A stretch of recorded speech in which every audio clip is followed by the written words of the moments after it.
Brilliance Audio presents the unabridged recording of Seduce Me at Sunrise by Lisa Kleypas, performed by Rosalind Landor. Chapter 1. London, 1848. Winter. Wynne had always thought Kev Merripen was beautiful, in the way that an austere landscape or a wintry day could be beautiful. He was a large, striking man, uncompromising in every angle. The exotic boldness of his features was a perfect setting for eyes so dark that the irises were barely distinguishable from the pupil. His hair was thick and as black as a raven's wing, his brows strong and straight, and his wide mouth was set with a perpetually brooding curve that Wynne found irresistible. Merripen. Her love, but never her lover. They had known each other since childhood, when he had been taken in by her family. Although the Hathaways had always treated him as one of their own, Merripen had acted in the capacity of a servant, a protector, an outsider. He came to Wynne's bedroom and stood at the threshold to watch as she packed a valise with a few personal articles from the top of her dresser. A hairbrush, a rack of pins, a handful of handkerchiefs that her sister Poppy had embroidered for her. As Wynne tucked the objects into the leather bag, she was intensely aware of Merripen's motionless form. She knew what lurked beneath his stillness, because she felt the same undertow of yearning. The thought of leaving him was breaking her heart, and yet there was no choice. She had been an invalid ever since she'd had scarlet fever 2 years earlier. She was thin and frail, and given to fainting spells and fatigue. Weak lungs, all the doctors had said. Nothing to do but succumb. A lifetime of bed rest, followed by an early death. Wynne would not accept such a fate. She longed to get well, to enjoy the things that most people took for granted, to dance, laugh, walk through the countryside. She wanted the freedom to love, to marry, to have her own family some day. With her health in such a poor state, there was no possibility of doing any of those things. But that was about to change. She was departing this day for a French clinic, where a dynamic young doctor, Julian Harrow, had achieved remarkable results for patients just like herself. His treatments were unorthodox, controversial, but Wynne didn't care. She would have done anything to be cured, because until that day came, she could never have Merripen. "Don't go," he said, so softly that she almost didn't hear him. Wynne struggled to remain outwardly calm, even as a hot and cold chill went down her spine. "Please close the door," she managed to say. They needed privacy for the conversation they were about to have. Merripen didn't move. Colour had risen in his swarthy face, and his black eyes glittered with a ferocity that wasn't at all like him.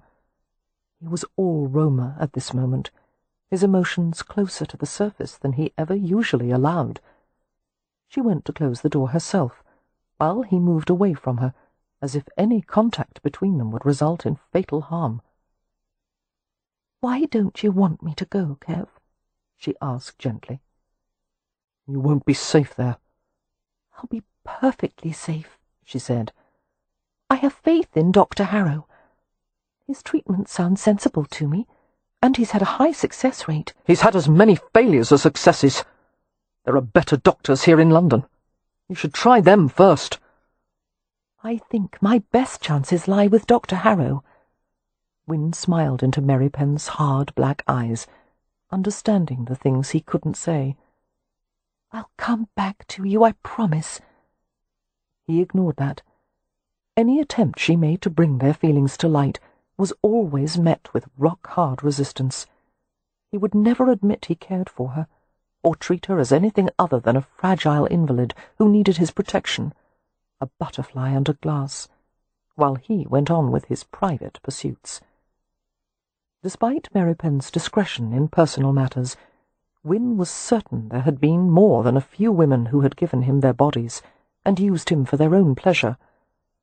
Something bleak and angry rose from the depths of her soul at the thought of Merripen lying with someone else, It would shock everyone who knew her, had they understood the power of her desire for him.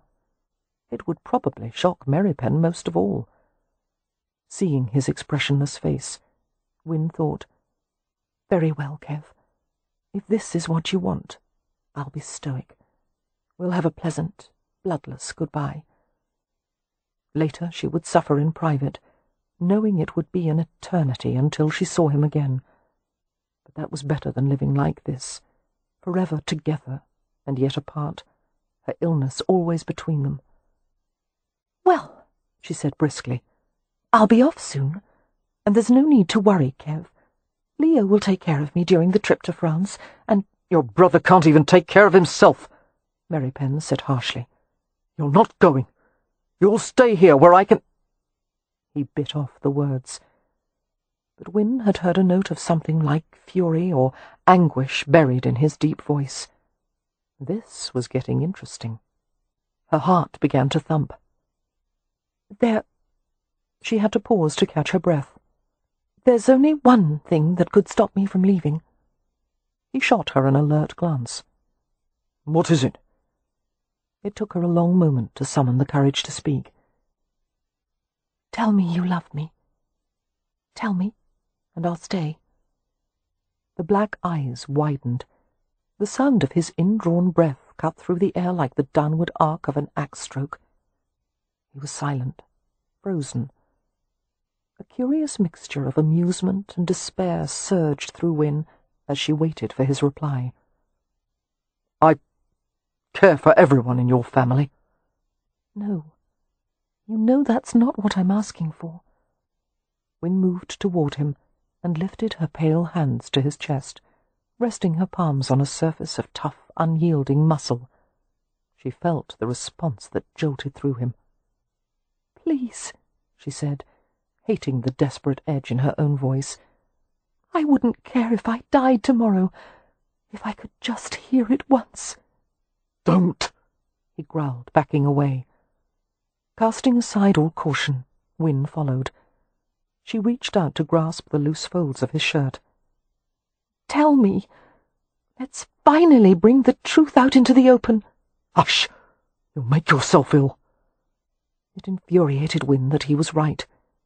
She could feel the familiar weakness, the dizziness that came along with her pounding heart and labouring lungs. She cursed her failing body. "I love you," she said wretchedly. "And if I were well, no power on earth could keep me away from you. If I were well, I would take you into my bed, and I would show you as much passion as any woman could." "No!" His hand lifted to her mouth as if to muffle her, then snatched back as he felt the warmth of her lips. "If I'm not afraid to admit it, why should you be?" Her pleasure at being near him, touching him, was a kind of madness. Recklessly she moulded herself against him. He tried to push her away without hurting her, but she clung with all her remaining strength. "What if this were the last moment you ever had with me? Wouldn't you have been sorry not to tell me how you felt? Wouldn't you—" Merripen covered her mouth with his, desperate for a way to make her quiet. They both gasped and went still, absorbing the feel of it. Each strike of his breath on her cheek was a shock of heat. His arms went around her, wrapping her in his vast strength, holding her against the hardness of his body. And then everything ignited, and they were both lost in a furor of need. She could taste the sweetness of apples on his breath, the bitter hint of coffee, but most of all the rich essence of him. Wanting more, craving him, she pressed upward. He took the innocent offering with a low, savage sound. She felt the touch of his tongue. Opening to him, she drew him deeper, hesitantly using her own tongue in a slide of silk on silk, and he shivered and gasped and held her more tightly.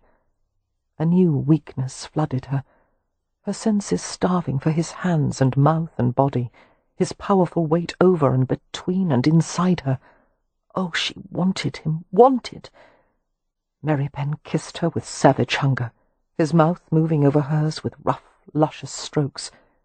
Her nerves blazed with pleasure, and she squirmed and clutched at him, wanting him closer.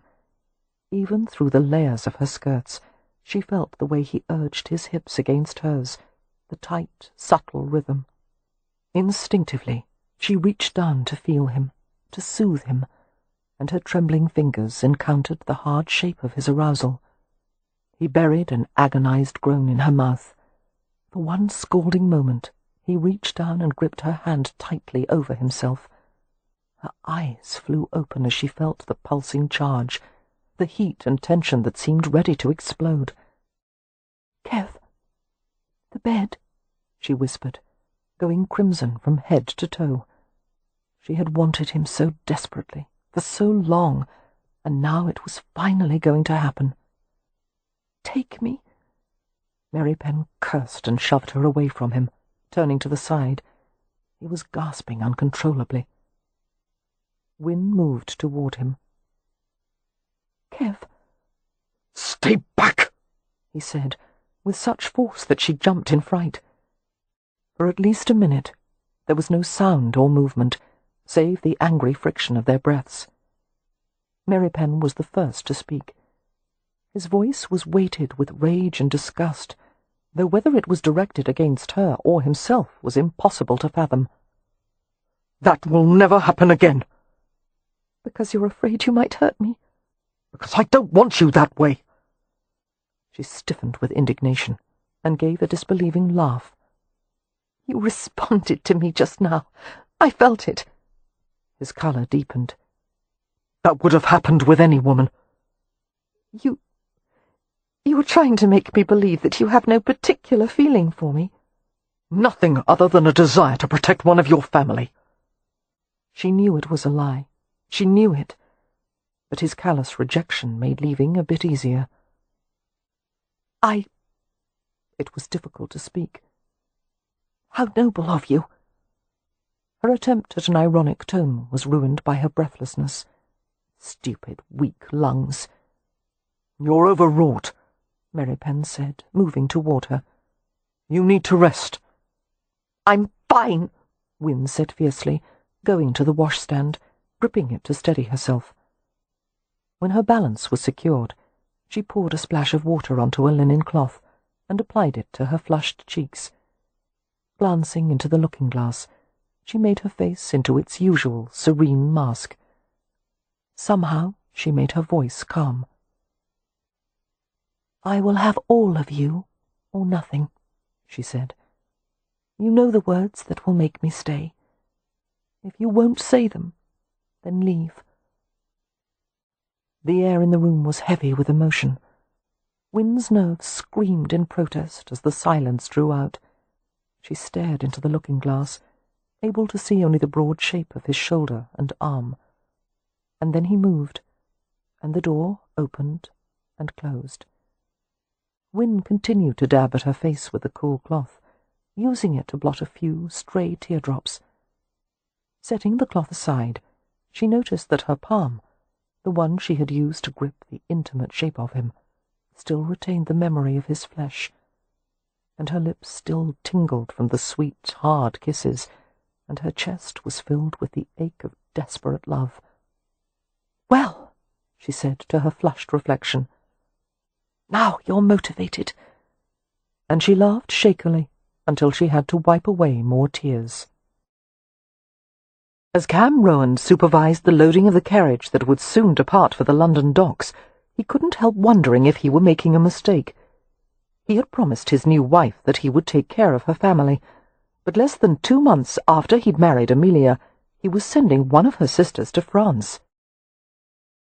"We can wait," he had told Amelia only last night, holding her against his shoulder, stroking her rich brown hair as it lay in a river over his chest. "If you wish to keep Wynne with you a little longer, we can send her to the clinic in the spring." "No, she must go as soon as possible. Dr. Harrow made it clear that too much time has already been wasted. Wynne's best hope of improvement is to start the course of treatment at once." Cam had smiled at Amelia's pragmatic tone. His wife excelled at hiding her emotions, maintaining such a sturdy facade that few people perceived how vulnerable she was underneath. Cam was the only one with whom she would let down her guard. "We must be sensible," Amelia had added. Cam had rolled her to her back and stared down at her small, lovely face in the lamplight. Such round blue eyes, dark as the heart of midnight. "Yes," he allowed softly, "but it's not always easy to be sensible, is it?" She shook her head, her eyes turning liquid. He stroked her cheek with his fingertips. "Poor hummingbird," he whispered. "You've gone through so many changes in the past months, not the least of which was marrying me, and now I'm sending your sister away." "To a clinic, to make her well," Amelia had said. "I know it's best for her. It's only that I'll miss her. Win is the dearest, gentlest one in the family, the peacemaker. We'll all probably murder each other in her absence." She gave him a little scowl. "Don't tell anyone I was crying, or I shall be very cross with you." "No, Monisha," he had soothed, cuddling her closer as she sniffled. "All your secrets are safe with me, you know that." And he had kissed away her tears and removed her nightgown slowly, and made love to her even more slowly. "Little love," he had whispered, as she trembled beneath him, "let me make you feel better." And as he took careful possession of her body, he told her in the old language that she pleased him in all ways, that he loved to be inside her, that he would never leave her. Although Amelia hadn't understood the foreign words, the sound of them had excited her, her hands working on his back like cat paws, her hips pressing upward into his weight. He had pleasured her and taken his own pleasure, until his wife had fallen into a sated sleep. For a long while afterward, Cam had held her nestled against him, with the trusting weight of her head on his shoulder. He was responsible for Amelia now, and for her entire family. The Hathaways were a group of misfits that included 4 sisters, a brother, and Merripen, who was a Roma like him. No one seemed to know much about Merripen, aside from the fact that he had been taken in by the Hathaway family as a boy, after being wounded, and left for dead in a gypsy hunt. He was something more than a servant, but not quite part of the family. There was no predicting how Merripen would fare in Win's absence, but Cam had a feeling it wasn't going to be pleasant. They couldn't have been more opposite, the pale blonde invalid and the huge Roma, one so refined and otherworldly, the other brown and rough-hewn and barely civilized. But the connection was there, like the path of a hawk that always returned to the same forest, following the invisible map that was etched in its very nature. When the carriage was properly loaded, and the luggage was secured with leather straps, Cam went into the hotel suite where the family was staying. They had gathered in the receiving room to say their goodbyes. Merripen was conspicuously absent. They crowded the small room, the sisters and their brother Leo, who was going to France as Win's companion and escort. "There now," Leo said gruffly, patting the back of the youngest, Beatrix, who had just turned 16. "No need to make a scene." She hugged him tightly. "You'll be lonely so far from home. Won't you take one of my pets to keep you company?" "No, darling. I'll have to content myself with whatever human companionship I can find on board." He turned to Poppy, a ruddy-haired beauty of 18. "Goodbye, sis. Enjoy your first season in London. Try not to accept the first fellow who proposes to you." Poppy moved forward to embrace him. "Dear Leo," she said, her voice muffled against his shoulder, "do try to behave while you're in France." "No one behaves in France," Leo told her. "That's why everyone likes it so much." He turned to Amelia. It was only then that his self-assured facade began to disintegrate. He drew an unsteady breath. Of all the Hathaway siblings, Leo and Amelia had argued the most frequently, and the most bitterly, and yet she was undoubtedly his favourite. They had been through a great deal together, taking care of the younger siblings after their parents had died. Amelia had watched Leo turn from a promising young architect into a wreck of a man. Inheriting a viscountcy hadn't helped one bit. In fact, The newly acquired title and status had only hastened Leo's dissolution. That hadn't stopped Amelia from fighting for him, trying to save him every step of the way, which had annoyed him considerably. Amelia went to him and laid her head against his chest. "Leo," she said with a sniffle, "if you let anything happen to Win, I will kill you." He stroked her hair gently. "You've threatened to kill me for years, and nothing ever comes of it." "I've been waiting for the right reason." Smiling, Leo pried her head from his chest and kissed her forehead. "I'll bring her back safe and well." "And yourself?" "And myself." Amelia smoothed his coat, her lip trembling. "Then you had better stop leading the life of a drunken wastrel," she said. Leo grinned. "But I've always believed in cultivating one's natural talents to the fullest." He lowered his head so she could kiss his cheek. "You're a fine one to talk about how to conduct oneself," he said. "You, who just married a man you barely know." "It was the best thing I ever did," Amelia said. "Since he's paying for my trip to France, I suppose I can't disagree." Leo reached out to shake Cam's hand. After a rocky beginning, the two men had come to like each other in a short time. "Goodbye, Frau," he said, using the Romany word that Cam had taught him for brother. "I have no doubt you'll do an excellent job taking care of the family. You've already gotten rid of me, which is a promising beginning. You'll return to a rebuilt home and a thriving estate, my lord." Leo gave a low laugh. "I can't wait to see what you will accomplish. You know, not just any peer would entrust all his affairs to a pair of gypsies." "I would say with certainty," Cam replied, "that you're the only one." After Win had bid farewell to her sisters, Leo settled her into the carriage and sat beside her. There was a soft lurch as the team pulled forward, and they headed to the London docks. Leo studied Win's profile. As usual, she showed little emotion, her fine, boned face serene and composed. But he saw the flags of colour burning on the pale crests of her cheeks, and the way her fingers clenched and tugged at the embroidered handkerchief in her lap. It had not escaped him that Merripen hadn't been there to say goodbye. Leo wondered if he and Win had exchanged harsh words. Sighing, he reached out and put his arm around his sister's thin, breakable frame. She stiffened, but did not pull away. After a moment, the handkerchief came up, and he saw that she was blotting her eyes. She was afraid, and ill, and miserable, and he was all she had. God help her. He made an attempt at humour. "You didn't let Beatrix give you one of her pets, did you? I'm warning you. If you're carrying a hedgehog or a rat, it goes overboard as soon as we're on the ship." Win shook her head and blew her nose. "You know," Leo said conversationally, still holding her, "you're the least amusing of all the sisters. I can't think how I ended up going to France with you." "Believe me," came her watery reply, "I wouldn't be this boring if I had any say in the matter. When I get well, I intend to behave very badly indeed." "Well, that's something to look forward to." He rested his cheek on her soft, blonde hair. "Leo," she asked after a moment, "why did you volunteer to go to the clinic with me? Is it because you want to get well, too?" Leo was both touched and annoyed by the innocent question.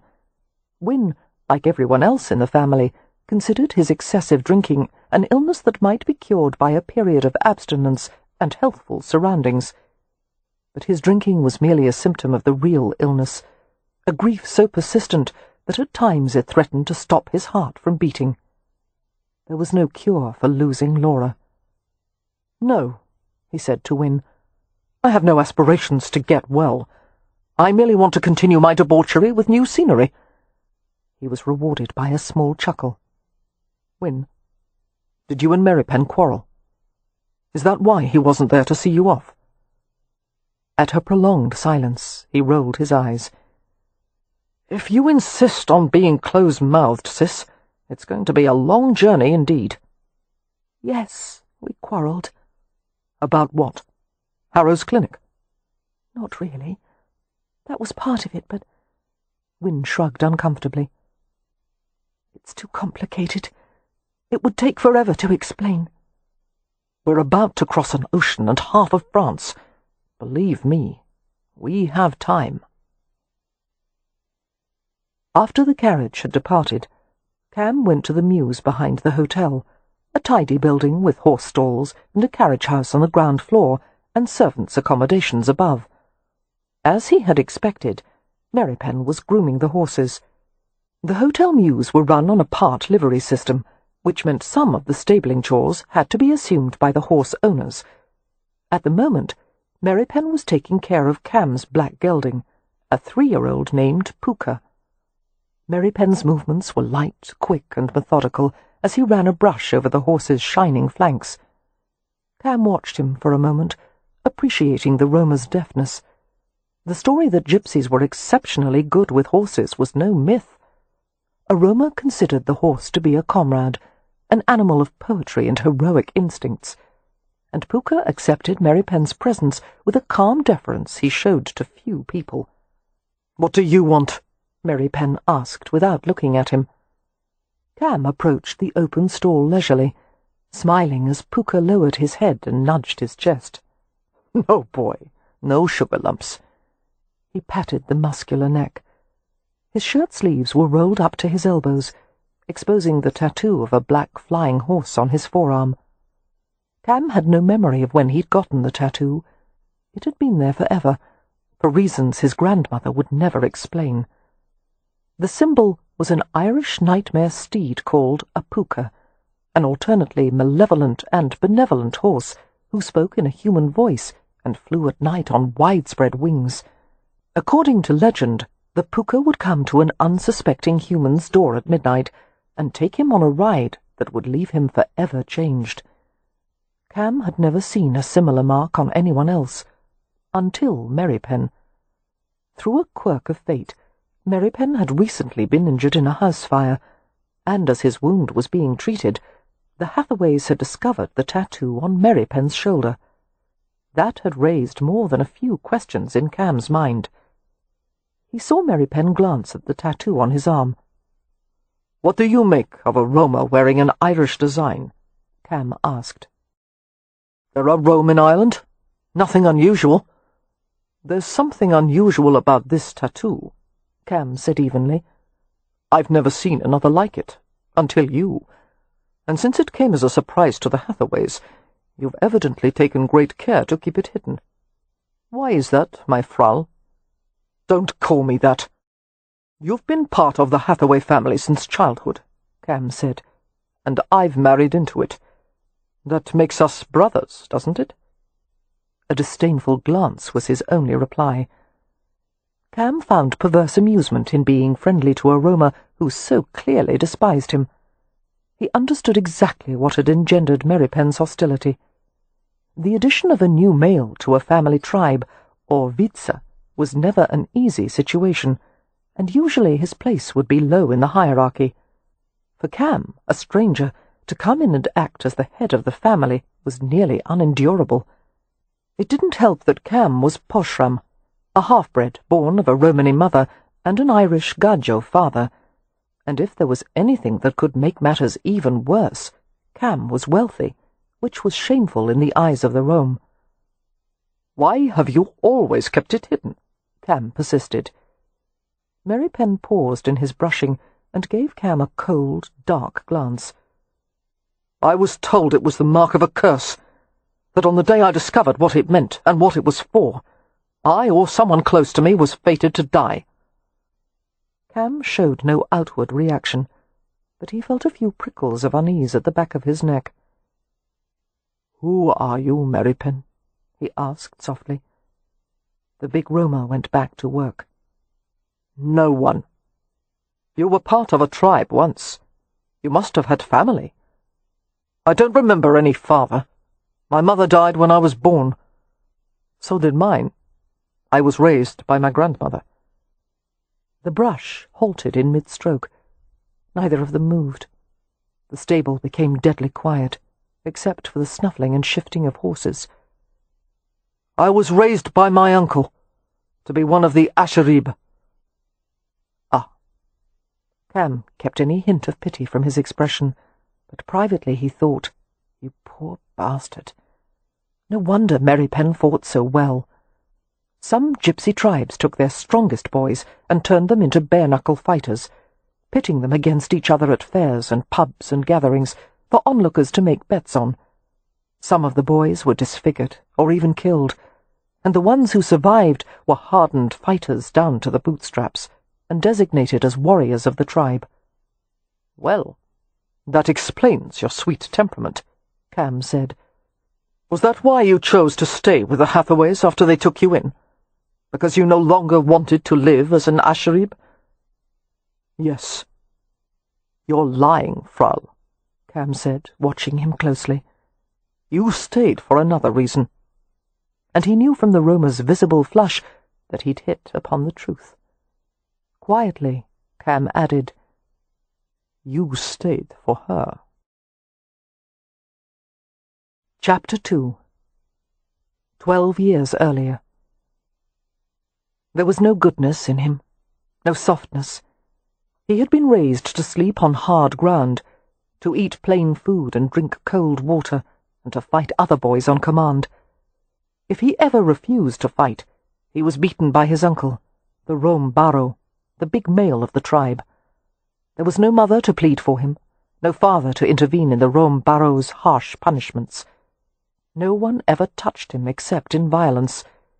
He existed only to fight, to steal, to do things against the Gaji. Most gypsies did not hate the pale, doughy Englishmen who lived in tidy houses and carried pocket watches and read books by the hearth. They only distrusted them. But Kev's tribe despised Gaji, mostly because the Rom Baro did. And whatever the leader's whims, beliefs, and inclinations were, you followed them. Eventually, because the Rom Baro's tribe had inflicted such mischief and misery wherever they set up camp, the Gajos had decided to scourge them from the land. The Englishmen had come on horses, carrying weapons. There had been gunshots, clubbings, sleeping roamers attacked in their beds, women and children screaming and crying. The camp had been scattered, and everyone had been driven off, the Vardo wagons set on fire, many of the horses stolen by the Gajos.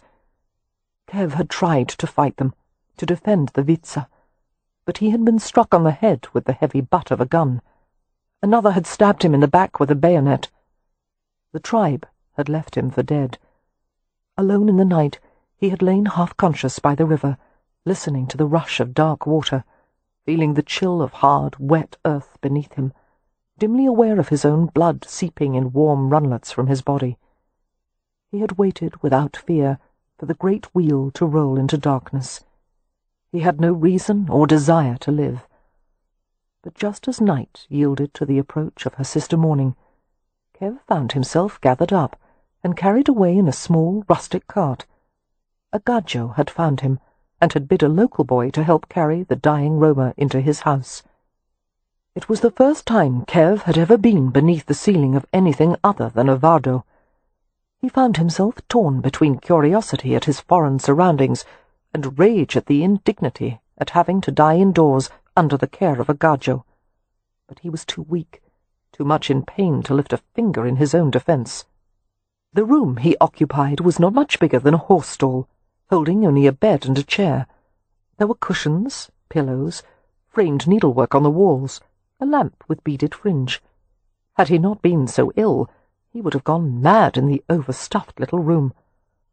The Gajo who had brought him here, Hathaway, was a tall, slender man with pale yellow hair. His gentle manner, his diffidence, made Kev hostile. Why had Hathaway saved him? What could he want from a Roma boy? Kev refused to talk to the Gajo, and wouldn't take medicine. He rejected any overture of kindness. He owed this Hathaway nothing. He hadn't wanted to be saved, hadn't wanted to live. So he lay there, flinching and silent, whenever the man changed the bandage on his back. There was only one time Kev spoke, and that was when Hathaway had asked about the tattoo. "What is this mark for?" "It's a curse," Kev said through gritted teeth. "Don't speak of it to anyone, or the curse will fall on you too." "I see," The man's voice was kind. "I will keep your secret. But I'll tell you that, as a rationalist, I don't believe in such superstitions. A curse has only as much power as the subject gives it." Stupid gajo, Kev thought. Everyone knew that to deny a curse was to bring very bad luck on oneself. It was a noisy household, full of children. Kev could hear them beyond the closed door of the room he had been put in. But there was something else, a faint, sweet presence nearby. He felt it hovering, outside the room, just out of his reach, and he yearned for it, hungered for relief from the darkness and fever and pain. Amid the clamour of children bickering, laughing, singing, he heard a murmur that raised every hair on his body. A girl's voice, lovely, soothing. He wanted her to come to him. He willed it as he lay there, his wounds mending with torturous slowness. "Come to me." But she never appeared. The only ones who entered the room were Hathaway and his wife, a pleasant but wary woman who regarded him as if he were a wild animal that had found its way into her civilized home. And Kev behaved like one, snapping and snarling whenever they came near him. As soon as he could move under his own power, he washed himself with the basin of warm water they left in his room. He would not eat in front of them, but waited until they had left a tray by the bed. His entire will was devoted to healing enough to be able to escape. On one or two occasions, the children came to look at him, peeking around the edge of the partially open door. There were two little girls named Poppy and Beatrix, who giggled and squealed with happy fright when he growled at them. There was another, older daughter, Amelia, who glanced at him with the same sceptical assessment the mother had. And there was a tall, blue-eyed boy, Leo, who looked not much older than Kev himself. "I want to make it clear," the boy had said from the doorway, his voice quiet, "that no one intends to do you any harm. As soon as you are able to leave, you are free to do so." He had stared at Kev's sullen, feverish face for a moment, before adding, "My father is a kind man, a Samaritan, but I'm not. So don't even think of injuring or insulting any of the Hathaways, or you'll answer to me." Kev respected that. Enough to give Leo a slight nod. Of course, if he were well, he could have bested the boy easily, sent him to the ground bleeding and broken. But he had begun to accept that this odd little family really didn't mean him harm, nor did they want anything from him. They had merely provided care and shelter as if he were a stray dog. They seemed to expect nothing in return. That didn't lessen his contempt for them and their ridiculously soft, comfortable world. He hated them all, nearly as much as he hated himself. He was a fighter, a thief, steeped in violence and deceit. Couldn't they see that? They seemed to have no comprehension of the danger they had brought into their own home. After a week, Kev's fever had eased, and his wound had mended enough to allow him to move. He had to leave before something terrible happened, before he did something. So Kev woke early one morning and dressed with painstaking slowness in the clothes they had given him, which had belonged to Leo. It hurt to move, but Kev ignored the fierce pounding in his head and the jabbing fire in his back. He filled his coat pockets with a knife and fork from his food tray, a candle stub, a sliver of soap. The first light of dawn shone through the little window above the bed. The family would be awake soon. He started for the door, felt dizzy, and half collapsed onto the mattress. Gasping, he tried to collect his strength. There was a tap at the door, and it opened. His lips parted to snarl at the visitor. "May I come in?" he heard a girl ask softly. The curse died on Kev's lips. His senses were overwhelmed. He closed his eyes, breathing, waiting. "It's you. You're here. At last." "You've been alone for so long," she said, approaching him. "I thought you might want some company. I'm Winnifred." Kev drew in the scent and sound of her, his heart pounding. Carefully, He eased to his back, ignoring the pain that shot through him. He opened his eyes. He had never thought any Gaji could compare to Romany girls, but this one was remarkable. An otherworldly creature as pale as moonlight, her hair silver blonde, her features formed with tender gravity. She looked warm and innocent and soft. Everything he wasn't. His entire being responded so acutely to her that he reached out and seized her with a quiet grunt. She gasped a little, but held still. Kev knew it wasn't right to touch her. He didn't know how to be gentle. He would hurt her without even trying. And yet she relaxed in his hold and stared at him with those steady blue eyes. Why wasn't she frightened of him? He was actually frightened for her, because he knew what he was capable of. He hadn't been aware of pulling her closer. All he knew was that now part of her weight was resting on him as he lay on the bed, and his fingertips had curled into the pliant flesh of her upper arms. "Let go," she told him gently. He didn't want to, ever. He wanted to keep her against him and pull her braided hair down and comb his fingers through the pale silk. He wanted to carry her off to the ends of the earth. "If I do," he said gruffly, "will you stay?" The delicate lips curved. Sweet, delicious smile. "Silly boy. Of course I'll stay. I've come to visit you." Slowly his fingers loosened. He thought she would run away, but she remained. "Lie back," she told him. "Why are you dressed so early?" Her eyes widened. "Oh, you mustn't leave. Not until you're well." She needn't have worried. Kev's plans to escape had disappeared the second he had seen her. He eased back against the pillows, watching intently as she sat on the chair. She was wearing a pink dress. The edges of it, at the neck and wrists, were trimmed with little ruffles. "What is your name?" she asked. Kev hated talking, hated making conversation with anyone, but he was willing to do anything to keep her with him. "Merripen." "Is that your first name?" He shook his head. Winnifred tilted her head to the side. "Won't you tell it to me?" He couldn't. A Roma could only share his true name with others in the Rome. "At least give me the first letter," she coaxed. Kev stared at her, perplexed. "I don't know many Gypsy names," she said. "Is it Luca? Marco? Stefan?" It occurred to Kev that she was trying to play a game with him, teasing him. He didn't know how to respond. Usually if someone tried to tease him, he responded by sinking his fist into the offender's face. "Someday you will tell me," she said with a little grin. She made a move as if to rise from the chair, and Kev's hand shot out to grip her arm. Surprise flickered across her face. "You said you would stay," he said roughly. Her free hand came to the one clamped around her wrist. "I will.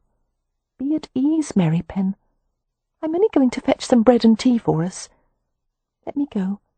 I'll come right back." Her palm was light and warm as it rubbed over his hand. "I'll stay in here all day if you wish." "They won't let you." "Oh, yes, they will." She coaxed his hand to loosen, gently prying at his fingers. "Don't be so anxious. My goodness, I thought gypsies were supposed to be merry." She almost made him smile. "I've had a bad week," he told her gravely. She was still busy trying to detach his fingers from her arm. "Yes, I can see that. How did you come to be hurt?" "Gajos attacked my tribe. They may come for me here." He stared at her hungrily, but forced himself to let go of her. "I'm not safe. I should go."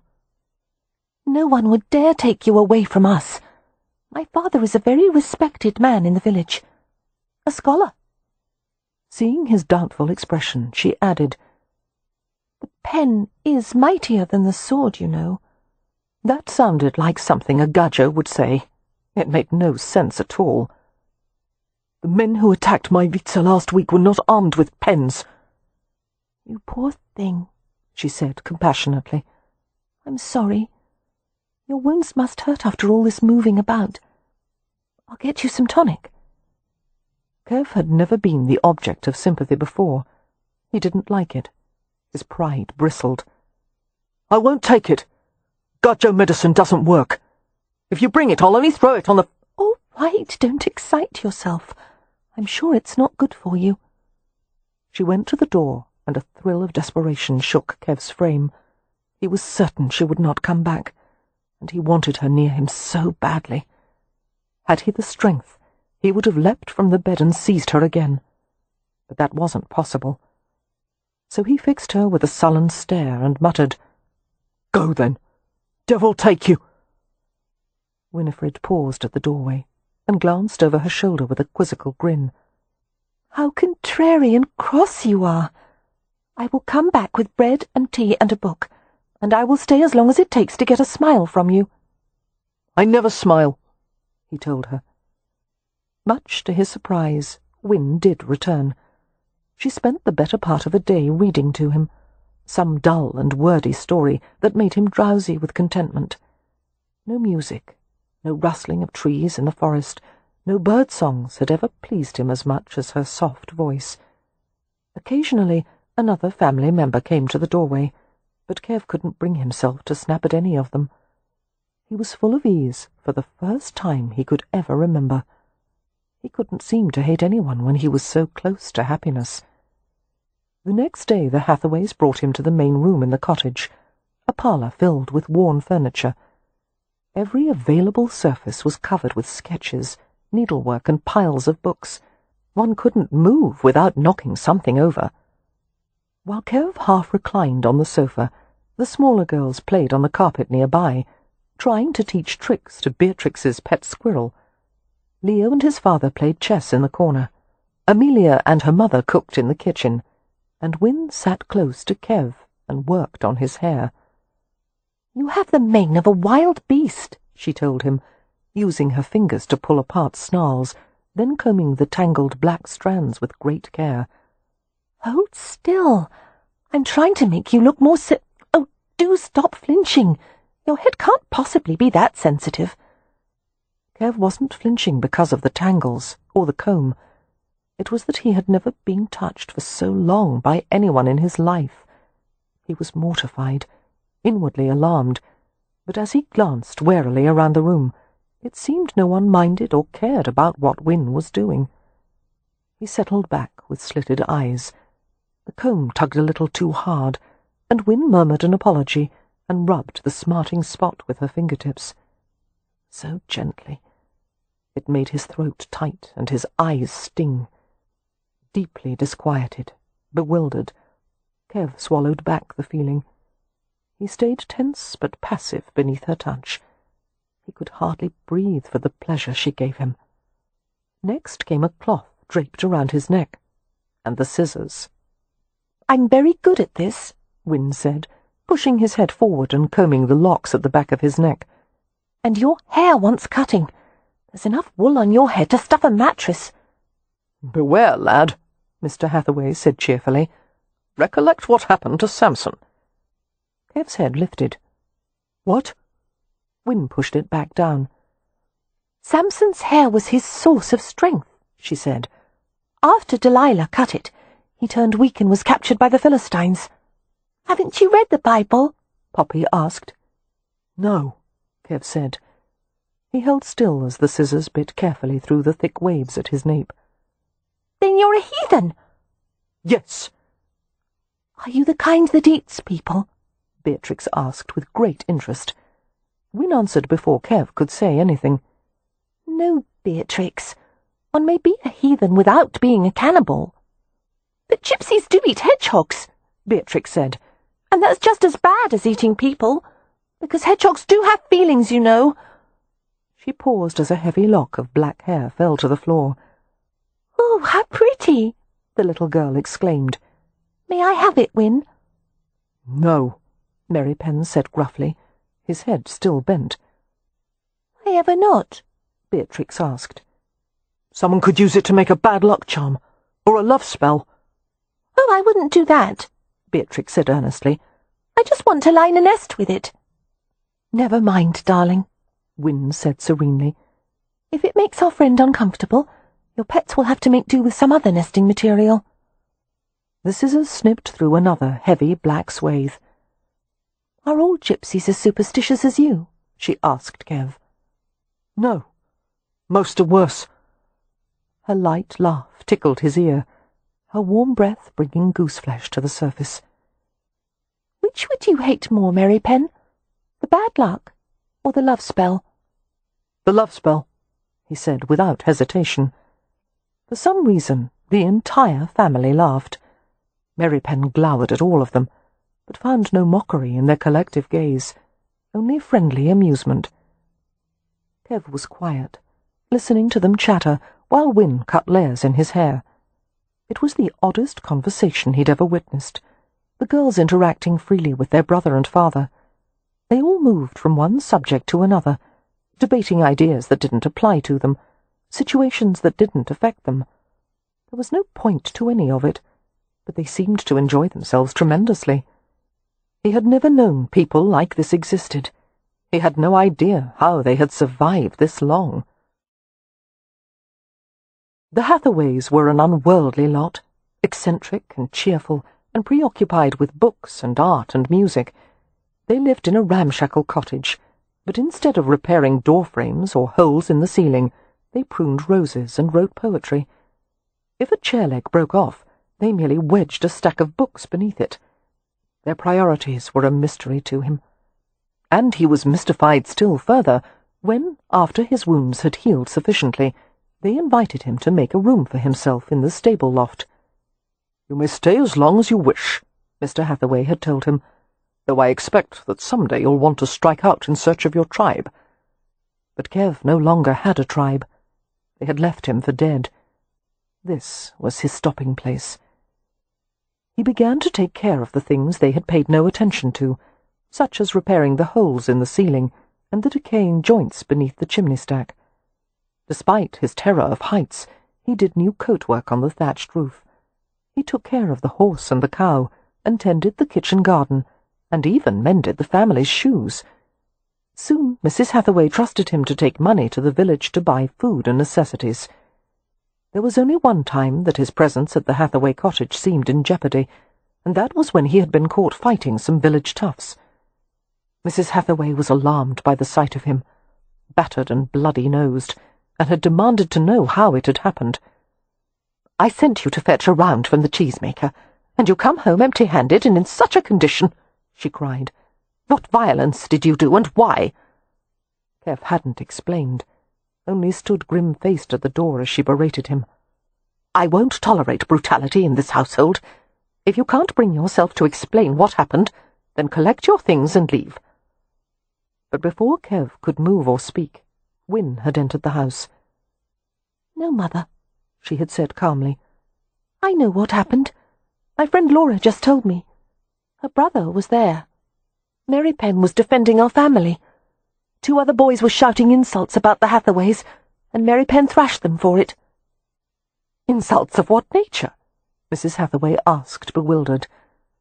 Kev stared hard at the floor, his fists clenched. Wynne didn't flinch from the truth. "They're criticizing our family," she said, "because we're harboring aroma. Some of the villagers don't like it. They're afraid Merripen might steal from them, or place curses on people, or other such nonsense. They blame us for taking him in." In the silence that followed, Kev trembled with undirected rage, and at the same time he was overwhelmed with defeat. He was a liability to the family. He could never live among the Gaji without conflict. "I will go," he said. It was the best thing he could do for them. "Where?" Wynne asked, a surprising edge to her voice, as if the notion of his leaving had annoyed her. "You belong here. You have nowhere else to go." "I'm a Roma," he said simply. He belonged nowhere and everywhere. "You will not leave," Mrs. Hathaway astonished him by saying. "Certainly not because of some village ruffians. What would it teach my children, to let such ignorance and despicable behavior prevail? No, You will stay. It is only right. But you must not fight, Merripen. Ignore them, and they will eventually lose interest in taunting us.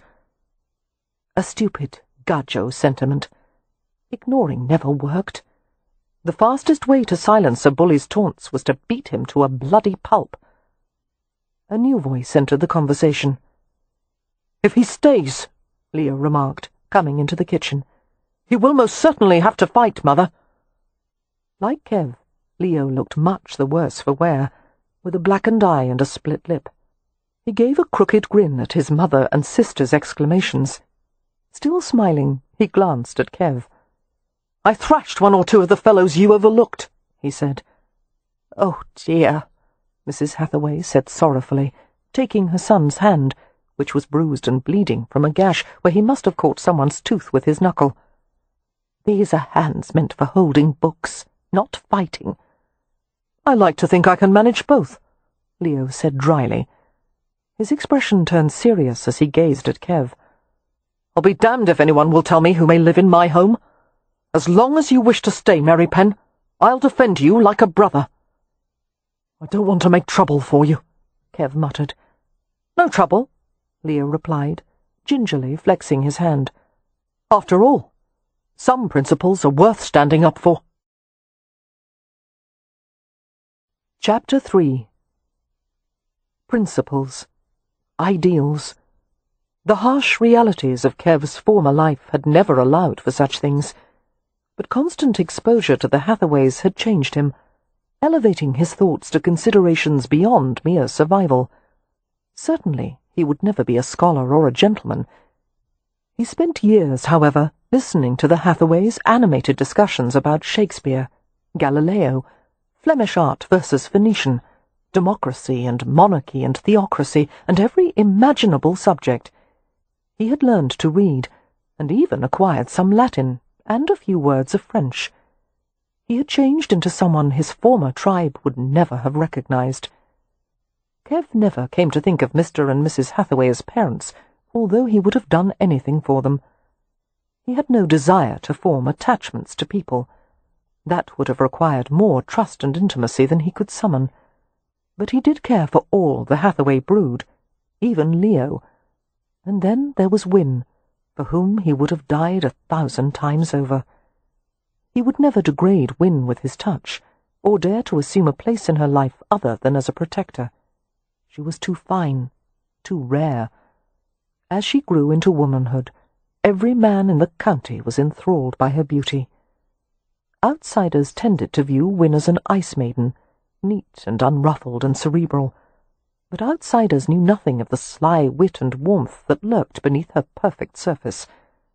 Outsiders hadn't seen Win teaching Poppy the steps to a quadrille until they had both collapsed to the floor in giggles, or going frog-hunting with Beatrix, her apron filled with leaping amphibians, or the droll way she read a Dickens novel with an array of voices and sounds, until the entire family howled at her cleverness.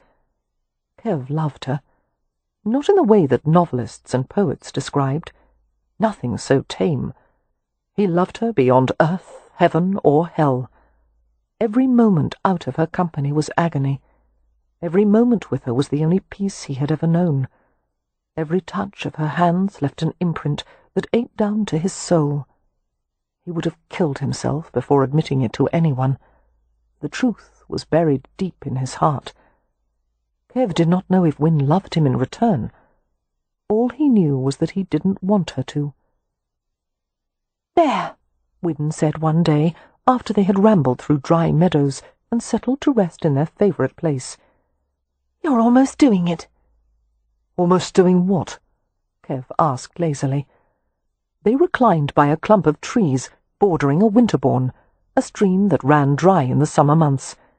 The grass was littered with purple rampion and white meadowsweet, the latter spreading an almond-like fragrance through the warm, fetid air. "Smiling." She lifted on her elbows beside him, her fingers brushing his lips. Kev stopped breathing. A pipit rose from a nearby tree on taut wings, drawing out a long note as he descended. Intent on her task, Win shaped the corners of his mouth upward, and tried to hold them there. Aroused and amused, Kev let out a smothered laugh and brushed her hand away. "You should smile more often," Wynne said, still staring down at him. "You're very handsome when you do." She was more dazzling than the sun, her hair like cream silk, her lips a tender shade of pink. At first her gaze seemed like nothing more than friendly inquiry, but as it held on his, he realized she was trying to read his secrets. He wanted to pull her down with him and cover her body with his. It had been 4 years since he had come to live with the Hathaways. Now he was finding it more and more difficult to control his feelings for Wynne. "What are you thinking when you look at me like that?" she asked softly. "I can't say."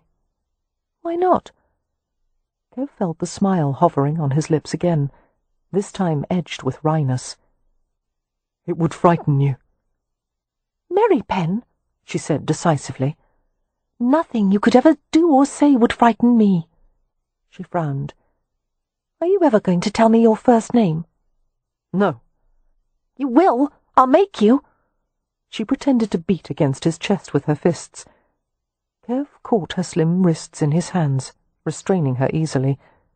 His body followed the motion, rolling to trap her beneath him. It was wrong, but he couldn't stop himself, and as he pinned her with his weight, felt her wriggle instinctively to accommodate him. He was almost paralyzed by the primal pleasure of it. He expected her to struggle, to fight him, but instead she went passive in his hold, smiling up at him. Dimly, Kev remembered one of the mythology stories the Hathaways were so fond of, the Greek one about Hades, the god of the underworld, kidnapping the maiden Persephone in a flowery field and dragging her down through an opening in the earth, down to his dark, private world where he could possess her. Although the Hathaway daughters had all been indignant about Persephone's fate, Kev's sympathies had privately been on Hades' side. Romany culture tended to romanticize the idea of kidnapping a woman for one's bride, even mimicking it during their courtship rituals. "I don't see why eating a mere half-dozen pomegranate seeds should have condemned Persephone to stay with Hades part of every year," Poppy had said in outrage. "No one told her the rules. It wasn't fair. I'm certain she would never have touched a thing had she known what would happen. And it wasn't a very filling snack," Beatrix had added, perturbed. "If I'd been there, I would have asked for a pudding or a jam pasty at least." "Perhaps she wasn't altogether unhappy having to stay," Wynne had suggested, her eyes twinkling. "After all, Hades did make her his queen, and the story says he possessed the riches of the earth.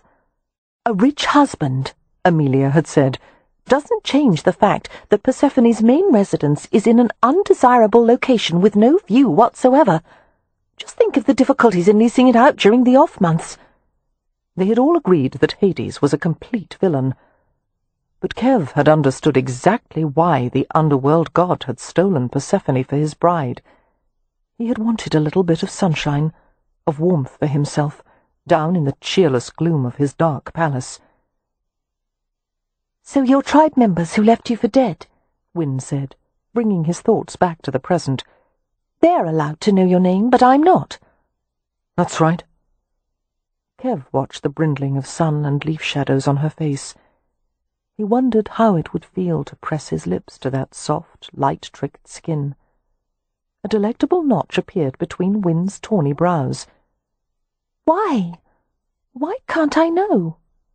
"Because you're a Gaji." His tone was more tender than he had meant it to be. "You're Gaji." At this foray into dangerous territory, Kev felt his heart contract painfully. She wasn't his, nor could she ever be, except in his heart. He rolled off her, rising to his feet. "It's time to go back," he said curtly. He reached down for her, gripped her small, extended hand, and hauled her upward. She didn't check the momentum, but instead let herself fall naturally against him. Her skirts fluttered around his legs, and the slim, feminine shape of her body pressed all along his front. Desperately he searched for the strength, the will to push her away. "Will you ever try to find them, Merripen?" she asked. Will you ever go away from me? Never, he thought in a flash of ardent need. But instead he said, I don't know. If you did, I would follow you, and I would bring you back home. I doubt the man you marry would allow that. Wynne smiled as if the statement were ridiculous. She eased herself away and let go of his hand. They began the walk back to the Hampshire house in silence. Tobar, she suggested after a moment. Garadan. Palo. No. Rye. No. Cooper. Stanley. No. To the pride of the entire Hathaway family, Leo was accepted at the Grande École des Beaux-Arts in Paris, where he studied art and architecture for 2 years. So promising was Leo's talent that part of his tuition was assumed by the renowned London architect Roland Temple, who said that Leo could repay him by working as his draftsman upon returning. Few would have argued that Leo had matured into a steady and good-natured young man, with a keen wit and a ready laugh, and in light of his talent and ambition there was the promise of even more attainment.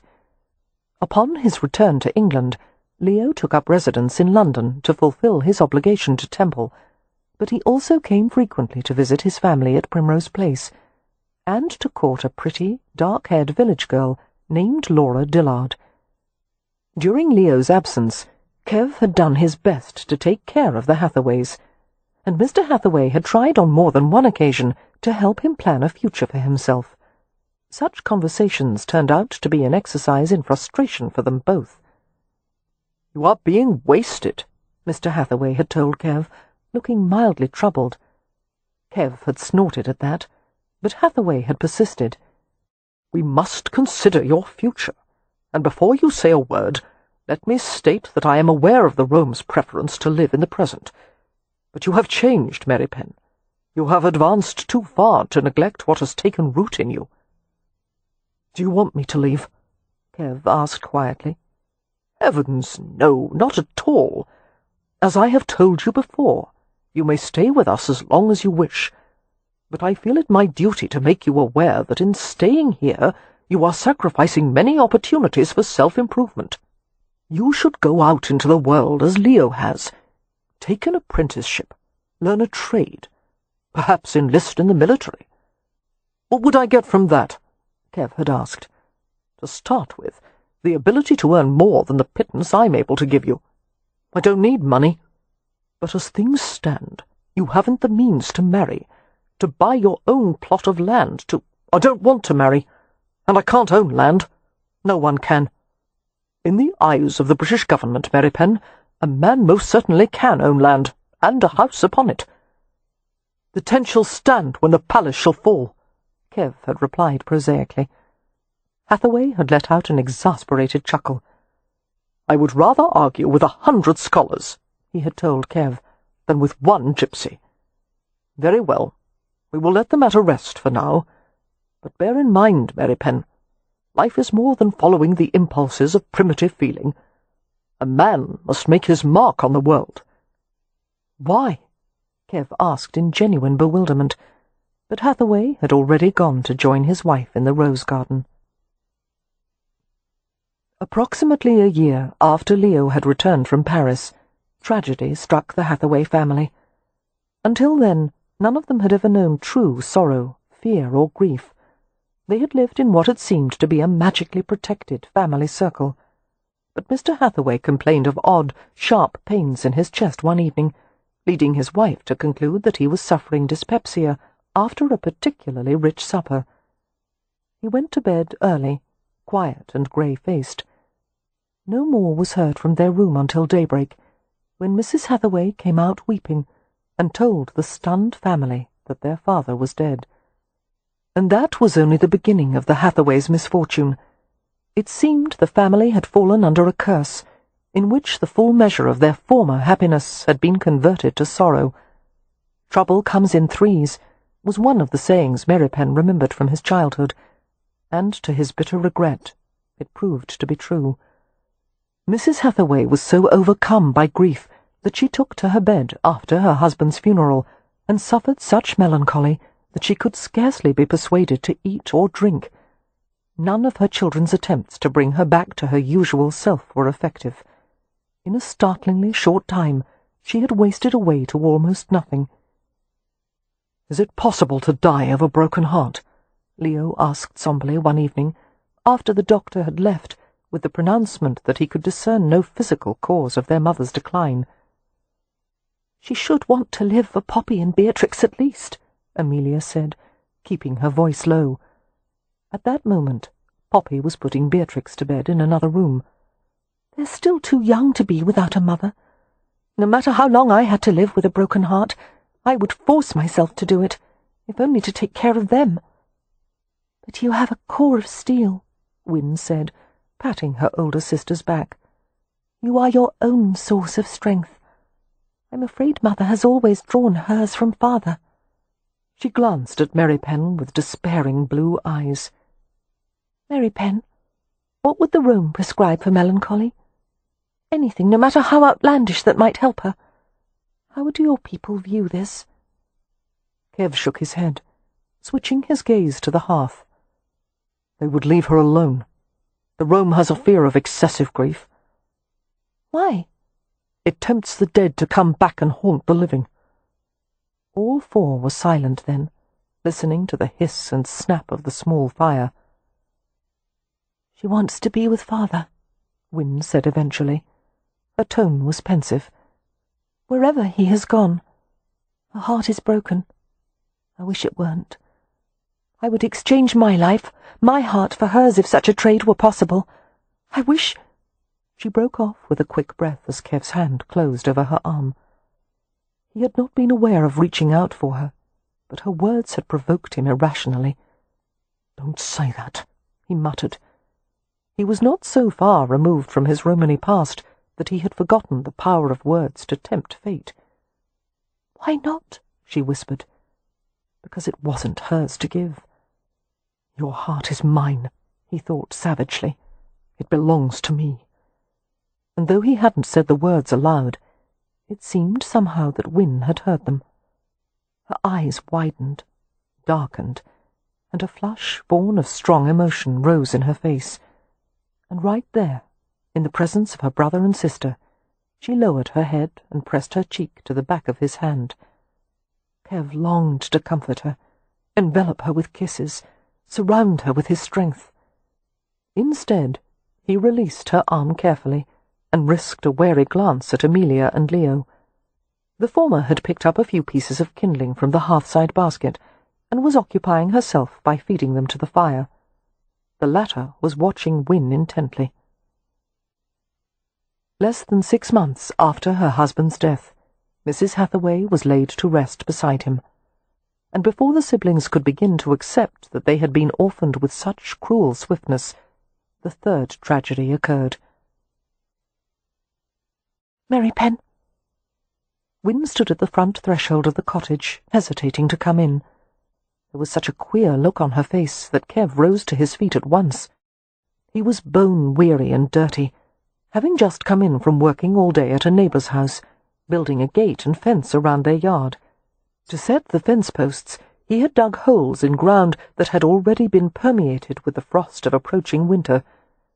Kev had just sat down at the table with Amelia, who was attempting to clean spots from one of Poppy's dresses with a quill dipped in spirit of turpentine. The scent of the chemical burned in Kev's nostrils as he drew in a quick breath.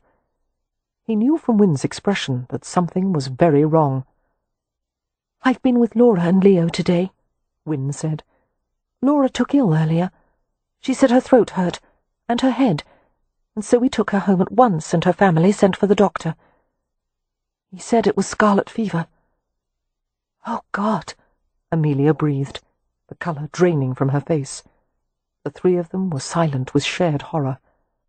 There was no other fever that burned so violently or spread so quickly. It provoked a brilliant red rash from the skin, imparting a fine, gritty texture, like the glass paper used to smooth pieces of wood, and it burned and ravaged its way through the body until the organs failed. The disease lingered in the expired air, in locks of hair, on the skin itself. The only way to protect others was to isolate the patient. "Was he certain?" Kev asked in a controlled voice. "Yes. He said the signs are unmistakable. And he said—" Wynne broke off as Kev strode toward her. "No, Merripen!" And she held up a slim white hand with such desperate authority that it stopped him in his tracks. "No one must come near me. Leo is at Laura's house. He won't leave her. They said it was all right for him to stay, and you must gather up Poppy and Beatrix, and Amelia too, and take them to our cousins in Hedgerley. They won't like it, but they'll take them in, and—" "I'm not going anywhere," Amelia said, her manner calm, even though she was trembling slightly. "If you have the fever, you'll need me to take care of you. But if you should catch it— I had a very mild bout of it when I was a young child. That means I'm probably safe from it now. What about Leo? I'm afraid he didn't have it, which may put him in danger." Amelia glanced at Kev. "Merripen, did you ever?" "I don't know." "Then you should stay away with the children until this is over. Will you go collect them? They went out to play at the Winterbourne. I'll pack their things." Kev found it nearly impossible to leave Wynne when she might be ill, but there was no choice. Someone had to take her sisters to a safe place. Before an hour had passed, Kev had found Beatrix and Poppy, loaded the bewildered girls into the family carriage, and had taken them on the half-day journey to Hedgerley. By the time he had settled them with their cousins and returned to the cottage, it was well past midnight. Amelia was in the parlour, wearing her nightclothes and dressing-robe, her hair trailing down her back in a long braid. She sat before the fire, her shoulders hunched inward. She looked up with surprise as Kev entered the house. "You shouldn't be here. The danger—" "How is she?" Kev interrupted. "Any sign of fever yet?" "Chills. Pains. No rise in temperature, as far as I can tell. Perhaps that's a good sign. Perhaps that means she'll only have it lightly." "Any word from the Dillards? From Leo?" Amelia shook her head. "Wynne said he meant to sleep in the parlour, and go to her whenever they would allow it. It isn't at all proper, but if Laura— well, if she doesn't live through this—" Her voice thickened, and she paused to swallow back tears. "I suppose if it comes to that, they wouldn't want to deprive Laura of her last moments with the man she loves." Kev sat nearby, and silently sorted through platitudes he'd heard Gadjos say to each other. Things about endurance, and accepting the Almighty's will, and about worlds far better than this one. He couldn't bring himself to repeat any of it to Amelia. Her grief was too honest, her love for her family too real. "It's too much," he heard Amelia whisper after a while. "I can't bear losing anyone else. I'm so afraid for Wynne. I'm afraid for Leo." She rubbed her forehead. "I sound like the rankest coward, don't I?" Kev shook his head. "You would be a fool not to be afraid." That elicited a small, dry chuckle. "I am definitely not a fool, then." By morning, Wynne was flushed and feverish, her legs moving restlessly beneath the covers. Kev went to a window and drew open the curtain, admitting the weak light of dawn. She awakened as he approached the bed, her blue eyes wide in her red, burnished face. "No," she croaked, trying to shrink away from him. "You're not supposed to be here. Don't come near me, you'll catch it. Please go." "Quiet," Kev said, sitting on the edge of the mattress. He caught Wynne as she tried to roll away, and settled his hand on her forehead. He felt the burning pulse beneath her fragile skin, the veins lit with raging fever. As Wynne struggled to push him away, Kev was alarmed by how feeble she had grown, already. "Don't!" she sobbed, writhing. Weak tears slid from her eyes. "Please don't touch me. I don't want you here. I don't want you to get sick. Oh, please go." Kev pulled her up against him, her body living flame beneath the thin layer of her nightgown, the pale silk of her hair streaming over both of them, and he cradled her head in one of his hands, the powerful, battered hand of a bare-knuckle fighter. "You're mad," he said in a low voice, "if you think I would leave you now. I'll see you safe and well no matter what it takes." "I won't live through this," she whispered. Kev was shocked by the words, and even more by his own reaction to them. "I'm going to die," she said, "and I won't take you with me." Kev gripped her more closely, letting her fitful breaths blow against his face. No matter how she writhed, he wouldn't let go. He breathed the air from her, taking it deep into his own lungs. "Stop!" she cried, trying desperately to twist away from him. The exertion caused her flush to darken. "This is madness! Oh, you stubborn wretch, let me go!" "Never!" Kev smoothed her wild, fine hair, the strands darkening where her tears had tracked. "Easy," he murmured. "Don't exhaust yourself. Rest." Wynn's struggle slowed as she recognized the futility of resisting him. "You're so strong," she said faintly, the words born not of praise but damnation. "You're so strong." "Yes," Kev said, gently using a corner of the bed linens to dry her face. "I'm a brute, and you've always known it, haven't you?" "Yes," she whispered. "And you're going to do as I say." He cradled her against his chest and gave her some water. She took a few painful sips. "Can't," she managed, turning her face away. "More," he insisted, bringing the cup back to her lips. "Let me sleep, please." "After you drink more." Kev wouldn't relent until she obeyed with a moan. Settling her back into the pillows, he let her drowse for a few minutes, then returned with some toast softened in broth. He bullied her into taking a few spoonfuls. By that time, Amelia had awakened, and she came into Wynn's room. A quick double blink was her only reaction to the sight of Wynn leaning back against Kev's arm while he fed her. "Get rid of him," Wynn told her sister hoarsely, her head resting on Kev's shoulder. "He's torturing me." "Well, we've always known he was a fiend," Amelia said in a reasonable tone, coming to stand at the bedside. "How dare you, Merripen, coming into an unsuspecting girl's room and feeding her toast?" "The rash has started," Kev said, noting the roughness that was rising up Wynn's throat and cheeks. Her silken skin had turned sandy and red. He felt Amelia's hand touch his back, clenching in a loose fold of his shirt, as if she needed to hold on to him for balance. But Amelia's voice was light and steady. "I'll mix a solution of soda water. That should soothe the rawness, dear." Kev felt a surge of admiration for her. No matter what disasters came her way, Amelia was willing to meet all challenges. Of all the Hathaways, she had shown the toughest mettle so far. And yet Wynn would have to be stronger and even more obstinate if she were to survive the days to come. "While you bathe her," he told Amelia, "I'll fetch the doctor."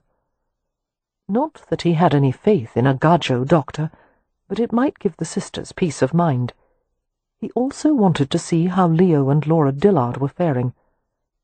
After relinquishing Wynn to Amelia's care, Kev went to the Dillards' home. But the maid who answered the door told him that Leo wasn't available. "He's in there with Miss Laura," the maid said brokenly, blotting her face with a rag. "She knows no one. She is near insensible. She is failing fast, sir." Kev felt the traction of his short, pared nails against the tough skin of his palms. Wynn was less robust than Laura Dillard, less sturdy in form and constitution. If Laura was sinking so fast, it hardly seemed possible that Wynn would be able to withstand the same fever. His next thoughts were of Leo, who was not a brother by blood, but certainly a tribesman. Leo loved Laura Dillard with an intensity that would not allow him to accept her death rationally, if at all. Kev was more than a little concerned for him. "What is Mr. Hathaway's condition?" Kev asked. Does he show any sign of illness? No, sir. I don't think so. I don't know. But from the way her watery gaze slid away from his, Kev understood that Leo was not well. He wanted to take Leo away from the death watch, now, and put him to bed to preserve his strength for the days to come. But it would be cruel to deny Leo the last hours with the woman he loved. When she passes, Kev said bluntly, send him home. But don't let him go alone. Have someone accompany him all the way to the doorstep of the Hathaway cottage. Do you understand? Yes, sir. 2 days later, Leo came home. Laura's dead, he said, and collapsed in a delirium of fever and grief. Chapter 4. The scarlet fever that had swept the village was a particularly virulent strain, the worst effects falling on the very young and the old. There were not enough doctors to tend the ailing, and no one outside Primrose Place dared to come. After visiting the cottage to examine the 2 patients, the exhausted doctor had prescribed hot vinegar poultices for the throat. He had also left a tonic containing tincture of aconite. It seemed to have no effect on either Win or Leo. "We're not doing enough," Amelia said on the 4th day. Neither she nor Kev had had sufficient sleep, both of them taking turns caring for the ailing brother and sister. She came into the kitchen, where Kev was boiling water for tea. "The only thing we've accomplished so far is to make their decline more comfortable. There must be something that can stop the fever. I won't let this happen." She stood rigid and trembling, stacking word upon word as if trying to shore up her defences. And she looked so vulnerable that Kev was moved to compassion. He was not comfortable with touching other people, or being touched, but a brotherly feeling caused him to step toward her. "No," Amelia said quickly, as she realized he had been about to reach out to her. Taking a step back, she gave a strong shake of her head. I'm not the kind of woman who can lean on anyone. I would fall to pieces." Kev understood. For people like her and himself, closeness meant too much. "What is to be done?" Amelia whispered, wrapping her arms around herself. Kev rubbed his weary eyes. Have you heard of a plant called deadly nightshade? No. Amelia was only familiar with herbs used for cooking. It only blooms at night. When the sun comes up, the flowers die. There was a Drabengro, a man of poison, in my tribe. Sometimes he sent me to get the plants that were difficult to find. He told me deadly nightshade was the most powerful herb he knew of. It could kill a man, but it could also bring someone back from the brink of death. Did you ever see it work? Kev nodded, giving her a sidelong glance as he rubbed the taut muscles at the back of his neck. I saw it cure fever, he muttered, and he waited. Get some, Amelia finally said, her voice unsteady. It may prove to be fatal, but they're both sure to die without it. Kev boiled the plants, which he had found in the corner of the village graveyard, down to thin black syrup. Amelia stood beside him as he strained and poured the deadly broth into a small egg cup. Leo first, Amelia said resolutely, though her expression was doubt-ridden. He's worse off than Win. They went to Leo's bedside. It was astonishing how quickly a man could deteriorate from scarlet fever, how emaciated their strapping brother had become. Leo's formerly handsome face was unrecognizable, turgid and swollen and discoloured. His last coherent words had been the day before, when he had begged Kev to let him die. His wish would soon be granted. From all appearances, a coma was only hours, if not minutes, away. Amelia went directly to a window and opened it, letting the cold air sweep away the taint of vinegar. Leo moaned and stirred feebly, unable to resist as Kev forced his mouth open, lifted a spoon, and poured 4 or 5 drops of the tincture onto his dry, fissured tongue. Amelia went to sit beside her brother, smoothing his dull hair, kissing his brow. If it were going to have an adverse effect, she said, when Kev knew she meant if it were going to kill him. How long would it take? 5 minutes to an hour. He saw the way Amelia's hand shook as she continued to smooth Leo's hair. It seemed the longest hour of Kev's life as they sat and watched Leo, who moved and muttered as if he were in the middle of a nightmare. "Poor boy," Amelia murmured, running a cool rag over his face. When they were certain that no convulsions were forthcoming, Kev retrieved the egg cup and stood. "You're going to give it to Win now?" Amelia asked, still looking down at her brother. "Yes." "Do you need help?"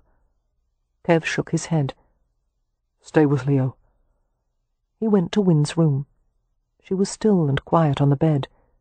She no longer recognized him, her mind and body consumed in the red heat of fever. As he lifted her and let her head fall back on his arm, she writhed in protest. "Win," he said softly. "Love, be still." Her eyes slitted open at the sound of his voice. "I'm here," he whispered. He picked up a spoon and dipped it into the cup. "Open your mouth, little Gaji. Do it for me." But she refused. She turned her face, and her lips moved in a soundless whisper. "What is it?" he murmured, easing her head back. "Win, you must take this medicine." She whispered again. Comprehending the scratchy words, Kev stared at her in disbelief. "You'll take it if I tell you my name?" She struggled to produce enough saliva to speak. "Yes." His throat got tighter and tighter, and the corners of his eyes burned. "It's Kev," he managed to say. "My name is Kev." She let him put the spoon between her lips then, and the inky poison trickled down her throat. Her body relaxed against him. As he continued to hold her, the fragile body felt as light and hot as flame in his arms. "I will follow you," he thought, "whatever your fate is." Win was the only thing on earth he had ever wanted. She would not leave without him. Kev bent over her and touched the dry, hot lips with his own, a kiss she could not feel and would never remember. He tasted the poison as he let his mouth linger on hers. Lifting his head, he glanced at the bedside table where he had set the remainder of the deadly nightshade. There was more than enough left to kill a healthy man. It seemed as if the only thing that kept Win's spirit from leaving her body was the confinement of his arms. So he held her and rocked her. He thought briefly of praying, but he would not acknowledge any being, supernatural or mortal, who threatened to take her from him. The world had become this quiet, shadowed room, the slender body in his arms, the breath that filtered softly in and out of her lungs. He followed that rhythm with his own breath, his own heartbeat. Leaning back against the bed, he fell into a dark trance as he waited for their shared fate. Unaware of how much time passed, he rested with her until a movement in the doorway and a glow of light awakened him. "Merripen," Amelia's husky voice. She held a candle at the threshold. Kev felt blindly for Win's cheek, laid his hand along the side of her face, and felt a thrill of panic as his fingers met cool skin. He felt for the pulse in her throat. "Leo's fever has broken," Amelia said. Kev could barely hear her over the blood rush in his ears. "He's going to be well." A weak but steady throb lay beneath Kev's searching fingertips. Win's heartbeat, the pulse that sustained his universe. Chapter 5. London, 1848. The addition of Cam Rowan to the Hathaway family had set the table for a new company. It was puzzling how one person could change everything, not to mention infuriating. But then everything was infuriating to Kev now. Win had gone to France, and there was no reason for him to be pleasant or even civil. Her absence had put him in the prowling fury of a wild creature deprived of its mate. He was always aware of his need for her, and the unendurable knowledge that she was somewhere far away, and he couldn't reach her. Kev had forgotten how this felt, this black hatred of the world and all its occupants. It was an unwelcome reminder of his boyhood, when he'd known nothing but violence and misery, and yet the Hathaways all seemed to expect him to behave as usual, to take part in the family routine, to pretend the earth had gone on spinning. The only thing that kept him sane was the knowledge of what she would want him to do. She would want him to take care of her sisters, and refrain from killing her new brother-in-law. He could hardly stand the bastard. The rest of them adored him. Cam Rowan had come and swept Amelia, a determined spinster, completely off her feet. Seduced her, as a matter of fact, which Kev still hadn't forgiven him for. But Amelia was entirely happy with her husband, even though he was half Roma. None of them had ever met anyone quite like Rowan, whose origins were as mysterious as Kev's own. For most of his life, Rowan had worked at a gentleman's gaming club, Jenner's, eventually becoming a factotum, and then owning a small interest in the highly lucrative business. Burdened with a growing fortune, he had invested it as badly as possible to spare himself the supreme embarrassment of being a gypsy with money. It hadn't worked. The money kept coming, every foolish investment returning miraculous dividends. Rowan sheepishly called it his good luck curse. But as it turned out, Rowan's curse was useful, since taking care of the Hathaways was an expensive proposition. Their family estate in Hampshire, which Leo had inherited last year along with his title, had burned down recently and was being rebuilt, and Poppy needed clothes for her London season, and Beatrix wanted to go to finishing school. On top of that, there were Wynn's clinic bills. As Rowan had pointed out to Kev, he was in a position to do a great deal for the Hathaways, and that should be reason enough for Kev to tolerate him. Therefore, Kev tolerated him. Barely. "Good morning," Rowan said cheerfully, coming into the dining area of the family suite at the Rutledge Hotel. They were already halfway through breakfast.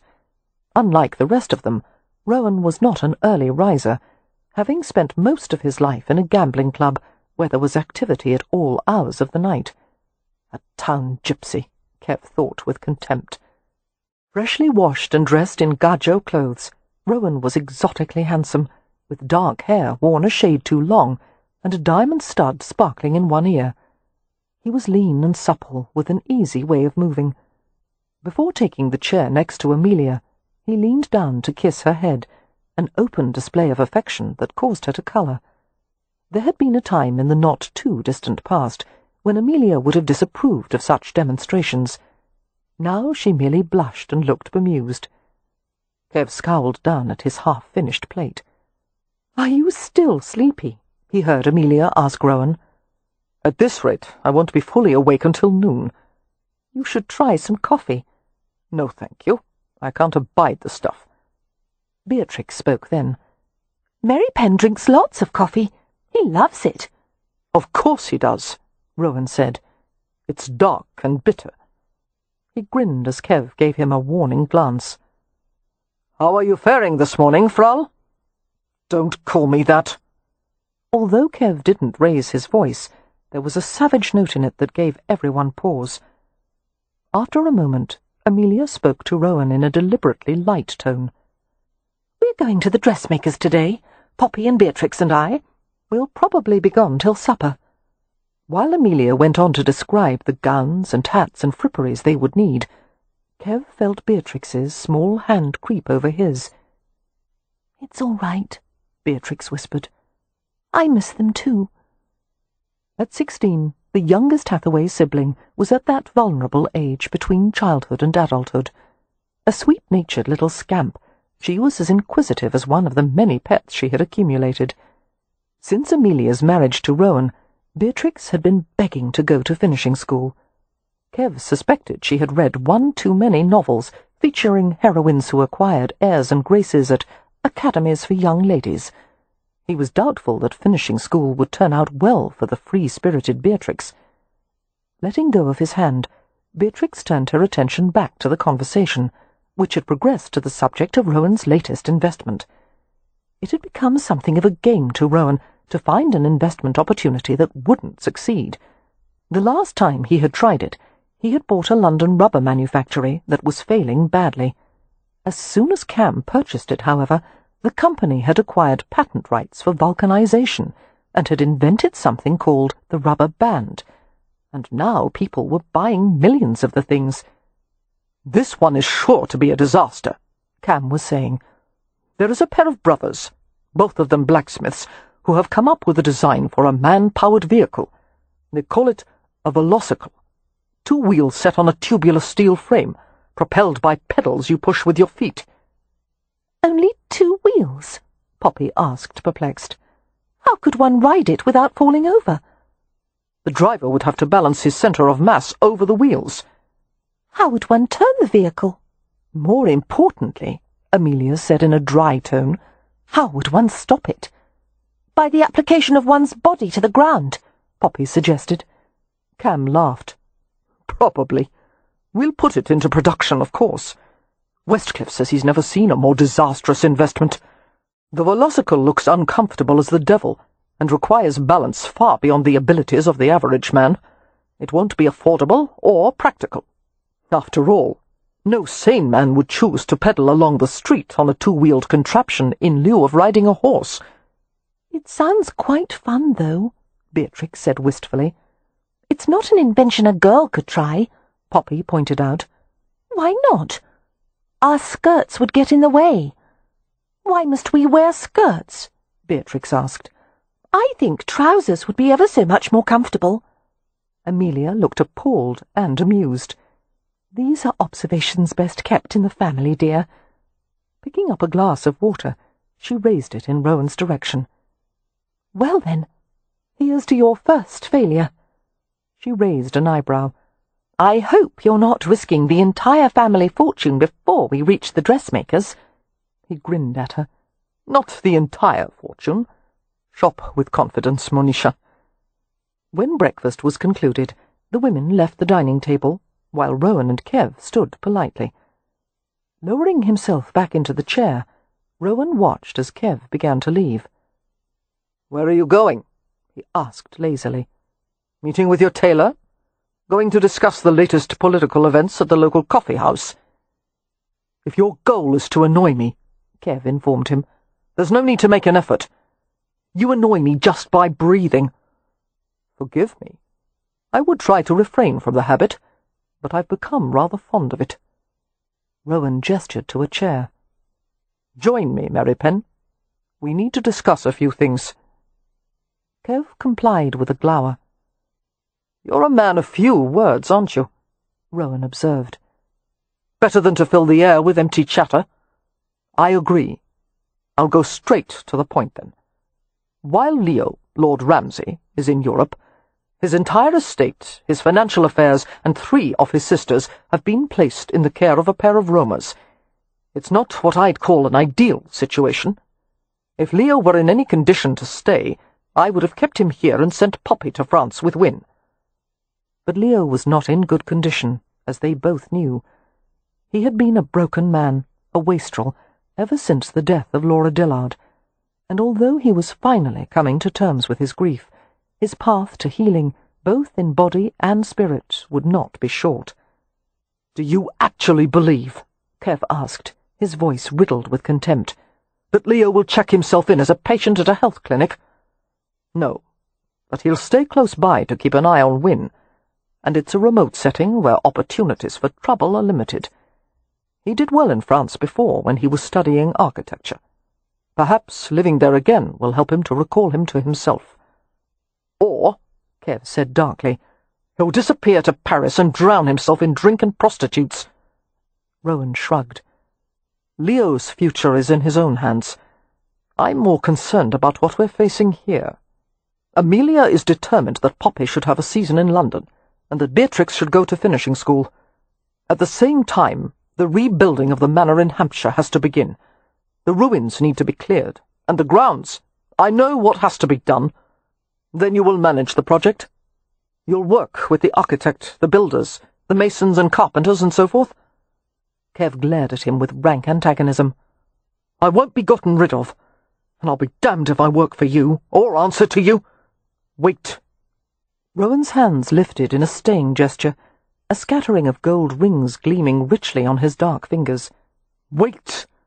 For God's sake! I'm not trying to get rid of you. I'm proposing a partnership. Frankly, I'm no more thrilled by the prospect than you are. But there is much to be accomplished, and we have more to gain by working together than being at cross purposes." Idly picking up a table knife, Kev ran his fingers along the blunt edge and the intricate gilded handle.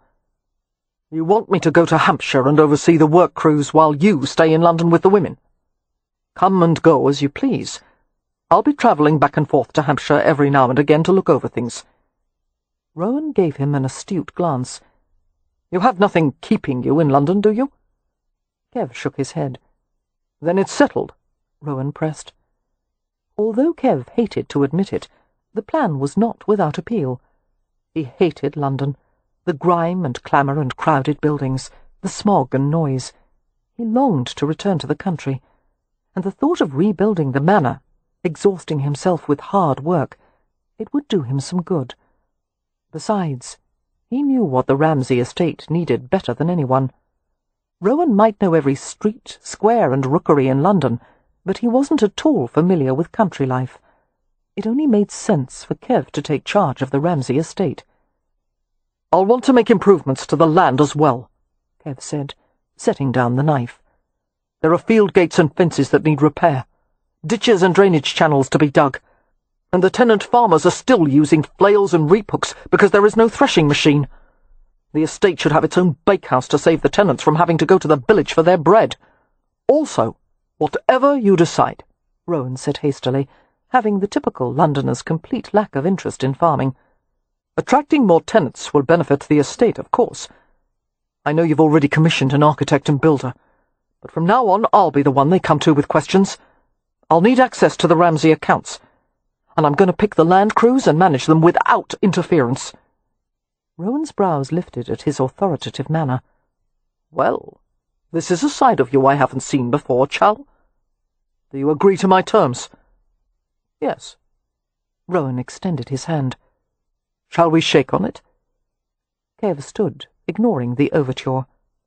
"Not necessary." Rowan's white teeth flashed in a grin. "Merripen, would it be so terrible to attempt a friendship with me? We'll never be friends. At best, we're enemies with a common purpose." Rowan continued to smile. "I suppose the end result is the same." He waited until Kev had reached the door before saying casually, "By the way, I'm going to pursue the matter of the tattoos. If there is a connection between the two of us, I want to find out what it is." "You'll do so without my cooperation," Kev said stonily. "Why not? Aren't you curious?" "Not in the least." Rowan's hazel eyes were filled with speculation. "You have no ties to the past or the Rome, and no knowledge of why a unique design was inked into your arm in early childhood. What are you afraid of finding out?" "You've had the same tattoo for just as long," Kev shot back. "You have no more idea about what it's for than I do. Why take such an interest in it now?" Absently, Rowan rubbed his arm over his shirt-sleeve, where the tattoo was located. "I always assumed it was done at some whim of my grandmother's. She would never explain why I had the mark, or what it meant. Did she know?" "I believe so." Rowan's mouth quirked. "She seemed to know everything. She was a powerful herbalist, and a believer in the Bitifoki." "Fairy people?" Kev asked with a disdainful curl of his lips. Rowan smiled. "Oh, yes. She assured me she was on personal terms with many of them." The trace of amusement faded. "When I was about 10 years old, my grandmother sent me away from the tribe. She said I was in danger. My cousin Noah brought me to London and helped me to find work at the gambling club as a list-maker's runner. I've never seen any of my tribe since then." Rowan paused, his face becoming shadowed. "I was banished from the room without ever knowing why, and I had no reason to assume the tattoo had anything to do with it. Until I met you. We have two things in common, Frau. We are outcasts, and we bear the mark of an Irish nightmare horse. And I think that finding out where it came from may help us both." In the following months, Kev prepared the Ramsay estate for reconstruction. A mild and half-hearted winter had fallen over the village of Stony Cross and its environs, where the Ramsay estate was located. Beige grasses were crisped with frost, and stones rested hard-frozen by the banks of the Avon and Itchen rivers. Catkins emerged on willows, soft and tender as a lamb's tail, while dogwood sent up red winter stems to splinter the pale grey landscape. The crews employed by John Dashel, the contractor who would rebuild the Ramsay Manor, were hard-working and efficient. The first 2 months were spent clearing the remains of the house, carting off charred wood and broken rock and rubble. A small gatehouse on the approach road was repaired and refurbished for the Hathaways' convenience. Once the ground began to soften in March, the rebuilding of the manor would start in earnest. Kev was certain the crews had been warned in advance that the project was being supervised by a Roma, for they offered no objection to his presence or his authority. Dashel, being a self-made and pragmatic man, didn't seem to care if his clients were English, Roma, or any other nationality, so long as his payment schedule was met. Near the end of February, Kev made the 12-hour journey from Stony Cross to London. He had received word from Amelia that Beatrix had quit finishing school. Even though Amelia had added that all was well, Kev wanted to make certain for himself. The 2-month separation was the longest he had ever spent away from the Hathaway sisters, and he was surprised by how intensely he had missed them. It seemed the feeling was mutual. As soon as Kev arrived at their suite at the Rutledge Hotel, Amelia, Poppy, and Beatrix all pounced on him with unseemly enthusiasm. He tolerated their shrieks and kisses with gruff indulgence, secretly pleased by the warmth of their welcome. Following them into the family parlour, Kev sat with Amelia on an overstuffed settee, while Cam Rowan and Poppy occupied nearby chairs. Beatrix perched on a footstool at Kev's feet. The women looked well, Kev thought, all 3 stylishly dressed and groomed, their dark hair arranged in pinned-up curls, except for Beatrix, who had plaits. Amelia in particular seemed happy, laughing easily, radiating a contentment that could only come from a good marriage. Poppy was emerging as a beauty, with her fine features and her rich, auburn-toned hair, a warmer, more approachable version of Wynn's delicate blonde perfection. Beatrix, however, was subdued and thin. To anyone who didn't know her, Beatrix would appear to be a normal, cheerful girl, but Kev saw the subtle signs of tension and strain on her face. "What happened at school?" Kev asked with his customary bluntness. Beatrix unburdened herself eagerly. "Oh, Merripen, it was all my fault. School is horrid. I abhor it. I did make a friend or 2, and I was sorry to leave them. But I didn't get on with my teachers. I was always saying the wrong thing in class, asking the wrong questions." It appeared, Amelia said wryly, that the Hathaway method of learning and debating wasn't welcome in school. "And I got into some rows," Beatrix continued, "because some of the girls said their parents told them not to associate with me, because we have gypsies in the family, and for all they knew I might be part gypsy too. And I said I wasn't, but even if I were it was no cause for shame, and I called them snobs, and then there was a lot of scratching and hair-pulling." Kev swore under his breath. He exchanged glances with Rowan, who looked grim. Their presence in the family was a liability to the Hathaway sisters, and yet there was no remedy for that. "And then," Beatrix said, "my problem came back." Everyone was silent. Kev reached out and settled his hand on her head, his fingers curving over the shape of her skull. "Charvie," he murmured, a Romany endearment for a young girl. Since he rarely used the old language, Beatrix gave him a round-eyed look of surprise. Beatrix's problem had first appeared after Mr. Hathaway's death. It recurred every now and then in times of anxiety or distress. She had a compulsion to steal things, usually small things like pencil stubs or bookmarks, or the odd piece of flatware. Sometimes she didn't even remember taking an object. Later she would suffer intense remorse and go to extraordinary lengths to return the things she had filched. Kev removed his hand from her head and looked down at her. "What did you take, little ferret?" he asked gently. She looked chagrined. "Hair ribbons, combs, books, small things. And then I tried to put everything back, but I couldn't remember where it all went. So there was a great rumpus, and I came forward to confess, and I was asked to leave the school. And now I'll never be a lady." "Yes, you will," Amelia said at once. "We're going to hire a governess, which is what we should have done in the beginning." Beatrix regarded her doubtfully. "I don't think I would want any governess who would work for our family." "Oh, we're not as bad as all that," Amelia began. "Yes, we are," Poppy informed her. "We're odd, Amelia. I've always told you that. We were odd even before you brought Mr. Rowan into the family." Casting a quick glance at Cam, she said, "No offence meant, Mr. Rowan." His eyes glinted with amusement. "None taken." Poppy turned to Kev. "No matter how difficult it is to find a proper governess, we must have one. I need help. My season has been nothing short of disaster, Merripen." "It's only been 2 months," Kev said. "How can it be a disaster?" "I'm a wallflower." "You can't be." "I'm lower than a wallflower," she told him. "No man wants anything to do with me." Kev looked at Rowan and Amelia incredulously. A beautiful, intelligent girl like Poppy should have been overrun with suitors. "What is the matter with these gajos?" he asked in amazement. "They're all idiots," Rowan said. "They never waste an opportunity to prove it." Glancing back at Poppy, Kev cut to the chase. "Is it because there are gypsies in the family? Is that why you're not sought after?"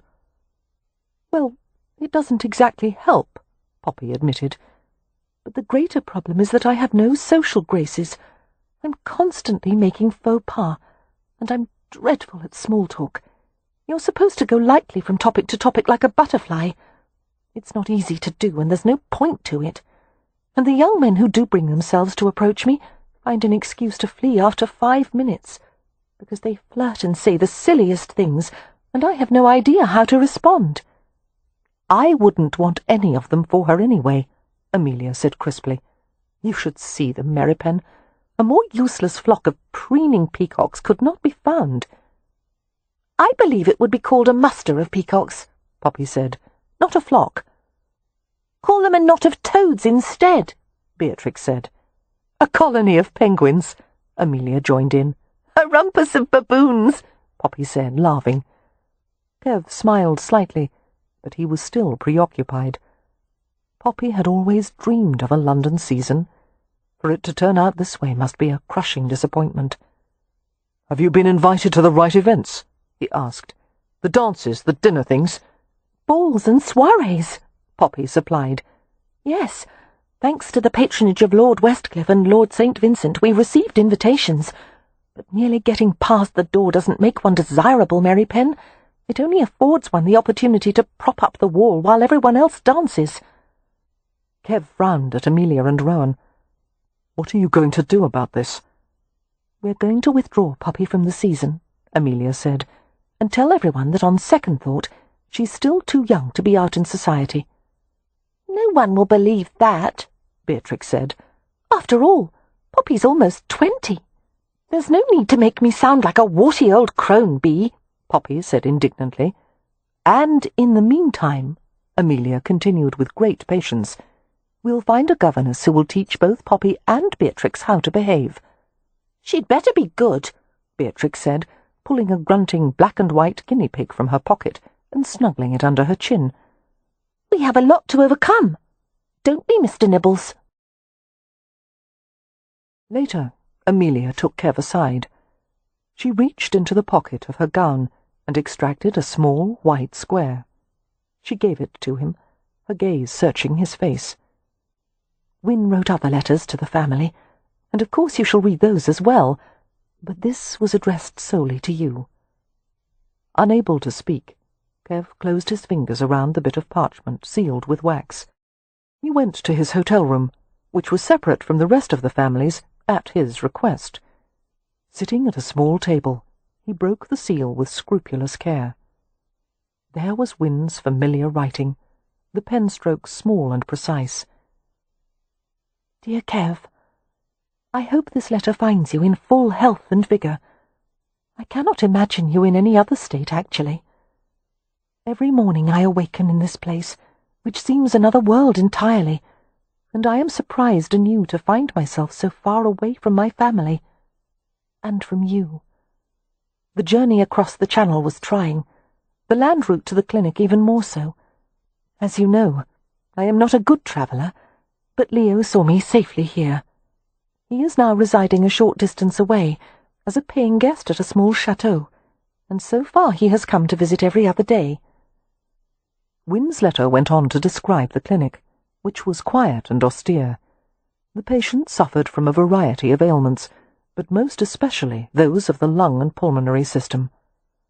Instead of dosing them with narcotic drugs and keeping them inside, as most doctors prescribed, Dr. Harrow put them all on a program of exercise, cold baths, health tonics, and a simple abstemious diet.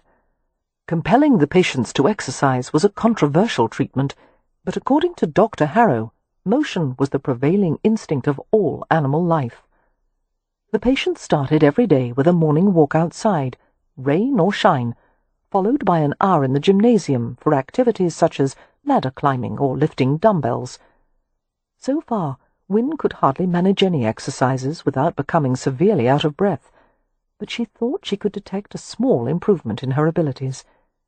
Everyone at the clinic was required to practice breathing on a new device called a spirometer, an apparatus for measuring the volume of air inspired and expired by the lungs. There was more about the clinic and the patients, which Kev skimmed over quickly, and then he reached the last paragraph.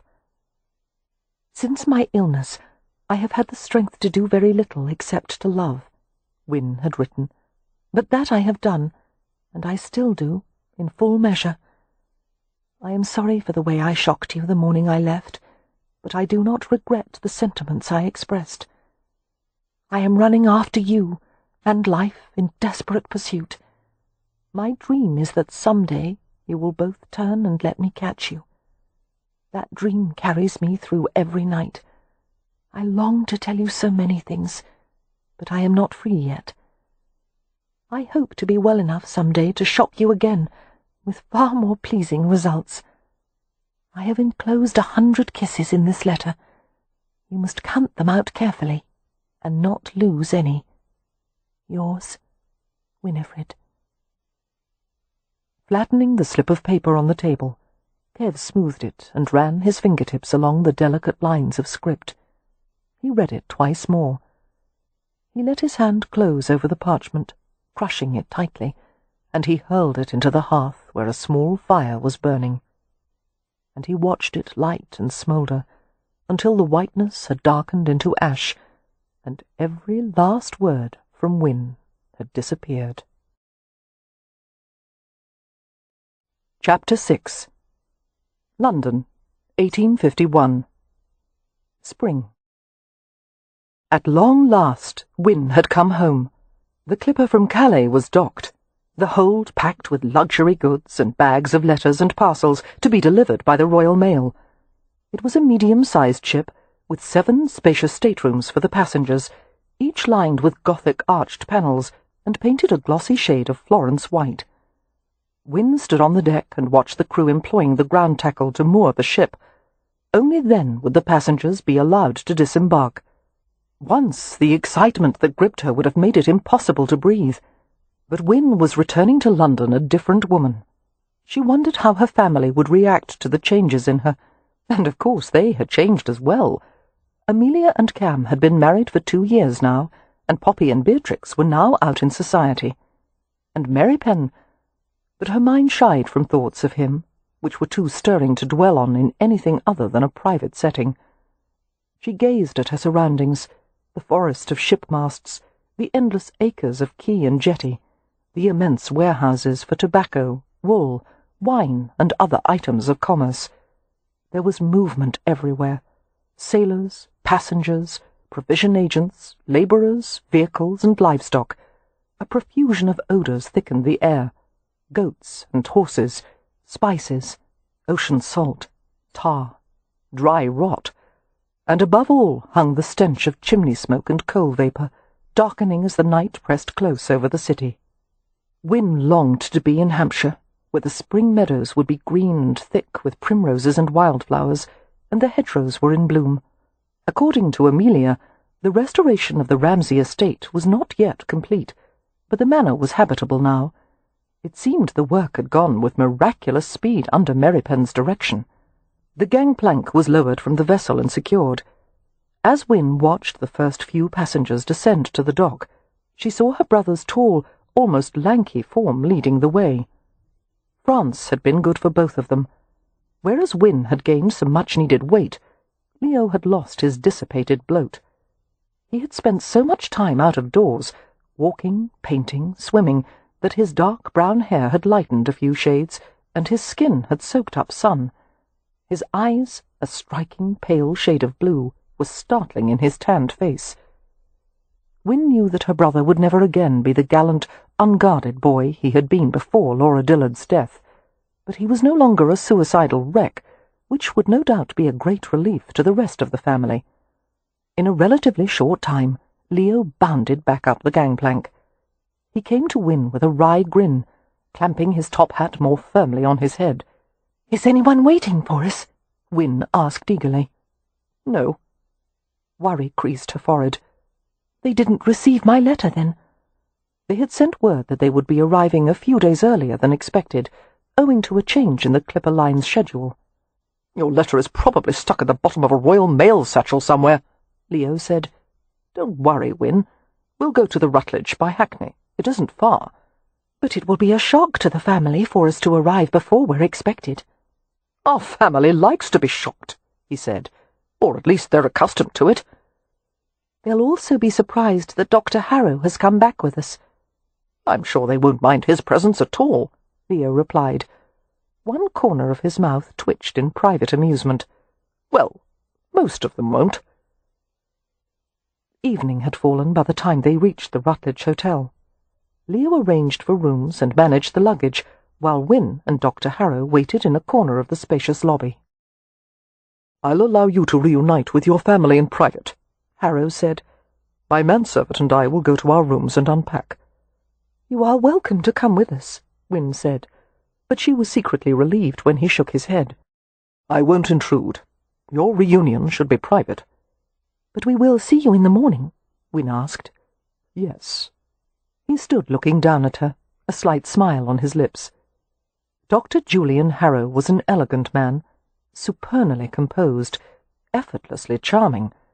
He was dark-haired and grey-eyed, and possessed of a square-jawed attractiveness that had caused nearly all of his female patients to fall a little bit in love with him. One of the women at the clinic had remarked dryly that Harrow's personal magnetism not only affected men, women, and children, but also extended to armoires, assorted chairs, and the nearby goldfish in a bowl. As Leo had put it, "Harrow doesn't look at all like a doctor.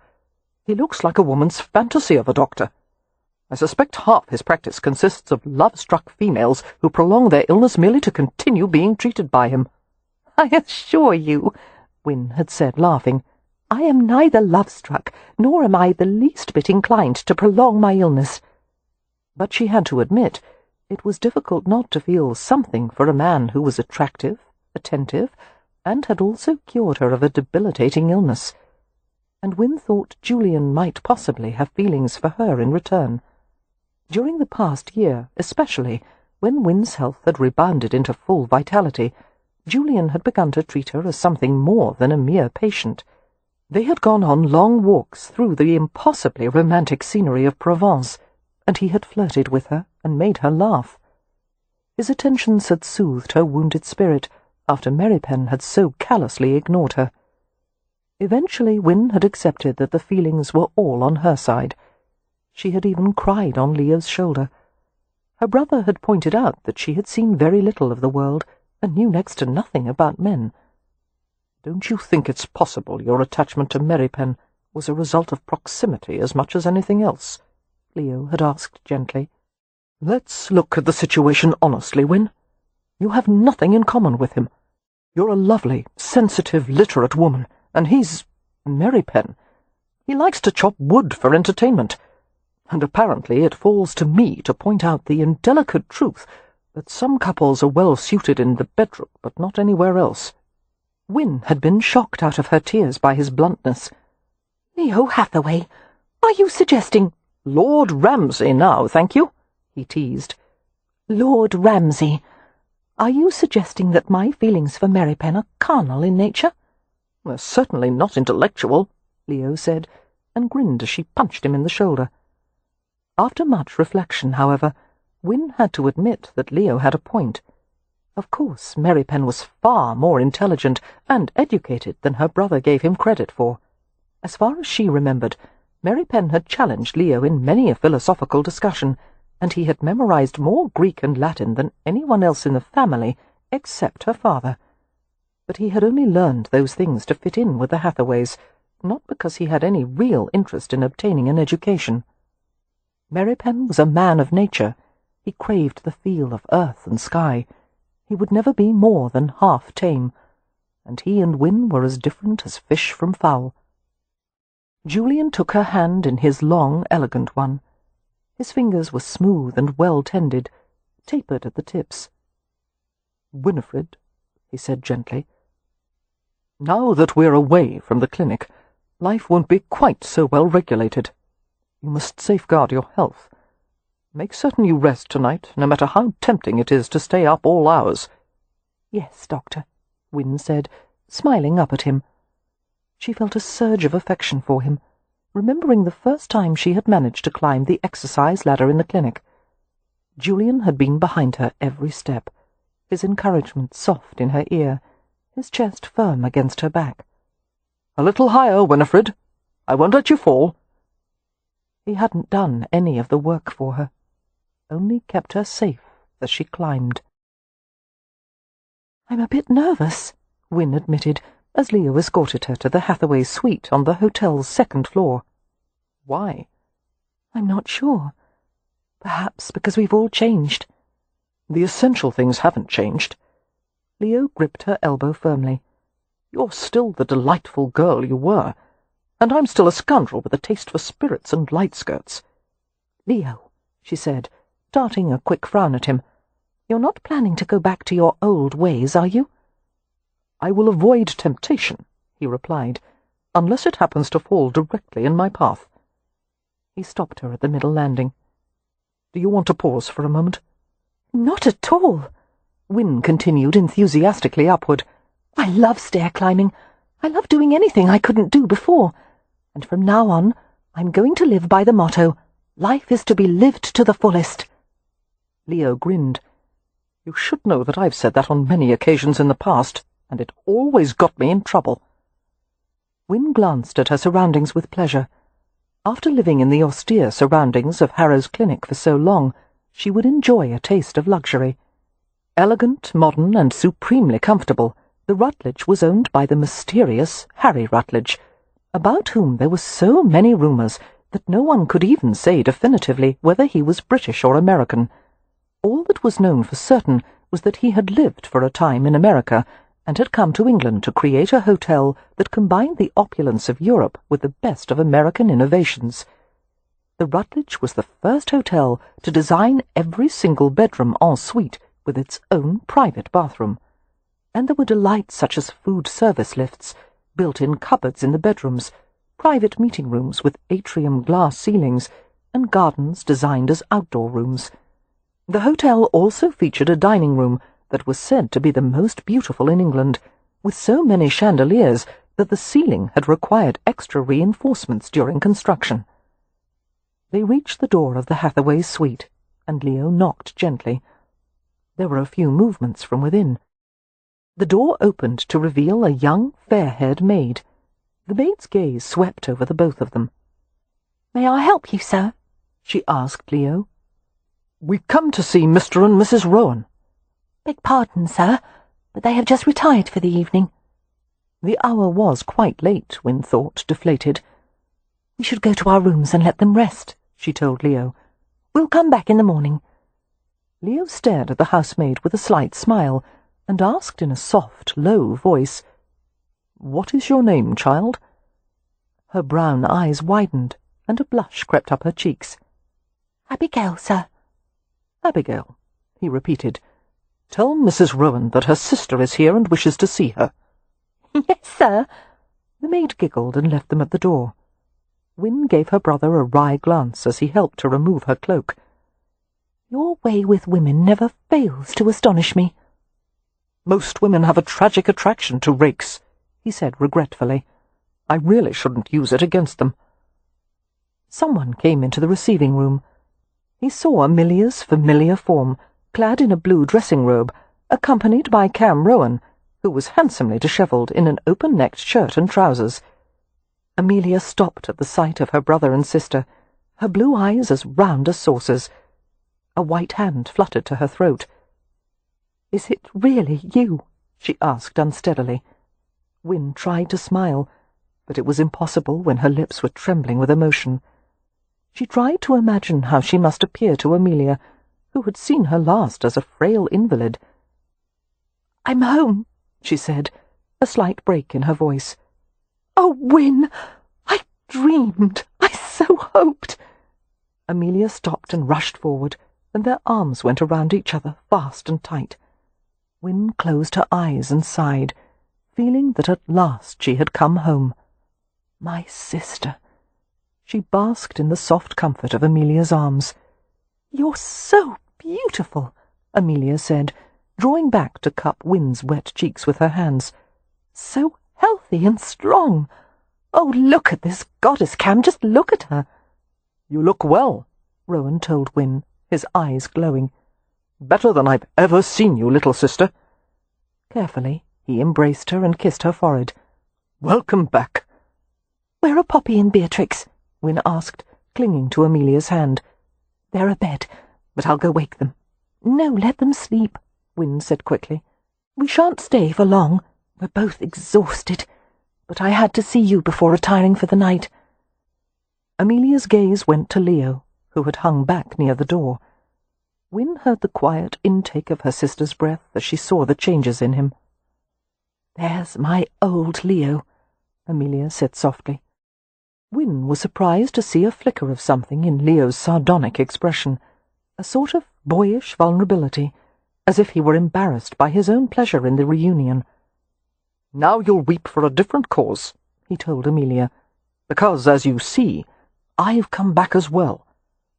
She flew to him, and was swallowed in a strong embrace.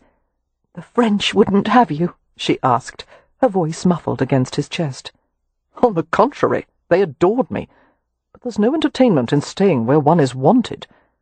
"That's too bad," Amelia said, standing on her toes to kiss his cheek, "because you're very much wanted here." Smiling, Leo reached out to shake Rowan's hand. "I look forward to seeing the improvements you wrote about. It seems the estate is thriving." "You can ask Merripen on the morrow," Rowan replied easily. "He knows every inch of the place, and the name of every servant and tenant, and he has much to say on the subject, so be forewarned that any conversation about the estate will be a lengthy one." "On the morrow," Leo repeated, giving Wynne a quick glance. "He's in London, then?" "Here, at the Rutledge. He's in town to visit a placement agency to hire more servants." "I have much to thank Merripen for," Leo said with uncharacteristic sincerity. "And you as well, Rowan. The devil knows why you've undertaken so much for my sake. It was for the family's sake as well." As the two men talked, Amelia drew Wynne to a settee near the hearth. "Your face is fuller," Amelia said, openly cataloguing the changes in her sister. "Your eyes are brighter, and your figure is altogether splendid." "No more corsets," Wynne said with a grin. "Dr. Harrow says they compress the lungs, force the spine and head into an unnatural attitude, and weaken the back muscles." "Scandalous!" Amelia exclaimed, her eyes sparkling. "No corset even on formal occasions." "He allows that I might wear one very rarely, but only loosely laced." "And what else does Dr. Harrow say?" Amelia was clearly entertained. Any opinions on stockings and garters? You may hear it from the source himself, Wynne said. Leo and I have brought Dr. Harrow back with us. Lovely. Does he have business here? Not that I know of. I suppose since he's from London he has relations and friends to meet. Yes, that's part of it, but... Wynne felt herself flush a little. Julian has expressed a personal interest in spending time with me away from the setting of the clinic. Amelia's lips parted in surprise. Julian, she repeated. Does he mean to court you, Wynne? I'm not sure. I'm not at all experienced in these matters, but I think so. Do you like him? Wynne nodded without hesitation. Quite a lot. Then I'm certain to like him as well, and I will be glad of the chance to thank him personally for what he has done. They grinned at each other, basking in the delight of being reunited. But after a moment, Wynne thought of Merripen, and her pulse began to throb with uncomfortable force, and nerves jumped everywhere in her body. "How is he, Amelia?" she finally brought herself to whisper. There was no need for Amelia to ask who he was. "Merripen has changed," she said cautiously, "nearly as much as you and Leo. Cam says what Merripen has accomplished with the estate is no less than astounding. It requires a broad array of skills to direct builders, craftsmen and groundsmen, and also to repair the tenant farms. And Merripen has done it all. When necessary, he'll strip off his coat and lend his own back to a task. He's earned the respect of the workers. They never dare to question his authority." "I'm not surprised, of course," Wynne said, while a bittersweet feeling came over her. "He has always been a very capable man. But when you say he has changed, what do you mean?" "He has become rather hard." "Hard-hearted? Stubborn?" "Yes, and remote. He seems to take no satisfaction in his success, nor does he exhibit any real pleasure in life. Oh, he has learned a great deal, and he wields authority effectively, and he dresses better to befit his new position. But oddly, he seems less civilized than ever. I think—" an uncomfortable pause. "Perhaps it may help him to see you again. You were always a good influence." Wynne eased her hands away and glowered down at her own lap. "I doubt that. I doubt I have any influence on Merripen whatsoever. He has made his lack of interest very clear." "Lack of interest?" Amelia repeated, and gave a strange little laugh. "No, Wynne, I wouldn't say that at all. Any mention of you earns his closest attention." "One may judge a man's feelings by his actions." Wynne sighed and rubbed her weary eyes. "At first I was hurt by the way he ignored my letters. Then I was angry. Now I merely feel foolish." "Why, dear?" Amelia asked, her blue eyes filled with concern. For loving, and having that love tossed back in her face, for wasting an ocean's worth of tears on a big, hard-hearted brute, and for still wanting to see him despite all that. Wynne shook her head. The talk of Merripen had made her agitated and melancholy. "I'm weary after the long journey, Amelia," she said with a half-smile. "Would you mind if I—" "No, no, go at once," her sister said, drawing her up from the settee and putting a protective arm around her. "Leo, do take Wynne to her room. You're both exhausted. We'll have time for talking tomorrow." "Ah, that lovely tone of command," Leo reminisced. "I'd hoped that by now you would have rid her of the habit of barking out orders like a drill sergeant, Rowan." "I enjoy all her habits," Rowan replied, smiling at his wife. "What room is Merripen in?" Wynne whispered to Amelia. "Third floor, number 21, Amelia whispered back. "But you mustn't go tonight, dear." "Of course." Wynne smiled at her. "The only thing I intend to do tonight is to go to bed without delay." Chapter 7. Third floor, number 21. Wynne pulled the hood of her cloak farther over her head, concealing her face as she walked along the quiet hallway. She had to find Merripen, of course. She had come too far. She had crossed miles of earth and ocean, and come to think of it, she had climbed the equivalent of 1,000 ladders in the clinic gymnasium, all to reach him. Now that they were in the same building, she was hardly going to end her journey prematurely. The hotel hallways were bracketed at each end, with colonnaded light wells to admit the sun in the daylight hours. Wynne could hear strains of music from deep within the hotel. There must be a private party in the ballroom, or an event in the famous dining room. Harry Rutledge was called the hotelier to royalty, welcoming the famous, the powerful, and the fashionable to his establishment. Glancing at the gilded numbers on each door, Wynne finally found 21. Her stomach plunged, and every muscle clenched with anxiety. She felt a light sweat break out on her forehead. Fumbling a little with her gloves, she managed to pull them off and tuck them into the pockets of her cloak. A tremulous knock at the door with her knuckles, and she waited in frozen stillness, head down bent, hardly able to breathe for nerves. She gripped her arms around herself beneath the concealing cloak. She was not certain how much time passed, only that it seemed an eternity before the door was unlocked and opened. Before she could bring herself to look up, she heard Merripen's voice. She had forgotten how deep and dark it was, how it seemed to reach down to the centre of her. "I didn't send for a woman tonight." That last word forestalled Wynne's reply. Tonight implied that there had been other nights when he had indeed sent for a woman, and although Wynne was unworldly, she certainly understood what happened when a woman was sent for and received by a man at a hotel. Her brain swarmed with thoughts.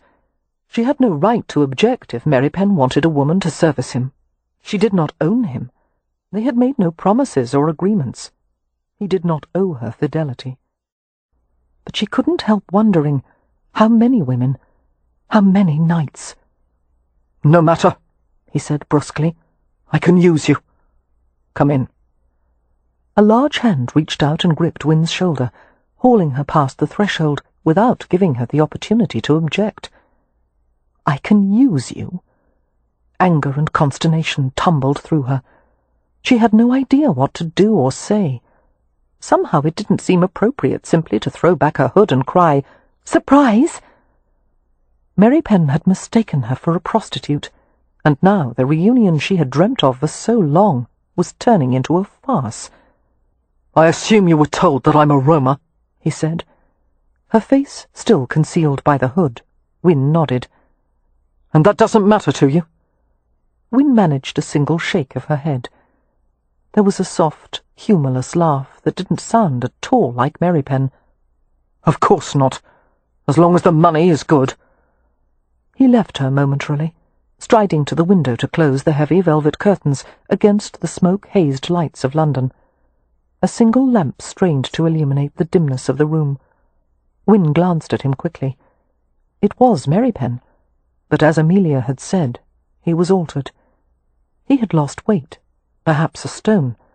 He was huge, lean, almost raw-boned. The neck of his shirt hung open, revealing the brown, hairless chest, the gleaming curve of powerful muscle. She thought at first it was a trick of the light, the immense bullock of his shoulders and upper arms. Good Lord, how strong he'd become. But none of that intrigued or startled her as much as his face.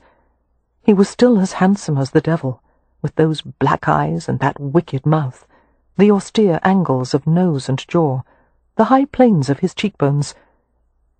There were new lines, however, deep, bitter grooves that ran from nose to mouth, and the trace of a permanent frown between his thick brows, and most disturbing of all, a hint of cruelty in his expression. He looked capable of things that her Merripen could never have done. "Kev," she thought in despair and wonder, "what's happened to you?" He came to her. Wynne had forgotten the fluid way he moved, the breathtaking vitality that seemed to charge the air. Hastily she lowered her head. Merripen reached out for her, and felt her flinch. He must have also detected the tremors that ran through her frame, for he said in a pitiless tone, "You're new at this." She managed a hoarse whisper. "Yes." I won't hurt you." Merripen guided her to a nearby table. As she stood facing away from him, he reached around to the fastenings of her cloak. The heavy garment fell away, revealing her straight blonde hair, which was falling from its combs. She heard his breath catch. A moment of stillness. Wynne closed her eyes as Merripen's hands skimmed her sides. Her body was fuller, more curved, strong in the places where she had once been frail. She wore no corset, in spite of the fact that a decent woman always wore a corset. There was only one conclusion a man could have drawn from that.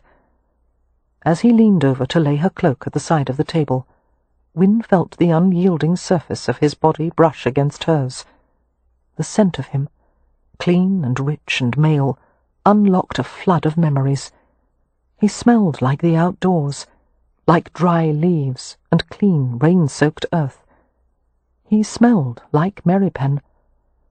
She didn't want to be so undone by him, and yet it shouldn't have been a surprise. Something about him had always reached through her composure, down to the vein of purest feeling. This raw exhilaration was terrible and sweet, and no man had ever done this to her except him.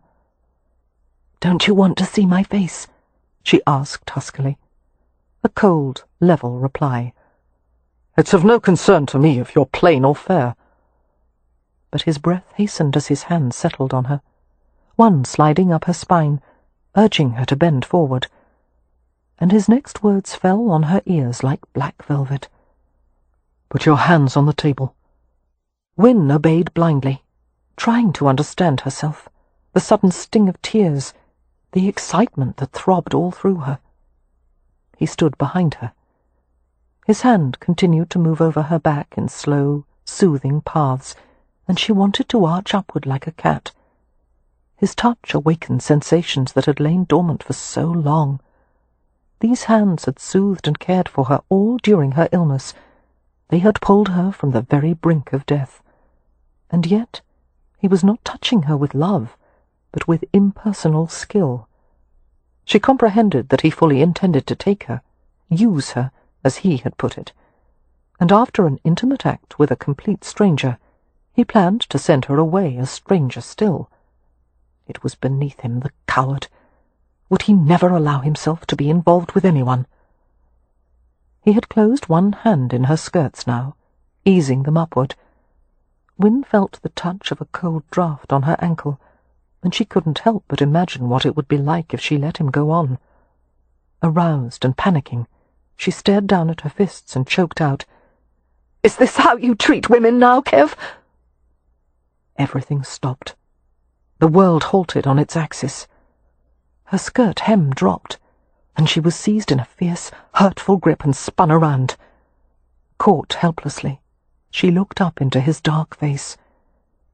Merripen was expressionless, save for the widening of his eyes. As he stared at her, a flush burned across his cheeks and the bridge of his nose. "Wynne!" Her name was carried on a shaken breath.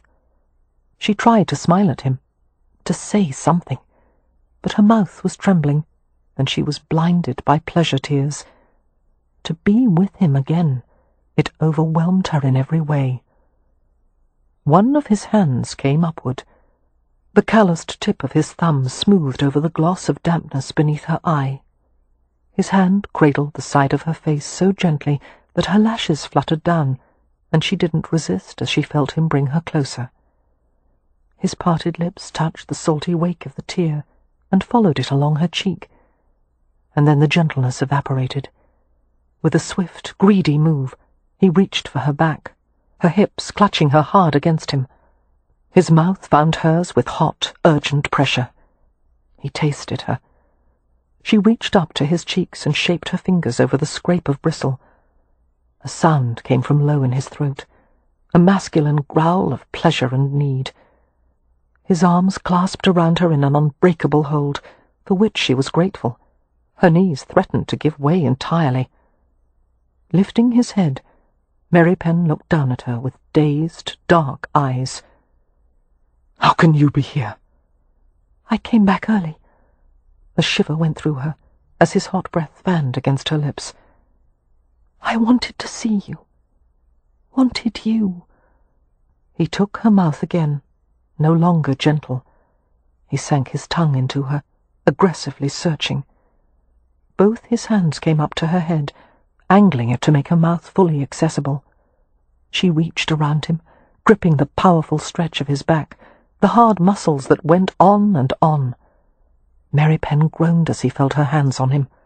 He groped at the combs in her hair, tugged them out, and tangled his fingers in the long, silken locks.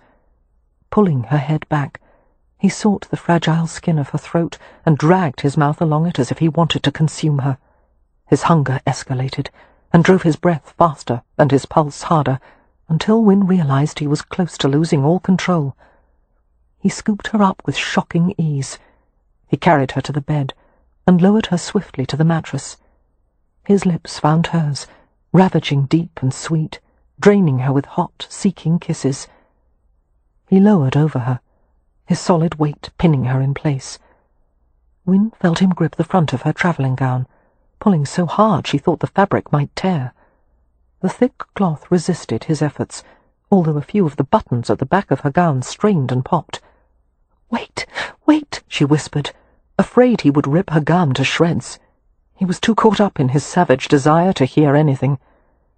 As Merripen cupped the soft shape of her breast over the gown, the tip ached and hardened. His head bent. To Wynne's astonishment, she felt him biting against the cloth until her nipple was caught in the light clamp of his teeth. A whimper escaped her, and her hips jerked upward reflexively. Merripen crawled over her. His face was misted with sweat. His nostrils flared from the force of his breathing. The front of her skirts had ridden up between them. He tugged them higher and impelled himself between her thighs until she felt the thick ridge of him between the layers of her drawers and his trousers. Her eyes flew open. She stared up into the black fire of his gaze. He moved against her, letting her feel every inch of what he wanted to put inside her, and she moaned and opened to him. He made a primitive sound as he rubbed over her again, caressing her with unspeakable intimacy. She wanted him to stop, and at the same time she wanted him never to stop. "Kev!" Her voice was shaking. "Kev!" But his mouth covered hers, penetrating deeply, while his hips moved in slow strokes. Shaken and impassioned, she lifted against that demanding hardness. Each wicked thrust caused sensations to spread, heat unfolding. Wynne writhed helplessly, unable to speak with his mouth possessing hers. More heat, more delicious friction. Something was happening. Her muscles tightening, her senses opening in readiness for what? She was going to faint if he didn't stop. Her hands groped at his shoulders, pushing at him, but he ignored the feeble shove.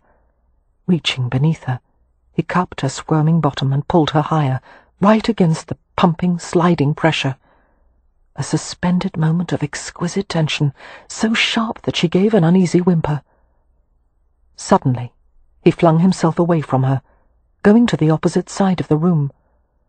Bracing his hands against the wall, he hung his head and panted, and shivered like a wet dog. Dazed and trembling, Wynne moved slowly, restoring her clothing. She felt desperate and painfully empty, needing something she had no name for. When she was covered again, she left the bed on unsteady legs. She approached Merripen cautiously. It was obvious he was aroused, painfully so. She wanted to touch him again. Most of all, she wanted him to put his arms around her and tell her how overjoyed he was to have her back. But he spoke before she reached him, and his tone was not encouraging. "If you touch me," he said in a guttural voice, "I'm going to drag you back to that bed, and I won't be responsible for what happens next." Wynne stopped, plaiting her fingers. Eventually, Merripen recovered his breath, and he gave her a glance that should have immolated her on the spot. "Next time," he said flatly, "some advance warning of your arrival might be a good idea." "I did send advance notice." Wynne was amazed that she could even speak. It must have been lost. She paused.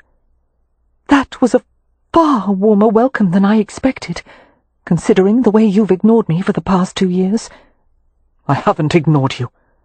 Wynne took quick refuge in sarcasm. You wrote to me once in 2 years. Merripen turned and rested his back against the wall. You didn't need letters from me. I needed any small sign of affection, and you gave me none. She stared at him incredulously as he remained silent. For heaven's sake, Kev, aren't you even going to say that you're glad I'm well again? I'm glad you're well again. Then why are you behaving this way? Because nothing else has changed. You've changed, she shot back. I don't know you anymore. That's as it should be. Kev, she said in bewilderment, why are you behaving this way? I went away to get well. Surely you can't blame me for that. I blame you for nothing, but the devil knows what you could want from me now. I want you to love me, she wanted to cry out. She had travelled so far, and yet there was more distance between them than ever. I can tell you what I don't want, Kev, and that is to be estranged from you. Merripen's expression was stony and unfeeling. We're not estranged. He picked up her cloak and handed it to her. Put this on. I'll take you to your room. Wynne pulled the garment around herself, stealing discreet glances at Merripen, who was all brooding energy and suppressed power as he tucked his shirt into his trousers. The X of the braces over his back highlighted his magnificent build. You needn't walk with me to my room, she said in a subdued voice. I can find my way back without— You're to go nowhere in this hotel alone. It's not safe. You're right, she said sullenly. I would hate to be accosted by someone. The shot hit its mark. Merripen's mouth hardened, and he gave her a dangerous glance as he shrugged into his coat. How much he reminded her just now of the rough, wrathful boy he had been when he had first come to the Hathaways. Kev, she said softly, can't we resume our friendship? I'm still your friend. But nothing more? No. Wynne couldn't help glancing at the bed, at the rumpled counterpane that covered it, and a new surge of heat went through her. Merripen went still as he followed the direction of her gaze. That shouldn't have happened, he said roughly. I shouldn't have— He stopped and swallowed audibly. I haven't had a woman in a while. You were in the wrong place at the wrong time. Wynne had never been so mortified. You're saying you would have reacted that way with any woman? Yes. I don't believe you. Believe what you like. Merripen went to the door and opened it to glance in both directions along the hallway. Come here. I want to stay. I need to talk with you. Not alone. Not at this hour. He paused. I told you to come here. This last was said with a quiet authority that made her bristle, but she obeyed. As Wynne reached him, Merripen pulled the hood of her cloak up to conceal her face. Ascertaining that the hallway was still clear, he guided her outside the room and closed the door. They were silent as they went to the staircase at the end of the hallway. Wynne was acutely conscious of his hand resting lightly on her back. Reaching the top step, she was surprised when he stopped her. Take my arm. She realized he intended to help her down the stairs, as he had always done when she was ill. Stairs had been a particular trial for her. The entire family had been terrified that she would faint while going up or down the steps, and perhaps break her neck. Merripen had often carried her rather than let her take the risk. "No, thank you," she said. "I'm able to do it on my own now." "Take it," he repeated, reaching for her hand. Wynne snatched it back, while her chest tightened with annoyance. "I don't want your help. I'm no longer a helpless invalid, though it seems you preferred me that way." Although she couldn't see his face, she heard his sharply indrawn breath. She felt ashamed at the petty accusation. even as she wondered if there weren't a grain of truth in it. Merripen didn't reply, however. If she had hurt him, he bore it stoically. They descended the stairs separately, in silence. Wynne was utterly confused. She had pictured this night 100 different ways, every possible way but this. She led the way to her door and reached in her pocket for the key. Merripen took the key from her and opened the door. "Go and light the lamp." Conscious of his large, dark form waiting at the threshold, Wynne went to the bedside table. Carefully she lifted the glass globe of the lamp, lit the wick and replaced the glass. After inserting the key into the other side of the door, Merripen said, "Lock it behind me." Turning to look at him, Wynne felt a miserable laugh knotting in her throat. "This is where we left off, isn't it? Me throwing myself at you, you turning me away. I thought I understood before. I wasn't well enough for the kind of relationship I wanted with you. But now I don't understand, because there's nothing to stop us from finding out if we are meant to." Distressed and mortified, she couldn't find words for what she wanted. "Unless I was mistaken in how you once felt for me. Did you ever desire me, Kev?" "No." His voice was barely audible. "It was only friendship. And pity." Wynne felt her face go very white. Her eyes and nose prickled. A hot tear leaked down her cheek. "Liar!" she said, and turned away. The door closed gently. Kev never remembered walking back to his room, only that he eventually found himself standing beside his bed. Groaning a curse, he sank to his knees and gripped huge handfuls of the counterpane and buried his face in it. He was in hell. Holy Christ, how Wynne devastated him!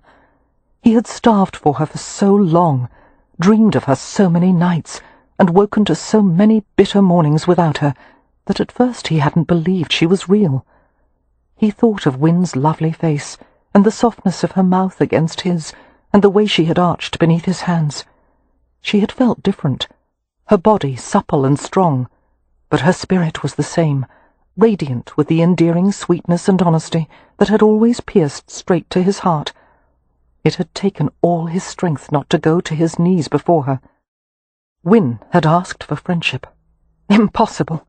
How could he separate any part of the unwieldy tangle of his feelings and hand over such a small piece? And she knew better than to ask. Even in the Hathaways' eccentric world, some things were forbidden. Kev had nothing to offer Wynne except degradation. Even Cam Rowan had been able to provide Amelia with his considerable wealth. But Kev had no worldly possessions, no grace of character, no education, no advantageous connections, nothing that the Gaji valued. He had been isolated and maltreated, even by the people of his own tribe, for reasons he had never understood. But on some elemental level, he knew that he must have deserved it. Something about him had destined him for a life of violence, and no rational being would say there was any benefit for Wynne Hathaway to love a man who was essentially a brute. If she was well enough to marry some day, it would be to a gentleman. To a gentle man. Chapter 8. In the morning, Leo met the governess. Poppy and Beatrix had both written to him about having acquired a governess a year earlier. Her name was Miss Marks, and they both liked her, although their descriptions didn't exactly convey why they should like such a creature. Apparently she was slight and quiet and stern. She was helping not only the sisters, but the entire family learn to acquit itself in society. Leo thought this social instruction was probably a good thing, for everyone else, not himself. When it came to polite behaviour, society tended to be far more exacting of women than men, and if a man had a title and held his liquor reasonably well, he could do or say nearly anything he liked, and still be invited everywhere. Through a quirk of fate, Leo had inherited a viscountcy, which had taken care of the first part of the equation, and now, after the long stay in France, he had limited his drinking to a glass of wine or two at supper. which meant he was relatively certain of being received at any dull and respectable event in London that he had no desire to attend. He only hoped that the formidable Miss Marks would try to correct him. It might be amusing to set her back on her heels. Leo knew next to nothing about governesses, save for the drab creatures in novels, who tended to fall in love with the lord of the manor, always with bad results. However, Miss Marks was entirely safe from him. For a change, he had no interest in seducing anyone. His former dissipated pursuits had lost their power to enthrall him. On one of Leo's ambles around Provence to visit some Gallo-Roman architectural remains, he had encountered one of his old professors at the École des Beaux-Arts. The chance meeting had resulted in a renewed acquaintanceship. In the months to come, Leo had spent many an afternoon sketching, reading, and studying in the professor's atelier, or workshop. He had arrived at some conclusions that he intended to put to the test, now that he was back in England.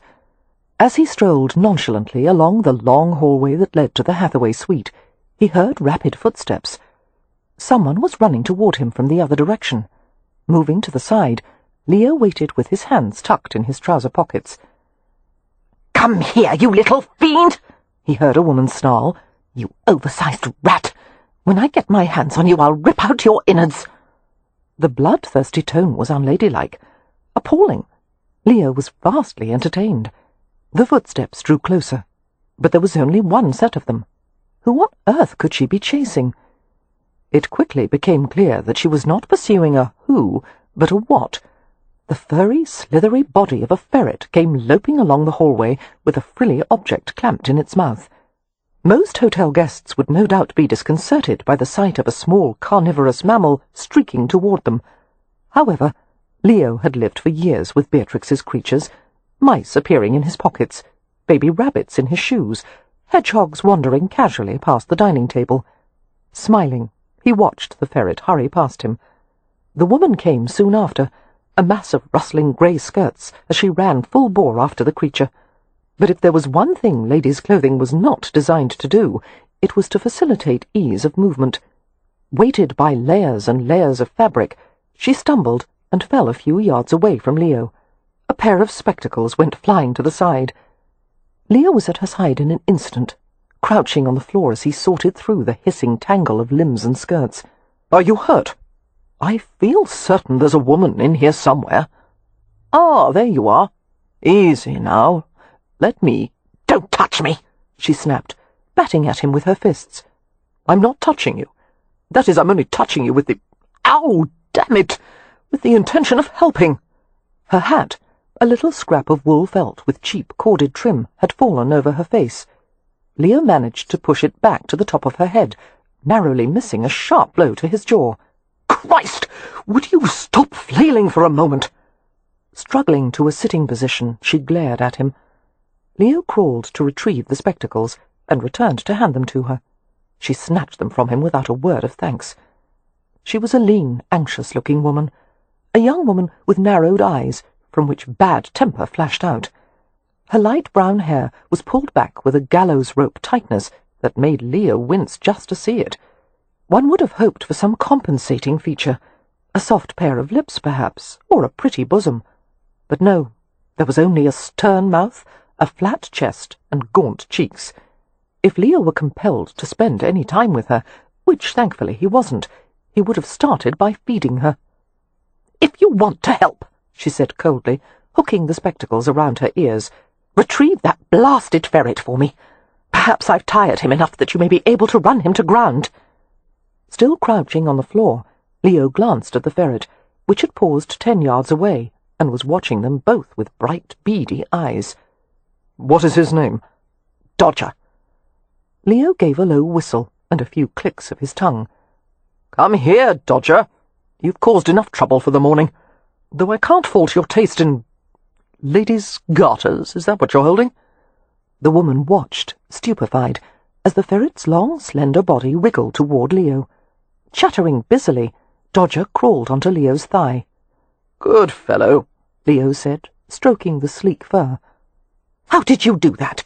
the woman asked in annoyance. "I have a way with animals. They tend to acknowledge me as one of their own." Leo gently pried a frilly bit of lace and ribbon from the long front teeth. It was definitely a garter, deliciously feminine and impractical. He gave the woman a mocking smile as he handed it to her. "No doubt this is yours." He hadn't really thought that, of course. He had assumed the garter belonged to someone else. It was impossible to fathom this stern female wearing something so frivolous. But as he saw a blush spreading across the young woman's cheeks, he realized it actually was hers. Intriguing. He gestured with the ferret hanging relaxed in his hand and said, "I take it this animal doesn't belong to you?" "No, to one of my charges." "Are you by chance a governess?" "That is no concern of yours." "Because if you are, then one of your charges is most definitely Miss Beatrix Hathaway." She scowled. "How do you know that?" "My sister is the only person I know of who would bring a garter-stealing ferret to the Rutledge Hotel." "Your sister?" He smiled into her astonished face. "Lord Ramsay at your service. And you are Miss Marks, the governess?" "Yes," she muttered, ignoring the hand he reached down for her. She rose to her feet unassisted. Leo felt an irresistible urge to provoke her. "How gratifying! I've always wanted a family governess to harass." The comment seemed to incense her beyond all expectation. "I am aware of your reputation as a skirt-chaser, my lord. I find no cause for humour in it." Leo didn't think she found cause for humour in much of anything. "My reputation has lasted in spite of a nearly 3-year absence?" he asked, affecting a tone of pleased surprise. "You're proud of it?" "Well, of course. It's easy to have a good reputation. You merely have to do nothing. But earning a bad reputation, well, that takes some effort." A contemptuous stare burned through the spectacle lenses. "I despise you," she announced. Turning on her heel, she walked away from him. Leo followed, carrying the ferret. "We've only just met. You can't despise me until you really get to know me." She ignored him as he followed her to the Hathaway suite. She ignored him as he knocked at the door, and she ignored him as they were welcomed inside by the maid. There was some kind of commotion going on in the suite, which shouldn't have been a surprise, considering it was his family suite. The air was filled with cursing, exclamations, and grunts of physical combat. "Leo!" Beatrix appeared from the main receiving room and hurried over to them. "Beatrix, darling!" Leo was amazed by the difference the past 2.5 years had made in his youngest sister. "How you've grown!" "Yes, never mind that," she said impatiently, snatching the ferret from him. "Go in there and help Mr. Rowan." "Help him with what?" "He's trying to stop Merripen from killing Dr. Harrow." "Already?" Leo asked blankly, and rushed into the receiving room. Chapter 9. After attempting to sleep on a bed that had turned into a torture rack, Kev had awoken with a heavy heart, and other, more urgent discomforts. He'd been plagued with stimulating dreams, in which Wynn's naked body had been writhing against him, beneath him. All the desires he kept at bay in the daylight hours had expressed themselves in those dreams. He had been holding Wynn, thrusting inside her and taking her cries into his mouth, kissing her from head to toe and back again. And in those same dreams she had behaved in a most un-Wynn-like manner, delicately feasting on him with a wanton mouth, exploring him with inquisitive little hands. Washing in frigid water had helped his condition marginally, but Kev was still aware of the heat burning far too close to the surface. He was going to have to face Wynn today and converse with her in front of everyone, as if everything were ordinary. He was going to have to look at her and not think about the softness between her thighs, and how she had cradled him as he had thrust against her, and how he had felt her warmth even through the layers of their clothes, and how he had lied to her and made her cry. Feeling wretched and explosive, Kev dressed in the town clothes that the family insisted he wear when in London. "You know how much value Gargios place on appearance," Rowan had told him, dragging him to Savile Row. "You have to look respectable, or it will reflect badly on your sisters to be seen with you." Rowan's former employer, Lord St. Vincent, had recommended a shop that specialized in bespeak tailoring. "You won't get anything decent and made to measure," St. Vincent had said, flicking an assessing glance over Kev. "No pattern would fit him." Kev had submitted to the indignity of having measurements taken, being draped with countless fabrics, and going for endless fittings. Rowan and the Hathaway sisters had all seemed pleased with the results, but Kev couldn't see any difference between his new attire and the old. Clothes were clothes, something that covered the body to protect it from the elements. Scowling, Kev donned a white pleated shirt and black cravat, a vest with a notched collar, and narrow-legged trousers. He pulled on a wool towncoat with front flat pockets and a split at the back. Despite his disdain for gajo clothing, he had to admit it was a fine, comfortable coat. As was his habit, Kev went to the Hathaway suite for breakfast. He kept his face expressionless, even though his gut was twisting and his pulse was rampaging, all at the thought of seeing Win. But he would manage the situation adeptly. He would be calm and quiet, and Win would be her usual composed self, and they would get past this first unholy, awkward meeting. All his intentions, however, vanished as he entered the suite, went to the receiving room, and saw Win on the floor, in her underclothes.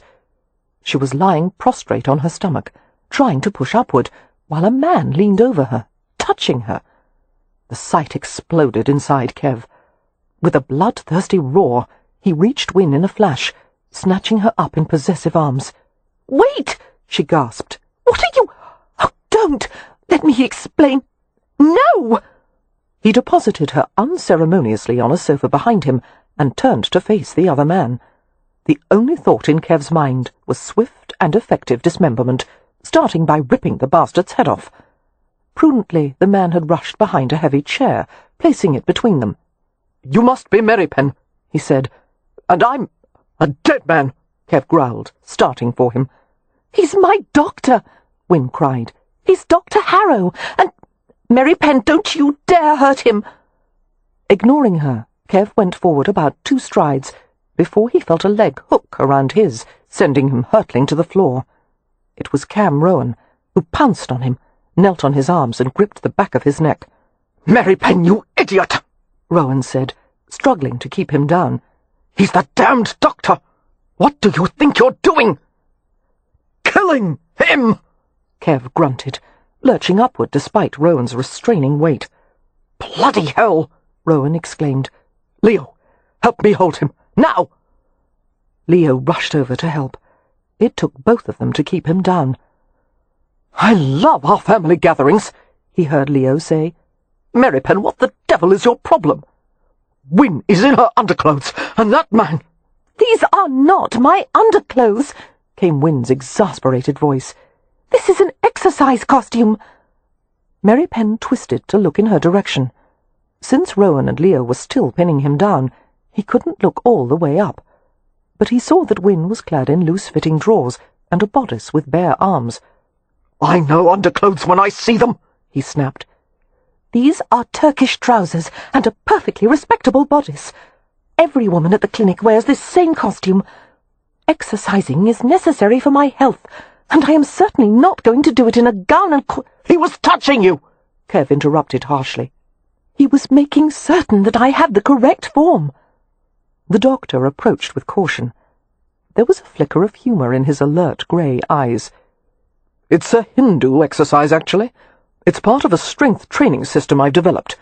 All my patients have incorporated it into their daily schedules. Please believe that my attentions to Miss Hathaway were entirely respectful." He paused and asked wryly, "Am I safe now?"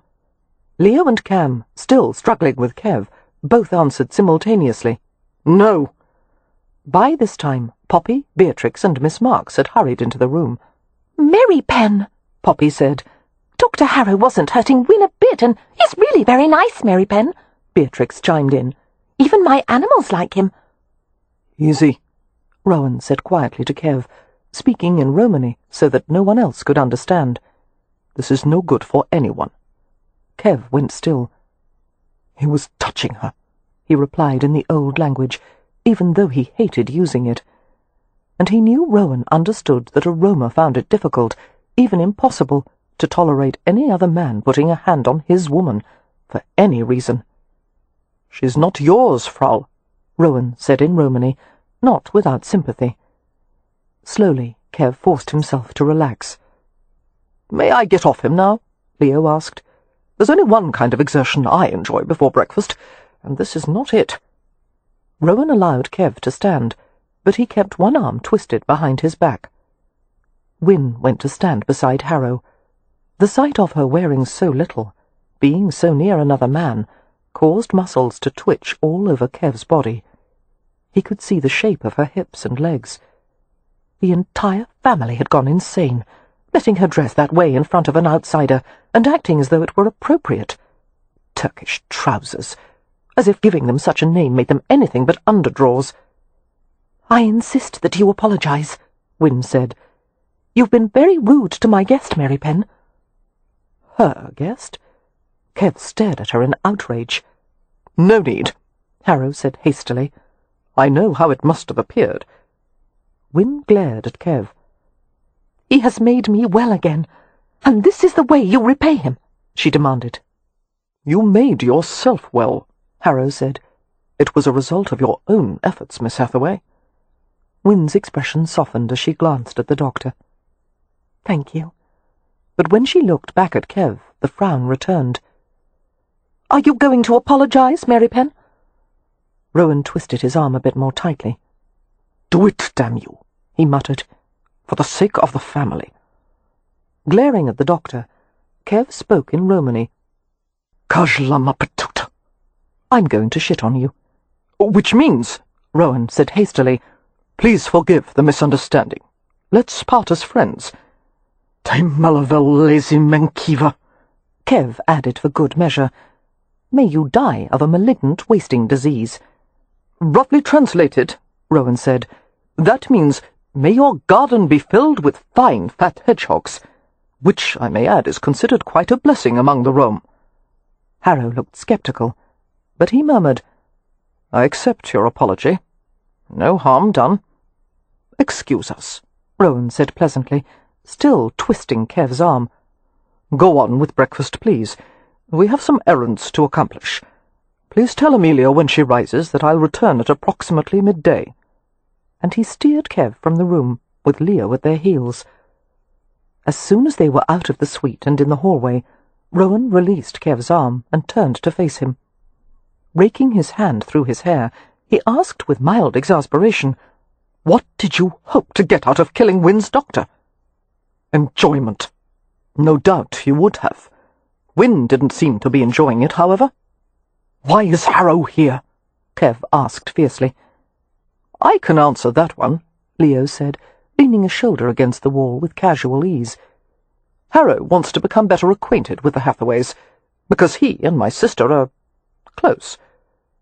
Kev abruptly felt a sickening weight in his stomach, as if he'd swallowed a handful of river stones.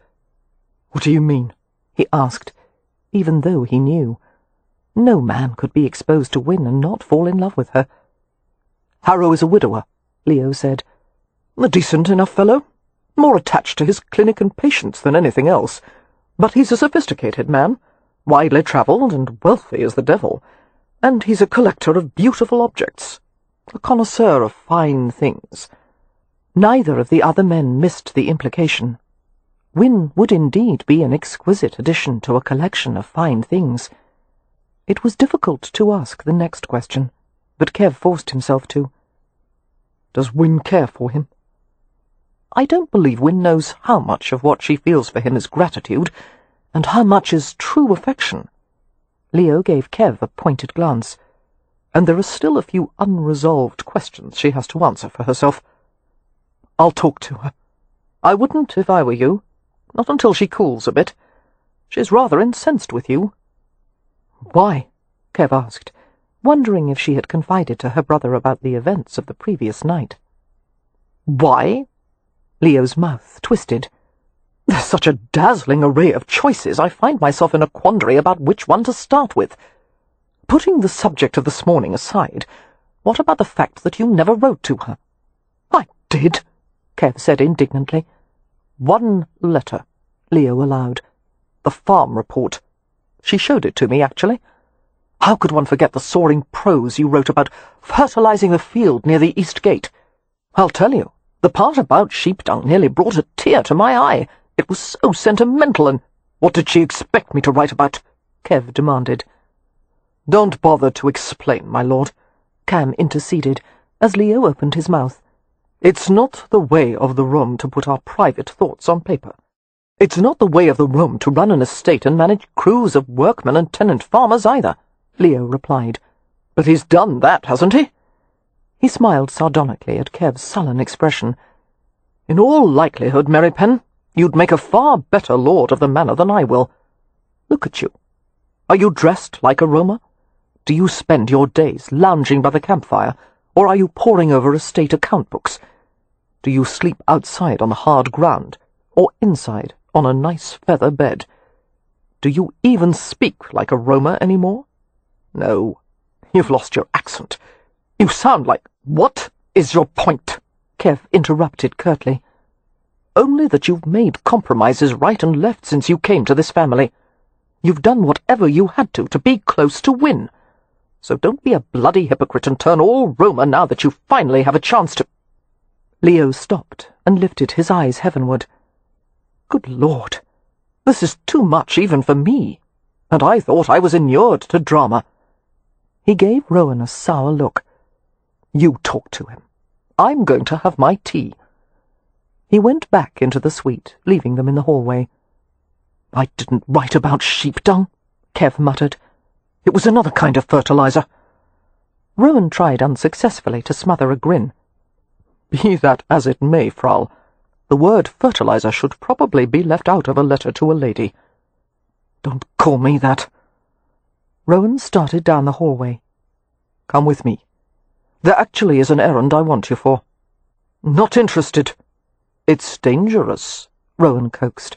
You might get to hit someone, maybe even start a brawl. Ah, I knew that would convince you. One of the qualities Kev found most annoying about Cam Rowan was his persistence in trying to find out about the tattoos. He had pursued the mystery for almost 3 years. Despite the multitude of responsibilities he shouldered, Rowan never missed an opportunity to delve further into the matter. He had searched diligently for his own tribe, asking for information from every passing Vardo and going to every Romany camp. But it seemed as if Rowan's tribe had disappeared from the face of the earth, or at least had gone to the other side of it. He would probably never find them. There was no limit to how far a tribe might travel, and no guarantee they would ever return to England. Rowan had searched marriage records, birth and death records, to find any mention of his mother Sonia, or himself. Nothing so far. He had also consulted heraldic experts and Irish historians to find out the possible significance of the puka symbol. All they had been able to do was dredge up the familiar legends of the nightmare horse, that he spoke in a human voice, that he appeared at midnight and called for you to come with him, and you could never refuse. And when you went with him, if you survived the ride, you were changed forever when you returned. Cam had also not been able to find any meaningful connection between the Rowan and Merripen names, which were common among the Rome. Therefore, Rowan's latest approach was to search for Kev's tribe, or anyone who knew about it. Kev was understandably hostile about this plan, which Rowan revealed to him as they walked to the Hotel Mews. "They left me for dead," Kev said, "and you want me to help you find them. If I see any of them, especially the Rome Barrow, I'll kill him with my bare hands." "Fine," Rowan returned equably, "after they tell us about the tattoo." "All they'll say is what I've already told you. It's the mark of a curse, and if you ever find out what it means— Yes, I know. We're doomed. But if I'm wearing a curse on my arm, Merripen, I want to know about it." Kev gave him a glance that should have felled him on the spot. He stopped at a corner of the stables, where hoof-picks, clippers, and files were neatly organized on shelves. "I'm not going. You'll have to look for my tribe without me." "I need you," Rowan countered. "For one thing, the place we are headed to is Kekino Mush's Puv." Kev stared at him in disbelief. Kekeno Mush's Puv, translated as No Man's Land, was a squalid plain located on the Surrey side of the Thames. The open, muddy ground was crowded with ragged gypsy tents, a few dilapidated vardos, feral dogs, and nearly feral roamers. But that wasn't the real danger.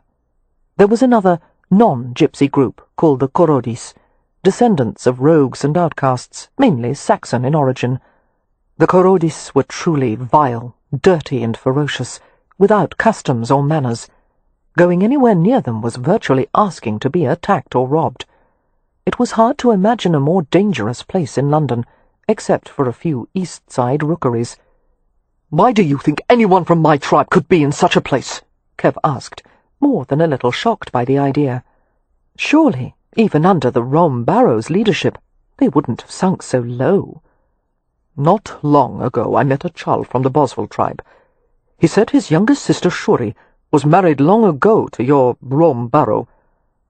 Rowan stared at Merripen intently. "It seems the story of what happened to you has been told all through Romany. I don't see why," Kev muttered, feeling suffocated. "It's not important." Rowan shrugged casually, his gaze trained on Kev's face. "The Rom takes care of its own. No tribe would ever leave an injured or dying boy behind, no matter what the circumstances. And apparently it brought a curse on the Rom Barrow's tribe. Their luck turned very bad, and most of them came to ruin. There's justice for you." "I never cared about justice." Kev was vaguely surprised by the rustiness of his own voice. Rowan spoke with quiet understanding. "It's a strange life, isn't it? A roamer with no tribe. No matter how hard you look, you can never find a home. Because to us, home is not a building or a tent or vado. Home is a family." Kev had a difficult time meeting Rowan's gaze. The words cut too close to his heart. In all the time he had known Rowan, Kev had never felt a kinship with him until now. But he could no longer ignore the fact that they had too damn much in common. They were two outsiders with pasts full of unanswered questions, and each of them had been drawn to the Hathaways, and had found a home with them. "I'll go with you, damn it," Kev said gruffly. "But only because I know what Amelia would do to me if I let something happen to you." Chapter 10. Somewhere in England, spring had covered the ground with green velvet and coaxed flowers from the hedgerows. Somewhere the sky was blue and the air was sweet. But not in No Man's Ground, where smoke from millions of chimney pipes had soured the complexion of the city with a yellow fog that daylight could barely penetrate. There was little but mud and misery in this barren place. It was located approximately a quarter-mile from the river, and bordered by a hill and a railway. Kev was grim and silent as he and Rowan led their horses through the Romany camp. Tents were loosely scattered, with men sitting at the entrances and whittling pegs or making baskets. He heard a few boys shouting at each other. As he rounded a tent, he saw a small group gathered around a fight. Men angrily shouted instructions and threats to the boys, as if they were animals in a pit. Stopping at the sight, Kev stared at the boys, while images from his own childhood flashed through his mind. Pain, violence, fear, the wrath of the Rom Barrow, who would beat him further if he lost. And if Kev had won, sending another boy bloodied and broken to the ground, there had been no reward, only the crushing guilt of harming someone who had done no wrong to him. "What is this?" the Rom Barrow had roared, discovering Kev huddled in a corner, crying after he had beaten a boy who had begged him to stop. "You pathetic, snivelling dog! I'll give you one of these!" His booted foot had landed in Kev's side, bruising a rib. "For every tear you shed! What kind of idiot would cry for winning? Crying after doing the only thing you're good for! I'll drive the softness out of you, big, bawling infant!" He hadn't stopped kicking Kev until he was unconscious. The next time Kev had beaten someone, he had felt no guilt. He had felt nothing. Kev wasn't aware that he'd frozen in his tracks, or that he was breathing heavily, until Rowan spoke to him softly. "Come, Frau." Tearing his gaze away from the boys, Kev saw the compassion and sanity in the other man's eyes. The dark memories receded. He gave a short nod and followed. Rowan stopped at 2 or 3 tents, asking the whereabouts of a woman named Shuri. The responses were grudging. As expected, the roamers regarded Rowan and Kev with obvious suspicion and curiosity. Their dialect was difficult to interpret, a medley of deep Romany and what was called tinker patois, a slang used by urban gypsies. They were directed to one of the smaller tents, where an older boy sat by the entrance on an overturned pail. He carved buttons with a small knife. "We're looking for Shuri," Kev said in the old language. The boy glanced over his shoulder into the tent. "Mommy," he called. "There are 2 men to see you. Roamers dressed like gajos." A singular-looking woman came to the entrance. She was not quite 5 feet tall, but her torso and head were broad, her complexion dark and wrinkled, her eyes lustrous and black. Kev recognized her immediately. It was indeed Shuri, who had only been about 16 when she had married the Rom Barrow. Kev had left the tribe not long after that. The years had not been kind to her. Shuri had once been a striking beauty, but a life of hardship had aged her prematurely. Although she and Kev were nearly the same age, the difference between them could have been 20 years instead of 2. She stared at Kev without much interest. Then her eyes widened, and her gnarled hands moved in a gesture commonly used to protect oneself against evil spirits. "Kev," she breathed. "Hello, Shuri," he said with difficulty, and followed it with a greeting he hadn't said since childhood. "Droboituma romale." "Are you a spirit?" she asked him. Rowan looked at him alertly. "Kev," he repeated. "Is that your tribal name?" Kev ignored him. "I'm not a spirit, Shuri." He gave her a reassuring smile. "If I were, I wouldn't have grown any older, would I?" She shook her head, her eyes slitting in a leery squint. "If it's really you, show me the mark." "May I do it inside?"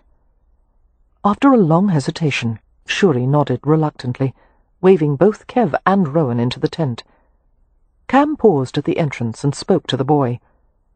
"Make certain the horses aren't stolen," he said, "and I'll give you a half-crown."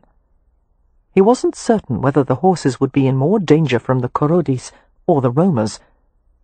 "Yes, Kako," the boy said, using a respectful form of address for a much older male. Smiling ruefully, Cam followed Merripen into the tent. The structure was made of rods stuck into the ground and bent at the top, with other supporting rods fastened to it with string. The whole of it was covered with coarse brown cloth that had been pinned together over the ribs of the structure. There were no chairs or tables. To a roamer, the ground served perfectly well for both purposes, but there was an abundant pile of pots and trenchers in the corner, and a light pallet covered with cloth. The interior of the tent was heated by a small coke fire glowing in a 3-legged pan. At Shuri's direction, Cam sat cross-legged by the fire pan. He stifled a grin as Shuri insisted on seeing Merripen's tattoo, which provoked a long-suffering glance from him. Being a modest and private man, Merripen was probably cringing inside at having to undress in front of them, but he set his jaw and tugged off his coat and unbuttoned his vest. Rather than remove his shirt entirely, Merripen unfastened it and let it fall to reveal his upper back and shoulders, the muscled slopes gleaming like copper. The tattoo was still a mildly startling sight to Cam, who had never seen it on anyone but himself. Muttering in deep Romany, using a few words that sounded like Sanskrit, Shuri moved behind Kev to look at the tattoo. Merripen's head lowered, and he breathed quietly. Cam's amusement faded as he saw Merripen's face, detached, save for a slight frown. For Cam, it would have been a joy and a relief to encounter someone from his past. For Merripen, the experience was pure misery. But he bore it with a stoic endurance that touched Cam, and Cam discovered that he didn't like to see Merripen being made so vulnerable. After glancing at the mark of the nightmare horse, Shuri moved away from Merripen and motioned for him to dress himself. "Who is this man?" she asked, nodding in Cam's direction. "One of my compania," Merripen muttered. Compagnia was a word used to describe a clan, a group united, though not necessarily by family ties. Pulling his clothes back on, Merripen asked brusquely, "What happened to the tribe, Shuri? Where is the Rome barrow?" "In the ground," the woman said, with a pointed lack of respect for her husband. "And the tribe is scattered. After the tribe saw what he did to you, Kev, making us leave you for dead, it all went bad after that. No one wanted to follow him. The Gajos finally hanged him when he was caught making wafodoluvu." "What is that?" Cam asked, unable to follow her accent. "Counterfeit money," Merripen said. "Before that," Shuri continued, "the Rome barrow had tried to make some of the young boys into asherib, to earn coins at fairs and in the London streets.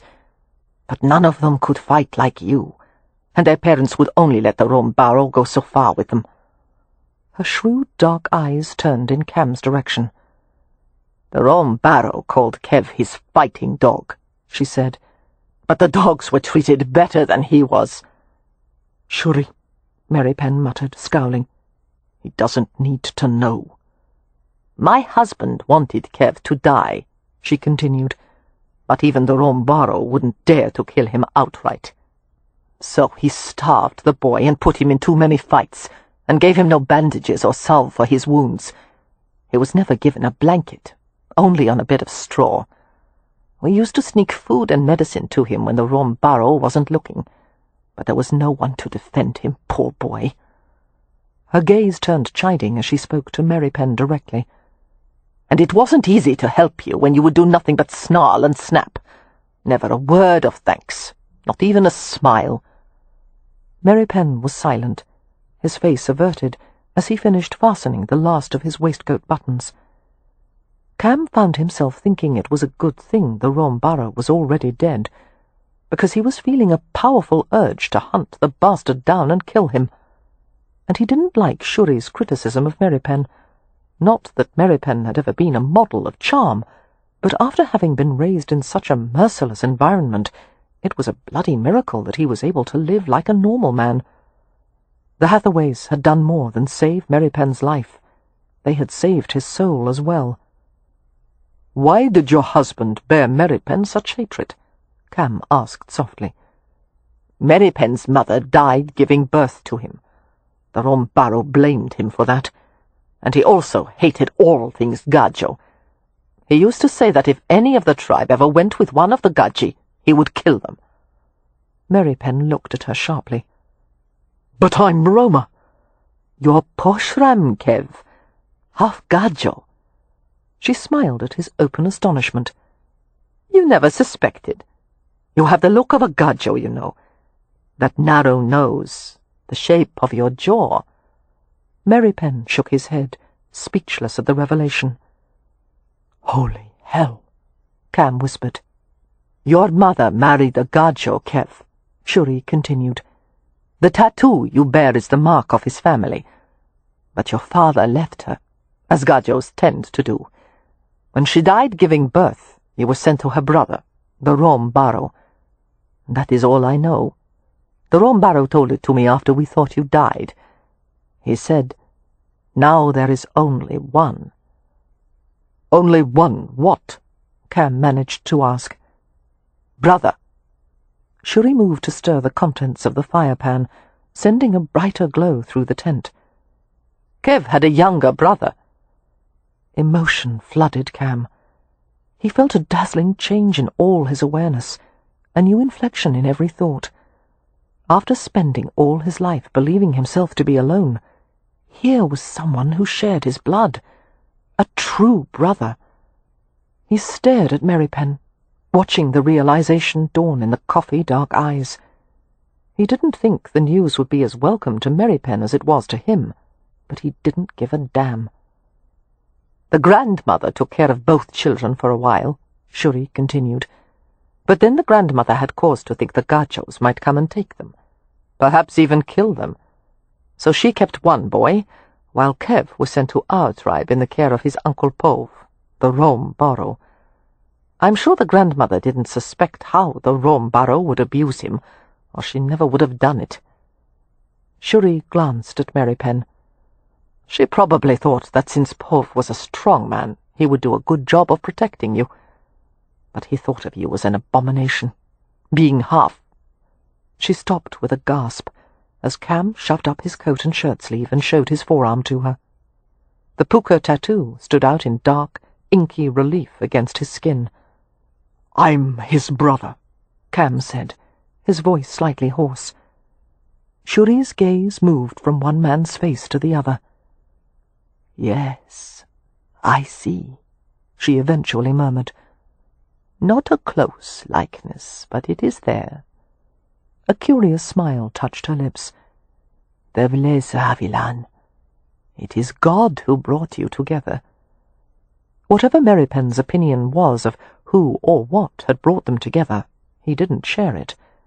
Instead, he asked tersely, "Do you know our father's name?" Shuri looked regretful. "The Rombarrow never mentioned it. I'm sorry." "No, you've helped quite a lot," Cam said. "Do you know anything about why the Gajos might have wanted to—" "Mommy!" came the boy's voice from outside. "Korodis are coming!" "They want the horses," Merripen said, rising swiftly to his feet. He pressed a few coins into Shuri's hand. "Luck and good health," he said. "Kushtibok," she replied, returning the sentiment. Cam and Merripen hurried outside the tent. 3 Korodis were approaching. With their matted hair, filthy complexions, rotted mouths, and a stench that preceded them well before their arrival, they seemed more like animals than men. A few curious roamers watched from a safe distance. It was clear there would be no help from that quarter. "Well," Cam said beneath his breath, "this should be entertaining." "Korodis like knives," Merripen said, "but they don't know how to use them. Leave this to me." "Go right ahead," Cam said agreeably. One of the Korodis spoke in a dialect Cam couldn't understand, but he gestured to Cam's horse Puka, who eyed them nervously and shuffled his feet. "Like hell," Cam muttered. Merripen replied to the man with a handful of equally incomprehensible words. As he had predicted, the Korodi reached behind his back and produced a jagged knife. Merripen appeared relaxed, but his fingers flexed, and Cam saw the way his posture altered in subtle readiness for attack. The Korodi lunged forward with a harsh cry, aiming for the mid to lower torso, but Merripen turned in a nimble sidestep. With impressive speed and dexterity, he grabbed the attacking arm. He jerked the Korodi off balance, using his own momentum against him. Before another heartbeat had passed, he had flipped his opponent to the ground, twisting the bastard's arm in the process. An audible fracture caused all of them, even Cam, to flinch. The Korodi howled in agony. Prying the knife from the man's limp hand, Merripen tossed it to Cam, who caught it reflexively. Merripen glanced at the remaining 2 Korodis. "Who's next?" he asked coldly. Although the words were spoken in English, the creatures appeared to understand his meaning. They fled without a backward glance, leaving their injured companion to drag himself away with loud groans. "Very nice, Frau," Cam said in admiration. "We're leaving," Merripen informed him curtly, "before more of them come." "Let's go to a tavern," Cam said. "I need a drink." Merripen mounted the bay without a word. For once, it seemed, they were in agreement. Taverns were often described as the busy man's recreation, the idle man's business, and the melancholy man's sanctuary. The Hell and Bucket, located in the more disreputable environs of London, could also have been called the criminal's covert and the drunkard's haven. It suited Cam and Kev's purposes quite well, being a place that would serve 2 roamers without blinking an eye.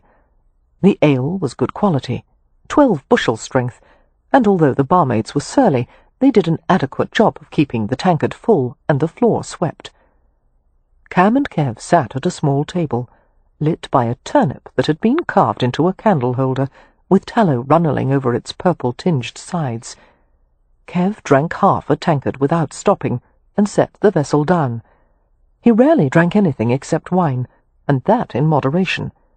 He didn't like the loss of control that came with drinking. Cam, however, drained his own tankard. He leaned back in his chair and surveyed Kev with a slight smile.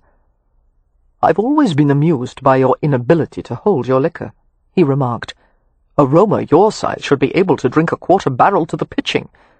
But now to discover that you're half Irish as well, it's inexcusable, Frau. We'll have to work on your drinking skills." "We're not going to tell this to anyone," Kev told him grimly. "About the fact that we're brothers?" Cam seemed to enjoy Kev's visible wince. "It's not so bad being half Gajo," he told Kev kindly, and snickered at his expression. "It certainly explains why both of us have found a stopping place, while most Romas choose to wander forever. It's the Irish in us that—" "Not one word," Kev said. "Not even to the family." Cam sobered a little. "I don't keep secrets from my wife. Not even for her safety."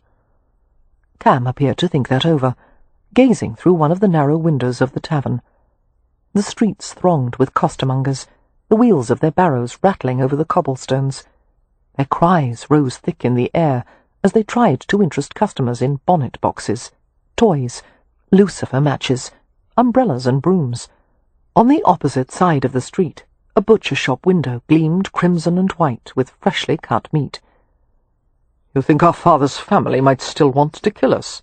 Cam asked. "It's possible."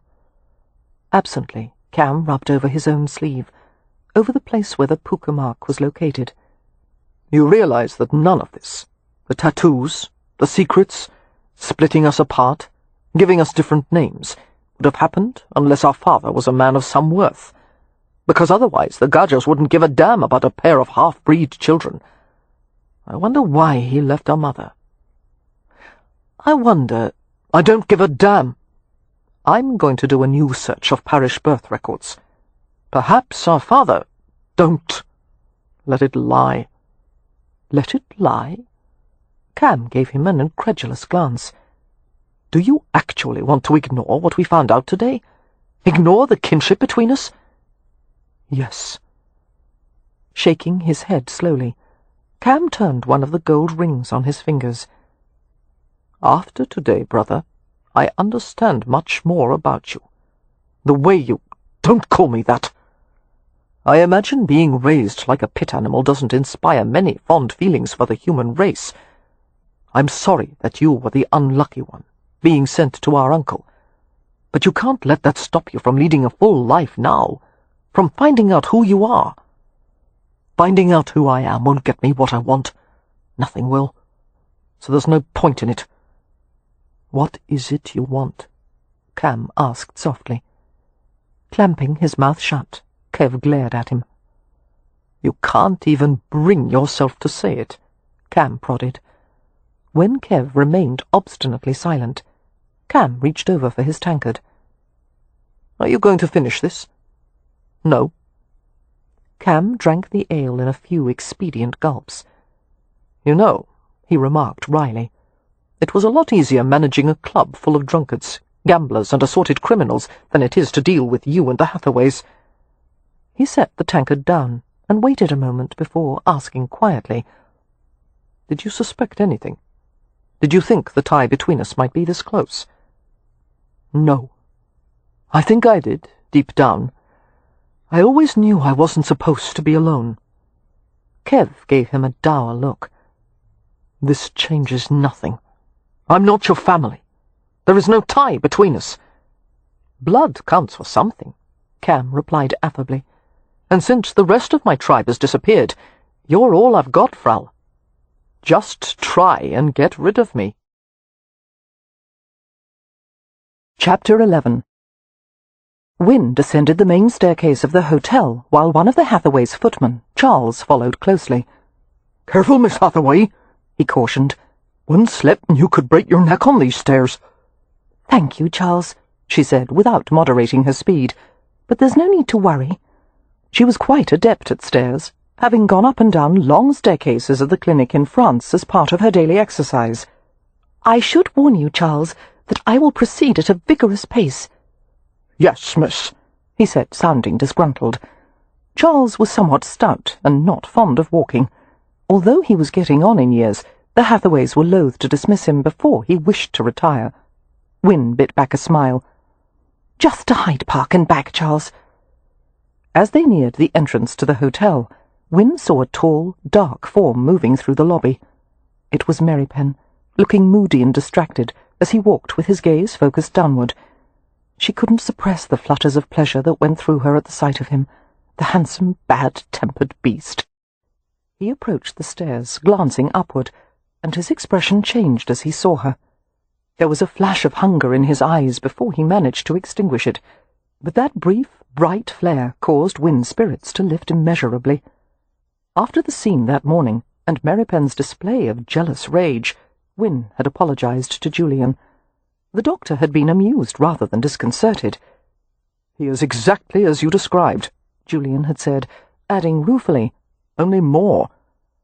More was a fitting word to apply to Merripen, she thought. There was nothing understated about him. At the moment he looked rather like the brooding villain of a sensation novel, the kind who was always vanquished by the fair-haired hero. The discreet glances he was attracting from a group of ladies in the lobby made it evident that Wynne was not the only one who found Merripen mesmerizing. The civilized attire suited him. He wore the well-tailored clothes without a trace of self-consciousness, as if he couldn't have cared less whether he was dressed like a gentleman or a dock labourer. And knowing Merripen, he didn't. Wynne stopped and waited, smiling as he came to her. His gaze swept over her, not missing a detail of the simple pink walking gown and matching sack jacket. "You're dressed now," Merripen remarked, as if he was surprised that she wasn't parading naked through the lobby. "This is a walking dress," she said. "As you can see, I'm going out for some air." "Who's escorting you?" he asked, even though he could see the footman standing a few feet away. "Charles," she replied. "Only Charles?" Merripen looked outraged. "You need more protection than that." "We're only walking to Marble Arch," she said, amused. "Are you out of your mind, woman? Do you have any idea what could happen to you at Hyde Park? There are pickpockets, cut-purses, confidence tricksters and gangs, all ready for a nice little pigeon like you to pluck." Rather than take offence, Charles said eagerly, "Perhaps Mr. Merripen has a point, Miss Hathaway. It is rather far, and one never knows." "Are you offering to go in his stead?" Wynne asked Merripen. As she had expected, he put on a show of grumbling reluctance. "I suppose so, if the alternative is to see you traipsing through the streets of London and tempting every criminal in sight." He frowned at Charles. "You needn't go with us. I'd rather not have to look after you, too." "Yes, sir," came the footman's grateful reply, and he went back up the stairs with considerably more enthusiasm than he had shown while descending them. Wynne slipped her hand through Merripen's arm and felt the fierce tension in his muscles. Something had upset him deeply, she realized, something far more than her exercise costume or the prospective walk to Hyde Park. They left the hotel, Merripen's long strides easily keeping measure with her brisk ones. Wynne kept her tone casual and cheerful. "How cool and bracing the air is today." "It's polluted with coal smoke," he said, steering her around a puddle, as if it might cause mortal harm to get her feet wet. "Actually, I detect a strong scent of smoke from your coat. Not tobacco smoke either. Where did you and Mr. Rowan go this morning?" "To a Romany camp." "For what reason?" Wynne persisted. With Merripen, one could not easily be put off by terseness, or one would never get anything out of him. "Rowan thought we might find someone there from my tribe." "And did you?" she asked softly, knowing the subject was a sensitive one. A restless shift of the muscle beneath her hand. "No." "Yes, you did. I can tell you're brooding." Merripen glanced down at her and saw how closely she was studying him.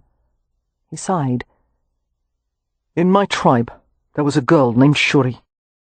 Wynne felt a pang of jealousy. A girl he had known and never mentioned. Perhaps he had cared for her. "We found her today in the camp," Merripen continued. "She hardly looks the same. She was once very beautiful, but now she appears much older than her years."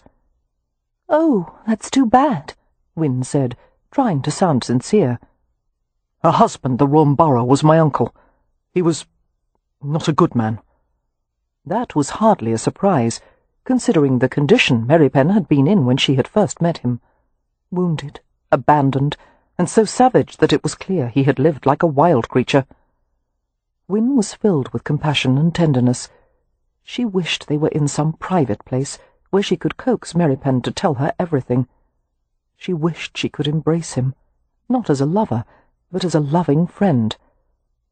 No doubt many people would think it ludicrous that she should feel so protective of such an invulnerable-seeming man, but beneath that hard and impervious facade, Merripen possessed a rare depth of feeling. She knew that about him. She also knew that he would deny it to the death. "Did Mr. Rowan tell Shuri about his tattoo?" she asked. "That it was identical to yours?" "Yes." "And what did Shuri say about it?" "Nothing." His reply was a shade too quick. A pair of street sellers, one bearing bundles of watercress, the other carrying umbrellas, approached them hopefully, but one glower from Merripen caused them to retreat, braving the traffic of carriages, carts, and horses to go to the other side of the street. Wynne didn't say anything for a minute or two, just held Merripen's arm as he guided her along with exasperating bossiness, muttering, "Don't step there," or "Come this way," or "Tread carefully here," as if stepping on broken or uneven pavement might result in severe injury. "Kev," she finally protested, "I'm not fragile." "I know that." "Then please don't treat me as if I'll break at the first misstep." Merripen grumbled a little, something about the street not being good enough for her. It was too rough, too dirty. Wynne couldn't help chuckling. "For heaven's sake! If this street was paved with gold and angels were sweeping it, you would still say it was too rough and dirty for me. You must rid yourself of this habit of protecting me." "Not while I live." Wynne was quiet, gripping his arm more tightly. The passion buried beneath the rough, simple words filled her with an almost indecent pleasure. So easily he could reach down to the deepest region of her heart. "I'd rather not be put on a pedestal," she finally said. "You're not on a pedestal. You're—" But he checked the words, and he shook his head a little, as if he were vaguely surprised he'd said them. Whatever had happened that day, it had shaken his self-control badly. Wynne pondered what possible things Shuri might have said. Something about the connection between Cam Rowan and Merripen. "Kev."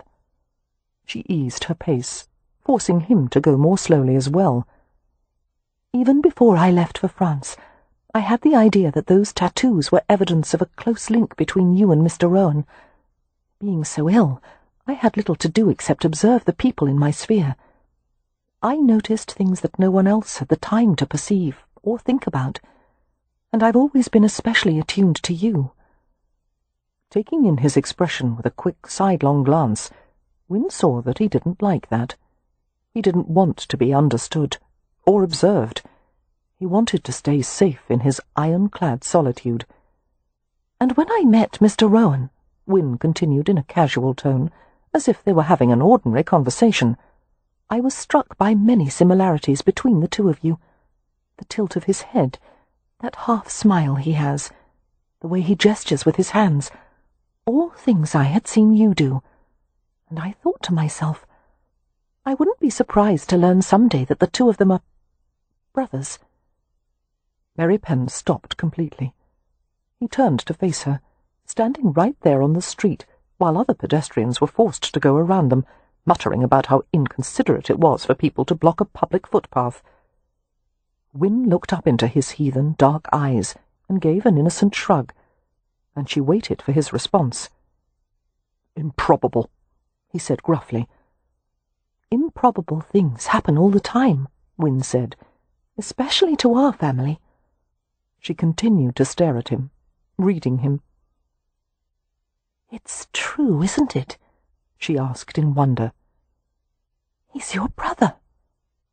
He hesitated. His whisper was so soft she could barely hear it. "Younger brother."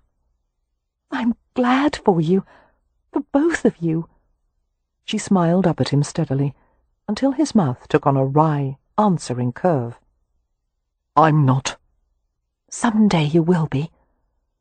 After a moment, he pulled her arm through his, and they began walking again.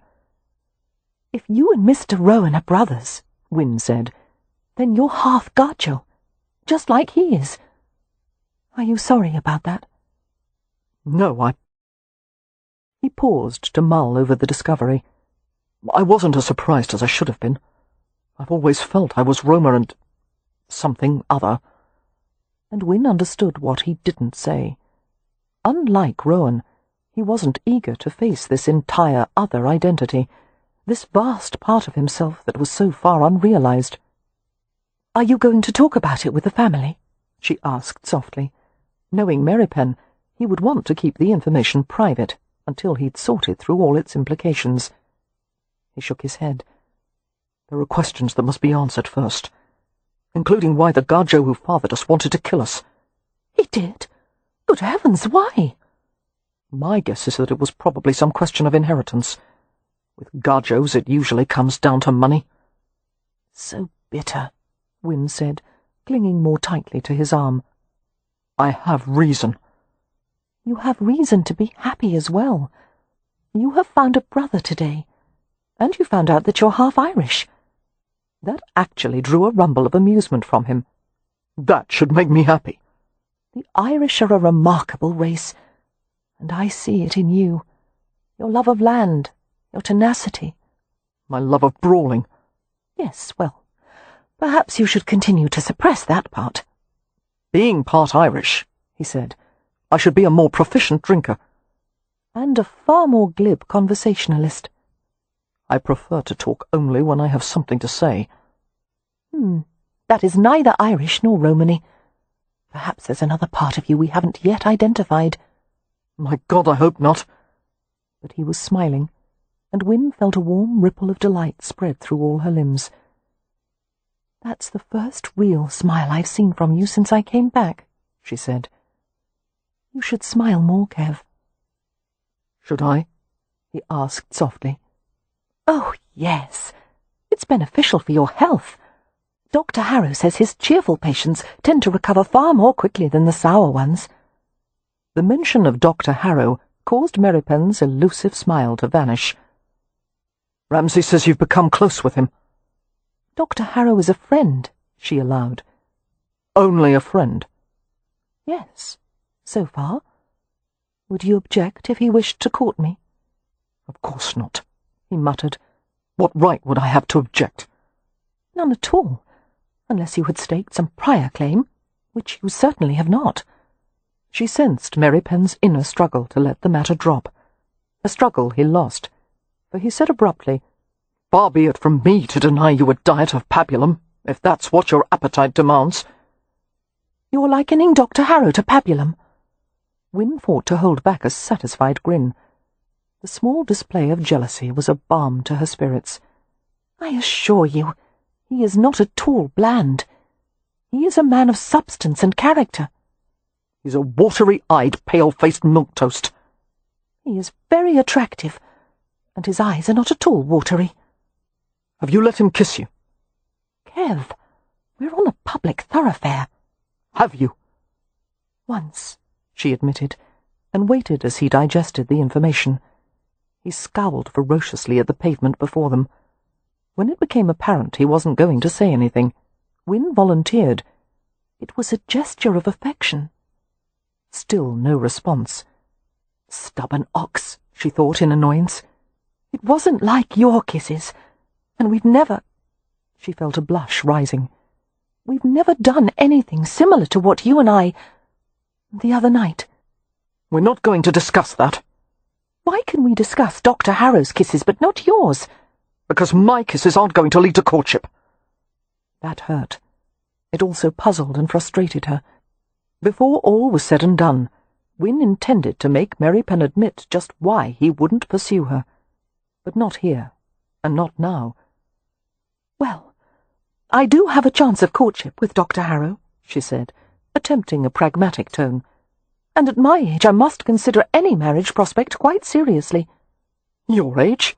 he scoffed. "You're only 25. 26, and even at 25 I would be considered long in the tooth. I lost several years, my best ones perhaps, because of my illness. You're more beautiful now than you ever were. Any man would be mad or blind not to want you. The compliment was not given smoothly, but with a masculine sincerity that heightened her blush. Thank you, Kev. He slid her a guarded look. You want to marry? Win's wilful, treacherous heart gave a few painfully excited thuds, because at first she thought he'd asked, You want to marry me? But no, he was merely asking her opinion of marriage as, well, as her scholarly father would have said, as a conceptual structure with a potential for realization. Yes, of course, she said. I want children to love. I want a husband to grow old with. I want a family of my own. And Harrow says all of that is possible now? Win hesitated a bit too long. Yes, completely possible. But Merripen knew her too well. What are you not telling me? I am well enough to do anything I choose now, she said firmly. What does he... I don't wish to discuss it. You have your forbidden topics. I have mine. You know I'll find out, he said quietly. Win ignored that, casting her gaze to the park before them.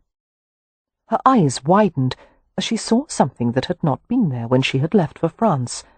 A huge, magnificent structure of glass and iron. Is that the Crystal Palace? Oh, it must be. It's so beautiful, much more so than the engravings I've seen. The building, which covered an area of more than 9 acres, housed an international show of art and science called the Great Exhibition. Win had read about it in the French newspapers, which had aptly termed the exhibition one of the great wonders of the world. How long since it was completed? She asked, her step quickening as they headed toward the glittering building. Not quite a year. Have you been inside? Have you seen the exhibits? On my last trip to London, Merripen said, smiling at her eagerness. And I saw a few of the exhibits, but not all. It would take 3 days or more to look at everything. Which part did you go to? The machinery court, mostly. I do wish I could see even a small part of it, she said wistfully, watching the throngs of visitors exiting and entering the remarkable building. Won't you take me? You wouldn't have time to see anything. It's already afternoon. I'll bring you tomorrow. Now, please. She tugged impatiently on his arm. Oh, Kev, don't say no. As Merripen looked down at her, he was so handsome that she felt a pleasant little ache at the pit of her stomach. How could I say no to you? He asked softly. As he took her to the towering, arched entrance of the Crystal Palace and paid a shilling each for their admission, Win gazed at her surroundings in awe. The driving force behind the exhibition of industrial design had been Prince Albert, a man of vision and wisdom. According to the tiny printed map that was given out with the tickets, the building itself was constructed of over 1,000 iron columns and 300,000 panes of glass. Parts of it were tall enough to encompass full-grown elm trees. All totaled, there were 100,000 exhibits from around the world. The exhibition was important in a social sense as well as a scientific one. It had provided an opportunity for all classes and regions, the high and low, to mingle freely beneath one roof in a way that seldom happened. People of all manner of dress and appearance crowded inside the building. A fashionably dressed gathering waited at the transept, or central cross-section of the Crystal Palace. None of them seemed to take an interest in their surroundings. "What are those people waiting for?" she asked. "Nothing," Merripen replied. "They're only here to be seen. There was a similar group when I was here last. They don't go to any of the exhibits. They merely stand there preening." Win laughed. "Well, should we stand nearby and pretend to admire them? Or shall we go look at something really interesting?" Merripen handed her the little map. After scrutinizing the list of courts and displays, Win said decisively, "Fabrics and textiles." He escorted her through a crowded glass hallway into a room of astonishing size and breadth. The air chattered with the sounds of looms and textile machinery, with carpet bales arranged around the room and down the centre. Scents of wool and dye made the atmosphere acrid and lightly pungent.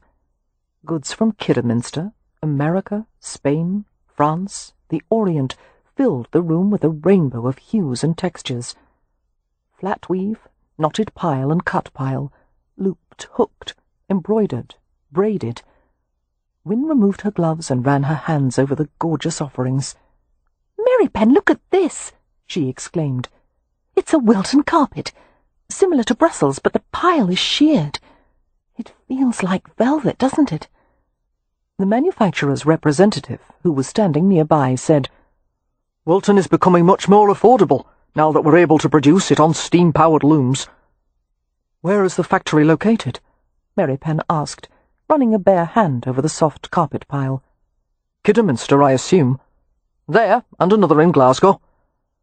As the men conversed about the production of carpet on the new looms, Wynne wandered further along the rows of samples and displays. There were more machines, bewildering in their size and complexity, some made to weave fabrics, some to print patterns, some to spin tufts of wool into yarn and worsted. One of them was used in a demonstration of how stuffing mattresses and pillows would someday be mechanized. Watching in fascination, Wynne was aware of Merripen coming to stand beside her. "One wonders if everything in the world will eventually be done by machine," she told him. He smiled slightly. "If we had time, I would take you to the agricultural exhibits. A man can grow twice as much food with a fraction of the time and labour it would take to do by hand. We've already acquired a threshing machine for the Ramsay estate tenants.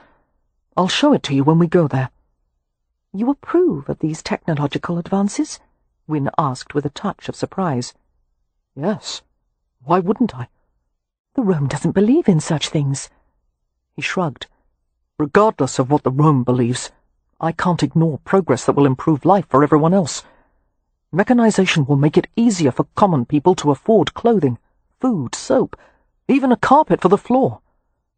"But what about the men who will lose their livelihood when a machine takes their place?"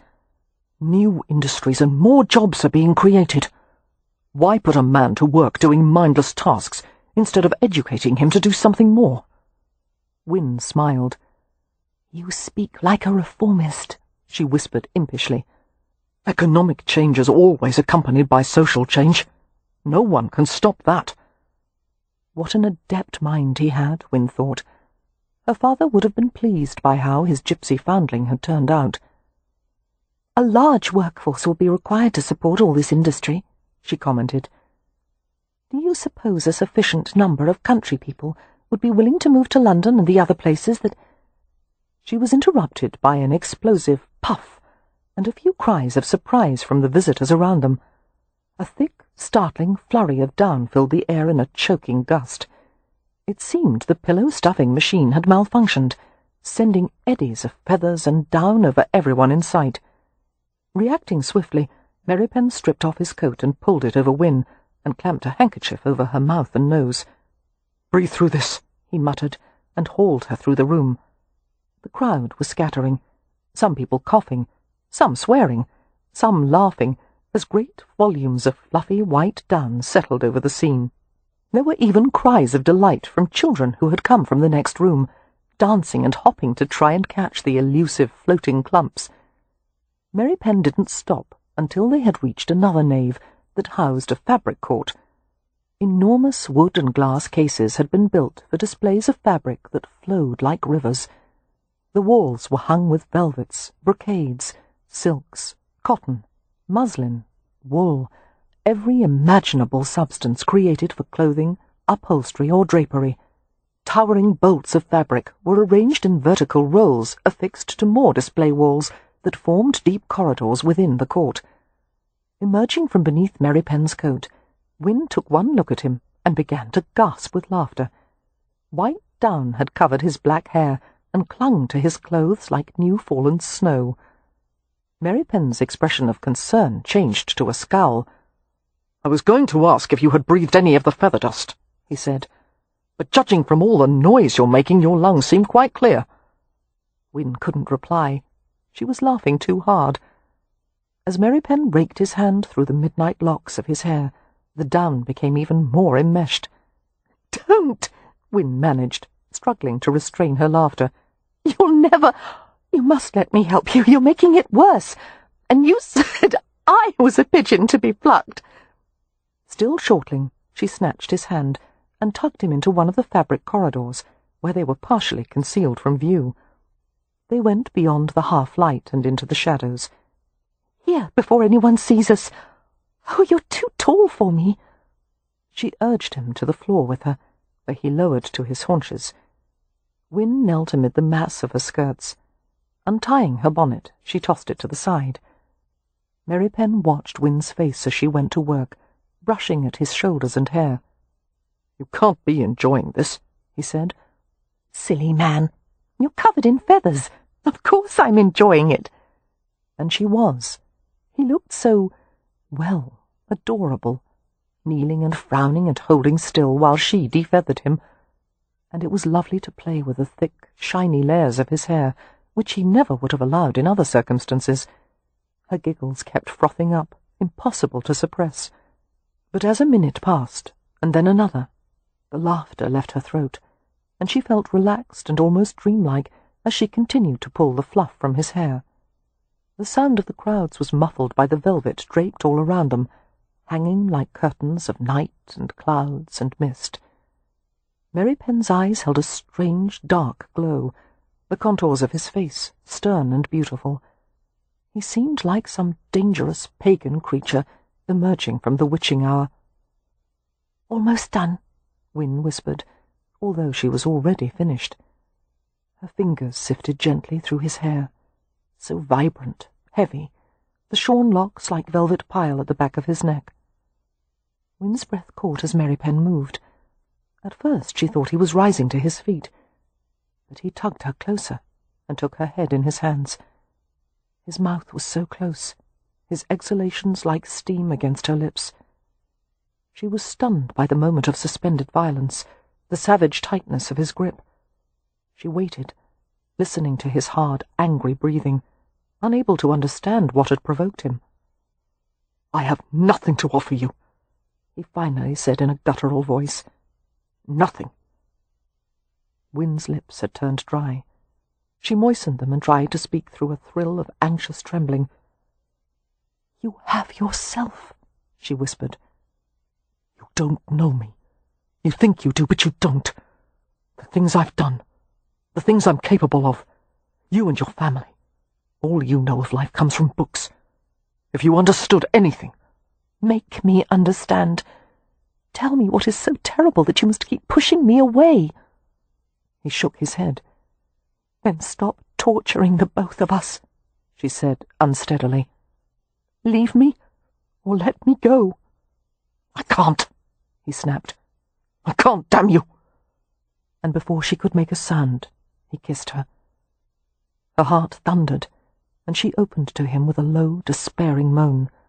Her nostrils were filled with the fragrance of smoke and man and the earthy autumn spice of him. His mouth shaped to hers with primitive hunger, his tongue stabbing deep, searching hungrily.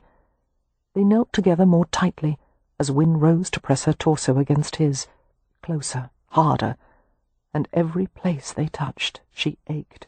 She wanted to feel his skin, his muscles bunched and hard beneath her hands. The desire flared high and wild, leaving no room for sanity. If only he would press her back among all this velvet, here and now, and have his way with her. She thought of taking him inside her body, and she flushed beneath her clothes, until the crawling heat made her squirm. His mouth searched her throat, and her head tipped back to give him free access. He found the throb of her pulse, his tongue stroking the vulnerable spot until she gasped. Reaching up to his face, she shaped her fingers over his jaw, the heavy grain of shaven beard scraping deliciously against her delicate palms. She guided his mouth back to hers. Pleasure filled her, as she was blindfolded by the darkness and the sensation of him all around her. "Kev," she whispered in between kisses, "I've loved you for so—" He crushed her mouth with his desperately, as if he could smother not only the words, but the emotion itself. He stole as deep a taste of her as possible, ardently determined to leave nothing unclaimed. She clung to him, her body racked with sustained shivers, her nerves singing with incandescent heat. He was all she had ever wanted, all she would ever need. But a sharp breath was torn from her throat as he pushed her back, breaking the warm, necessary contact between their bodies. For a long moment, neither of them moved, both striving to recover equilibrium. And as the glow of desire faded, Wynne heard Merripen say roughly, "I can't be alone with you. This can't happen again." This, Wynne decided with a surge of anger, was an impossible situation. Merripen refused to acknowledge his feelings for her, and wouldn't explain why. Surely she deserved more trust from him than that. "Very well," she said stiffly, struggling to her feet. As Merripen stood and reached for her, she pushed impatiently at his hand. "No, I don't want help." She began to shake out her skirts. "You are absolutely right, Merripen. We should not be alone together, since the result is always a foregone conclusion. You make an advance, I respond, and then you push me away. I am not a child's toy to be pulled back and forth on a string, Kev." He found her bonnet and handed it to her. "I know you're not." "You say I don't know you," she said furiously. "Apparently it hasn't occurred to you that you don't know me either. You're quite certain of who I am, aren't you? But I've changed during the past 3 years. You might at least make an effort to find out what kind of woman I've become." She went to the end of the fabric corridor, peeked out to make certain the coast was clear, and she stepped out into the main part of the court. Merripen followed. "Where are you going?" Glancing at him, Wynne was satisfied to see that he looked as rumpled and exasperated as she felt. "I'm leaving. I'm too cross to enjoy any of the displays now." "Go the other direction." Wynne was silent as Merripen led her from the Crystal Palace. She had never felt so unsettled or peevish. Her parents had always called irritability an excess of spleen, but Wynne lacked the experience to comprehend that her ill-humour stemmed from a source quite different from the spleen. All she knew was that Merripen seemed similarly vexed as he walked beside her. It annoyed her that he didn't say a word. It also annoyed her that he kept pace so easily with her brisk, ground-digging strides, and that when she had begun to breathe hard from exertion, he barely seemed affected by the exercise. Only when they approached the Rutledge did Wynne break the silence. It pleased her that she sounded so calm. "I will abide by your wishes, Kev. From now on, our relationship will be platonic and friendly. Nothing more." She paused at the first step and looked up at him solemnly. "I've been given a rare opportunity, a second chance at life, and I intend to make the most of it. I'm not going to waste my love on a man who doesn't want or need it. I won't bother you again." When Cam entered the bedroom of their suite, he found Amelia standing before a towering pile of parcels and boxes, overflowing with ribbons and silk and feminine adornments. She turned with a sheepish smile as he closed the door, her heart tripping a little at the sight of him, his collarless shirt tugged open at the throat, his body almost feline in its lithe muscularity, his face riveting in its sensuous male beauty. Not long ago, she would never have envisioned being married at all, much less to such an exotic creature. His gaze chased lightly over her. The pink velvet dressing-gown opened to reveal her chemise and naked thighs. "I see the shopping expedition was a success." "I don't know what came over me," Amelia replied a touch apologetically. "You know I'm never extravagant. I only meant to purchase some handkerchiefs and some stockings, but—" She gestured lamely to the piles of fripperies. "I seem to have been in an acquisitive mood today." A smile flashed in his dark face. "As I've told you before, love, spend as much as you like. You couldn't beggar me if you tried." "I bought some things for you, too," she said, rummaging through the pile. "Some cravats and books and French shaving soap, although I've been meaning to discuss that with you." "Discuss what?" Cam approached her from behind, kissing the side of her throat. Amelia drew in a breath at the hot imprint of his mouth and nearly forgot what she had been saying.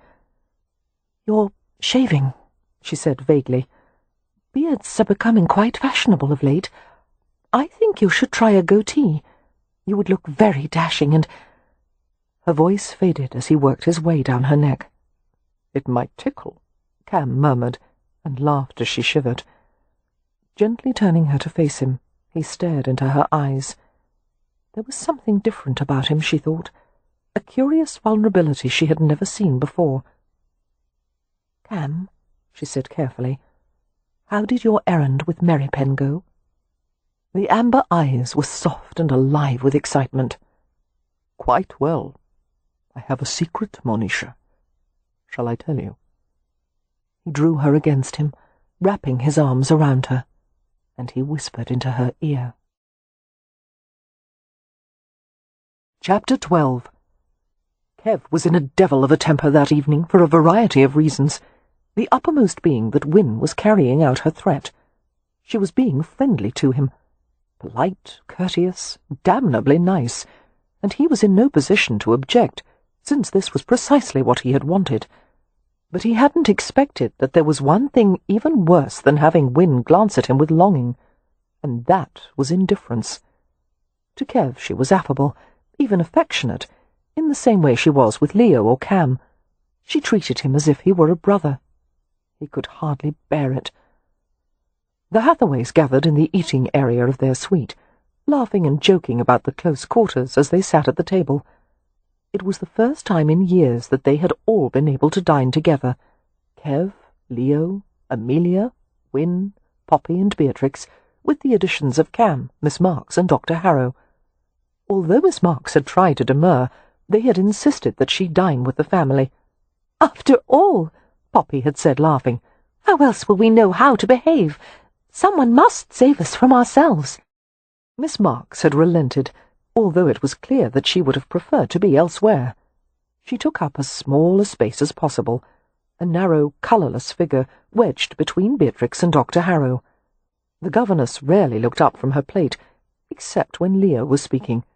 Although her eyes were partially concealed by the spectacles, Kev suspected they held nothing but dislike for the Hathaway's brother. It seemed that Miss Marks and Leo had found in each other the personification of everything they disliked most. Leo couldn't stand humourless people, or judgmental ones, and he had immediately taken to referring to the governess as Satan in petticoats. And Miss Marks, for her part, despised rakes. The more charming they were, the deeper her loathing. Most of the dinner conversation centred on the subject of Harrow's clinic, which the Hathaways regarded as a miraculous enterprise. The women fawned on Harrow to a nauseating degree, delighting in his commonplace remarks, admiring him openly. Kev had an instinctive aversion to Harrow, although he wasn't certain if that was because of the doctor himself, or because Wynne's affections were at stake. It was tempting to disdain Harrow for all his smooth-faced perfection, except that a roguish good humour lurked in his smile, and he displayed a lively interest in the conversation around him, and he seemed never to take himself too seriously. Harrow was obviously a man who shouldered heavy responsibility, that of life and death itself, and yet he carried it lightly. He was the kind of person who always seemed to fit in, no matter what the circumstances. While the family ate and conversed, Kev remained quiet, except when called upon to answer some question about the Ramsay estate. He watched Wynne circumspectly, unable to discern exactly what her feelings for Harrow were. She reacted to the doctor with her usual composure, her face giving away nothing. But when their gazes met, there was an unmistakable connection, a sense of shared history, and worst of all, Kev recognized something in the doctor's expression, a haunting echo of his own fascination for Wynne. Midway through the gruesomely pleasant dinner, Kev became aware that Amelia, who was seated at the end of the table, was unusually quiet. He looked at her closely, realizing her colour was off, and her cheeks were sweaty. Since he was seated at her immediate left, Kev leaned close and whispered, "What is it?" Amelia gave him a distracted glance. "Ill," she whispered back, swallowing weakly. feel so. Oh, Merripen, do help me away from the table." Without another word, Kev pushed his chair back and helped her up. Cam, who was at the other end of the long table, looked at them sharply. "Amelia?" "She's ill," Kev said. Cam reached them in a flash, his face taut with anxiety. As he gathered Amelia in his arms and carried her, protesting, from the room, one would think she'd suffered a severe injury rather than a probable case of indigestion. "Perhaps I might be of service," Dr. Harrow said with quiet concern, laying his napkin on the table as he made to follow them. "Thank you," Wynne said, smiling at him gratefully. "I'm so glad you're here." Kev barely restrained himself from gnashing his teeth in jealousy as Harrow left the room. The rest of the meal was largely neglected, the family going to the main receiving room to wait for a report on Amelia. It took an unnervingly long time for anyone to appear. "What could be the matter?" Beatrix asked plaintively. "Amelia's never ill." "She'll be fine," Wynne soothed. "Dr. Harrow will take excellent care of her." "Perhaps I should go to their room," Poppy said, "and ask how she is." But before anyone could offer an opinion, Cam appeared in the doorway of the receiving room. He looked bemused, his hazel eyes vivid as he glanced at the assorted family members around him. He appeared to search for words. Then a dazzling smile appeared, despite his obvious effort to moderate it. "No doubt the Gadjos have a more civilized way to put this," he said. "But Amelia is with child." A chorus of happy exclamations greeted the revelation. "What did Amelia say?" Leo asked. Cam's smile turned wry. "Something to the effect that this wouldn't be convenient." Leo laughed quietly. "Children rarely are, but she'll adore having someone new to manage." Kev watched Wynne from across the room. He was fascinated by the momentary wistfulness that hazed her expression. If he had ever doubted how much she wanted children of her own, it was clear to him then. As he stared at her, a flush of warmth rose in him, strengthening and thickening, until he realized what it was. He was aroused, his body yearning to give her what she wanted. He longed to hold her, love her, fill her with his seed. The reaction was so barbaric and inappropriate that it mortified him. Seeming to feel his gaze, Wynne glanced in his direction. She gave him an arrested stare, as if she could see down to all the raw heat inside him. And then she looked away from him in swift rejection. Excusing himself from the receiving room, Cam went back to Amelia, who was sitting on the edge of the bed. Dr. Harrow had left the bedchamber to allow them privacy. Cam closed the door and leaned back against it, letting his caressing gaze fall on the small, tense form of his wife. He knew little of these matters. In both Romany and Gaji cultures, pregnancy and childbirth were a strictly female domain, but he did know that his wife was uneasy in situations she had no control over. He also knew that women in her condition needed reassurance and tenderness, and he had an inexhaustible supply of both for her. "Nervous?" Cam asked softly, approaching her. "Oh, no, not in the slightest. It's an ordinary circumstance, and only to be expected after—" Amelia broke off with a little gasp as he sat beside her and pulled her into his arms. "Yes, I'm a bit nervous. I wish I could talk to my mother. I'm not exactly certain how to do this." Of course, Amelia liked to manage everything, to be authoritative and competent no matter what she did, but the entire process of childbearing would be one of increasing dependence and helplessness, until the final stage when nature took over entirely. Cam pressed his lips into her gleaming dark hair, which smelled like sweetbriar.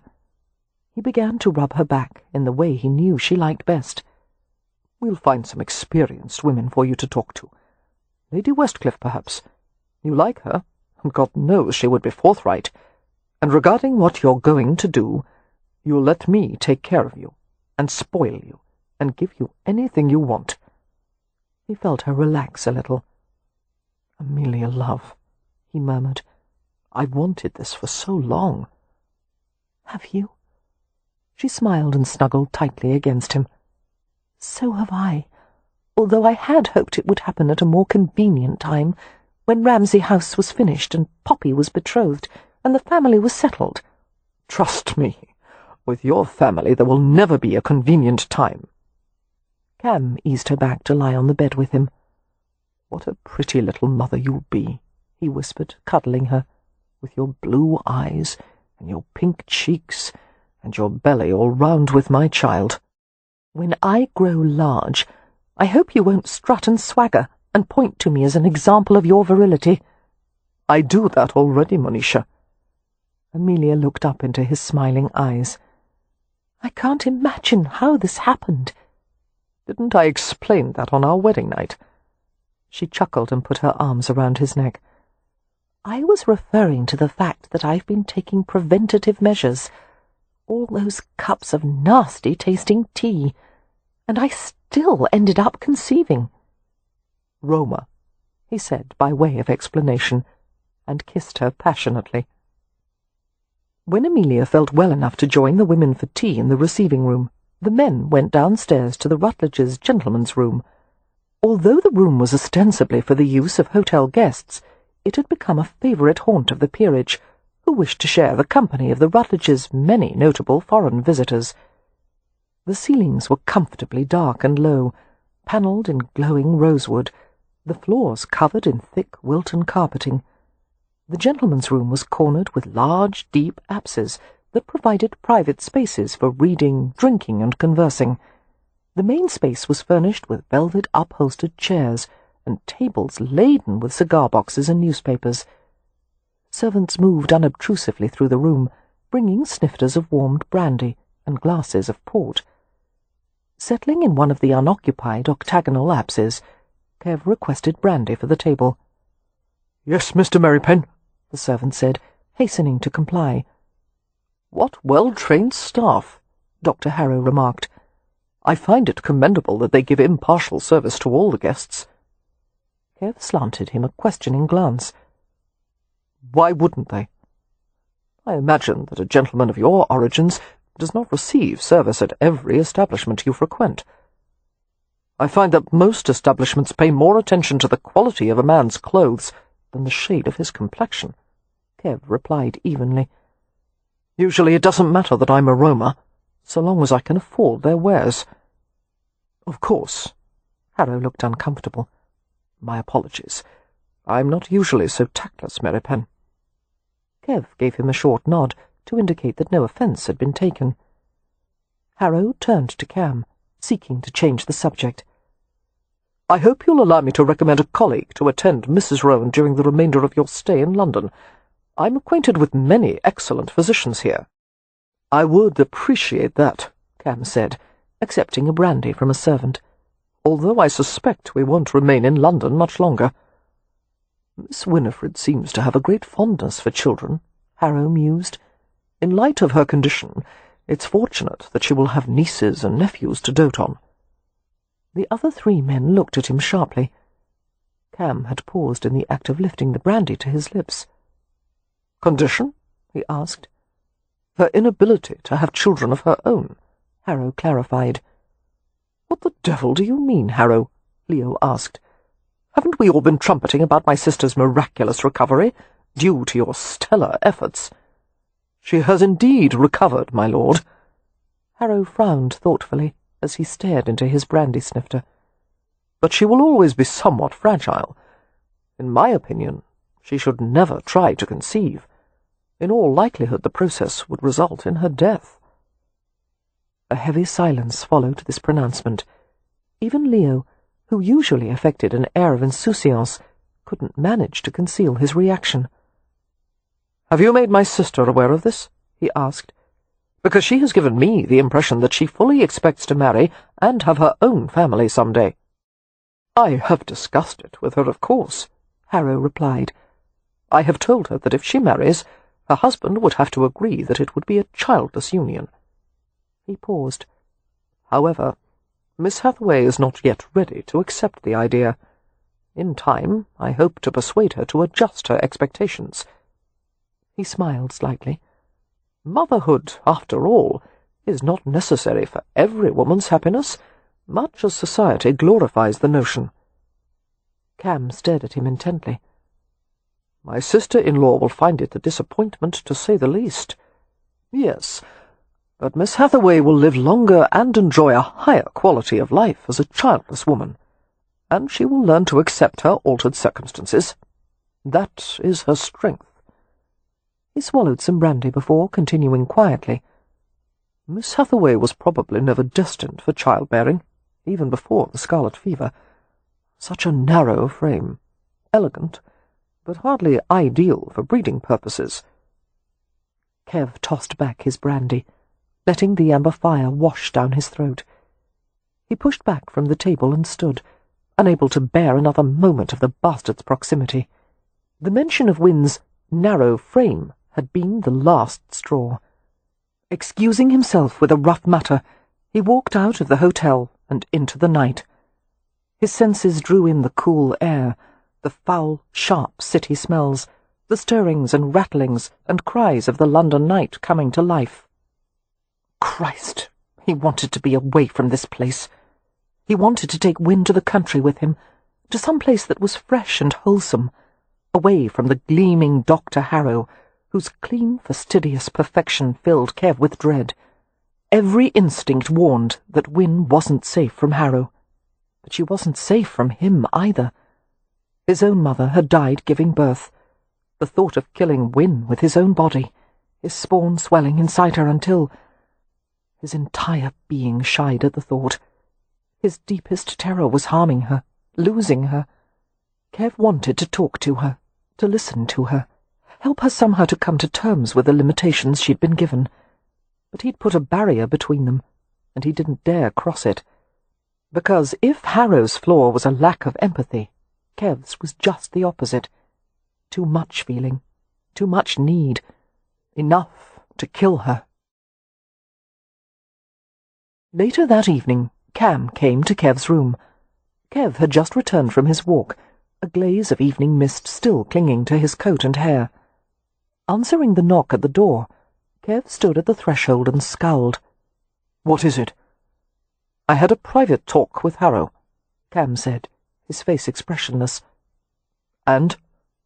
"He wants to marry Wynn, but he intends the marriage to be in name only. She doesn't know it yet." "Bloody hell," Kev muttered. "She'll be the latest addition to his collection of fine objects. She'll stay chaste while he has his affairs." "I don't know her well," Cam murmured, "but I don't think she would ever agree to such an arrangement, especially if you offered her an alternative, Frau." "There is only one alternative, and that is to stay safe with her family." "There's one more. You could offer for her." "That's not possible." "Why not?" Kev felt his face burn. "I couldn't stay celibate with her. I could never hold to it. There are ways to prevent conception."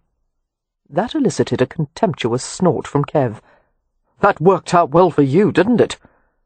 He rubbed his face wearily. "You know the other reasons I can't offer for her." "I know the way you once lived," Cam said, choosing his words with obvious care. "I understand your fear of harming her, but in spite of all that, I find it hard to believe that you would really let her go to another man." "I would if that was best for her." "Can you actually say that the best Winnifred Hathaway deserves is someone like Harrow?" "Better him," Kev managed to say, "than someone like me." Although the social season was not yet over, it was agreed that the family would go to Hampshire. There was Amelia's condition to consider. She would be better off in the healthful surroundings, and Wynn and Leo wanted to see the Ramsay estate. The only question was the fairness of depriving Poppy and Beatrix of the remainder of the season, but they both claimed to be quite happy to quit London. This attitude was not unexpected, coming from Beatrix, who still seemed far more interested in books and animals and romping through the countryside like a wild creature. But Leo was surprised that Poppy, who was candid about wanting to find a husband, would be so willing to depart. "I've seen all this season's prospects," Poppy told Leo grimly, as they rode through Hyde Park in an open carriage. "Not one of them is worth staying in town for." Beatrix sat in the opposite seat, with Dodger the ferret curled in her lap. Miss Marks had wedged herself in the corner, her bespectacled gaze fixed on the scenery. Leo had rarely encountered such an off-putting female, abrasive, pale, her form an accumulation of pointy elbows and angular bones, her character stiff and knotty and dry. Clearly, Catherine Marks hated men, which Leo wouldn't have blamed her for, since he was well aware of the faults of his gender, except that she didn't seem to like women very much either. The only people she seemed to unbend with were Poppy and Beatrix, who had reported that Miss Marks was exceptionally intelligent and could be very witty at times, and she had a lovely smile. Leo had a difficult time imagining the tight little seam of Miss Marks's mouth curving in a smile. He rather doubted she even had teeth, since he had never seen them. "She'll ruin the view," he had complained that morning, when Poppy and Beatrix had told him they were bringing him on their drive. "I won't enjoy the scenery with a grim reaper casting her shadow over it." "Don't call her such horrid names, Leo," Beatrix had protested. "I like her very much, and she's very nice when you're not around." "I believe she was treated very wrongly by a man in her past," Poppy said sotto voce. "In fact, I've heard a rumour or two that Miss Marks became a governess because she was involved in a scandal." Leo was interested despite himself. "What kind of scandal?" Poppy lowered her voice to a whisper. "They say she squandered her favours." "She doesn't look like a woman who would squander her favours," Beatrix said in a normal voice. "Hush, Bee!" Poppy exclaimed. "I don't want Miss Marks to overhear. She might think we were gossiping about her." "But we are gossiping about her. Besides, I don't believe she would do, that with anyone. She doesn't seem at all that sort of woman." "I believe it," Leo had said. "Usually the ladies most inclined to squander their favours are the ones who don't have any." "I don't understand," Bee said. "He means unattractive ladies are more easily seduced," Poppy said wryly, "which I don't agree with. And besides, Miss Marks isn't unattractive at all. She's only a bit stern." "And scrawny as a Scottish chicken," Leo had muttered. As the carriage passed Marble Arch and proceeded to Park Lane, Miss Marks glued her gaze to the spring floral displays. Glancing at her idly, Leo noted that she had a decent profile, a sweet little tip of a nose supporting the spectacles, a gently rounded chin. Too bad the clenched mouth and frowning forehead ruined the rest of it. He turned his attention back to Poppy, pondering her lack of desire to stay in London. Surely any other girl her age would have been begging to finish the season and enjoy all the balls and parties. "Tell me about this season's prospects," he said to Poppy. "Can it be that not one of them holds any interest for you?" She shook her head. "Not one. I've met a few whom I do like, such as Lord Bromley or—" "Bromley?" Leo repeated, his brows lifting. "But he's twice your age. Are there any younger ones you might consider? Someone born in this century, perhaps?" "Well, there's Mr. Radstock." "Portly and plodding," Leo said, having met the porker on a few previous occasions. The upper circles of London were a relatively small community. "Who else?" "There is Lord Walscourt, very gentle and friendly, but he's a rabbit." "Curious and cuddly?" Beatrix asked, having a high opinion of rabbits. Poppy smiled. "No, I meant he was rather colourless and, just rabbity, which is a fine thing in a pet, but not a husband." She made a project of neatening the bonnet ribbons tied beneath her chin. "You'll probably advise me to lower my expectations, Leo, but I've already dropped them to the extent that even a worm couldn't squeeze itself beneath my expectations. I must tell you, the London season is a grave disappointment." "I'm sorry, Poppy," Leo said gently. "I wish I knew a fellow to recommend to you, but the only ones I know are ne'er-do-wells and drunkards. Excellent friends, but I'd rather shoot one of them than have him as a brother-in-law." "That leads to something I've wanted to ask you." "Oh?" He looked into her sweet, serious face, this perfectly lovely sister, who aspired so desperately to have a calm and ordinary life. "Now that I've been out in society," Poppy said, "I've heard rumours." Leo's smile turned rueful as he understood what she wanted to know. "About me?" "Yes. Are you really as wicked as some people say?" Despite the private nature of the query, Leo was aware of both Miss Marks and Beatrix turning their full attention to him. "I'm afraid so, darling," he said, while a sordid parade of his past sins swept through his mind. "Why?" Poppy asked, with a frankness he ordinarily would have found endearing, but not with Miss Marks's sanctimonious gaze fastened on him. "It's much easier to be wicked," he said, "especially if one has no reason to be good." "What about earning a place in heaven?" Catherine Marks asked. He would have thought she had a pretty voice, if it hadn't come from such an unappealing source. "Isn't that reason enough to conduct yourself with some modicum of decency?" "That depends," he said sardonically. "What is heaven to you, Miss Marks?" She considered the question with more care than he would have expected.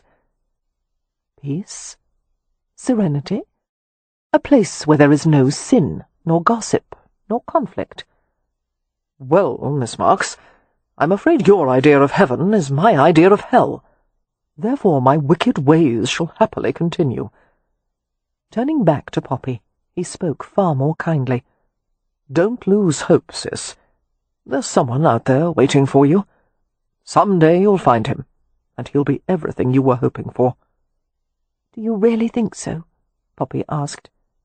"No, but I've always thought that was a nice thing to say to someone in your circumstances." Poppy snickered and poked Leo in the side, while Miss Marks gave him a stare of pure disgust.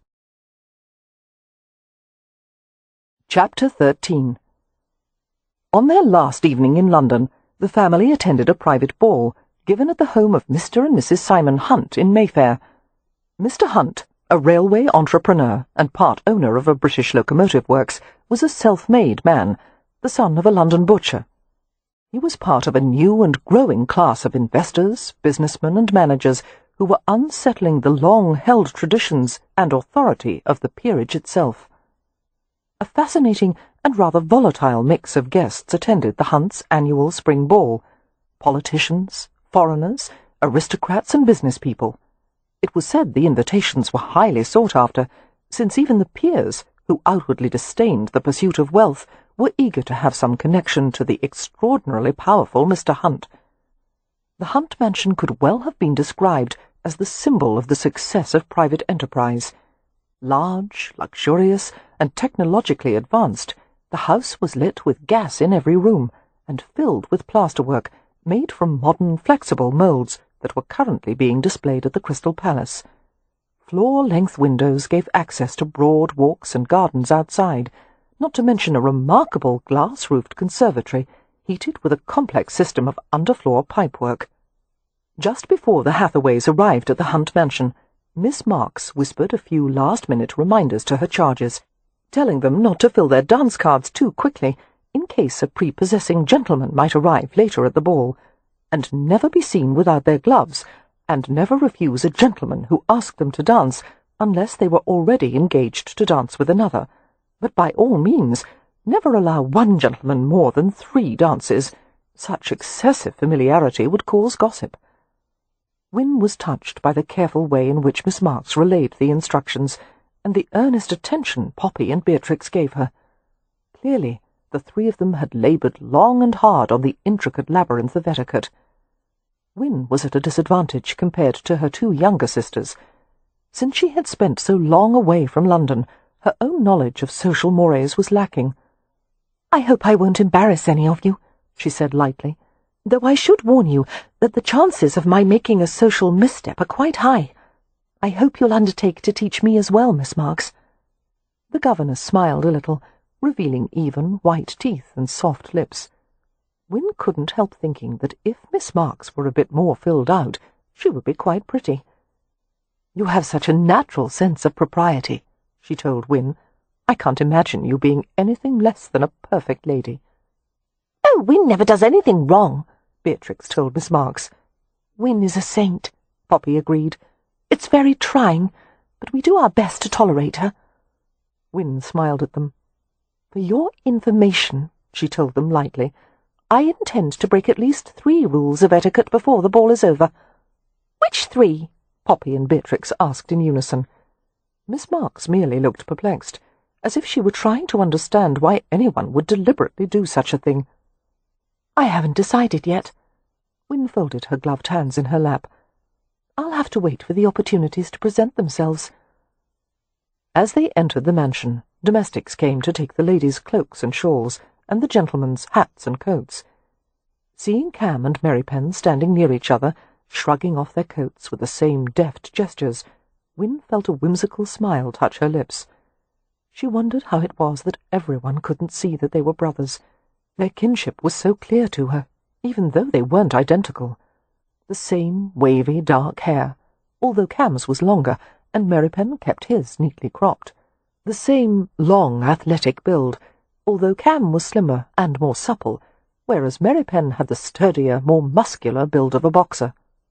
Their greatest difference, however, was not that of their external appearances, but the way each approached the world.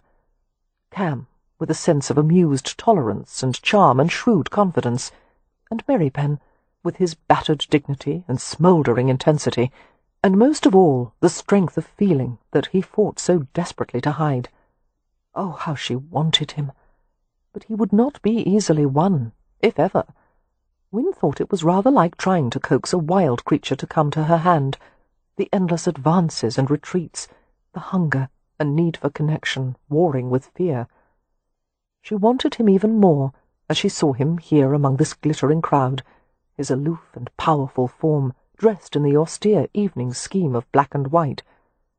Merripen did not consider himself inferior to the people around him, but he was well aware that he was not one of them. He understood their values, even though he didn't always agree with them, and he had learned how to acquit himself well in the gajo world. He was the kind of man who would adapt to any circumstances. After all, Win thought with private amusement, not just any man could break a horse, build a stone fence by hand, recite the Greek alphabet, and discuss the relative philosophical merits of empiricism and rationalism. Not to mention rebuild an estate and run it as if he were to the manor born. There was a sense of impenetrable mystery about Kev Merripen. She was obsessed with the tantalizing thought of what it would be like to slip past all his secrets, to reach the extraordinary heart he guarded so closely. Melancholy swept over her as she glanced at the beautiful interior of the mansion, the guests laughing and chatting, while music floated lightly over the scene. So much to enjoy and appreciate, and yet all Win wanted was to be alone with the most unavailable man in the room. However, she wasn't going to play the wallflower. She was going to dance and laugh and do all the things she had imagined for years while lying on her sickbed. And if it displeased Merripen or made him jealous, so much the better. Divested of her cloak, Win went forward with her sisters. They were all dressed in pale satins, Poppy in pink, Beatrix in blue, Amelia in lavender, and herself in white. Her gown was uncomfortable, which Poppy had laughingly said was a good thing, as a comfortable gown would almost certainly not be stylish. It felt too light on the top, the bodice low and square, the sleeves short and tight, and it felt too heavy from the waist down, with wide triple skirts caught up in flounces. But the main source of discomfort was her corset, which she had gone without for so long that she found herself resenting even the slightest constriction. Though it was only lightly laced, the corset stiffened her torso and pushed her breasts artificially high. It hardly seemed decent, and yet it was considered indecent to go without one. All things considered, however, it seemed worth the discomfort when she saw Merripen's reaction. His face went blank at the sight of her in the low-cut ball-gown, his gaze travelling from the tip of one satin slipper peeking from beneath the hem up to her face. He stared an extra few moments at her breasts, lifted high as if they had been cupped by his hands. When his eyes finally looked into hers, they flickered with obsidian fire. A responsive shiver chased beneath the framework of Winn's corset. With difficulty, she looked away from him. The Hathaways went farther into the entrance hall, where a chandelier shed sparkling light over the parquetry floor. "What an extraordinary creature," Wynne heard Dr. Harrow murmur nearby. She followed his gaze to the lady of the house, Mrs. Annabel Hunt, who was greeting guests. Although Wynne had never met Mrs. Hunt, she recognized her from descriptions she had heard. Mrs. Hunt was said to be one of the greatest beauties of England, with her beautifully turned figure, and heavily lashed blue eyes, and hair that gleamed with rich shades of honey and gold. But it was her luminous, lively expressiveness that made her truly engaging. "That's her husband standing next to her," Poppy murmured. "He's intimidating, but very nice." "I beg to differ," Leo said. "You don't think he's intimidating?" Wynne asked. "I don't think he's nice. Whenever I happen to be in the same room as his wife, he looks at me as if he'd like to dismember me." "Well," Poppy said prosaically, "one can't fault his judgment." She leaned toward Wynne and said, "Mr. Hunt is besotted with his wife. Their marriage is a love match, you see." "How unfashionable," Dr. Harrow commented with a grin. "He even dances with her," Beatrix told Wynne, "which husbands and wives are never supposed to do.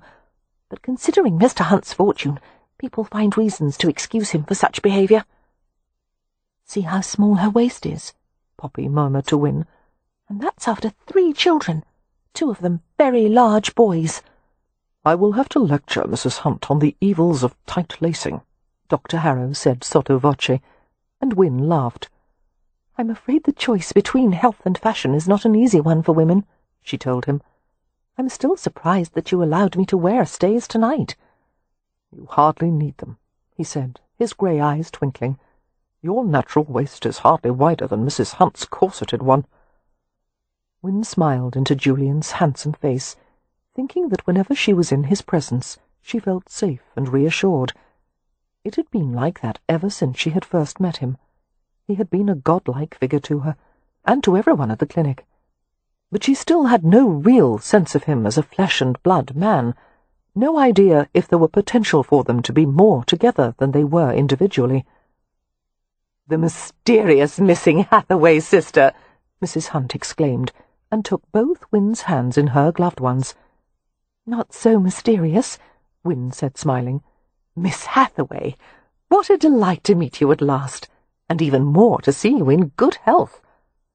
"Mrs. Hunt always asks about you," Poppy told Wynne, "so we've kept her informed about your progress." "Thank you, Mrs. Hunt," Wynne said shyly. "I am quite well now, and honoured to be a guest at your lovely home." Mrs. Hunt gave Wynne a dazzling smile, retaining her hands as she spoke to Cam. "Such graceful manners. I think, Mr. Rowan, that Miss Hathaway will easily attain the popularity of her sisters." "Next year, I'm afraid," Cam said easily. "This ball marks the end of the season for us. We are all travelling to Hampshire within the week." Mrs. Hunt made a little face. "So soon? But I suppose that is only to be expected.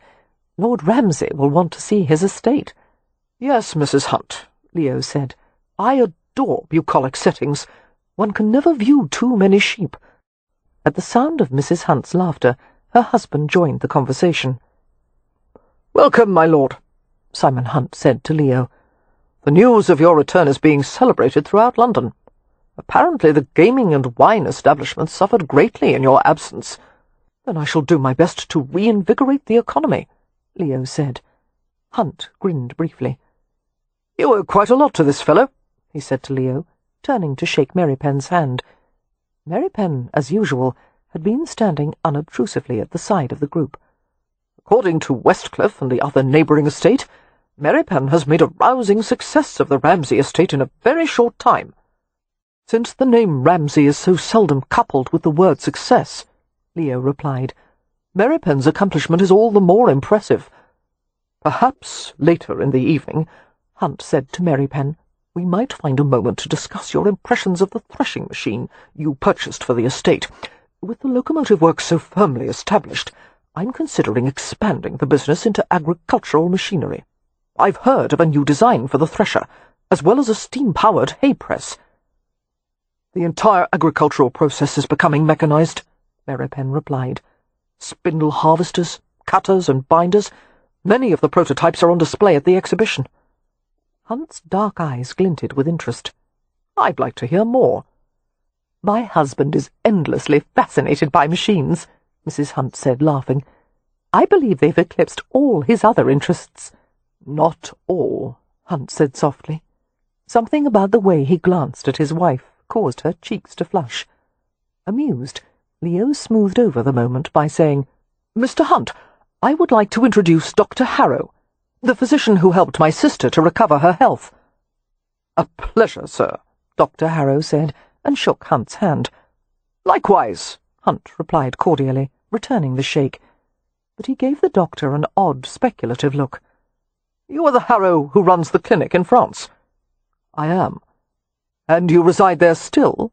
Yes, although I try to visit friends and family in Great Britain as often as my schedule allows. I believe I am acquainted with the family of your late wife, Hunt murmured, staring hard at him. After a quick double blink, Harrow responded with a regretful smile. The Lanhams, estimable people. I haven't seen them for years. The memories, you understand. I understand, Hunt said quietly. Wynne was puzzled by the long, awkward pause that followed, and the sense of discord that emanated from the two men. She glanced at her family, and Mrs. Hunt, who clearly didn't comprehend either. Well, Mr. Hunt, Mrs. Hunt said brightly, are we going to shock everyone by dancing together? They're going to play a waltz quite soon, and you know you are my favourite partner. Hunt's attention was immediately distracted by the flirtatious note in his wife's voice. He grinned at her. Anything for you, love. Harrow caught Wynne's gaze with his own. I haven't waltzed in far too long, he said. Might you save a place for me on your dance card? Your name is already there, she replied, and placed a light hand on his proffered arm. They followed the Hunts to the drawing-room. Poppy and Beatrix were already being approached by prospective partners, while Cam closed his gloved fingers over Amelia's. I'll be damned if Hunt's the only one who's allowed to be shocking. Come, dance with me. I'm afraid we won't shock anyone at all, she said, accompanying him without hesitation. People already assume we don't know any better. Leo watched the procession into the drawing-room with narrowed eyes. I wonder, he said to Merripen, what Hunt knows about Harrow. Do you know him well enough to ask? Yes, Merripen said, but even if I didn't, I wouldn't leave this place until I made him tell me. That made Leo chuckle. You may be the only one in this entire mansion who would dare try to make Simon Hunt do anything. He's a bloody big bastard. So am I, came Merripen's grim reply. It was a lovely ball, or would have been, if Merripen had behaved like a reasonable human being. He watched Wynne constantly, hardly bothering to be discreet about it.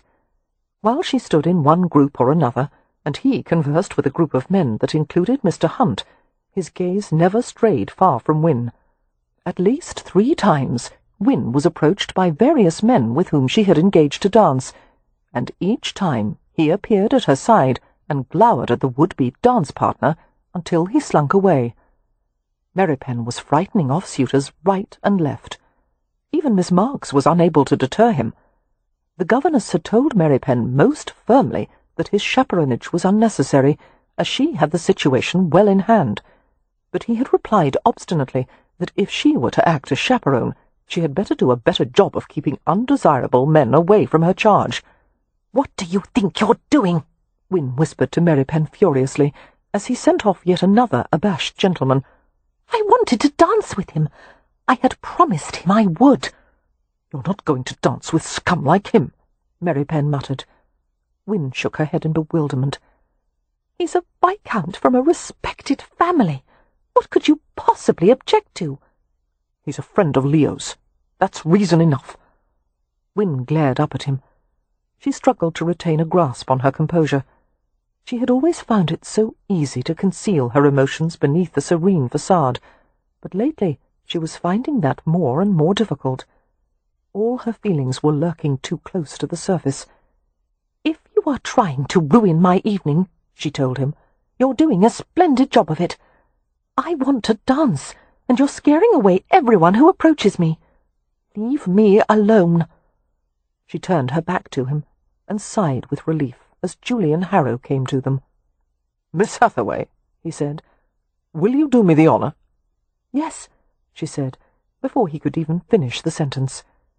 Taking his arm, she let him lead her into the mass of swirling, waltzing couples. Glancing over her shoulder, she saw Merripen staring after her, and she sent him a threatening look. He returned it with a scowl. As Wynne walked away, she felt the pressure of a frustrated laugh in her throat. She swallowed it back, thinking that Kev Merripen was the most infuriating man alive. He was a dog in the manger, refusing to have a relationship with her, and yet not allowing her to be with anyone else. And knowing his capacity for endurance, it would probably go on for years, forever. She couldn't live like this. "Winnifred," Julian Harrow said, his grey eyes concerned, "this is far too lovely a night for you to be distressed. What were you arguing about?" "Nothing of import," she said, trying to speak lightly, but succeeding only in sounding stiff. "Just a family squabble." She curtsied, and Julian bowed, and he took her in his arms. His hand was firm on her back, guiding her easily as they danced. Julian's touch reawakened memories of the clinic, the way he had encouraged and helped her, the times he had been stern when she had needed it, and the times they had celebrated when she had reached another milestone in her progress. He was a good, kind, high-minded man, a handsome man. Wynne was hardly oblivious to the admiring feminine gazes he attracted. Most of the unmarried girls in this room would have given anything to have such a splendid suitor. I could marry him, she thought. He had made it clear that all it would take was a bit of encouragement on her part. She could become a doctor's wife and live in the south of France, and perhaps help somehow in his work at the clinic, to help other people who were suffering the way she had, to do something positive and worthwhile with her life. Wouldn't that be better than this? Anything was preferable to the pain of loving a man she couldn't have, and, God help her, living in close proximity. She would become bitter and frustrated. She might even come to hate him. She found herself relaxing in Julian's arms. The bleak, angry feeling faded, soothed by the music and the waltz rhythm. Julian swept her around the drawing-room, guiding her carefully among the dancing couples. "This is what I dreamed of," Wynne told him. "Being able to do this, just like everyone else." His hand tightened on her waist. "And so you are. But you're not like everyone else. You're the most beautiful woman here." "No," she said, laughing. "Yes, like an angel in an old master's work, or perhaps the Sleeping Venus. Are you familiar with that painting?" "I'm afraid not." "I'll take you to see it some day, though you might find it a bit shocking." "I suppose Venus is unclothed in that work." Wynne tried to sound worldly, but she felt herself blushing. "I've never understood why such depictions of beauty are always in the nude, when a bit of tactful drapery would yield the same effect." "Because there is nothing more beautiful than the unveiled female form." Julian laughed quietly as he saw her heightened colour. "Have I embarrassed you with my frankness? I'm sorry." "I don't think you are. I think you meant to disconcert me." It was a new sensation, flirting with Julian. "You're right. I want to set you a bit off balance." "Why?" "Because I would like for you to see me as someone other than predictable, tedious old Dr. Harrow." "You're none of those things," she said, laughing. "Good," he murmured, smiling at her. The waltz ended, and gentlemen began to lead their partners out of the dancing area, while others took their places. "It's warm in here and far too crowded," Julian said. "Would you like to be scandalous and slip away with me for a moment?" "I would love to." He took her to a corner partially screened by some massive potted plants. At an opportune moment, he led her out of the drawing-room and into a huge glass conservatory. The space was filled with paths and indoor trees and flowers, and secluded little benches. Beyond the conservatory, a wide terrace overlooked the fenced gardens and the other mansions of Mayfair. The city was outlined in the distance, bristling with chimneys that frosted the midnight sky with streams of smoke. They sat on a bench, wind skirts billowing around them. Julian turned partially to face her. The glaze of moonlight gave his polished ivory skin a slight luminescence. "Winnifred," he murmured, and the timbre of his voice was low and intimate. Staring into his grey eyes, Wynne realized that he was going to kiss her. But he surprised her by removing one of her gloves with exquisite care, the moonlight shimmering over his black hair. Lifting her slender hand to his lips, he kissed the backs of her fingers, and then the fragile inside of her wrist. He held her hand like a half-open flower against his face. His tenderness disarmed her. "You know why I've come to England," he said softly. "I want to know you much better, my dear, in a way that wasn't possible at the clinic. I want—" But a sound from nearby caused Julian to break off, his head lifting. Together, he and Wynne stared at the intruder. It was Merripen, of course, huge and dark and aggressive as he strode toward them. Wynne's jaw sagged in disbelief. He had followed her out here. She felt like a hunted creature. For heaven's sake, was there no place she could evade his outrageous stalking? "Go away," she said, enunciating each word with scornful precision. "You are not my chaperone." "You should be with your chaperone," Merripen snapped. "Not here with him." Wynne had never found it so difficult to master her emotions. She shoved them back, closing them behind an expressionless face. But she could feel the temper seething impatiently inside her. Her voice shook only a little as she turned to Julian. "Would you be so kind as to leave us, Dr. Harrow? There is something I must settle with Merripen." Julian glanced from Merripen's set face to hers. "I'm not sure I should," he said slowly. "He's been plaguing me all evening," Wynne said. "I'm the only one who can put a stop to it. Please allow me a moment with him." "Very well." Julian stood from the bench. "Where shall I wait for you?" "Back in the drawing-room," Wynne replied, grateful that there was no argument from Julian. Clearly he respected her, and her abilities, enough to allow her to manage the situation. "Thank you, Dr. Harrow." She was barely aware of Julian's departure. She was so focused on Merripen. She stood and went to him with a furious scowl. "You are driving me mad!" she exclaimed. "I want you to stop this, Kev. Do you have any idea how ridiculous you're being? How badly you've behaved tonight?" "I've behaved badly," he thundered. "You were about to let yourself be compromised." "Perhaps I want to be compromised." "That's too bad," he said, reaching out to grip her upper arm, preparing to haul her from the conservatory. "Because I'm going to make certain you stay safe." "Don't touch me!" Wynne wrenched free of him, incensed. "I've been safe for years, tucked safely in bed, watching everyone around me enjoying their lives. I've had enough safety to last a lifetime, Kev. And if that's what you want, for me to continue to be alone and unloved, then you can go to the devil." "You were never alone," he said harshly. "You've never been unloved." "I want to be loved as a woman, not as a child, or a sister, or an invalid. That's not how I— Perhaps you're not even capable of such love." In her blazing frustration, Wynne experienced something she had never felt before, the desire to hurt someone. "You don't have it in you!" Merripen moved through a shaft of moonlight that had slipped through the conservatory glass, and Wynne felt a little shock as she saw his murderous expression. In just a few words, she managed to cut him deeply, enough to open a vein of dark and furious feeling. She fell back a step, alarmed as he seized her in a brutal grip. He jerked her upward. "All the fires of hell could burn for 1,000 years, and it wouldn't equal what I feel for you in 1 minute of the day. I love you so much there is no pleasure in it, nothing but torment. Because if I could dilute what I feel for you to the millionth part, it would still be enough to kill you. And even if it drives me mad, I would rather see you live in the arms of that cold, soulless bastard than die in mine." Before she could begin to comprehend what he'd said, and all the implications, he took her mouth with savage hunger. For a full minute, perhaps two, she couldn't even move, could only stand there helplessly, falling apart, every rational thought dissolving.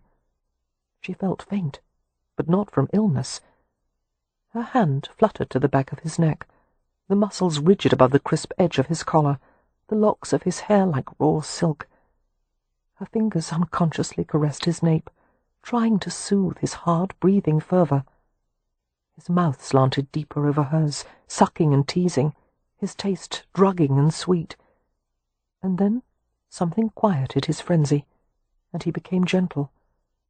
His hand trembled as he touched her face, his fingers smoothing over her cheek, his palm cradling her jaw.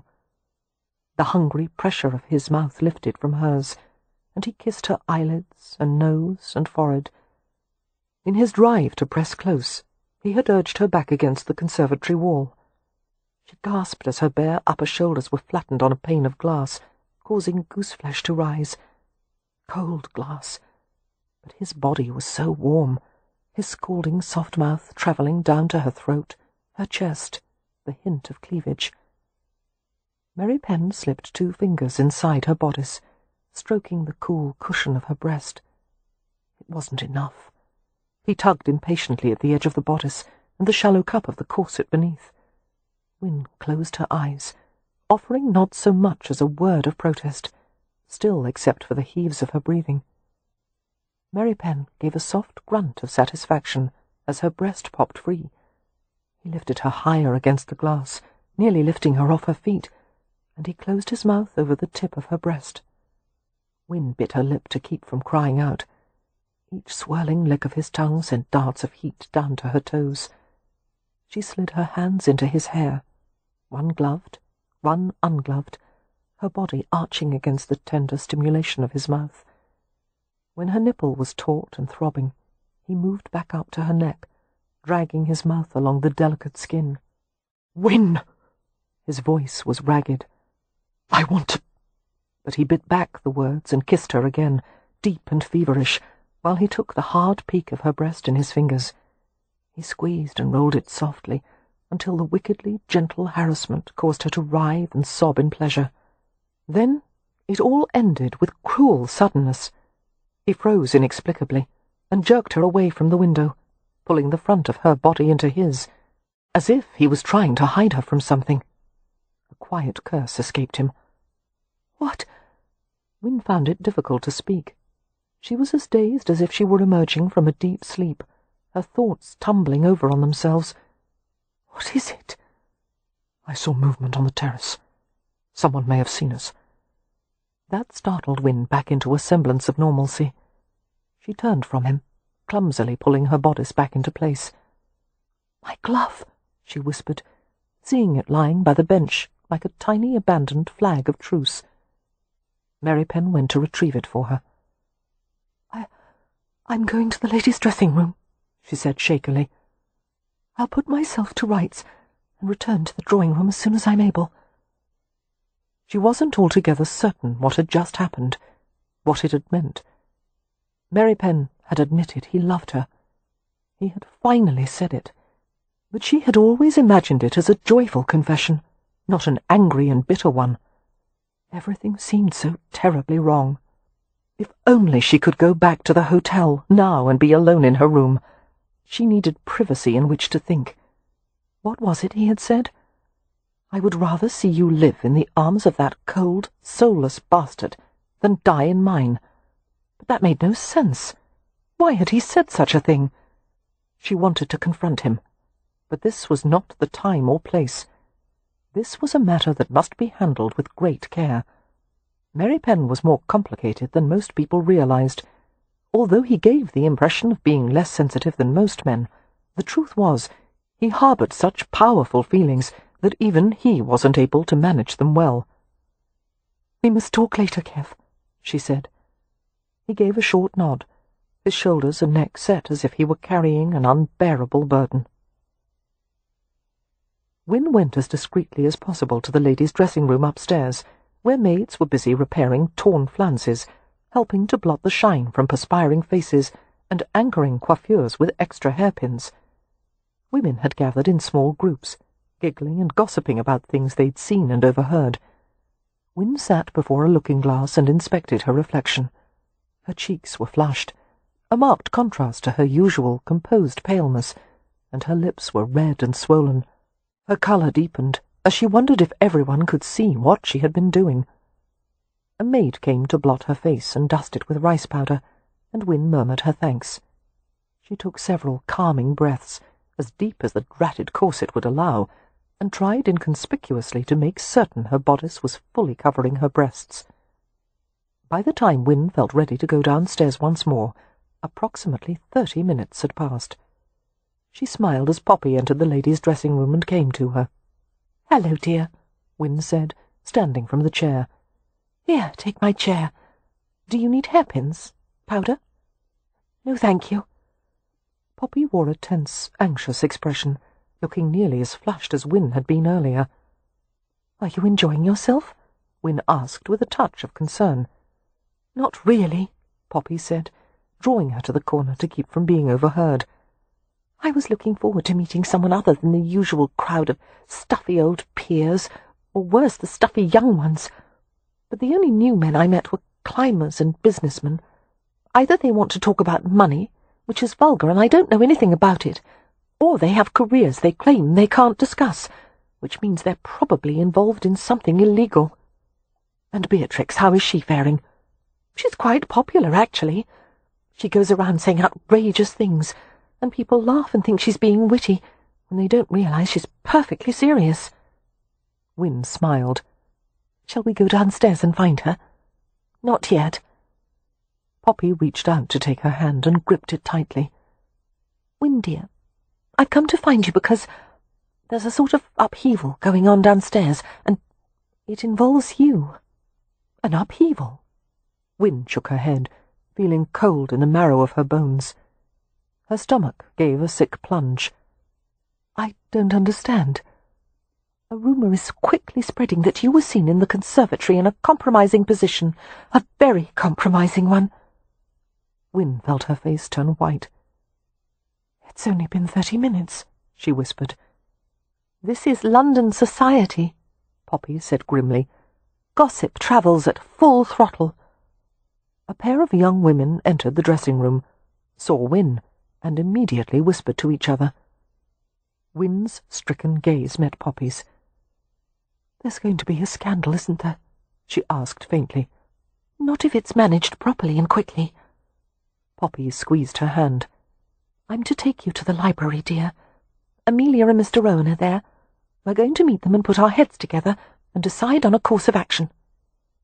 Win almost wished she could go back to being an invalid with frequent fainting spells, because at the moment a good, long swoon sounded quite appealing.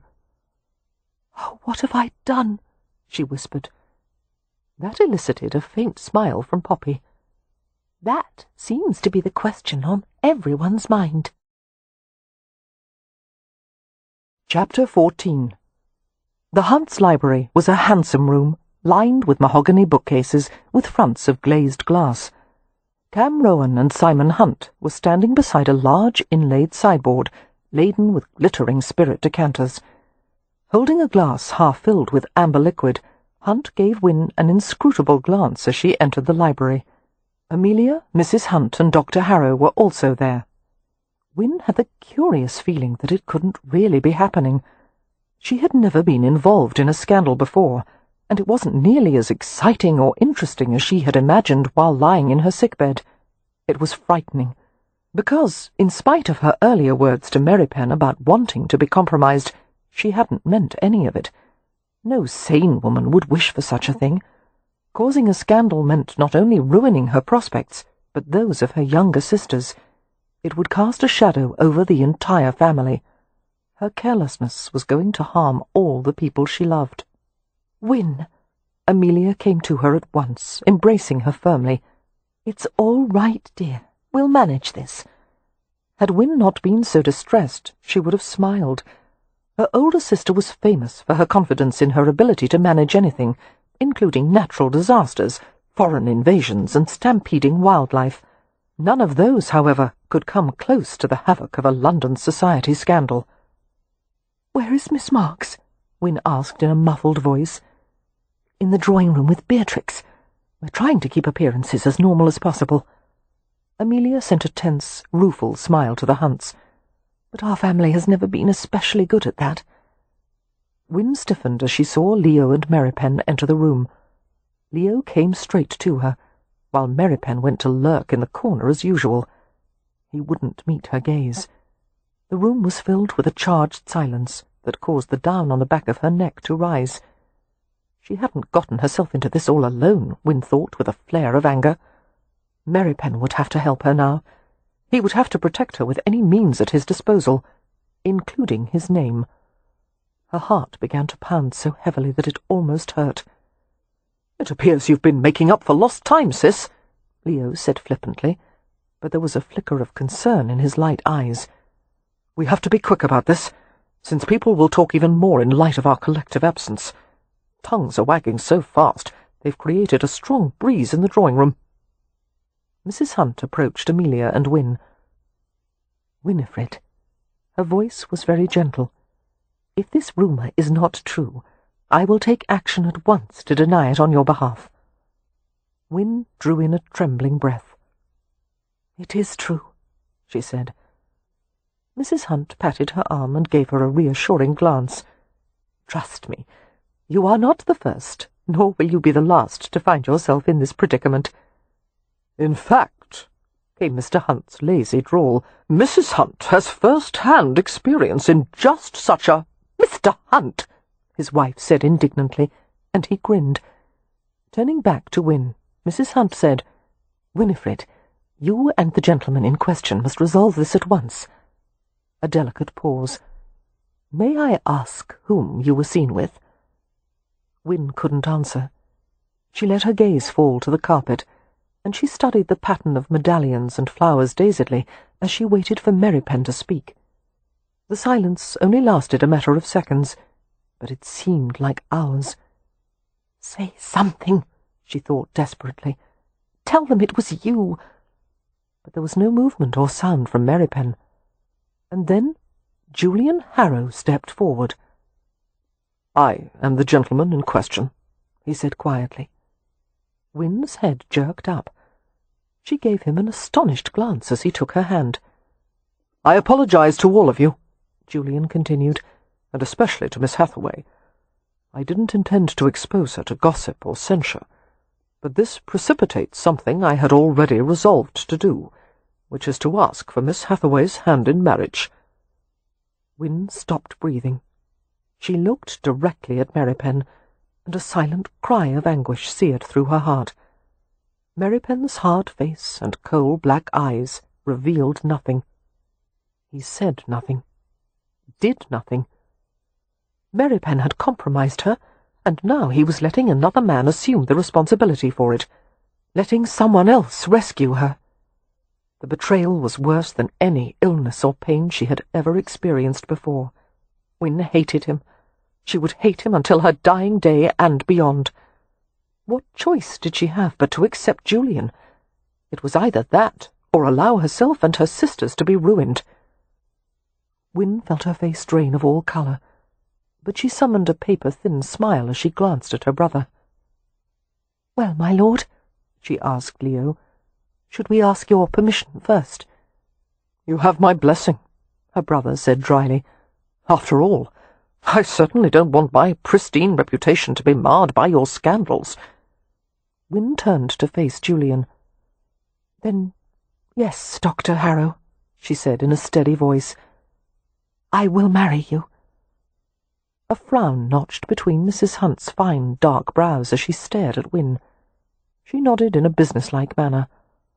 "I will go out and explain quietly to the appropriate parties that what they saw was a betrothed couple embracing. A bit intemperate, perhaps, but quite forgivable in light of a betrothal." "I'll go with you," Mr. Hunt said, coming to his wife's side. He extended a hand to Dr. Harrow and shook it. My congratulations, sir." His tone was cordial, but far from enthusiastic. "You are most fortunate to have won Miss Hathaway's hand." As the Hunts left, Cam approached Win. She forced herself to stare directly into his perceptive hazel eyes, though it cost her. "Is this what you want, little sister?" he asked softly. His sympathy nearly undid her. "Oh, yes." She set her jaw against a wretched quiver and managed to smile. "I'm the luckiest woman in the world." And when she brought herself to look at Merripen, she saw that he was gone. "What a ghastly evening," Amelia muttered after everyone had left the library. "Yes." Cam led her into the hallway. "Where are we going?" "Back to the drawing-room to make an appearance. Try to look pleased and confident." "Oh, good God!" Amelia pulled away from him and strode to a large, arched wall niche, where a Palladian window revealed a view of the street below. She pressed her forehead against the glass and sighed heavily. A repeated tapping noise echoed through the hallway. Serious as the situation was, Cam couldn't prevent a quick grin. Whenever Amelia was worried or angry, her nervous habit asserted itself. As he had once told her, she reminded him of a hummingbird tamping down her nest with one foot. Cam went to her and rested his warm palms on the cool slopes of her shoulders. He felt her shiver at his touch. "Hummingbird," he whispered, and slid his hands up to the back of her neck to knead the small, frozen muscles there. As her tension ebbed, the foot-tapping gradually died away. Finally, Amelia relaxed enough to tell him her thoughts. "Everyone in that library was aware that Merripen was the one who compromised her," she said curtly. "Not Harrow. I can't believe it.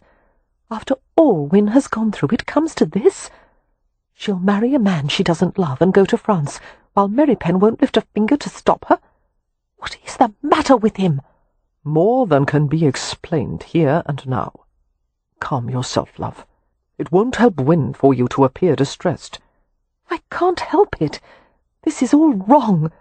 Oh, the look on my sister's face." "We have time to sort it out," Cam murmured. "A betrothal isn't the same as marriage." "But a betrothal is binding," Amelia said with miserable impatience. "You know people regard it as a contract that can't be broken easily."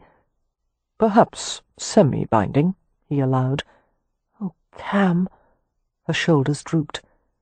"You would never let anything come between us, would you? You would never let us be parted?" The question was so patently ridiculous that Cam hardly knew what to say.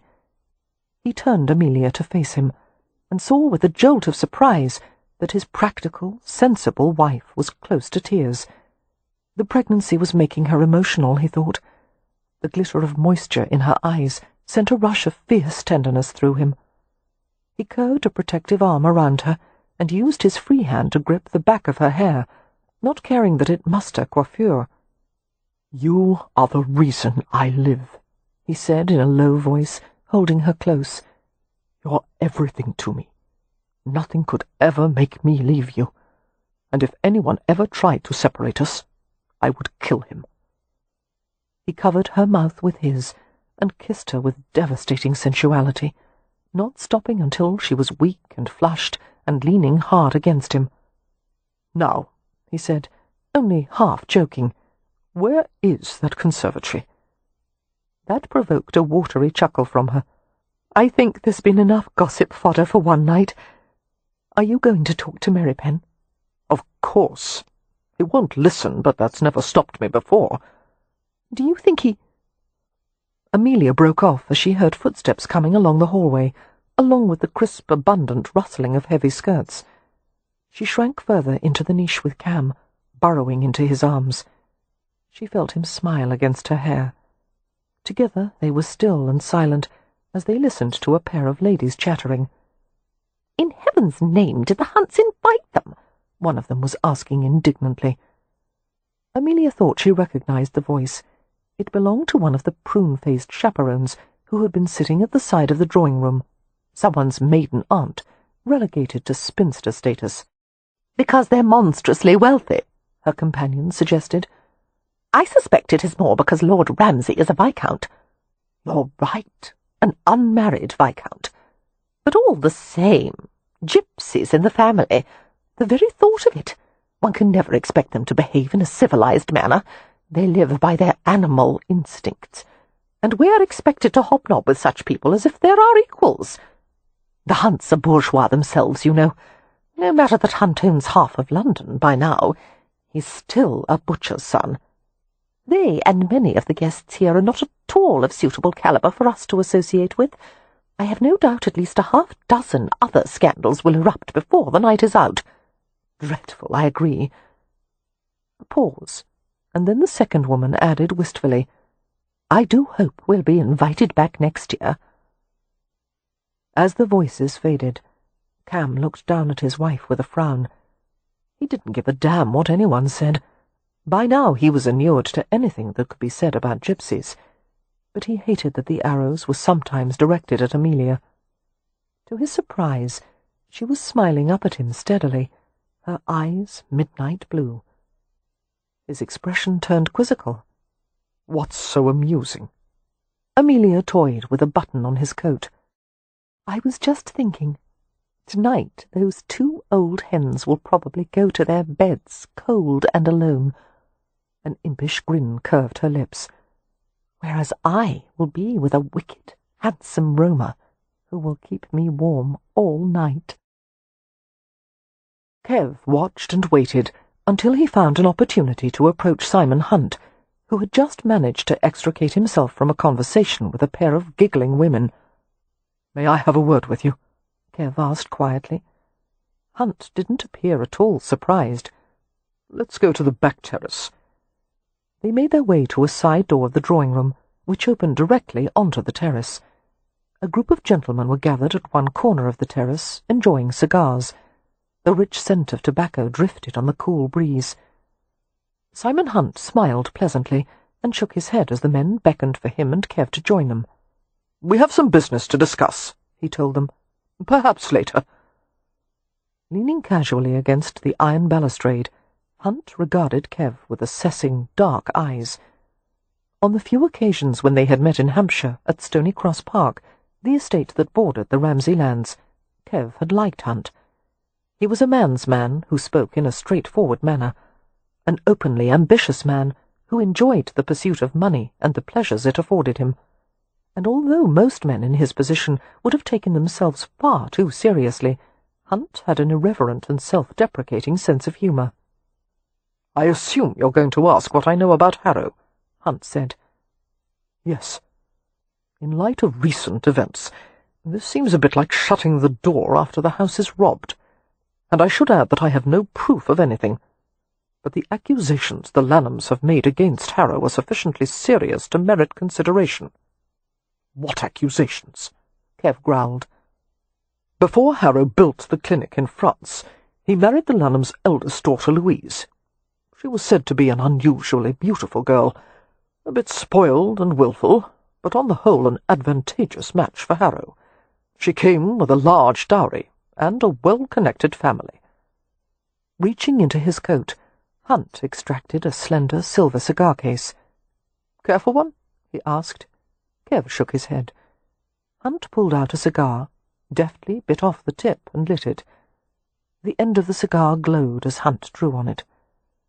"According to the Lanhams," Hunt continued, exhaling a stream of aromatic smoke, "a year into the marriage Louise changed. She became quite docile and distant, and seemed to have lost interest in her former pursuits. When the Lanhams approached Harrow with their concerns, he claimed the changes in her were simply evidence of maturity and marital contentment. But they didn't believe that. No. When they questioned Louise, however, she claimed to be happy, and she asked them not to interfere." Hunt raised the cigar to his lips again, and stared thoughtfully at the lights of London winking through the night haze. "Some time during the second year, Louise went into a decline." Kev felt a discomforting chill at the word decline, commonly used for any illness a doctor couldn't diagnose or comprehend, the inexorable physical failing that no treatment could prevent. She became weak and dispirited and bedridden. No one could do anything for her. The Lanhams insisted on bringing their own doctor to attend her, but he couldn't find any cause for illness. Louise's condition deteriorated over a month or so, and then she died. The family blamed Harrow for her demise. Before the marriage, Louise had been a healthy, high-spirited girl, and not quite 2 years later she was gone. "Sometimes declines happen," Kev remarked, feeling the need to play devil's advocate. It wasn't necessarily Harrow's doing. No, but it was Harrow's reaction that convinced the family that he was responsible in some way for Louise's death. He was too composed, dispassionate.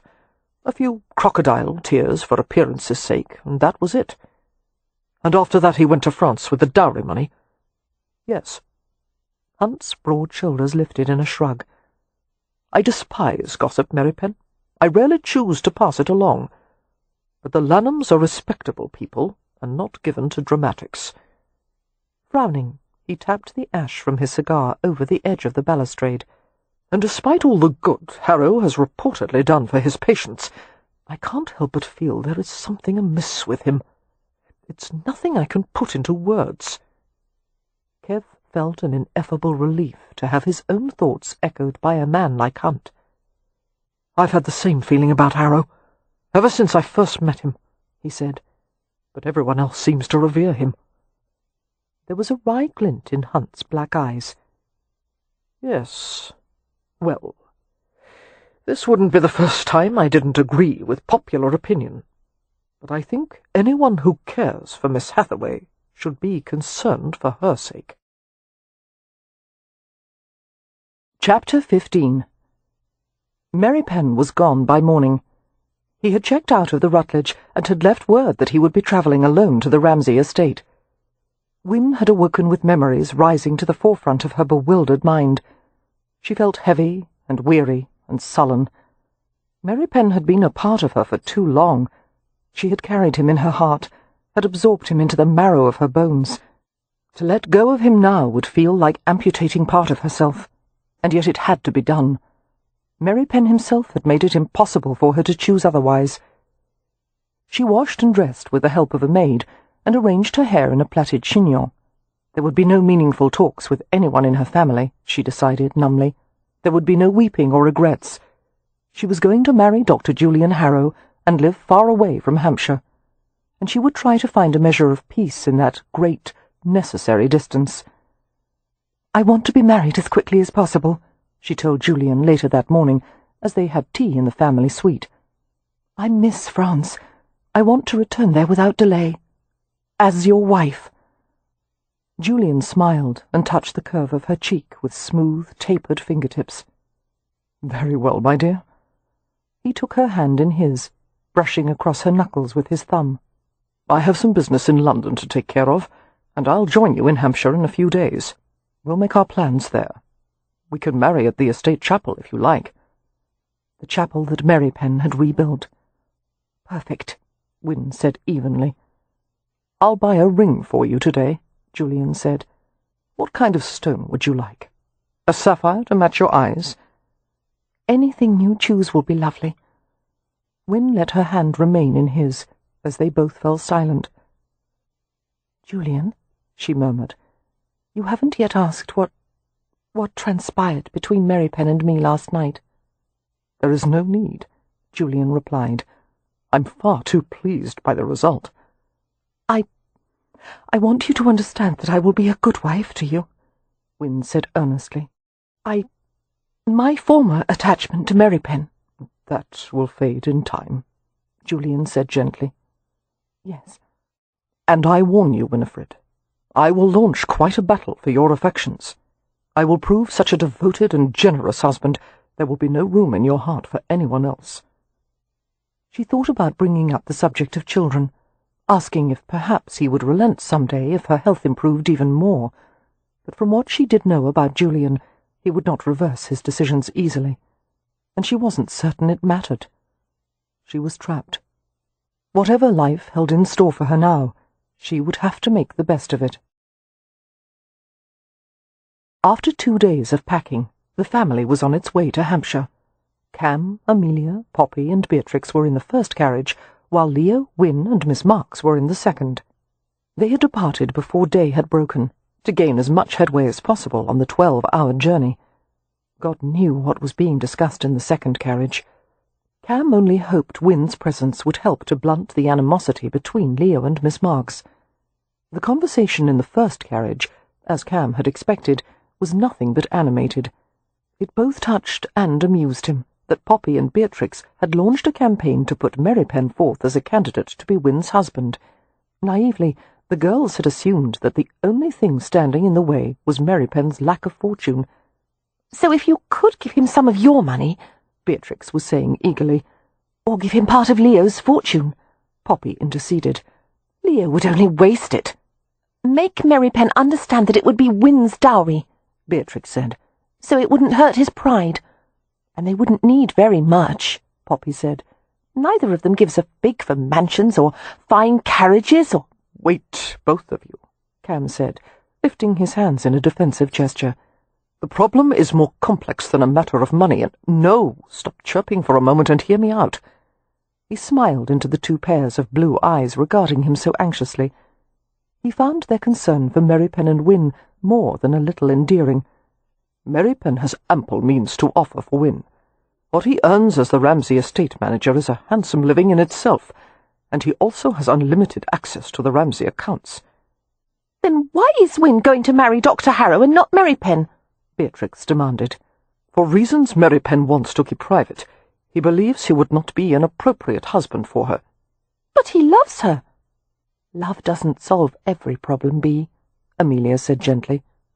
"That sounds like something Mother would have said," Poppy remarked with a slight smile, while Beatrix looked disgruntled. "What would your father have said?" Cam asked. "He would have led us all into some lengthy philosophical exploration of the nature of love, and it would have accomplished nothing whatsoever," Amelia said. "But it would have been fascinating." "I don't care how complicated everyone says it is," Beatrix said. "Wynne should marry Merripen. Don't you agree, Amelia?" "It's not our choice," Amelia replied, "and it's not Wynne's either, unless the big dunderhead offers her an alternative. There's nothing Wynne can do if he won't propose to her." "Wouldn't it be nice if ladies could propose to gentlemen?" Beatrix mused. "Heavens, no," Amelia said promptly. "That would make it far too easy for the gentleman." "In the animal kingdom," Beatrix commented, "males and females enjoy equal status. A female may do anything she wishes." "The animal kingdom allows many behaviours that we humans cannot emulate, dear.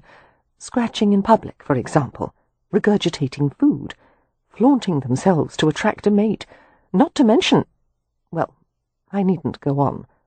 "I wish you would," Cam said with a grin. He settled Amelia more comfortably against his side and spoke to Beatrix and Poppy. "Listen, you two.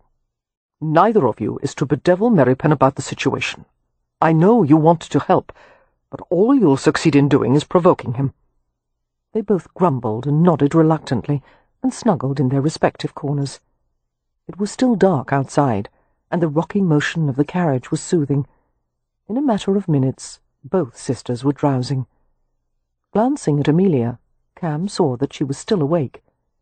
He stroked the fine-grained skin of her face and throat, looking down into her pure blue eyes. "Why didn't he step forward, Cam?" she whispered. "Why did he give Wynne to Dr. Harrow?" "He took his time about answering. He's afraid." "Of what?" "What he might do to her." She frowned in bewilderment. "That makes no sense. Merripen would never hurt her."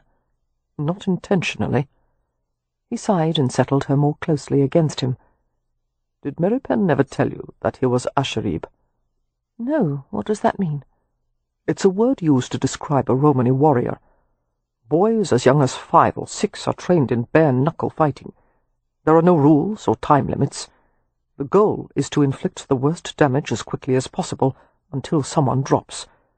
The boys' handlers take money from paying crowds. I've seen Asharib who were badly hurt, blinded, even killed during the matches. They fight with fractured wrists and broken ribs if necessary." Absently, Cam smoothed Amelia's hair as he added, There were none in our tribe. Our leader decided it was too cruel. We learned to fight, of course, but it was never a way of life for us." "Merripen," Amelia whispered. "From what I can tell, it was even worse than that for him. The man who raised him." Cam, always so articulate, found it difficult to go on. "His uncle?" Amelia prompted. "Our uncle." Cam had already told her that he and Merripen were brothers, but he hadn't yet confided the rest of what Shuri had said. "Apparently, he raised Merripen as if he were a game dog." Amelia turned pale. "What do you mean?" "Merripen was brought up to be as vicious as a pit animal. He was starved and maltreated until he was conditioned to fight anyone, under any circumstances.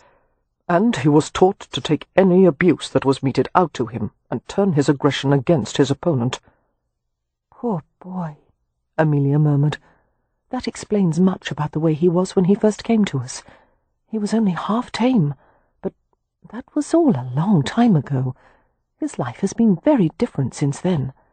And having once suffered so terribly, doesn't he want to be loved now? Doesn't he want to be happy?" "It doesn't work that way, sweetheart." Cam smiled into her puzzled face.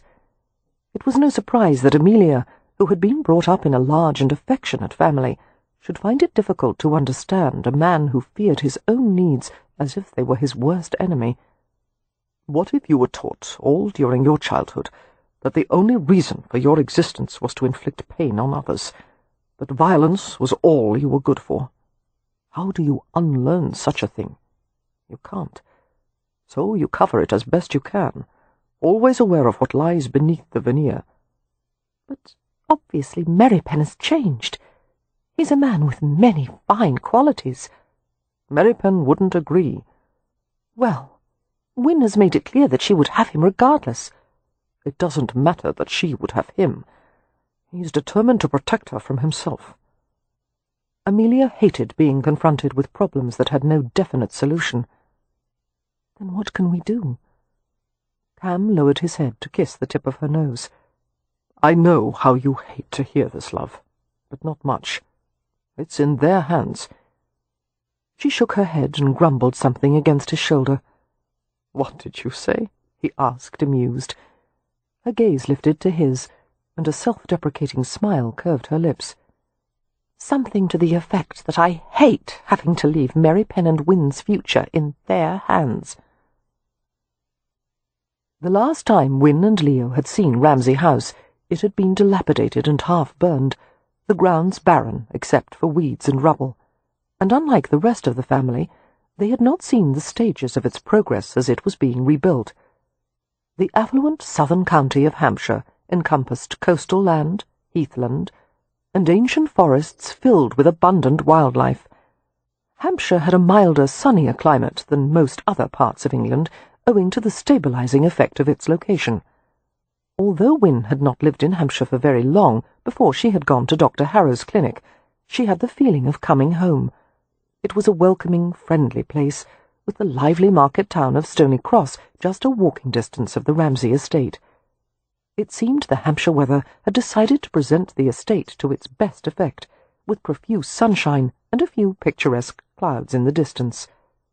The carriage passed the gatekeeper's lodge, constructed of greyish-blue bricks with creamstone detailing. "They refer to that as the Blue House," Miss Mark said, "for obvious reasons." "How lovely!" Win exclaimed. "I've never seen bricks that colour in Hampshire before."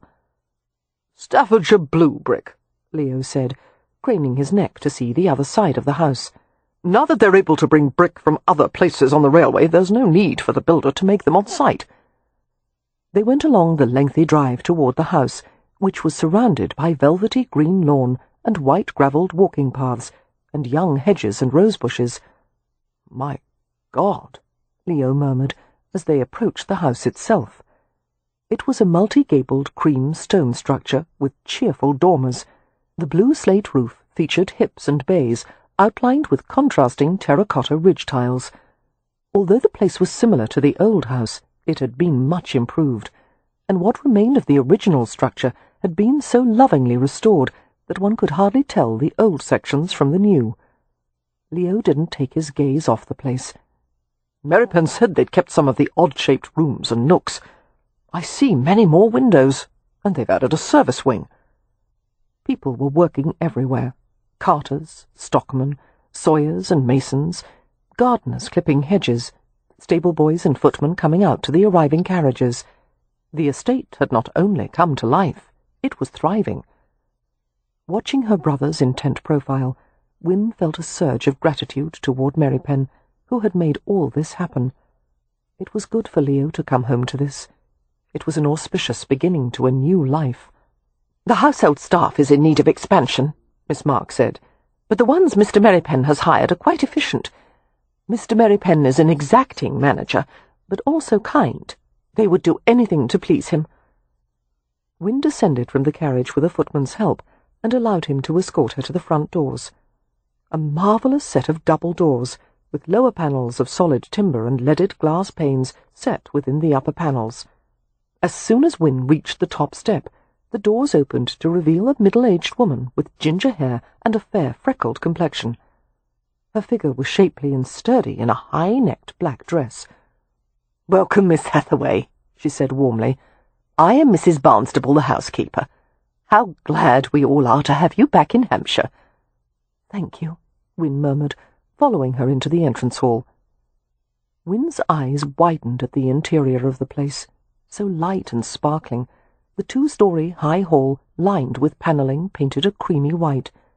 A grey stone staircase was set in the back of the hall, its iron balustrades gleaming black and spotless. Everywhere it smelled of soap and fresh wax. "Remarkable," Wynne breathed.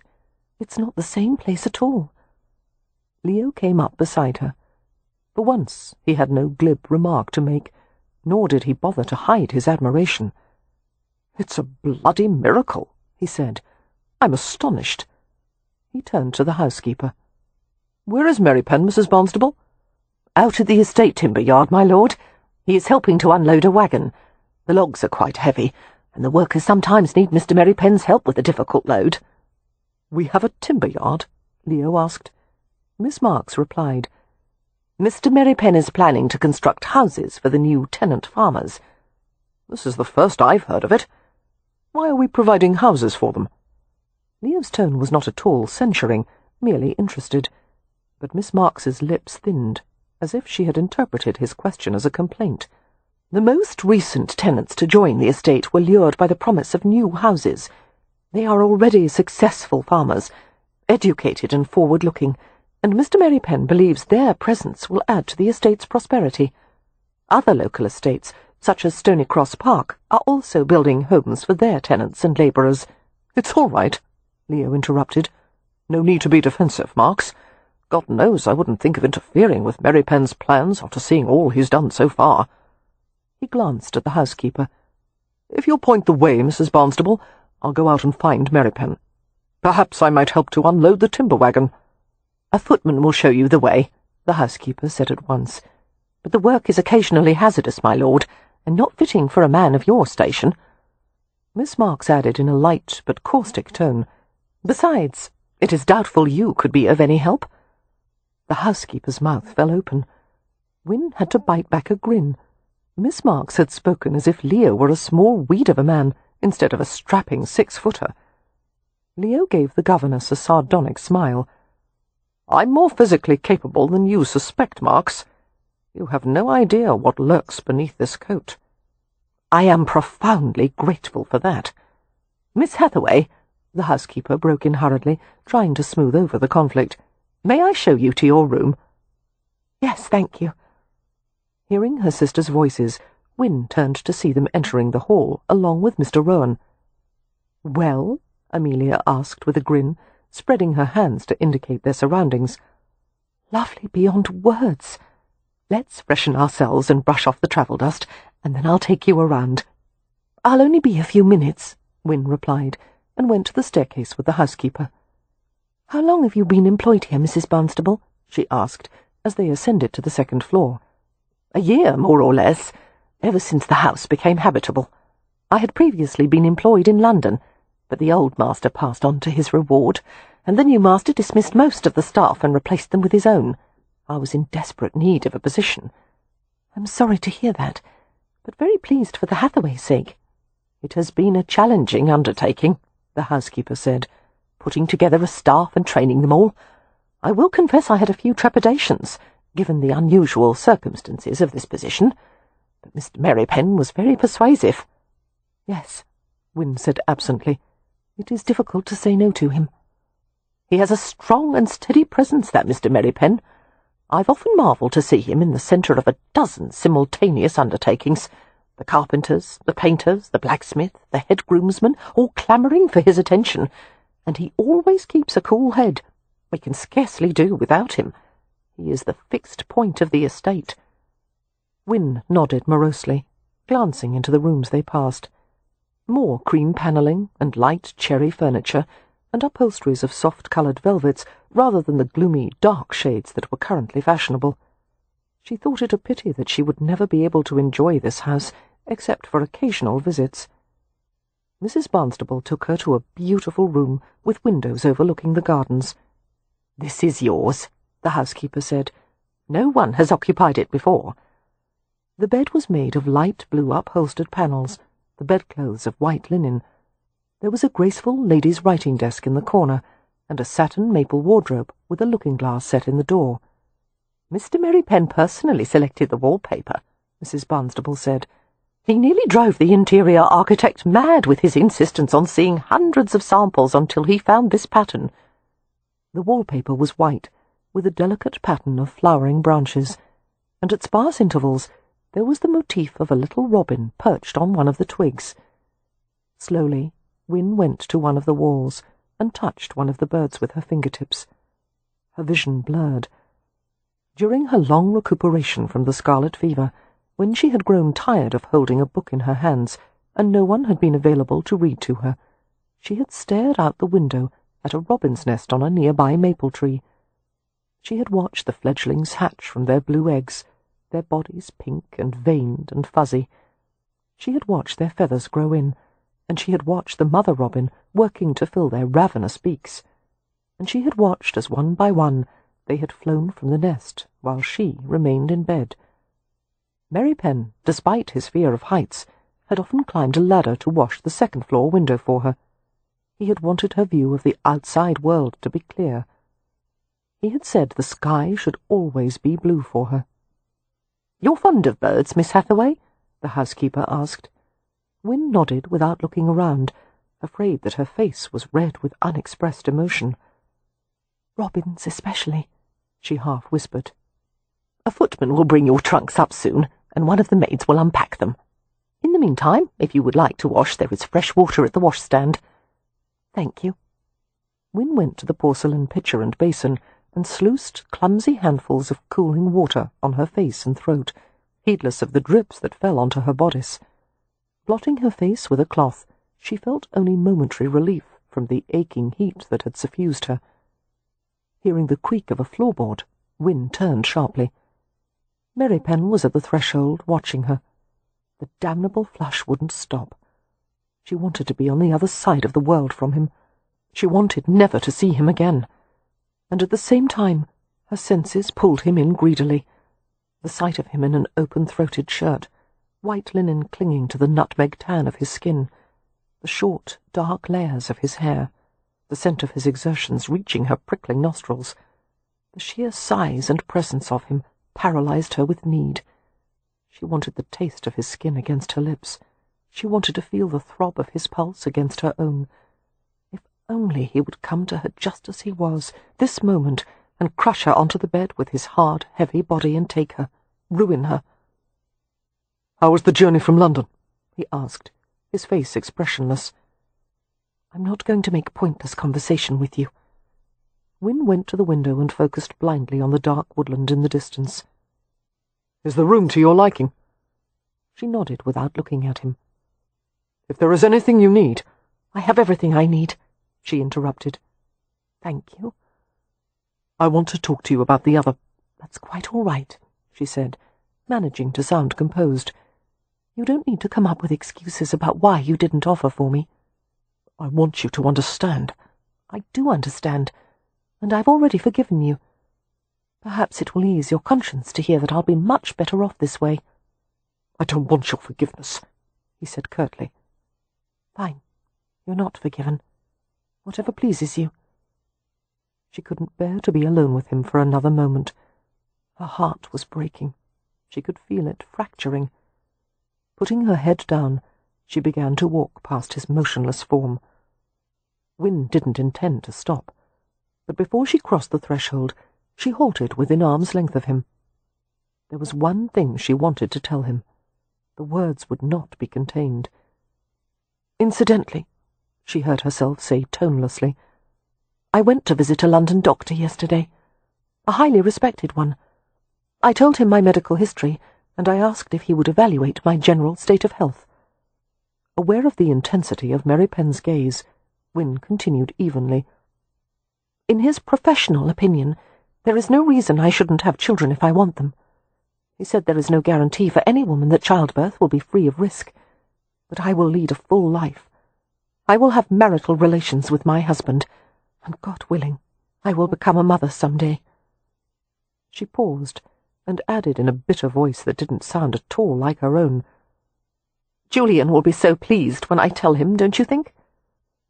If the jab had pierced through his guard, there was no sign of it. "There is something you need to know about him," Merripen said quietly. "His first wife's family, the Lanhams, suspect he had something to do with her death." Wynne's head whipped around, and she stared at him with narrowed eyes. "I can't believe you would sink so low. Julian told me all about it. He loved her. He did everything he could to bring her through the illness. When she died, he was devastated, and then he was victimized further by her family. In their grief, they needed someone to blame. Julian was a convenient scapegoat." "The Lanhams claim he behaved suspiciously after her death. He didn't fit anyone's idea of a bereaved husband." "Not all people show their grief in the same way," she snapped. "Julian is a doctor.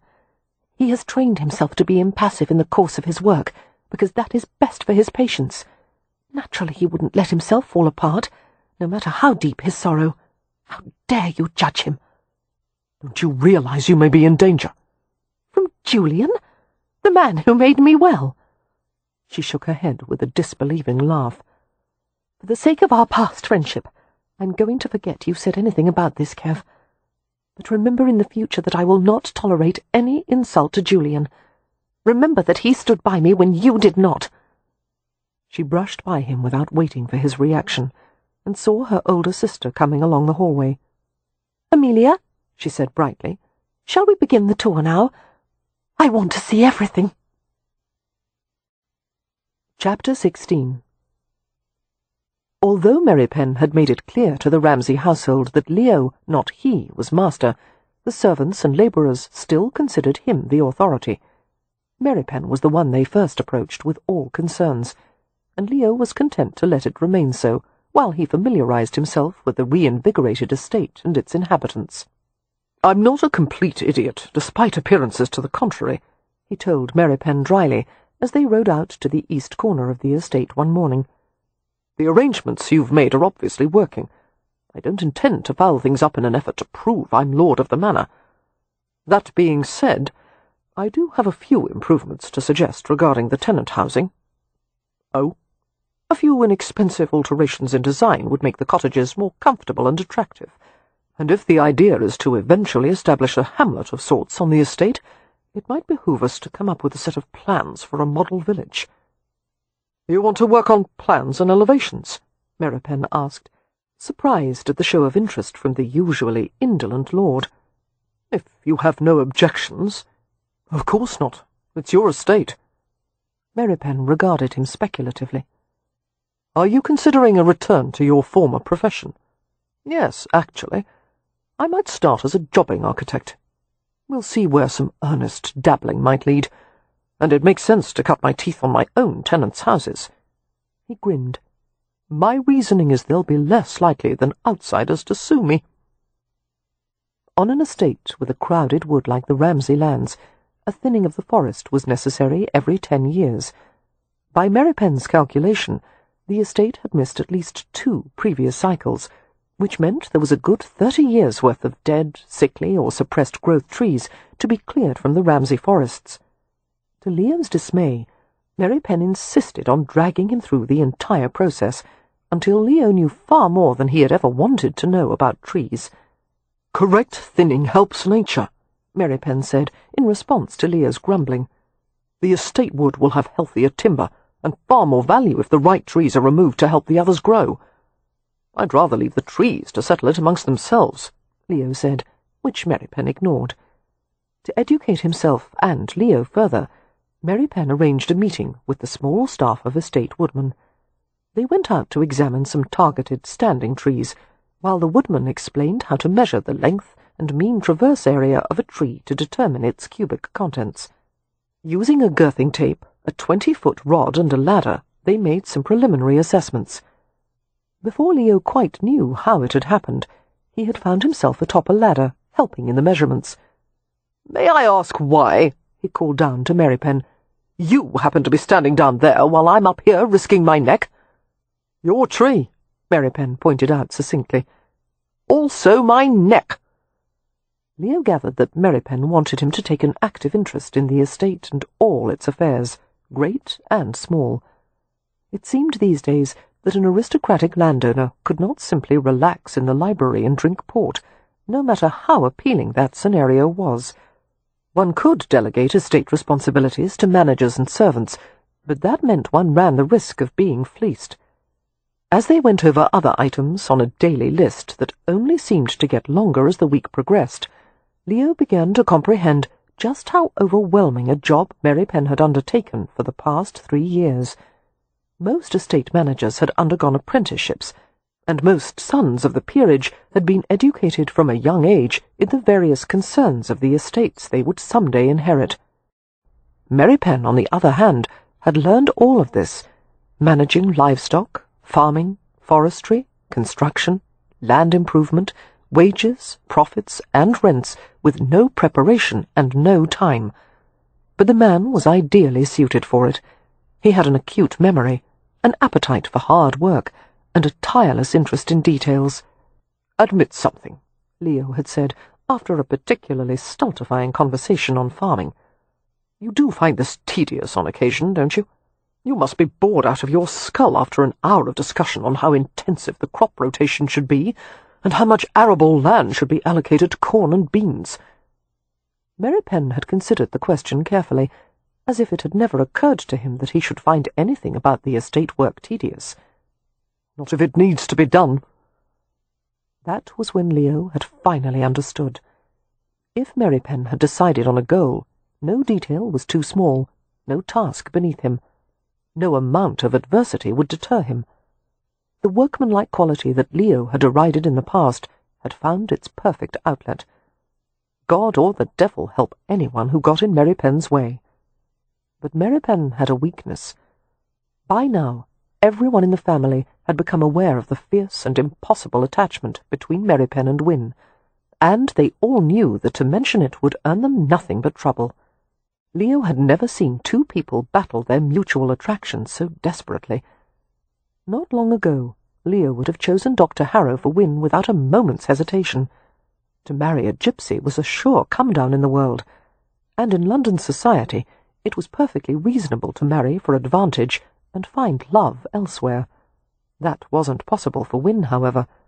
Her heart was too pure, her feelings too strong, and after having watched his sister struggle to get well, and the grace of character that had never faltered, Leo thought it a damned shame that she couldn't have the husband she wanted.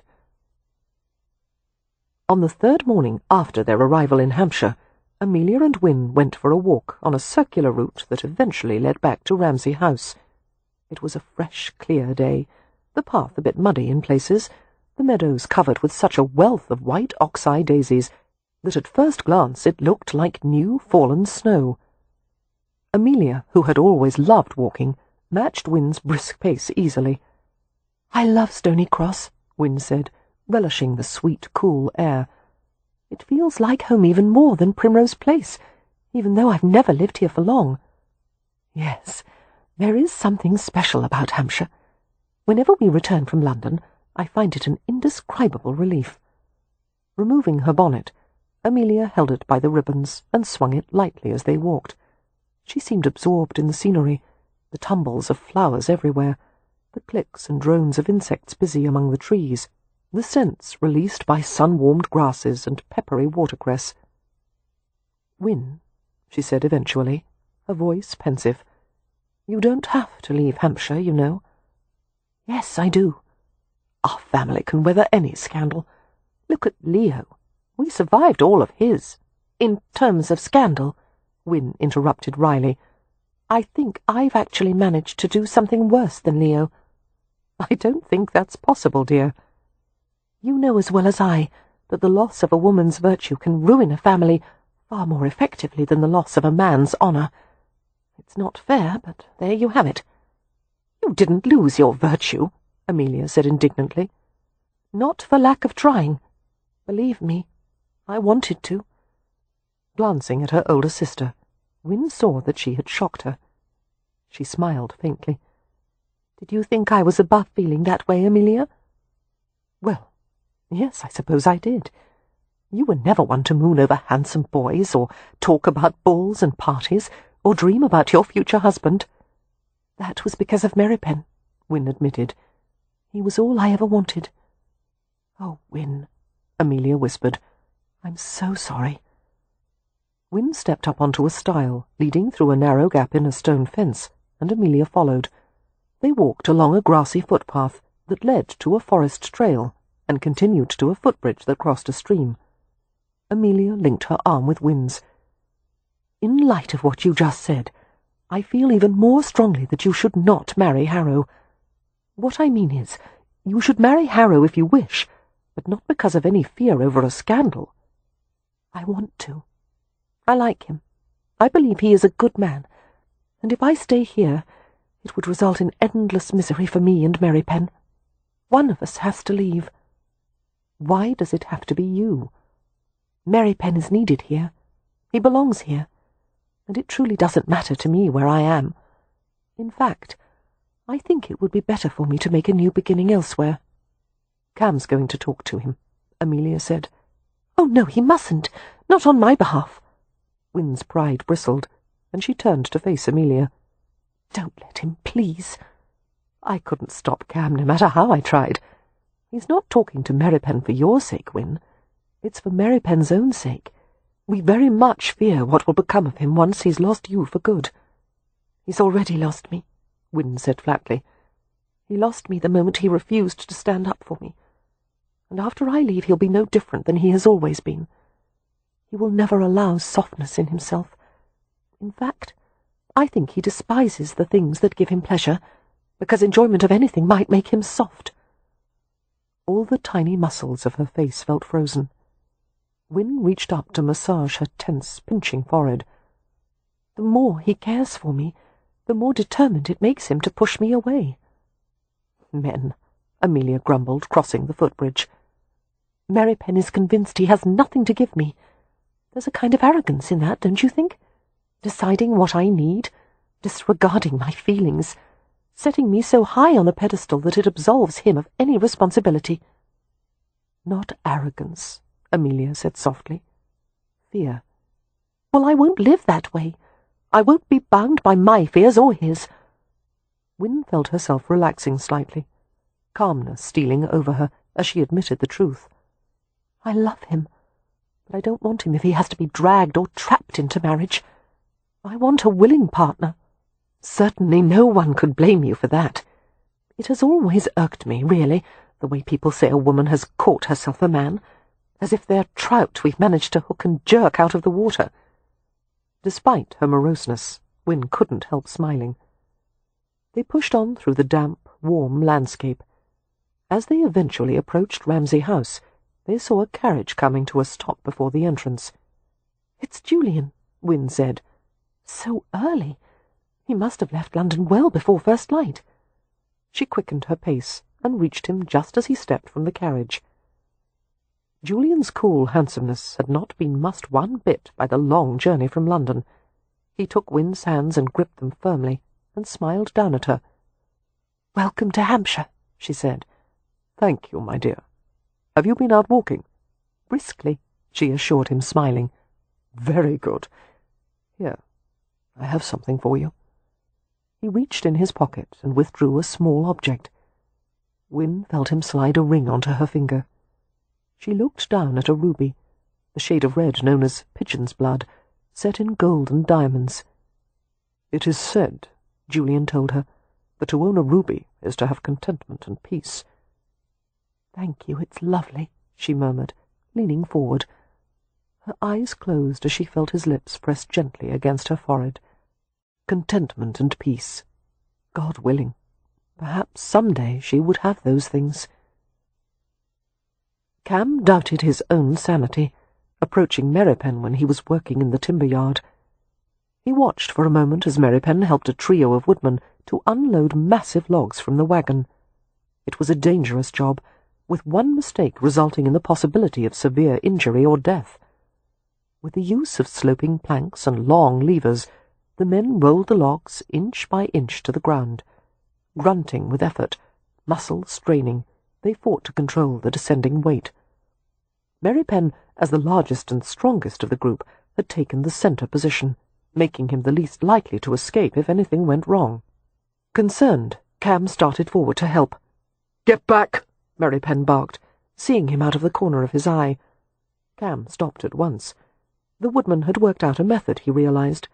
Anyone who didn't know their procedures might inadvertently cause harm to them all. He waited and watched as the logs were eased safely to the ground. The woodmen breathed heavily, leaning over and bracing their hands on their knees as they sought to recover from the dizzying effort. All except Merripen, who sank the tip of a deadly sharp hand-hook into one of the logs. He turned to face Cam while still holding a pair of tongs. Merripen looked demonic, his face dark and sweat-streaked, his eyes bright with hell-fire. Although Cam had come to know him well over the past 3 years, he had never seen Merripen like this. He looked like a damned soul, with no hope or desire for redemption. God help me, Cam thought.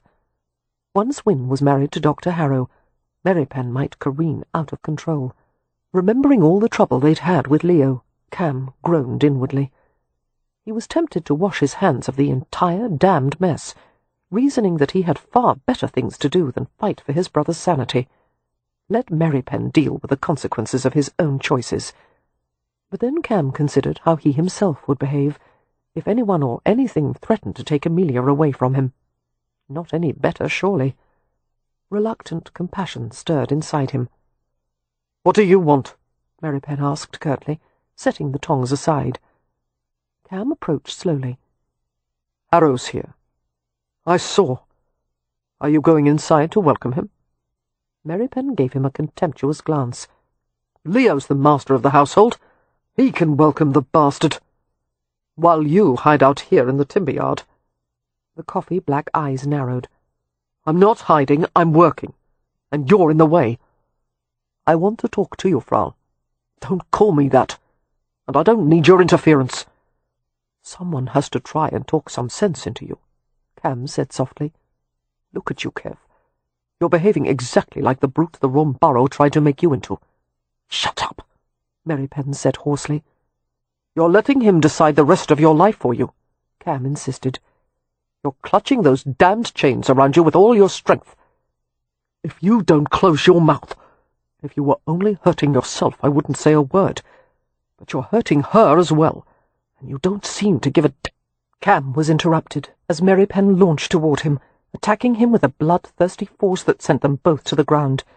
The impact was hard, even on the muddy ground. They rolled twice, thrice, each striving to gain the dominant position. Merripen was as heavy as hell. Realizing that being pinned was going to result in some serious damage to himself, Cam twisted free and sprang to his feet. Raising his guard, he blocked and sidestepped as Merripen leaped upward like a striking tiger. The woodmen all rushed forward, 2 of them grabbing Merripen and hauling him back, the other one pouncing on Cam. "You're such an idiot!" Cam snapped, glaring at Merripen.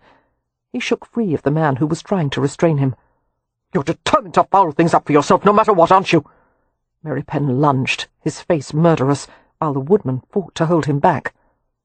Cam shook his head in disgust. "I'd hoped for a minute or two of rational conversation, but apparently that's beyond you." He glanced at the woodman. "Let him go. I can handle him. It's easy to win against a man who lets his emotions get the best of him." At that, Merripen made a visible effort to control his rage, going still, the wildness in his eyes diminishing to a glint of cold hatred. Gradually, with the same care they had used to manage the heavy, crushing logs, the woodman released his arms. "You've made your point," Cam told Merripen, "and it seems you'll keep on making it until you've proven it to everyone. So let me spare you the effort. I agree with you. You aren't fit for her." And he left the timber yard, while Merripen glared after him. Merripen's absence cast a shadow over dinner that night, no matter how they all tried to behave naturally. The odd thing was, Merripen had never been one to dominate a conversation or take the central role of the gathering, and yet the removal of his unobtrusive presence was the same as taking off the leg of a chair. Everything was off balance when he was gone. Julian filled the gap with charm and lightness, relaying amusing stories about his acquaintances in London, discussing his clinic, revealing the origins of the therapies that served his patients to such good effect. Wynne listened and smiled. She pretended interest in the scene around her, the table laden with china and crystal, platters of well-seasoned food, and a few pieces of good, serviceable silver. She was calm on the surface, but underneath she was nothing but writhing emotion. Anger and desire and grief mixed so thoroughly that she couldn't divine their proportions. Midway through the dinner, between the fish and carvery courses, a footman went to the head of the table with a tiny silver tray. He gave a note to Leo. "My lord," the footman murmured. The entire table fell silent as everyone watched Leo read the note. Casually, he tucked the slip of paper into his coat and murmured something to the footman about readying his horse. A smile touched Leo's lips as he saw their gazes fastened on him. "My apologies, all," he said calmly. "I'm needed for a bit of business that can't wait." His light blue eyes held a sardonic glint as he glanced at Amelia. "Perhaps you could have the kitchen save a plate of dessert for me. You know how I love trifle." "As a dessert or verb?" Amelia rejoined, and he grinned. "Both, of course." He stood from the table. "Excuse me, please." Wynne was gripped with worry. She knew this had something to do with Merripen. She felt it in her bones. "My lord," she said in a suffocated voice, "is it—" "All is well," he said at once. "Shall I go?" Cam asked, staring hard at Leo. It was a novel situation for all of them. Leo was a problem-solver. Novel especially to Leo. "Not a chance," Leo replied. "I wouldn't be deprived of this for the world." The Stony Cross jail was located on Fishmonger Lane. Locals referred to the two-room lock-up as the pinfold. The antique word referred to a pen where stray animals were kept, harkening back to medieval times when the open field system had still been practiced. The owner of a lost cow, sheep, or goat had usually been able to find it at the pinfold, where he could claim it for a fee. Nowadays, drunkards and minor lawbreakers were claimed by their relatives in much the same way. Leo had spent more than a few nights in the pinfold himself, but to his knowledge, Merripen had never run afoul of the law, and had certainly never been guilty of drunkenness, public or private. Until now. It was rather bemusing, this reversal of their situations. Merripen had always been the one to collect him from whatever jail or strong-room he had managed to land himself in. Leo met briefly with the parish constable, who seemed similarly struck by the arse-about of it all. "May I ask the nature of the crime?" Leo inquired diffidently. "Got himself good and pickled at the tavern," the constable replied, "and went into a real Tom and Jerry with a local." "What were they fighting over?" "The local made some remark about gypsies and drink, and that set Mr. Merripen off like a Roman candle." Scratching his head through his wiry hair, the constable said reflectively, "Merripen had plenty of men jumping to defend him. He's well liked among the farmers here, but he fought them too, and even then they tried to pay his bail. They said it wasn't like him getting foxed and brawling. From what I know of Merripen, he's a quiet sort, not like the others of his kind. But I said no, I wasn't taking bail money until he'd cooled his heels for a bit. Those fists are the size of Hampshire hams. I'm not releasing him until he's more than half sober. May I speak to him? Yes, my lord. He's in the first room. I'll take you there. You needn't trouble yourself, Leo said pleasantly. I know the way. The constable grinned at that. I suppose you do, my lord.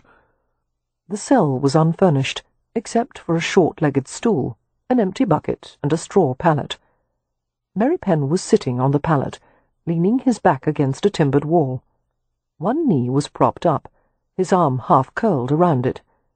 The black head was lowered in a posture of utter defeat. Merripen looked up as Leo approached the row of iron bars that separated them. His face was drawn and saturnine. He looked as if he hated the world and all its inhabitants. Leo was certainly familiar with that feeling. "Well, this is a change," he remarked cheerfully. "Usually you're on this side and I'm on that side." "Sod off," Merripen growled.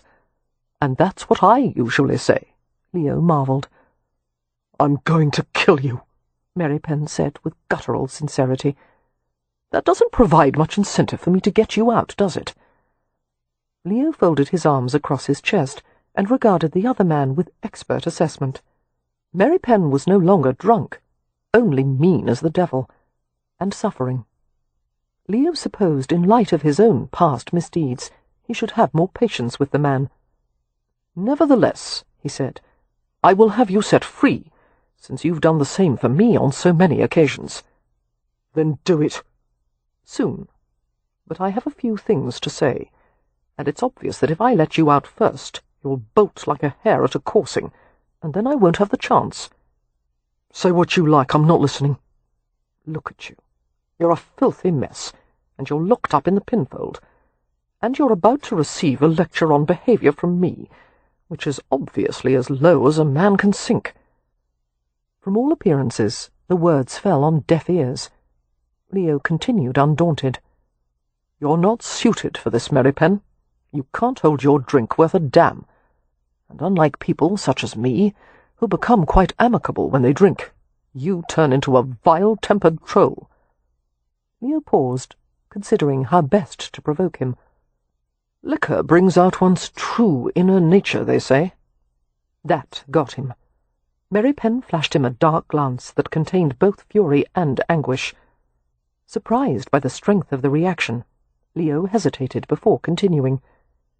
He understood the situation more than the bastard would have believed or wanted to believe. Perhaps Leo didn't know the whole mysterious tangle of Merripen's past, or the complex twists and turns of character that made him unable to have the woman he loved.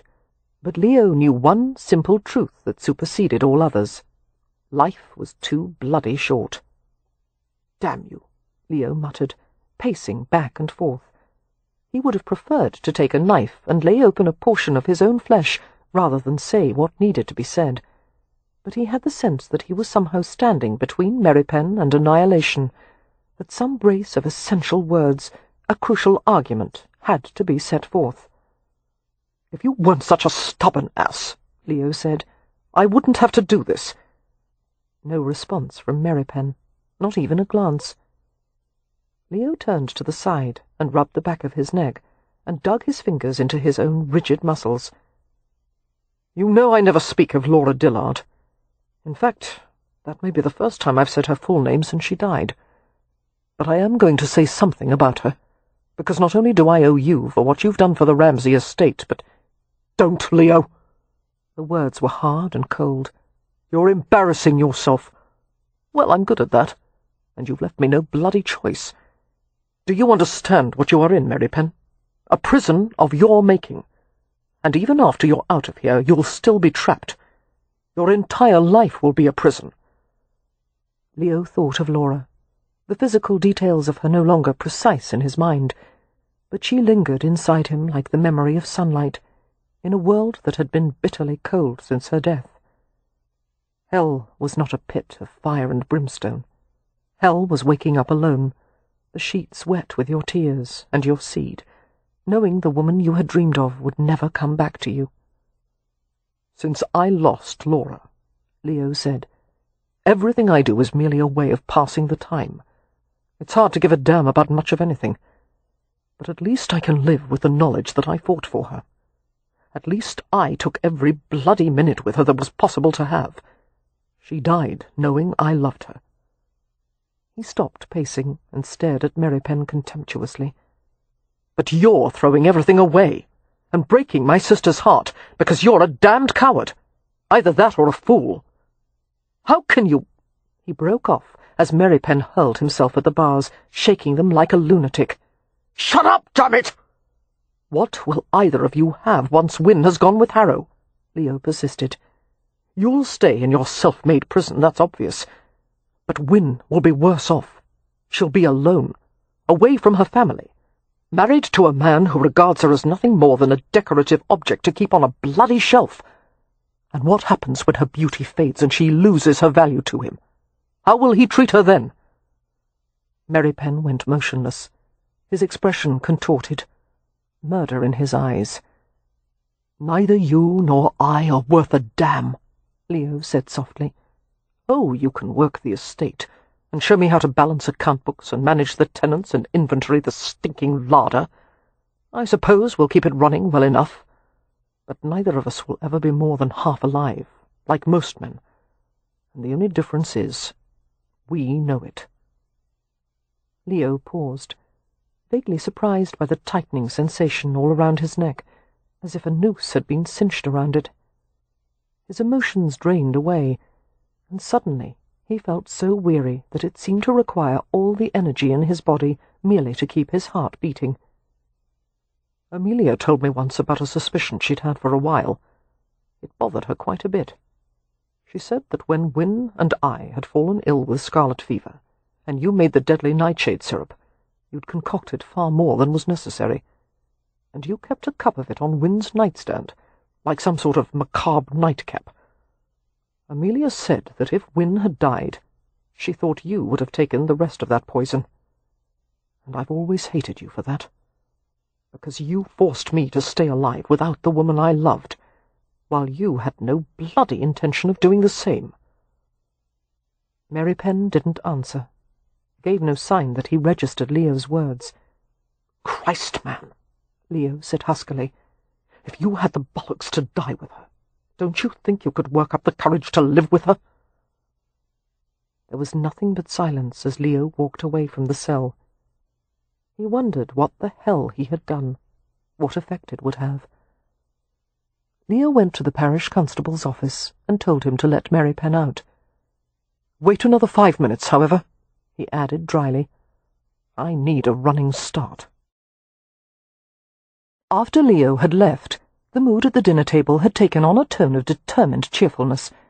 No one wanted to speculate aloud on the reason for Merripen's absence, or why Leo had gone on a mysterious errand, but it seemed likely the two were connected.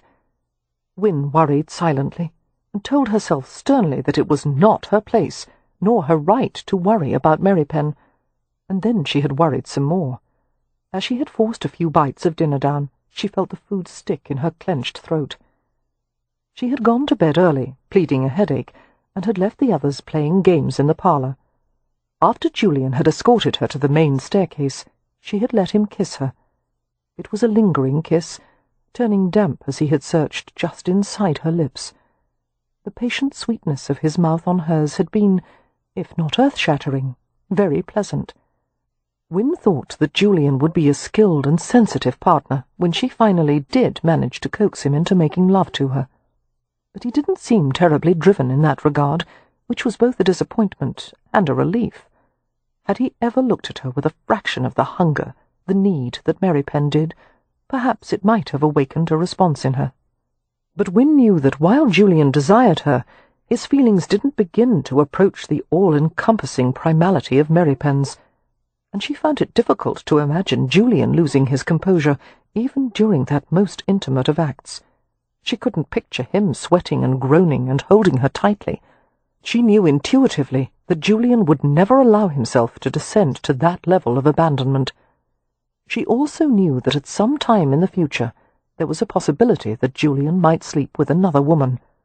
The thought dejected her, But such a concern was not enough to deter her from marriage. After all, adultery was hardly an uncommon circumstance.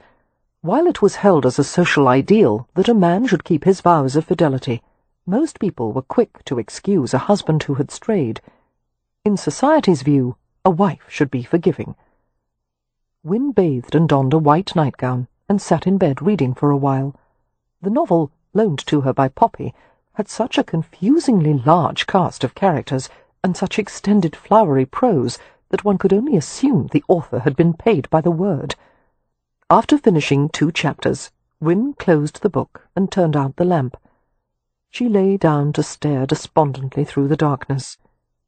Sleep claimed her eventually. She slept heavily, welcoming the escape. But some time later, while it was still very dark, she found herself struggling upward through layers of dreams. Someone or something was in the room. Her first thought was that it might be Beatrix's ferret, who sometimes slipped past the door to collect objects that intrigued him. Rubbing her eyes, Wynne began to sit up, when there was a movement beside the bed. A large shadow crossed over her.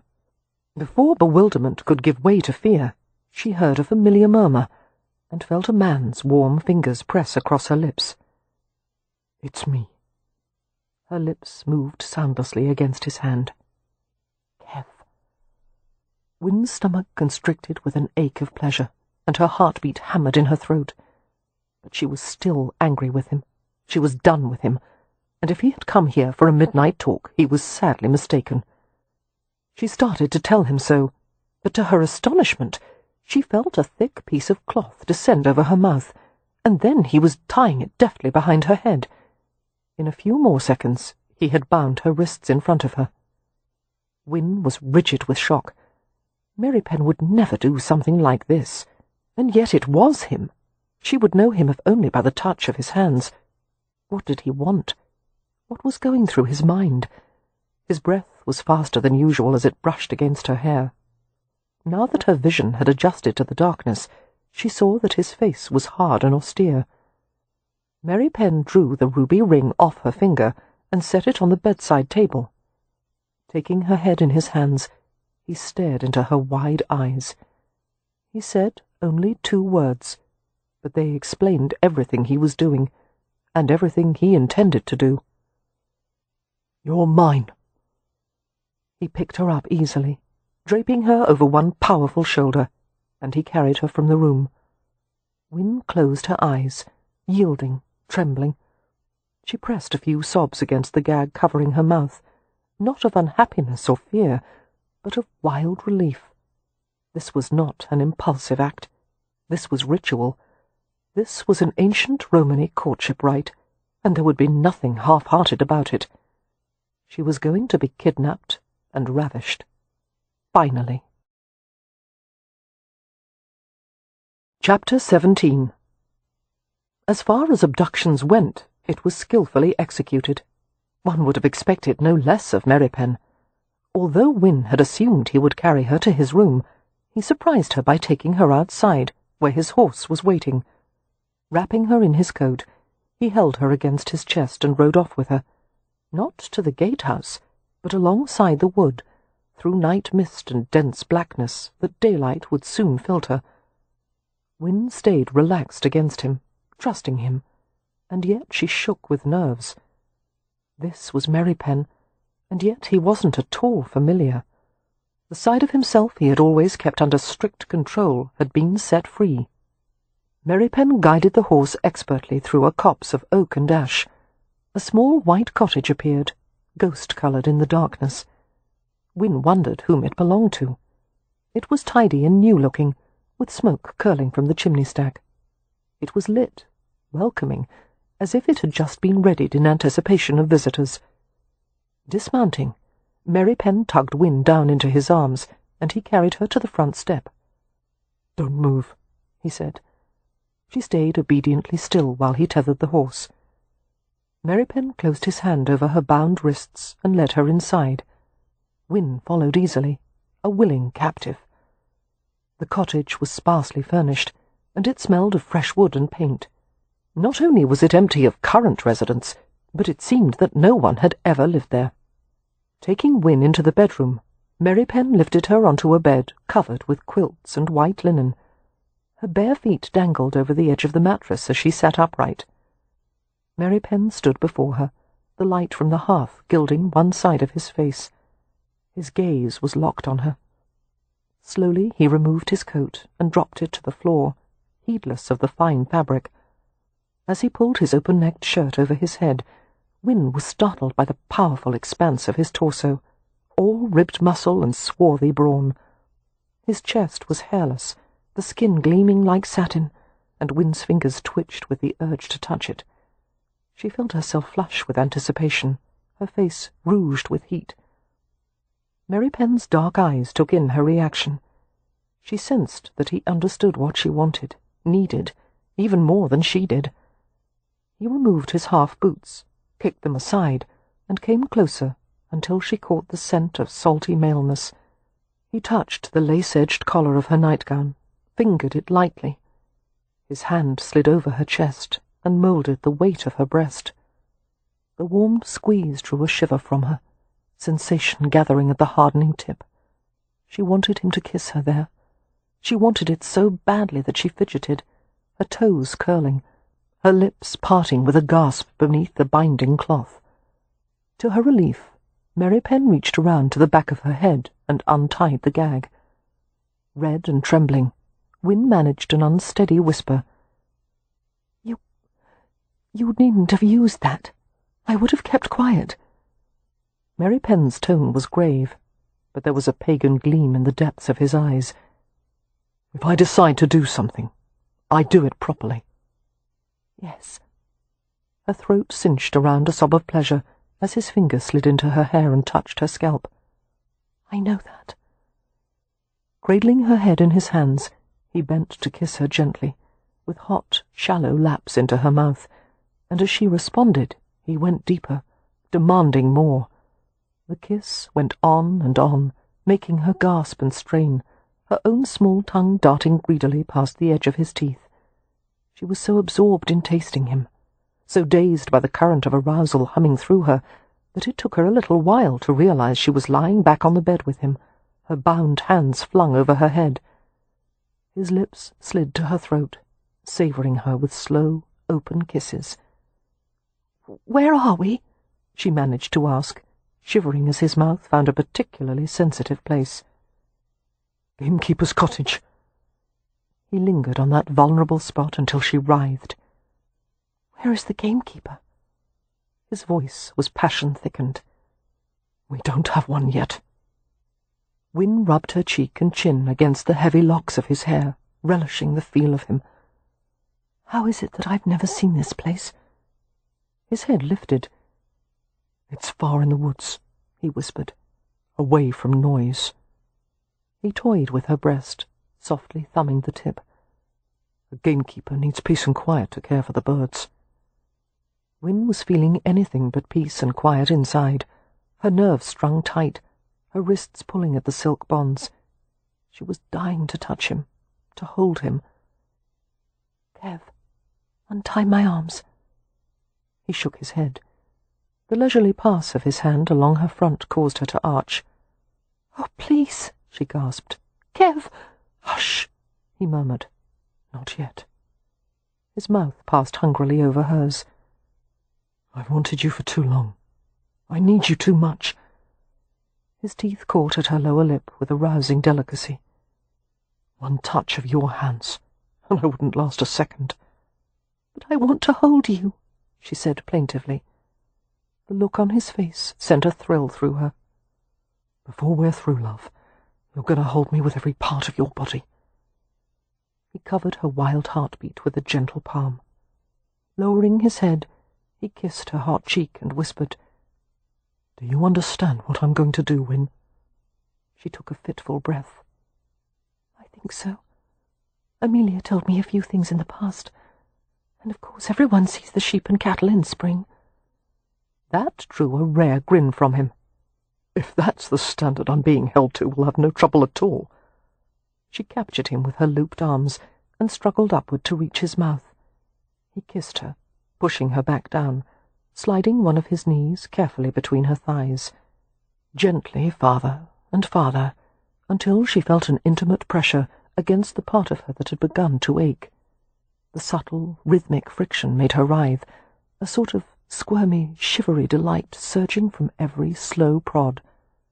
Dazed, Wynne wondered if doing this with a man she had known so well for so long wasn't somehow far more embarrassing than doing it with a complete stranger. Night was dissolving into day, the silvery morning slanting into the room, the wood awakening with chirps and rustlings, redstarts, swallows. She thought briefly of everyone back at Ramsay House. Soon they would discover that she was gone. A chill went through her as she wondered if they would look for her. If she returned as a virgin, any future with Merripen would be very much in peril. "Kev," she whispered in agitation. "Perhaps you should hurry." "Why?"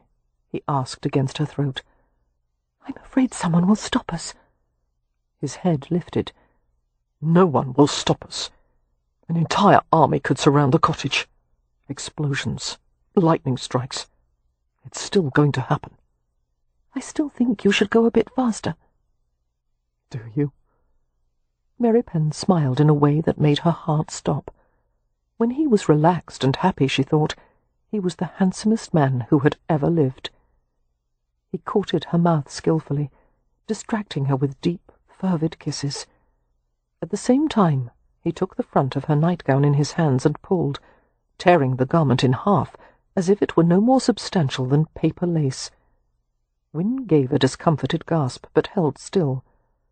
Merripen levered himself upward. Grasping her wrists, he pulled them over her head once more, exposing her body completely and causing her breasts to lift. He stared at her pale pink nipples. The soft growl that came from his throat caused her to quiver. He bent and opened his mouth over the tip of her right breast and held it against his tongue.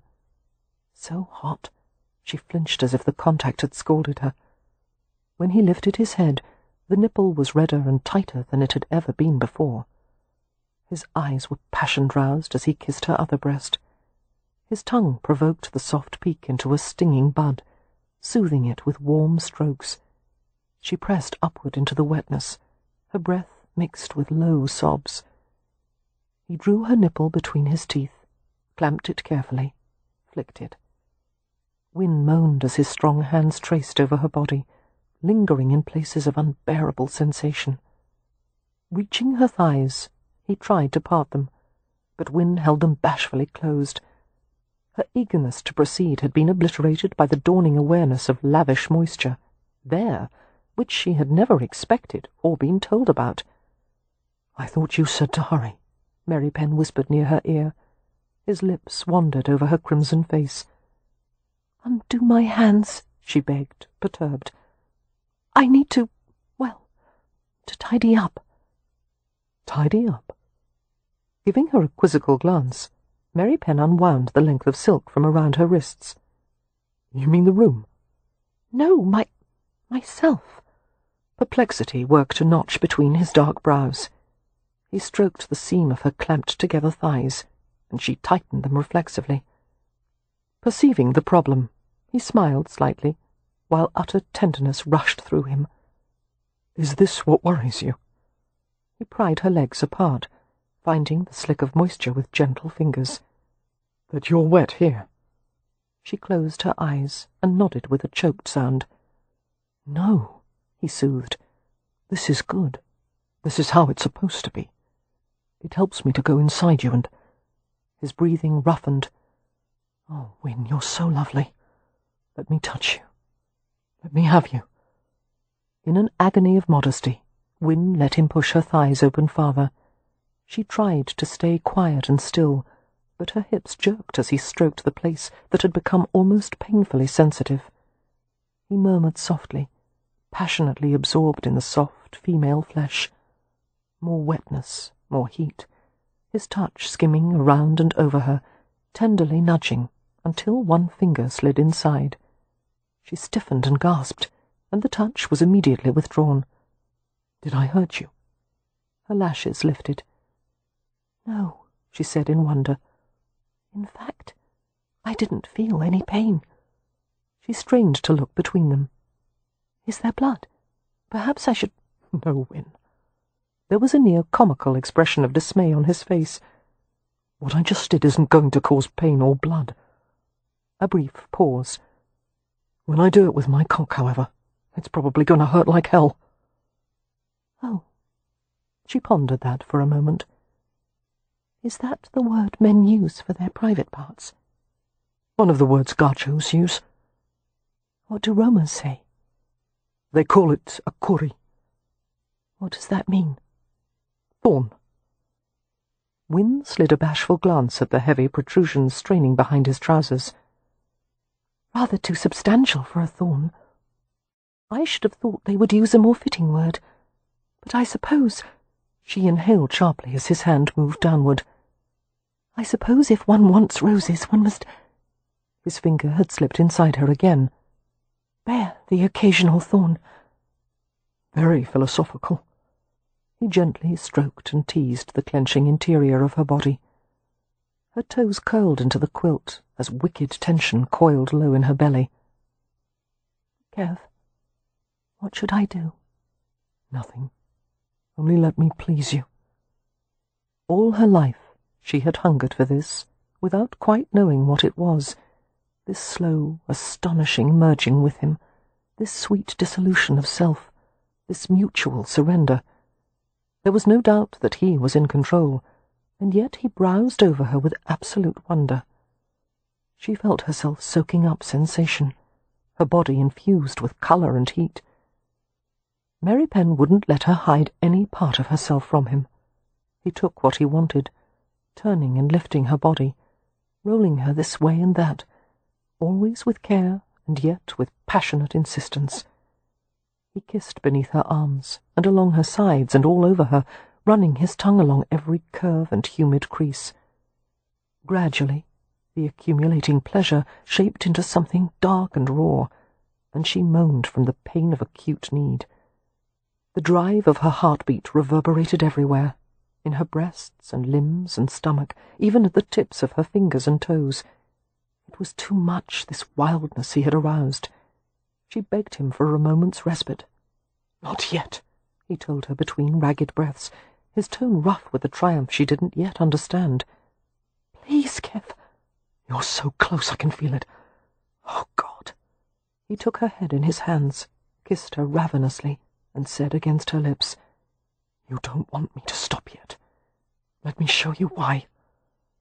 A whimper escaped her as he slid low between her thighs, his head bending to the swollen place he had been tormenting with his fingers.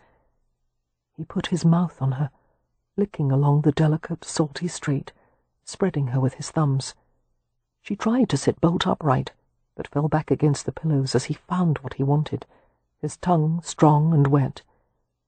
She was spread beneath him like a pagan sacrifice, illuminated by the daylight that now flooded the room. Merripen worshipped her with hot, glassy licks, savouring the taste of her pleasured flesh. Moaning, she closed her legs around his head, and he turned deliberately to nibble and lick at one pale inner thigh, then the other, feasting on her, wanting everything. Wynne curled her fingers desperately in his hair, lost to shame as she guided him back, her body arching wordlessly. "Here, please. More, now," and she groaned as he fastened his mouth over her with a fast, flicking rhythm. Pleasure seized her, wrenching an astonished cry from her, holding her stiff and paralyzed for excruciating seconds. Every movement and measure and pulse of the universe had distilled to the compelling, slippery heat, riveted there on that crucial place, and then it all released, the feeling and tension shattering exquisitely, and she was racked with hard, blissful shudders. Wynne relaxed helplessly as the spasms faded. She was filled with glowing weariness, a sense of peace too pervasive to allow movement. Merripen let go of her just long enough to undress completely. Naked and aroused, he came back to her. He gathered her up with brute, masculine need, settling over her. She lifted her arms to him with a drowsy murmur. His back was tough and sleek beneath her fingers, the muscles twitching eagerly at her touch. His head descended, his shaven cheek rasping against hers. She met his power with utter surrender, flexing her knees and tilting her hips to cradle him. He pushed gently at first. The innocent flesh resisted, smarting at the intrusion. He thrust more strongly, and Wynne caught her breath at the burning pain of his entrance. Too much of him, too hard, too deep. She writhed in reaction, and he buried himself heavily and pinned her down, gasping for her to be still, telling her to wait. He wouldn't move, it would be better. They both stilled, breathing hard. "Should I stop?" Merripen whispered raggedly, his face taut. Even now, in this flashpoint of need, he was concerned for her. Understanding what it had cost him to ask, how much he needed her, Wynne was overwhelmed with love. "Don't even think of stopping now," she whispered back. Reaching down to his lean flanks, she stroked him in shy encouragement. He groaned and began to move, his entire body trembling as he pressed within her. Although every thrust caused a sharp burn where they were joined, Wynne tried to pull him even deeper. The feeling of having him inside her went far beyond pain or pleasure. It was necessary. Merripen stared down at her, his eyes brilliant in his flushed face. He looked fierce and ravenous, and even a bit disoriented, as if he were experiencing something beyond the scope of ordinary men. Only now did Wynne grasp the enormity of his passion for her, the years it had accumulated, despite all his efforts to smother it. How hard he had fought against their fate, for reasons she still didn't fully understand. But now he possessed her body with a reverence and intensity that eclipsed all other feeling. And yet he loved her as a woman, not some ethereal creature. His feelings for her were full-blooded, lusty, elemental, exactly as she had wanted. She took him and took him, wrapping him in her slender legs, burying her face in his throat and shoulder. She loved the sounds he made, the soft grunts and growls, the harsh flow of his breath, and the power of him around her and inside her. Tenderly she stroked his back and sides and pressed kisses on his neck. He seemed electrified by her attentions, his movements quickening, his eyes closing tightly. And then he thrust upward and held, and shook all over as if he were dying. "Wynne!" he groaned, burying his face against her. "Wynne!" The single syllable contained the faith and passion of 1,000 prayers. Minutes passed before either of them spoke. They stayed wrapped together, fused and damp and unwilling to part. Wynne smiled as she felt Merripen's lips drift over her face. When he reached her chin, he gave it a little nip. "Not a pedestal," he said gruffly. "Hmm?" She stirred, raising her hand to the shaven bristle of his cheek. "What do you mean?" "You said I put you on a pedestal, remember?" "Yes." "It was never that. I've always carried you in my heart. Always. I thought that would have to be enough." Moved, Wynne kissed him gently. "What happened, Kev? Why did you change your mind?" Chapter 18. Kev didn't intend to answer that until he had taken care of her. He left the bed and went to the small kitchen, which had been fitted with a cook stove with a brass water reservoir and pipes leading through the firebox to provide hot water instantly. Filling a hot water can, he brought it to the bedroom along with a clean tea towel. He paused at the sight of Wynne lying on her side, the flowing curves draped in white linen, her hair spilling over her shoulders in rivers of silvery gold, and best of all, the sated softness of her face and the swollen rosiness of lips he had kissed and kissed. It was an image from his deepest dreams, seeing her in bed like that, waiting for him. He dampened the toweling with hot water and peeled back the sheet, enchanted by her beauty. He would have wanted her no matter what, virgin or no, but he privately acknowledged his satisfaction in having been her first lover.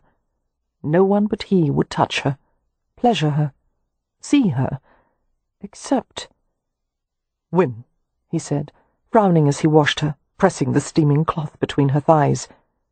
"At the clinic, did you ever wear less than your exercise costume? That is, did Harrow ever look at you?" Her face was composed, but there was a glitter of amusement in her rich blue eyes. "Are you asking if Julian ever saw me naked in a professional capacity?" Kev was jealous, and they both knew it, but he couldn't stop from scowling. "Yes." "No, he didn't," she said primly. "He was interested in my respiratory system, which, as you clearly know, is in a far different location than the reproductive organs." "He's interested in more than your lungs," Kev said darkly. She smiled. "If you're hoping to divert me from the question I asked earlier, it's not working. What happened to you last night, Kev?" He rinsed the bloodstains from the towel, wrung it out, and pressed another warm pad between her thighs. "I was in the pinfold." Her eyes widened. "The jail? Is that where Leo went, to get you out?" "Yes." "Why in heaven's name were you behind bars?" "I was in a fight at the tavern." She clicked her tongue a few times. "That's not like you." The statement was loaded with such unintended irony that Kev nearly laughed. In fact, a few huffs came from deep in his chest, and he was so amused and miserable that he couldn't speak. His expression must have been odd indeed, because Wynne stared at him intently and sat up. She removed the compress and set it aside, and pulled the sheet up over her breasts. She ran a light, graceful hand across his bare shoulder, her touch soothing, and she continued to caress him, stroking his chest, his neck, his midriff, and each loving pass of her hand seemed to erode his self-restraint further. "Until I came to your family," he said hoarsely, "it was the only reason I existed. To fight, to hurt people. I was monstrous." Looking into Wynne's eyes, he saw nothing but concern. "Tell me," she whispered. He shook his head. A shiver chased across his back. Her hand slipped around the nape of his neck. Slowly she drew his head down to her shoulder, so that his face was half hidden. "Tell me," she urged again. Kev was lost, unable to withhold anything from her now, and he knew what he was about to confess would disgust and revolt her, but he found himself doing it anyway. He revealed it all mercilessly, trying to make her understand the vicious bastard he had been, and still was. He told her about the boys he had beaten to a pulp, the ones he feared might have died later, but he'd never been certain. He told her how he had lived like an animal, eating scraps, stealing, and about the rage that had consumed him always. He had been a bully, a thief, a beggar. He revealed cruelties and humiliations that he should have had the pride and good sense to keep to himself. Kev had kept the confessions inside forever, but now they were spilling out like garbage, and he was appalled to realize that he had lost all control, that whenever he tried to stop, all it took was a gentle touch and a murmur from Wynne, and he was babbling like a criminal with a gallows priest. "How could I touch you with these hands?" he asked, his tone shredded with anguish. "How could you stand to let me? God, if you knew all the things I've done!" "I love your hands," she murmured. "I'm not good enough for you, but no one is. And most men, good or bad, have limits to what they would do, even for someone they love. I have none. No God, no moral code, no faith in anything, except you. You're my religion. I would do anything you asked. I would fight, steal, kill for you. I would—" "Shh! Hush! My goodness!" She sounded breathless. "There's no need to break all the commandments, Kev." "You don't understand," he said, drawing back to look at her. "If you believed anything I've told you—" "I do understand." Her face was like an angel's, soft and compassionate. "And I believe what you've said, but I don't agree at all with the conclusions you seem to have drawn." Her hands lifted, moulding against his lean cheeks. "You are a good man, a loving one. The Rome Barrow tried to kill all that inside you, but he couldn't succeed, because of your strength, because of your heart." She eased back onto the bed and drew him down to her. "Be at ease, Kev," she whispered. "Your uncle was an evil man, But what he did must be buried with him. Let the dead bury the dead. Do you know what that means? He shook his head. To leave the past behind and look only to the journey ahead. Only then can you find a new way, a new life. It's a Christian saying, but it would make sense to a Roma, I think. It made more sense than Wynne perhaps even realized. The Rome was infinitely superstitious regarding death and the dead, destroying all the possessions of those who had passed, mentioning the name of the deceased as seldom as possible. It was for the benefit of the dead as well as the living, to keep them from returning to the living world as wretched ghosts. Let the dead bury the dead. But he wasn't certain he could. "Hard to let go," he said thickly. "Hard to forget." "Yes." Her arms tightened around him. "But we'll fill your mind with much better things to think about." Kev was quiet for a long time, pressing his ear to Wynne's heart, listening to the even beat and the flow of her breathing. "I knew when I first saw you what you would mean to me," Wynne murmured eventually. "Wild, angry boy that you were. I loved you at once. You felt it too, didn't you?" He nodded slightly, luxuriating in the feel of her. Her skin smelled sweet like plums, with an arousing hint of feminine musk. "I wanted to tame you," she said. "Not all the way, just enough that I could be close to you." She threaded her fingers through his hair. "Outrageous man! What possessed you to kidnap me, when you knew I would have come willingly?" "I was making a point," he said in a muffled voice. She chuckled and stroked his scalp, the scrape of her oval fingernails nearly causing him to purr. "Your point was well taken. Must we go back now?" "Do you want to?" Wynne shook her head. "Although I wouldn't mind having something to eat." "I brought food to the cottage before I went to get you." She ran a flirtatious fingertip around the rim of his ear. "What an efficient villain you are. May we stay all day, then?" "Yes." Wynne wriggled with delight. "Will anyone come for us?" "I doubt it." Kev drew the bed linens lower and nuzzled into the lush valley between her breasts. "And I would kill the first person who approached the threshold." A quiet laugh caught in her throat. "What is it?" he asked without moving. "Oh, I was just thinking of all the years I spent trying to get out of bed to be with you, and when I came home, all I wanted was to get back into bed. With you." For breakfast they had strong tea and rabbit, cheese melted on thick slices of buttered toasted bread. Wrapped in Merripen's shirt, Wynne perched on a low stool in the kitchen. She took pleasure in watching the play of muscles on his back as he poured steaming water into a portable hip bath. Smiling, she popped the last morsel of rabbit into her mouth. "Being abducted and ravished," she commented, "gives one an appetite." "The ravisher as well." There seemed a near magical aura about this ordinary place, this small and quiet cottage. Wynne felt as if she had been caught in some enchanted spell. She was almost afraid she was dreaming, that she would wake alone in her chaste bed. But Merripen's presence was too vital and real for it to be a dream, and the small aches and twinges in her body offered further proof that she had been taken, possessed. "They all know by now," Wynne said absently, thinking of everyone at Ramsay House. "Poor Julian, he must be furious." "What about heartbroken?" Merripen set the water can aside and came to her dressed only in trousers. Wynne frowned thoughtfully. "He'll be disappointed, I think, and I believe he cares for me. But no, he won't be heartbroken." She leaned against him as he stroked her hair, and her cheek brushed the taut smoothness of his stomach. "He never wanted me the way you do." "Any man who didn't would have to be a eunuch." There was a hitch in his breath as Wynne kissed the rim of his navel. "Did you tell him what the London doctor said? That you were healthy enough to bear children?" Wynne nodded. "What did Harrow say?"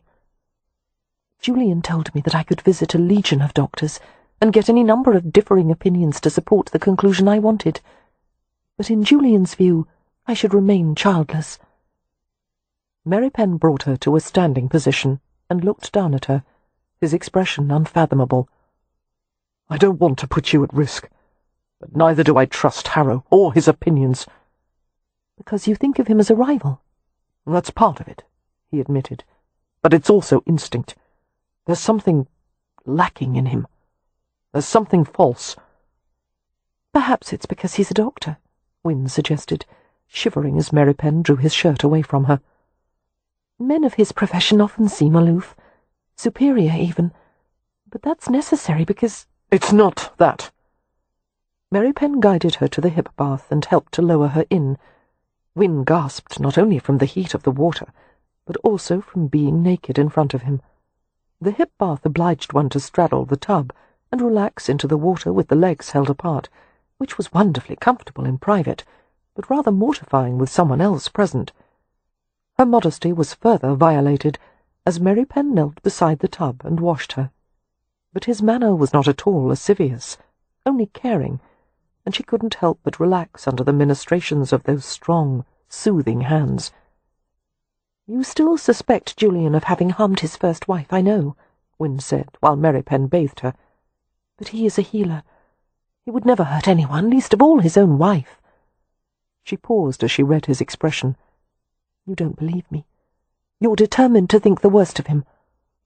"I think he feels entitled to play with life and death, like the gods of those mythology stories you and your sisters are so fond of." "You don't know Julian as I do." Merripen didn't reply, only continued to wash her. She watched his dark face through the veil of steam, as beautiful and implacable as an ancient carving of a Babylonian warrior. "I shouldn't even bother to defend him," she said ruefully. "You'll never be disposed to think well of him, will you?" "No," he admitted. "And if you believed Julian was the better man," she asked, "would you have allowed him to marry me?" She saw the muscles in his throat tense before he answered. "No." There was a touch of self-hatred in his response. "I'm too selfish for that. I could never have let it happen. If it came down to it, I would have carried you off on your wedding day." Wynne wanted to tell him that she had no desire for him to be noble. She was happy, thrilled, to be loved in just this way, with a passion that left no room for anything else. But before she could say a word, Merripen had taken up more soap, and his hand glided over the soreness between her thighs. He touched her with love and ownership, her eyes half closed. His finger eased inside her, and his free arm slid behind her back, and she leaned weakly into the cradle of his hard chest and shoulder. Even this small invasion hurt. Her flesh was still too newly broached, unused to being entered, but the hot water soothed her, and Merripen was so gentle that her thighs relaxed, supported in the buoyant warmth. She breathed in the morning air, luminous with steam, scented of soap and wood and hot copper, and the intoxicating fragrance of her lover. She brushed her lips against his shoulder, savouring the rich taste of skin salt. His warm, tickling fingers stroked against her like the idle sway of river reeds, cunning fingertips that quickly discovered where she most wanted them. He toyed with her, parting her, slowly investigating the cambered softness and the sensitive places within. Blindly, she reached down to grip his strong wrist, feeling the intricate movements of bone and tendon.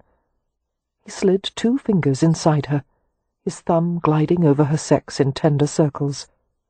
The water sloshed in the tub as she began to push up rhythmically, urging herself into his hand. A 3rd finger worked inside, and she tightened and gasped out a protest. It was too much, she couldn't. But he whispered that she could, she must, and he stretched her carefully and took her groans into his mouth. Splayed and floating, Wynne felt herself loosening, opening to the sensuality of the fingers reaching inside her. She felt greedy and wild, undulating to capture more of the obliterating pleasure. She actually clawed him a little, her hands scrabbling against his hard, bare skin, and he growled as if it pleased him. An abbreviated cry left her lips at the first shock of release. She tried to stifle it, but another was torn from her, and another, and the bath-water rippled as she shuddered. The climax lengthened by the delicately emphatic thrusting that continued until she was limp and panting. Settling her against the high-backed tub, Merripen left her for a few minutes. She soaked in the steaming water, too replete to ask or notice where he'd gone. He returned with a length of toweling and lifted her from the bath. She stood passively before him, letting him dry her as if she were a child. As she leaned against him, she saw that she had scored little red marks on his skin. Not deep ones, but marks nonetheless. She should have been apologetic, horrified, but all she wanted was to do it again, to feast on him. It was so unlike her that she withdrew into herself to ponder it. Merripen carried her back into the bedroom and tucked her into a freshly made bed. She slid deep beneath the quilts and waited for him, drowsing, while he went to wash himself and empty the tub.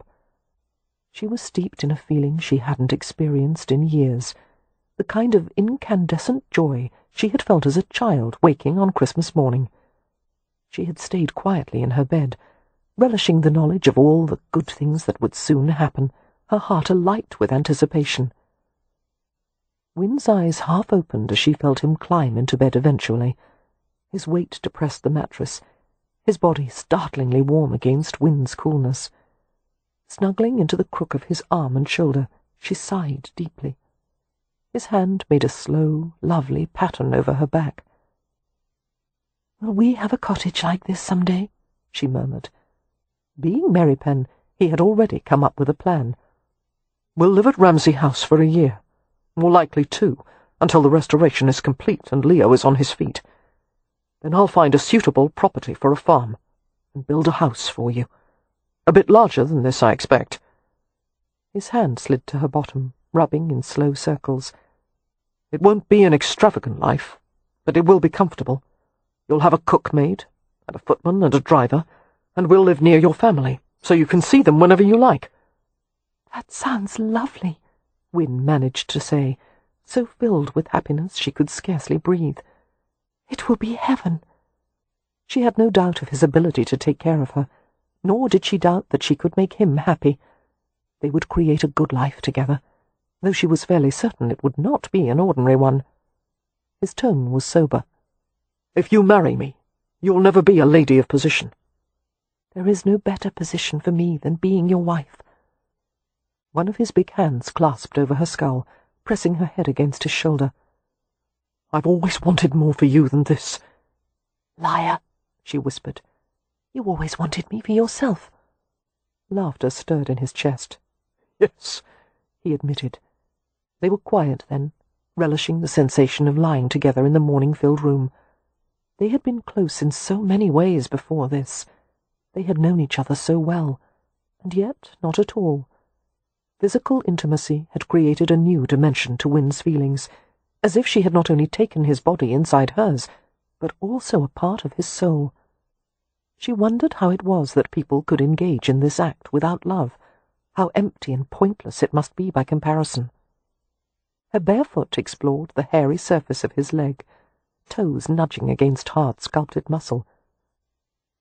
"Did you think about me when you were with them?" she asked tentatively. "Who?" "The women you slept with." She knew from the way Merripen tensed that he didn't like the question. His reply was low and guilt-roughened. "No, I didn't think about anything when I was with them." Wynn let her hand wander over his smooth chest, finding the small brown nipples, teasing them into points. Rising on her elbow, she said frankly, "When I imagine you doing this with someone else, I can hardly bear it." His hand came over hers, securing it against his strong heartbeat. "They meant nothing to me. It was always a transaction, something to be done with as quickly as possible." "I think that makes it even worse. To use a woman in that way, with no feeling." "They were well compensated," he said sardonically, "and always willing." "You should have found someone you cared for, someone who cared for you. That would have been infinitely better than a loveless transaction." "I couldn't." "Couldn't what?" "Care about anyone else. You took up too much room in my heart." Wynn wondered what it said about her terrible selfishness that such an answer moved and pleased her. "After you left," Merripen said, "I thought I would go mad. There was no place I could go to feel better, no person I wanted to be with. I wanted you to get well. I would have given my life for it. But at the same time, I hated you for leaving. I hated everything. My own heart for beating. I had only one reason to live, and that was to see you again." Wynne was touched by the severe simplicity of his declaration. He was a force, she thought. One couldn't subdue him any more than one could settle a lightning storm. He would love her as intemperately as he pleased, and devil take the hindmost. "Did the women help?" she asked softly.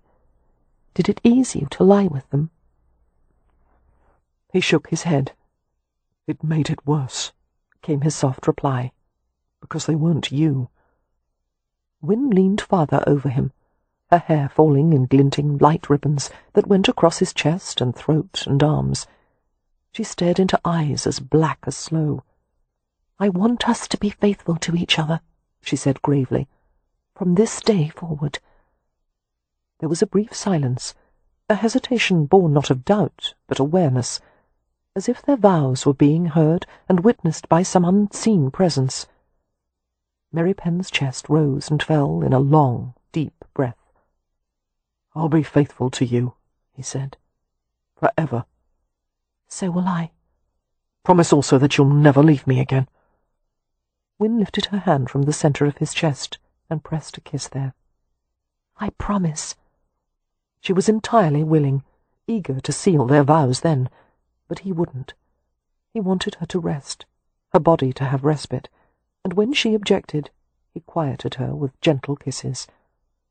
"Sleep," he whispered, and she obeyed, sinking into the sweetest, darkest oblivion she had ever known.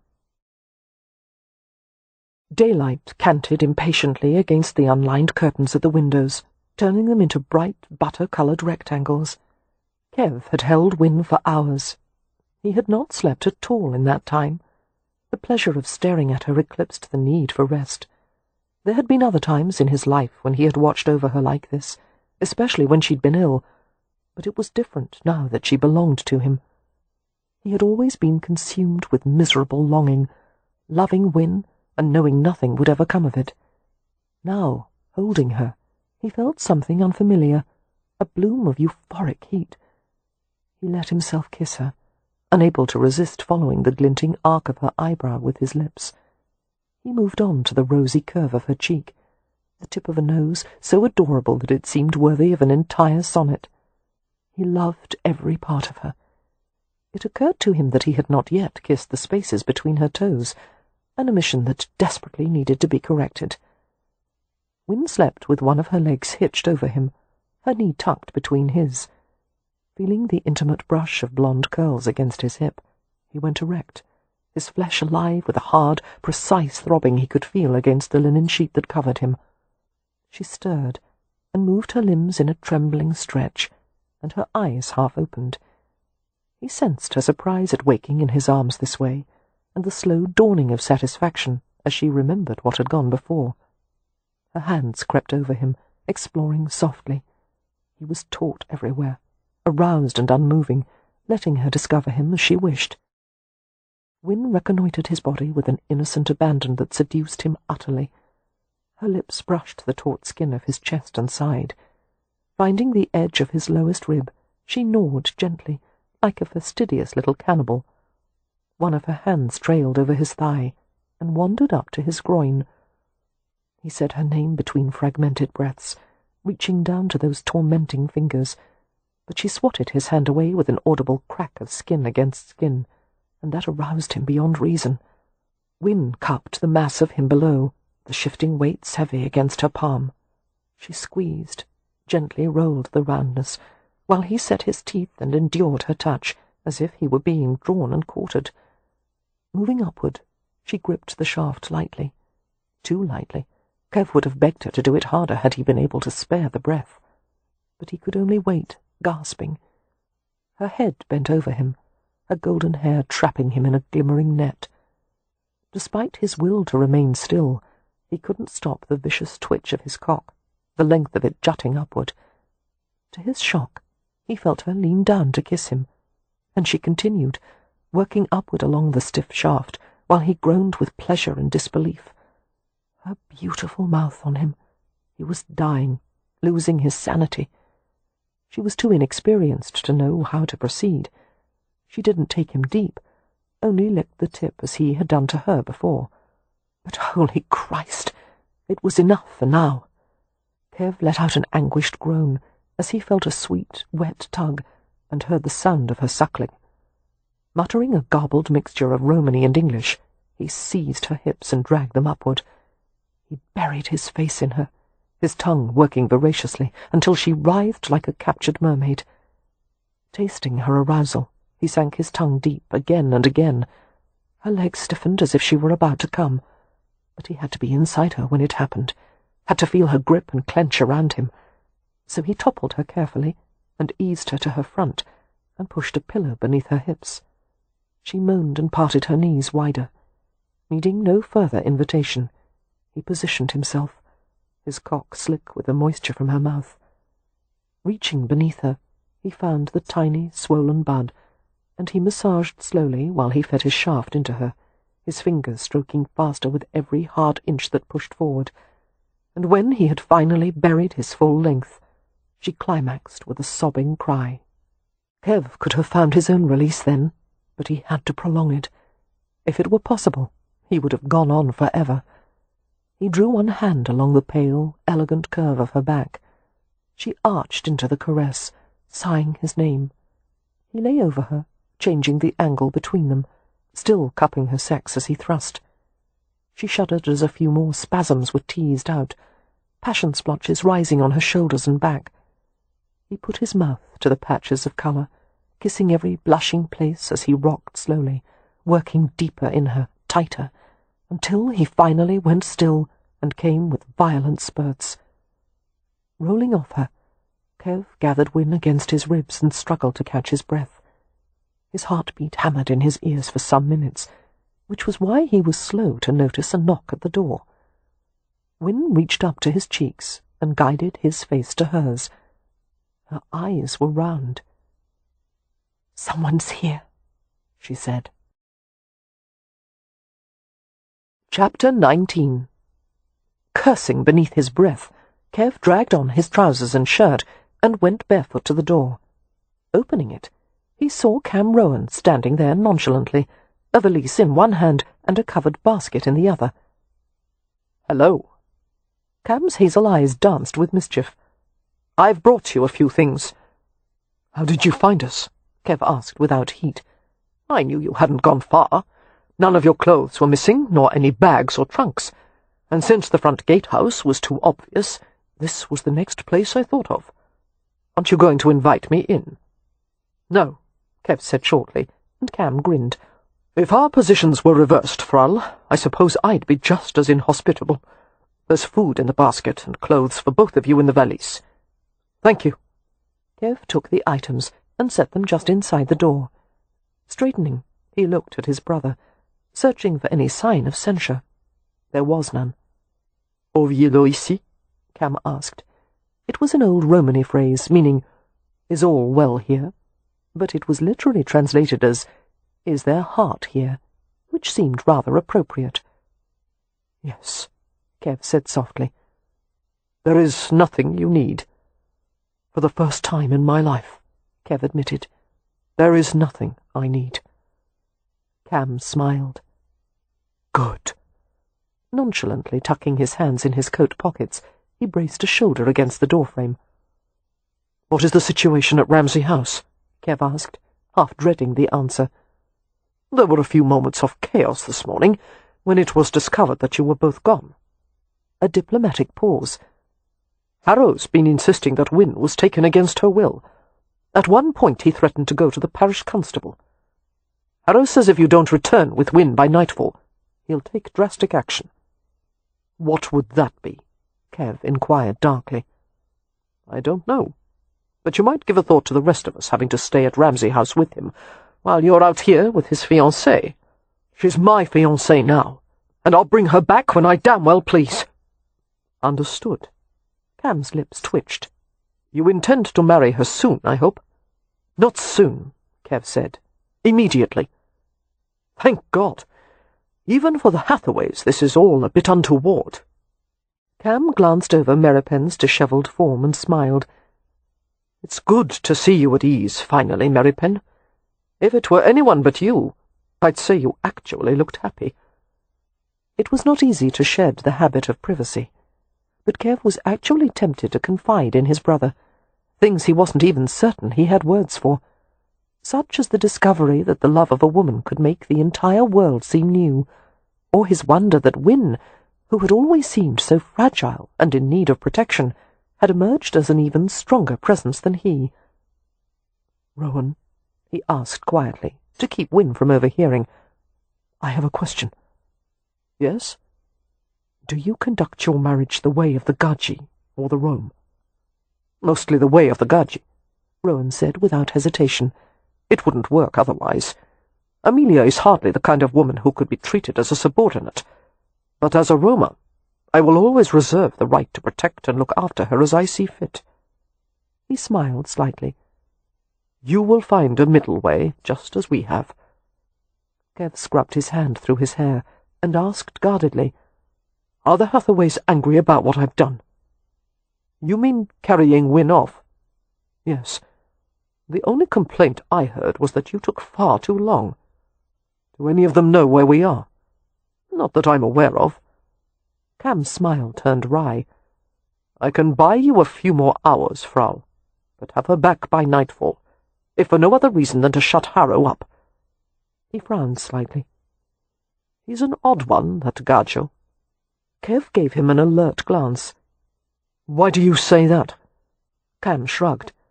"Most men in his position would have done something, anything, by now. Destroy some furniture, go for someone's throat. By this time I would have turned all of Hampshire upside down to find my woman. But Harrow only talks, and talks." "About what?" "He's said quite a lot about what his rights are, what he's entitled to, his sense of betrayal. But so far it hasn't occurred to him to express any concern about Win's welfare, or consider what she wants. Overall, he acts like a child whose toy has been taken from him and wants it to be given back." Cam grimaced. "Damned embarrassing, even for a Gajo." He raised his voice and called to the unseen Win. "I'm leaving now. Good day, little sister." "And to you, Mr. Rowan," her cheerful voice floated back. They unpacked a feast from the basket: cold roast fowl, a variety of salads, fruit, and thick slices of seed cake. After devouring the lot, they sat before the hearth on a quilt. Dressed only in Kev's shirt, Win sat between his thighs while he brushed the tangles from her hair. He ran his fingers repeatedly through the length of silk, which gleamed like moonlight in his hands. "Shall we go for a walk, now that I have my clothes?" Win asked. "If you like." Kev held her hair aside and kissed the nape of her neck. "And afterward, back to bed." She shivered and made a sound of amusement. "I've never known you to spend so much time abed." "Until now I've never had a good reason." Setting the brush aside, he pulled her into his lap and cradled her. He kissed her lazily. She pushed upward with increasing demand, making him smile and pull back. "Easy," he said, stroking her jaw. "We're not going to start that again." "But you just said you wanted to go back to bed." "I meant to rest." "We aren't going to make love any more." "Not today," he said gently. "You've had enough." He brushed his thumb over her kiss-swollen lips. "If I made love to you again, you wouldn't be able to walk tomorrow." But as he was discovering, any challenge to Win's physical stamina was met with immediate resistance. "I'm quite well," she said stubbornly, sitting up in his lap. She spread kisses over his face and throat, everywhere she could reach. "Once more before we go back. I need you, Kev. I need—" He quieted her with his mouth, and received such an ardently impatient response that he couldn't help chuckling against her lips. She drew back and demanded, "Are you laughing at me?" "No, no. It's only... You're adorable. You please me so much. My eager little Gaji." He kissed her again, trying to calm her, but she was insistent, stripping off his shirt, pulling his hands to her naked body. "Why are you so anxious?" he whispered, lying back on the quilt with her. "No, wait. Win, Talk to me." She went still in his arms, her small, frowning face close to his. "I'm afraid to go back," she admitted. "I feel as if something bad will happen. It doesn't seem real that we can truly be together now." "We can't hide here forever," Kev murmured, stroking her hair. "Nothing will happen, love. We've gone too far to turn back. You're mine now, and no one can change that. Are you afraid of Harrow? Is that it?" "Not afraid exactly, but I'm not looking forward to facing him." "Of course not," he said quietly. "I'll help you through it. I'll talk to him first." "I don't think that would be wise," she said uncertainly. "I insist on it. I won't lose my temper, but I'm going to take responsibility for what I've done. I would hardly leave you to handle the consequences without me." Wynne lowered her cheek to his shoulder. "Are you certain nothing will happen to change your mind about marrying me?" "Nothing in the world could do that." Feeling the tension in her body, he ran his hands over her, lingering on her chest, where every heartbeat was a hard, anxious collision. He rubbed a circle to soothe her. "What can I do to make you feel better?" he asked tenderly. "I already told you, and you wouldn't," she said in a small, sullen voice, and that drew a smothered laugh from him. "Then you'll have your way," he whispered, "but slowly, so I won't hurt you." He kissed the spaces behind her earlobes, and moved down to the smooth whiteness of her shoulders, the pulse at the base of her throat. More softly still, he kissed the plump curves of her breasts. Her nipples were bright and stung-looking from all his previous attentions. He was careful with them, his mouth gentle as he covered a swollen peak. Wynne made a little movement, gave a faint hiss, and he guessed the nipple was smarting. But her hands came to his head, holding him there. He used his tongue to make languid circles, sucking only enough to keep the tender flesh inside the clamp of his lips. He spent a long time at her breasts, keeping his mouth soft, until she moaned and stirred her hips, needing more than the faint, feathery stimulation. Dragging his lips down between her thighs, Kev rooted in the hot silk of her, finding the delicate, blunt point of her clitoris, using the velvet flat of his tongue to paint and caress. She clutched his head more tightly and sobbed his name, the throaty sound exciting him. When the responsive movements of her hips took on a regular rhythm, he pulled his mouth from her and pushed her knees wide and apart. He took an eternity to ease into the lush, clenching flesh. Fully seated, he wrapped his arms around her, securing her against his body. She wriggled, urging him to thrust, but he held still and fast and pressed his mouth to her ear and whispered that he would make her come just like this. He would stay hard inside her as long as it took. Her ear turned scarlet, and she tightened and throbbed around him. "Please move," she whispered, and he gently said no. "Please move, please." No. But after a while, he began to flex his hips in a subtle rhythm. She whimpered and trembled as he drove her, nudging deeper, relentless in his restraint. The climax broke over her finally, tearing low cries from her lips, bringing wild shudders to the surface.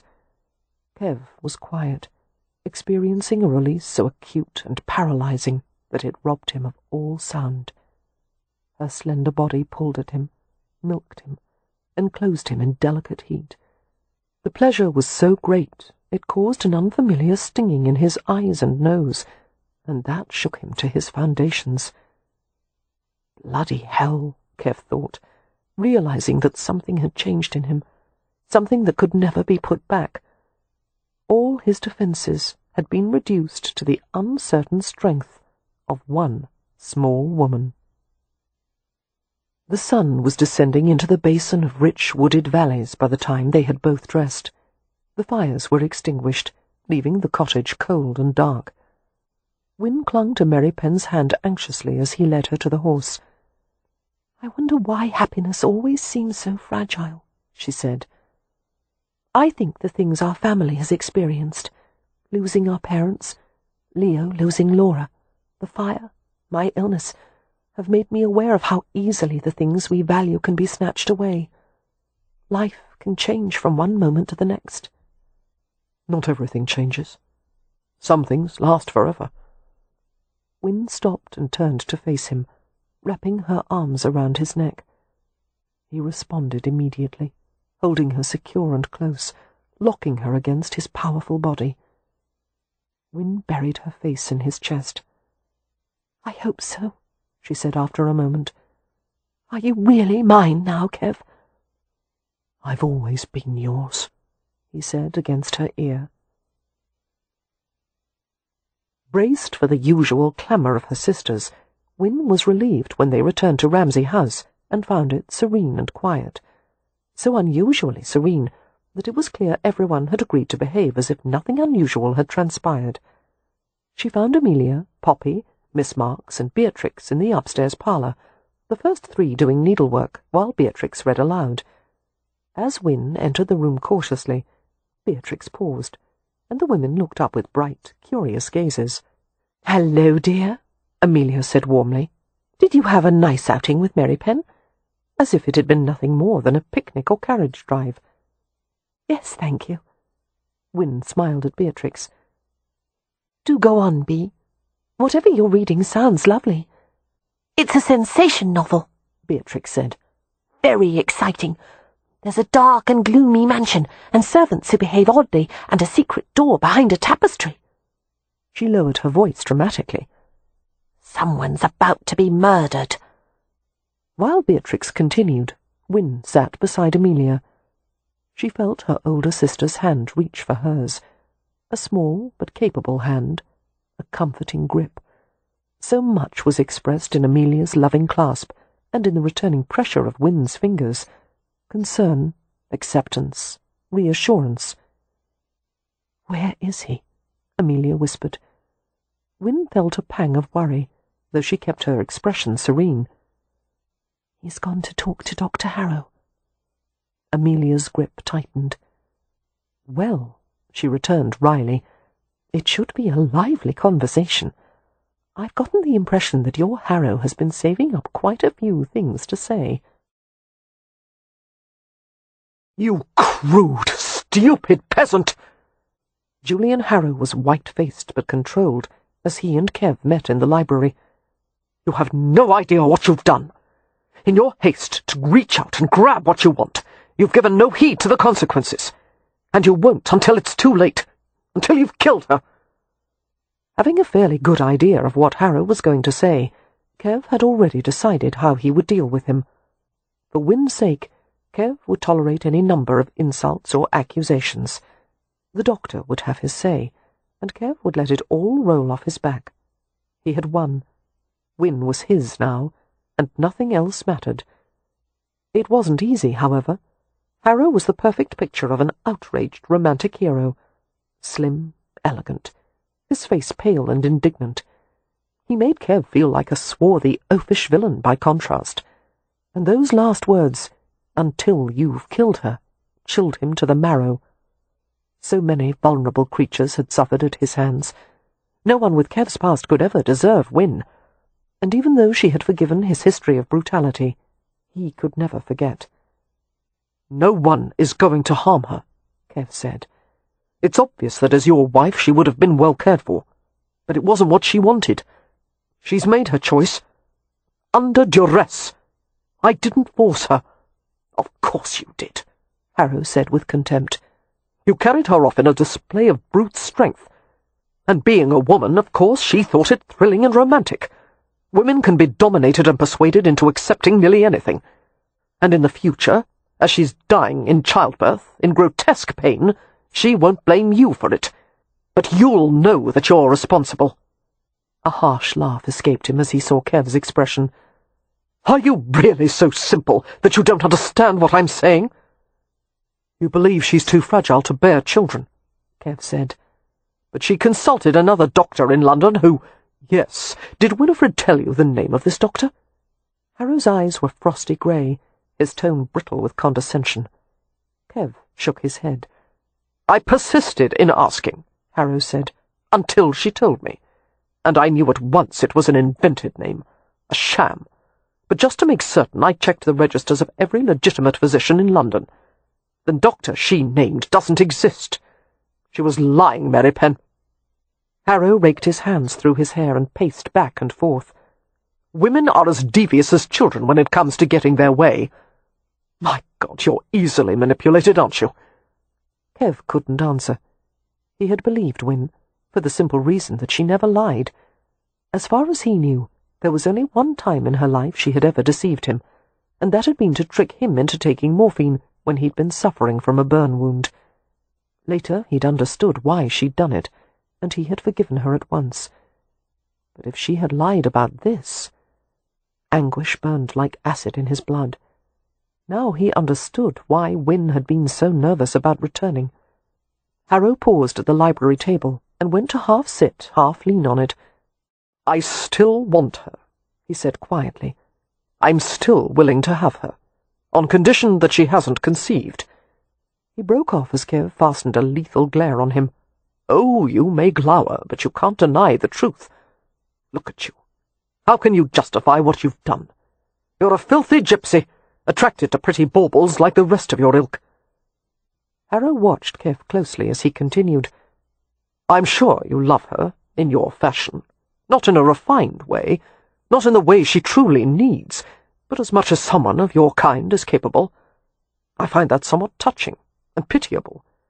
No doubt Winnifred feels that the bonds of childhood kinship give you more of a claim on her than any other man could possibly have. But she has been too long sheltered from the world. She has neither the wisdom nor the experience to know her own needs. If she does marry you, it will only be a matter of time before she tires of you, and wants more than you could ever offer. Go find a sturdy peasant girl, Merripen. Better yet, a gypsy woman who would be happy with the simple life you could give her. You want a nightingale, when you would be so much better served with a nice, robust pigeon. Do the right thing, Merripen. Give her to me. It's not too late. She'll be safe with me." Kev could barely hear his own rasping voice, his pulse hammering with confusion and despair and fury. "Maybe I should ask the Lanhams. Would they agree that she'd be safer with you?"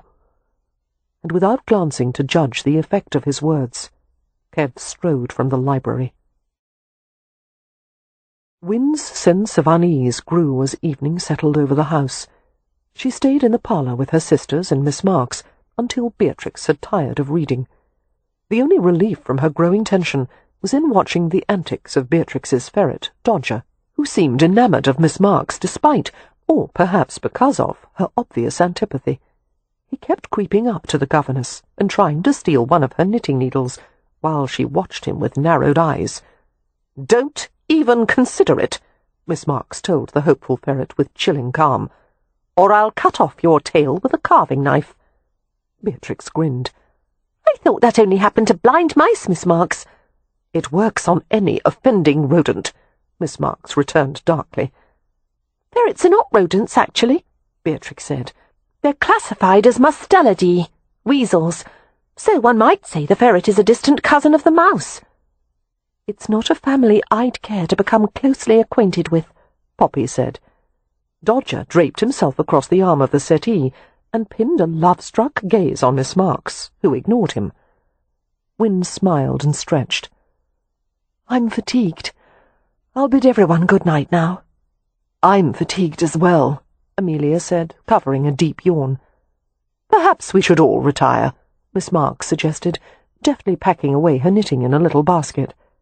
They all went to their rooms, while Win's nerves bristled in the ominous silence of the hallway. Where was Merripen? What had been said between him and Julian? A lamp burned low in her room, its glow pushing feebly against the encroaching shadows. She blinked as she saw a motionless form in the corner. Merripen, occupying a chair. "Oh!" she breathed in surprise. His gaze tracked her as she came closer to him. "Kev?" she asked hesitantly, while a chill slithered down her spine. The talk had not gone well. Something was wrong. "What is it?" she asked huskily. Merripen stood and towered over her, his expression unfathomable. Who was the doctor you saw in London, Win? How did you find him?" Then she understood.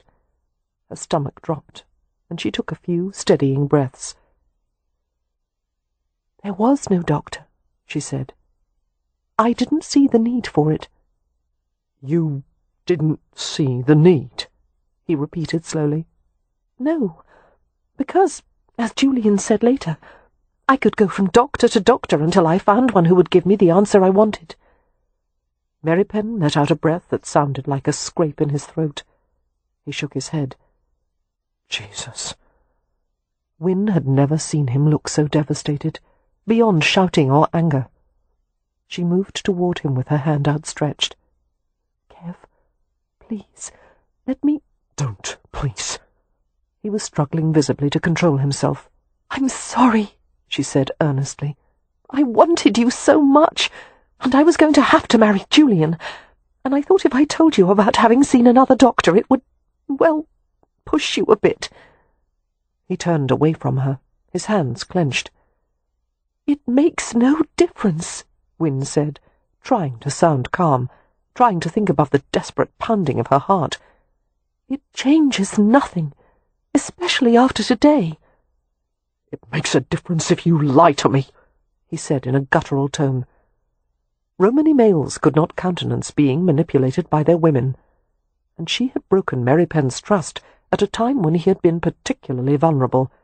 He had let down his guard, had let her inside, but how else could she have had him? "I didn't feel I had a choice," she said. "You're impossibly stubborn when your mind is made up.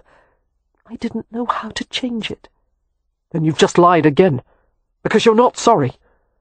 "I'm sorry that you're hurt and angry, and I understand how much you—" She broke off as Merripen moved with astonishing swiftness, seizing her by the upper arms, bringing her up against the wall. His snarling face descended close to hers. "If you understood anything, you wouldn't expect me to give you a baby that will kill you." Rigid and trembling, she stared into his eyes until she was drowning in darkness.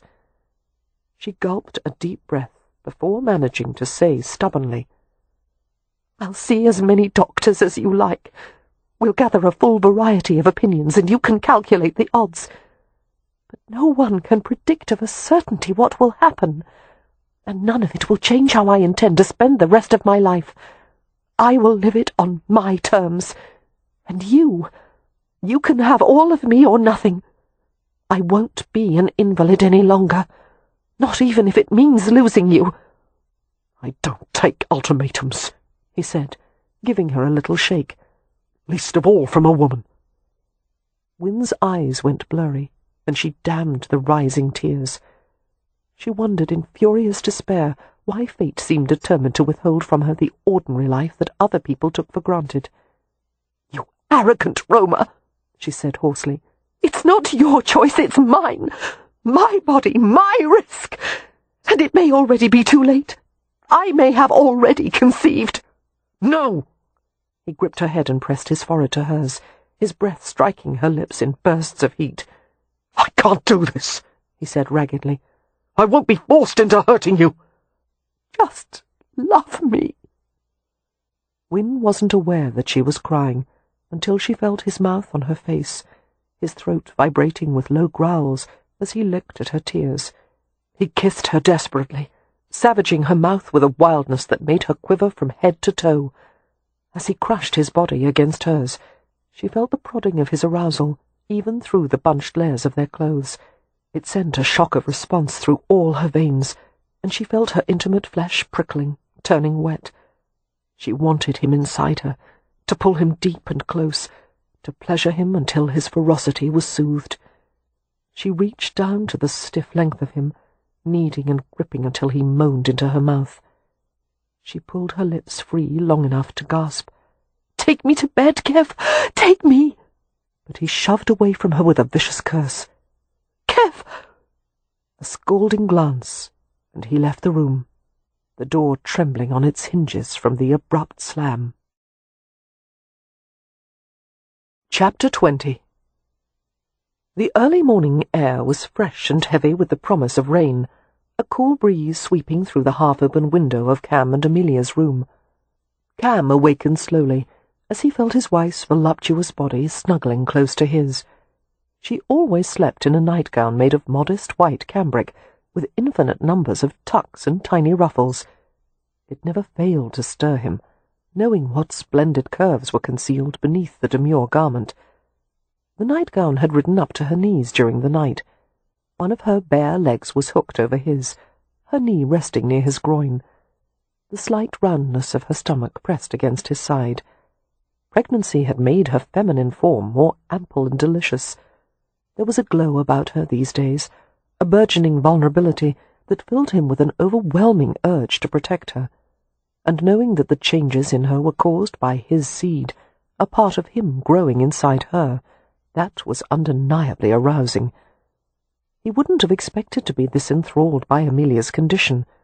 In the eyes of the Rome, childbirth and all related issues were considered mahrim, a polluting event, and since the Irish were notoriously suspicious and prudish when it came to matters of reproduction, there wasn't much on either side of his lineage to justify his delight in his wife's pregnancy.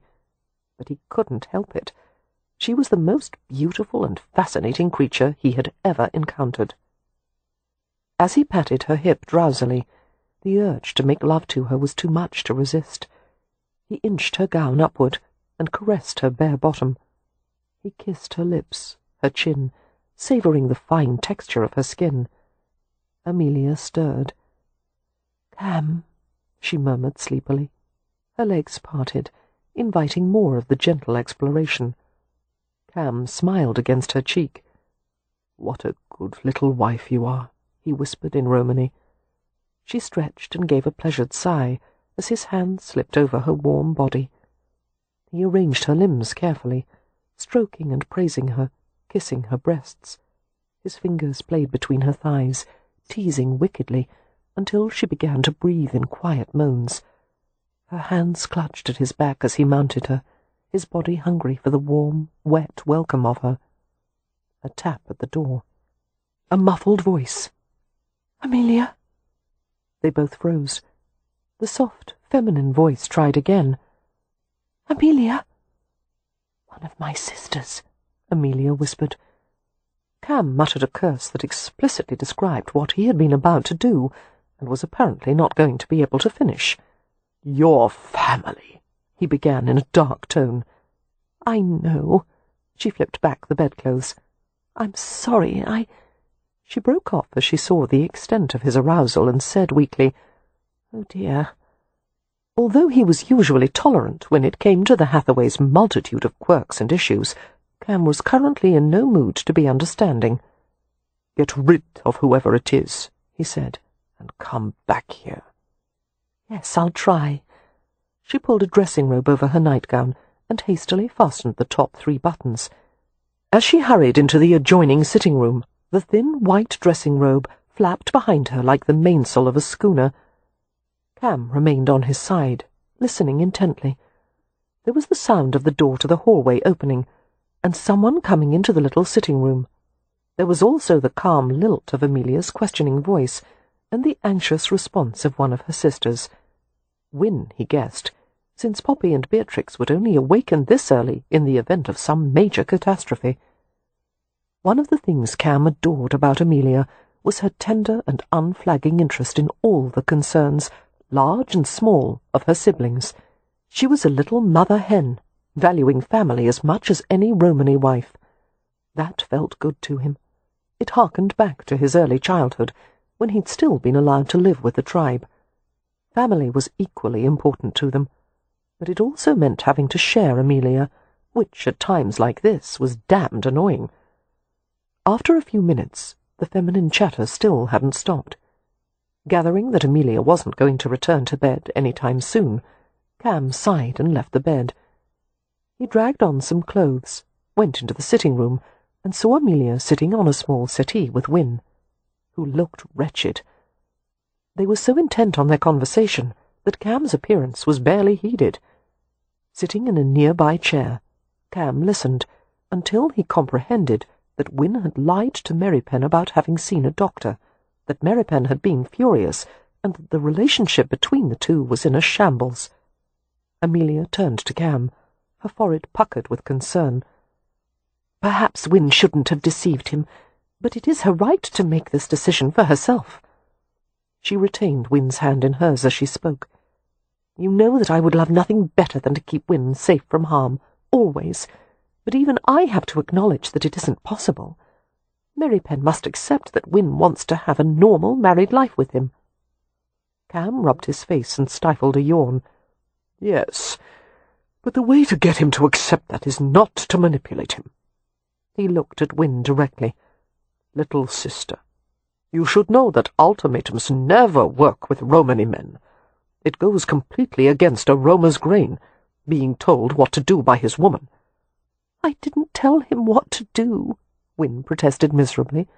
I just told him that it didn't matter what he thought or felt, Cam murmured, that you intend to live your life on your own terms, no matter what. Yes, she said faintly, but I didn't mean to imply that I didn't care about his feelings. Cam smiled ruefully. I admire your fortitude, little sister. I even happen to agree with your position, but that's not the way to manage a Roma. Even your sister, who is not generally known for her diplomacy, knows better than to approach me in such an uncompromising fashion. I am quite diplomatic when I wish to be, Amelia protested, frowning, and he gave her a brief grin. Turning to Win, Amelia admitted reluctantly, Cam is correct, however. Win was quiet for a moment, absorbing that. What should I do now? How can things be made right? Both women looked at Cam. The last thing he wanted was to involve himself in Win and Merripen's problems, and God knew Merripen would probably be as charming as a baited bear this morning. All Cam wanted was to go back to bed and plough his wife, and perhaps sleep a bit longer. But as the sisters stared at him with entreating blue eyes, he sighed. I'll talk to him, he muttered. He's most likely awake now, Amelia said hopefully. Merripen always rises early. Cam gave her a glum nod, hardly relishing the prospect of talking to his surly brother about womanish matters. He's going to beat me like a dusty parlour rug, he said, and I won't blame him a bit. After dressing and washing, Cam went downstairs to the morning room, where Merripen invariably took breakfast. Passing the sideboard, he saw Toad in the hole, a casserole of sausages covered in batter and roasted, platters of bacon and eggs, sole fillets, fried bread, and a bowl of baked beans. A chair had been pushed back from one of the round tables. There was an empty cup and saucer, and a small steaming silver pot next to it. The scent of strong black coffee lingered in the air. Cam glanced at the glass doors that led to a back terrace, and saw Merripen's lean, dark form. Merripen appeared to be staring at the fruit orchard beyond the structured, formal garden. The set of his shoulders and head conveyed both irritability and moroseness. Hell! Cam had no idea what he was going to say to his brother. They had far to go before they approached a basic level of trust. Any advice Cam tried to give him would probably be tossed summarily back into his face. Picking up a slice of fried bread, Cam ladled a spoonful of orange marmalade on it, and wandered out to the terrace. Merripen gave him a cursory glance, and returned his attention to the landscape, the flourishing fields beyond the manor grounds, the heavy forests nourished by the thick artery of the river. A few gentle streams of smoke arose from the distant river-bank, one of the places where gypsies were wont to camp as they travelled through Hampshire. Cam had personally carved identifying marks on the trees to indicate that this was a friendly place to the roam, and every time a new tribe came, Cam went to visit them on the off chance that someone from his long-ago family might be there. "Another compagna passing through," he remarked casually, joining Merripen at the balcony. "Why don't you come with me to visit them this morning?" Merripen's tone was distant and unfriendly. "The workmen are casting new plasterwork mouldings for the east wing, and after the way they fouled it up last time, I have to be there." "Last time the screeds they nailed up weren't properly aligned," Cam said. "I know that," Merripen snapped. "Fine. Feeling sleepy and annoyed, Cam rubbed his face. "Look, I have no desire to stick my nose in your affairs, but then don't. It's not going to hurt you to hear an outside perspective. I don't give a damn about your perspective." "If you weren't so bloody self-absorbed," Cam said acidly, "it might occur to you that you're not the only one who's got something to worry about. Do you think I haven't given a thought to what might happen to Amelia now that she's conceived?" "Nothing will happen to Amelia," Merripen said dismissively. Cam scowled. "Everyone in this family chooses to think of Amelia as indestructible. Amelia herself thinks it. But she's subject to all the usual problems and frailties of any other woman in her condition. The truth is that it's always a risk." Merripen's dark eyes simmered with hostility. "More so for Win. Probably. But if she wants to assume that risk, it's her decision. That's where we differ, Rowan. Because you don't take risks on anyone, do you? It's too bad you've fallen in love with a woman who won't be kept on a shelf, Frau." "If you call me that again," Merripen growled, "I'll take your bloody head off." "Go ahead and try." Merripen would probably have launched at him then, if not for the glass doors opening and another figure stepping out on the terrace. Glancing in the direction of the intruder, Cam groaned inwardly. It was Harrow, looking controlled and capable. He approached Cam and ignored Merripen. "Good morning, Rowan. I've just come to tell you that I will be leaving Hampshire later in the day. If I can't persuade Miss Hathaway to come to her senses, that is." "Of course," Cam said, schooling his expression into pleasant blankness. "Please let me know if there's anything we can do to facilitate your departure." "I only want what is best for her," the doctor murmured, still not looking at Merripen. "I will continue to believe that going to France with me is the wisest choice for all concerned, but it is Miss Hathaway's decision." He paused, his grey eyes sombre.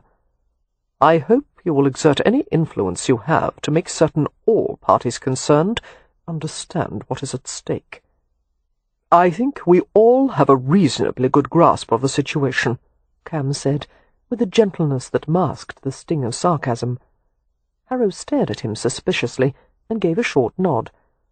"I'll leave the two of you to your discussion, then." He placed a subtle, sceptical emphasis on the word discussion, as if he was aware that they'd been on the verge of an outright brawl.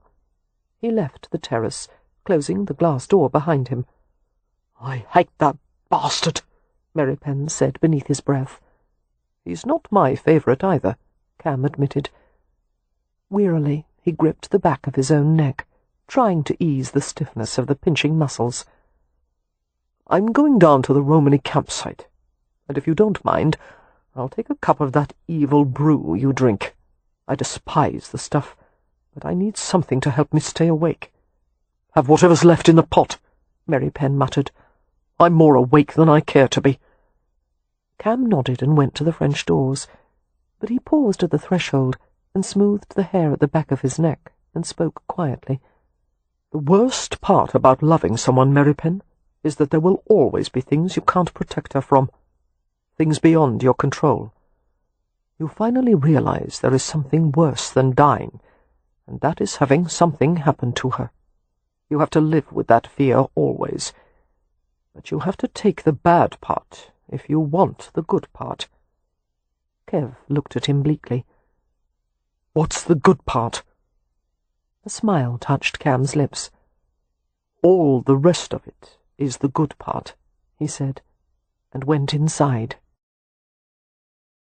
"I've been warned on pain of death not to say anything," was Leo's first comment as he joined Merripen in one of the East Wing rooms. There were two plasterers in the corner, measuring and marking on the walls, and another was repairing scaffolding that would support a man close to the ceiling. "Good advice," Kev said. "You should take it." "I never take advice, good or bad. That would only encourage more of it." Despite Kev's brooding thoughts, he felt an unwilling smile tug at his lips.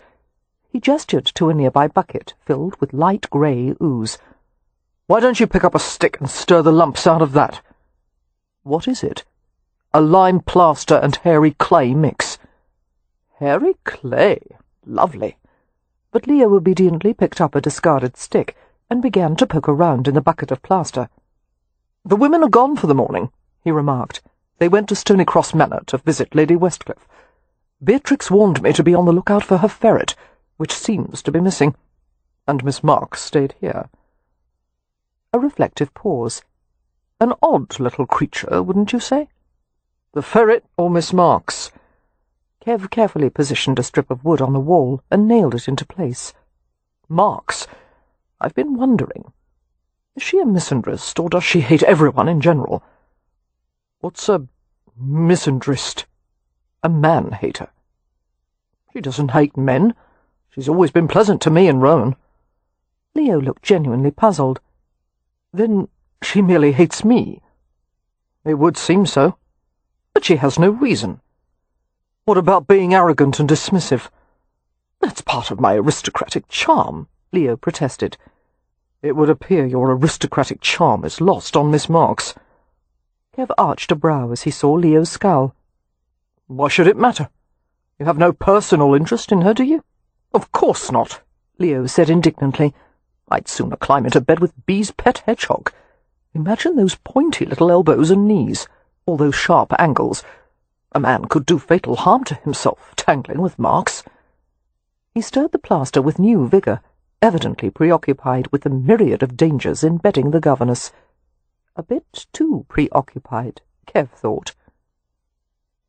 It was a shame, Cam mused as he walked through a green meadow with his hands tucked in his pockets, that being part of a close-knit family meant one could never enjoy his own good fortune when someone else was having problems. There was much for Cam to take pleasure in at the moment. The benediction of sunshine on the spring-roughened landscape, and all the waking, droning, vibrant activity of plants pushing from the damp earth. The promising tang of smoke from a Romany campfire floated on a breeze. Perhaps today he might finally find someone from his old tribe. On a day like this, anything seemed possible. He had a beautiful wife who was carrying his child. He loved her more than life, and he had so much to lose. But Cam wouldn't let fear cripple him, or prevent him from loving Amelia with all his soul. Fear. He slowed his pace, perplexed by the sudden, rapid escalation of his heartbeat, as if he'd been running for miles without stopping. Glancing across the field, he saw that the grass was unnaturally green. The thump of his heart became painful, as if someone were kicking him repeatedly. Bewildered, Cam tensed like a man held at knife-point, putting a hand to his chest. Jesus, the sun was bright, boring through his eyes until they watered. He blotted the moisture with his sleeve, and was abruptly surprised to find himself on the ground, on his knees. He waited for the pain to subside, for his heart to slow as it surely must, but it only got worse. He struggled to breathe, tried to stand. His body would not obey. A slow, boneless collapse, the green grass stabbing harshly into his cheek. More pain and more, his heart threatening to explode from the extraordinary force of its beats. Cam realized with a kind of wonder that he was dying. He couldn't think why it was happening, or how, only that no one would take care of Amelia, and she needed him. He couldn't leave her. Someone had to watch over her. She needed someone to rub her feet when she was tired. So tired. He couldn't lift his head or arm, or move his legs, but muscles in his body were jumping independently, tremors jerking him like a puppet on strings. Amelia, I don't want to go away from you. God, don't let me die, it's too soon. And yet the pain kept pouring over him, drowning him, smothering every breath and heartbeat. Amelia. He wanted to say her name, and he couldn't. It was an unfathomable cruelty that he couldn't leave the world with those last precious syllables on his lips. After an hour of nailing up screeds and testing various mixtures of lime, gypsum, and hairy clay, Kevin, Leo, and the workman had settled on the right proportions. Leo had taken an unexpected interest in the process, even devising an improvement on the three-coat plasterwork by improving the base layer, or scratch coat. "Put more hair in this layer," he had suggested, "and rough it up with a derby tool, and that will give it more of a clinch to the next coat." It was clear to Kev that although Leo had little interest in the financial aspects of running the estate, his love of architecture and all related matters of construction was more keenly developed than ever. As Leo was climbing down from the scaffolding, the housekeeper, Mrs. Barnstable, came to the doorway with a boy in tow. Kev regarded him with sharp interest. The boy appeared to be about 11 or 12 years of age. Even if he hadn't been dressed in colourful clothes, his bold features and coppery complexion would have identified him as a Roma. "Sir," the housekeeper said to Kev apologetically, "I beg your pardon for interrupting your work, but this lad came to the doorstep speaking gibberish, and he refuses to be chased away. We thought you might be able to understand him." The gibberish turned out to be perfectly articulate Romany. "Droi tuma Romali," the boy said politely. Kev acknowledged the greeting with a nod. "Mishtu Avilan." He continued the conversation in Romany. "Are you from the Vitsa by the river?" "Yes, Kako. I was sent by the Rom Furo to tell you that we found a Roma lying in a field. He's dressed like a gajo.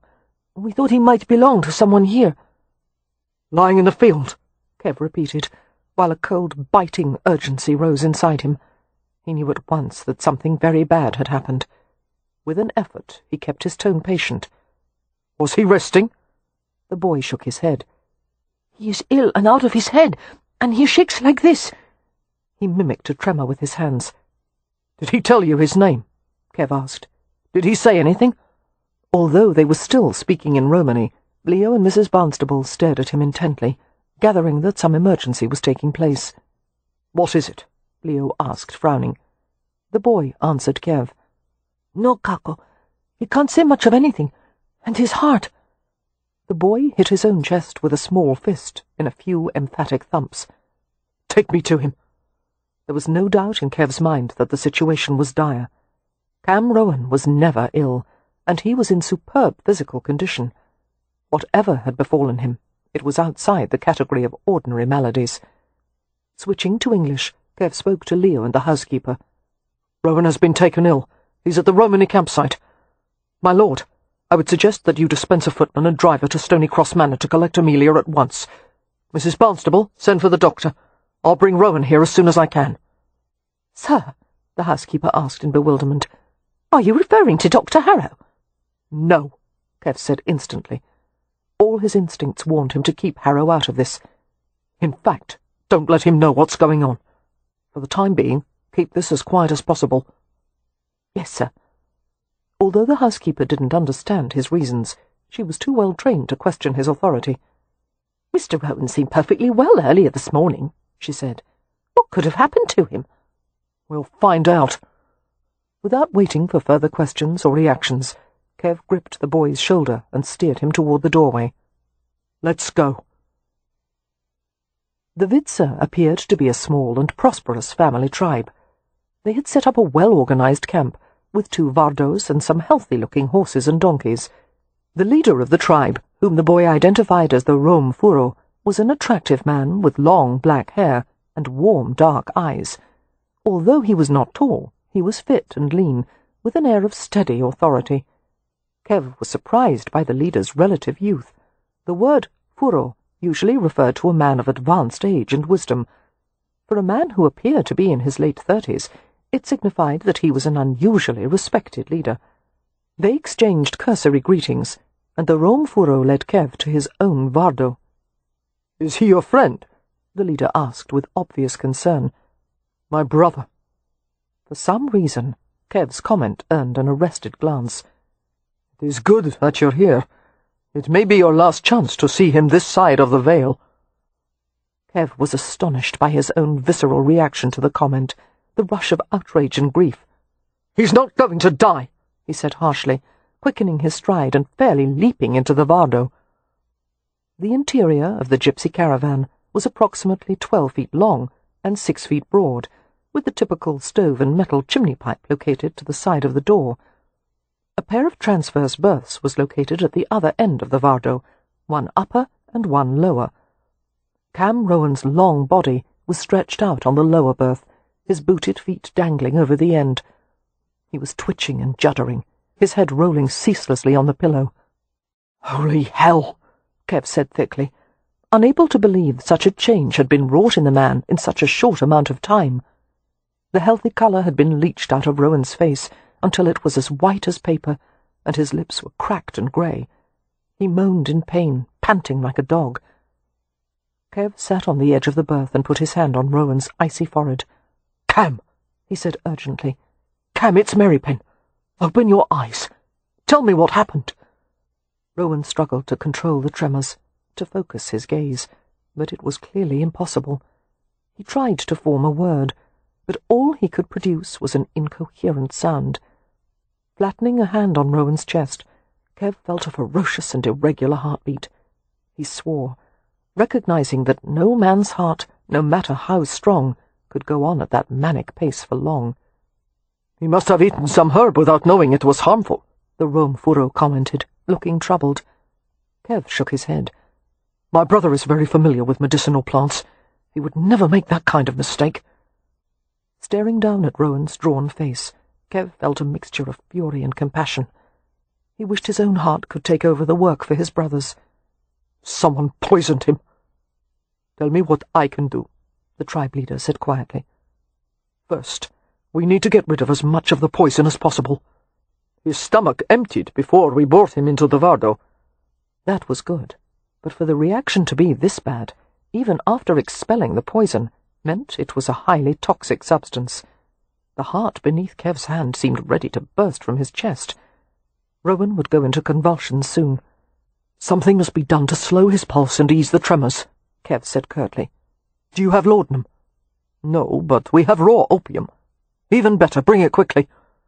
The Romfuro gave orders to a pair of women who had come to the entrance of the Vardo. In less than a minute they had produced a tiny jar of thick, brown paste. It was the dried fluid of the unripened poppy pod. Scraping up some of the paste with the tip of a spoon, Kev tried to feed it to Rowan. Rowan's teeth clattered violently against the metal, his head jerking until the spoon was dislodged. Doggedly, Kev slid his arm beneath Rowan's neck and lifted him upward. "Cam, it's me. I've come to help you. Take this for me. Take it now." He shoved the spoon back into his mouth and held it there, while Rowan choked and shook in his grip. "That's it," Kev murmured, withdrawing the spoon after a moment. He laid a warm hand on his brother's throat, rubbing gently. "Swallow. Yes, Frau, that's it."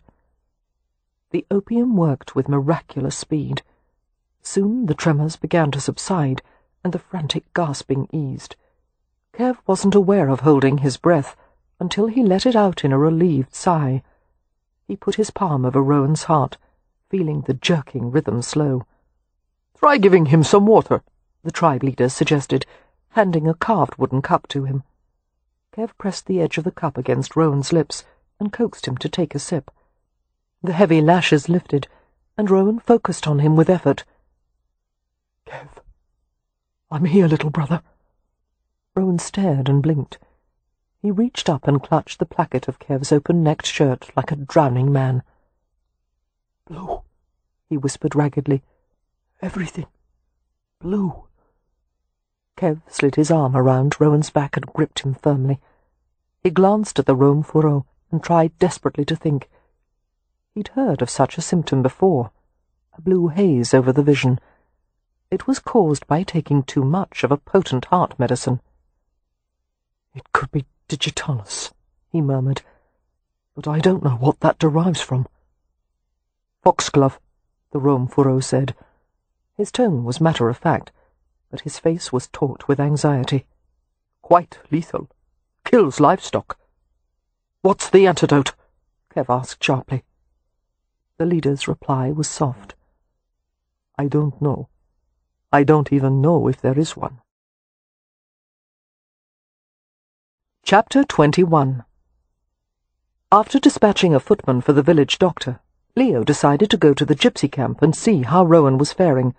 He couldn't stand the inactivity or suspense of waiting, and he was deeply troubled by the thought of anything happening to Rowan, who seemed to have become the linchpin of the entire family. Rapidly navigating his way down the grand staircase, Leo had just reached the entrance hall when he was approached by Miss Marks.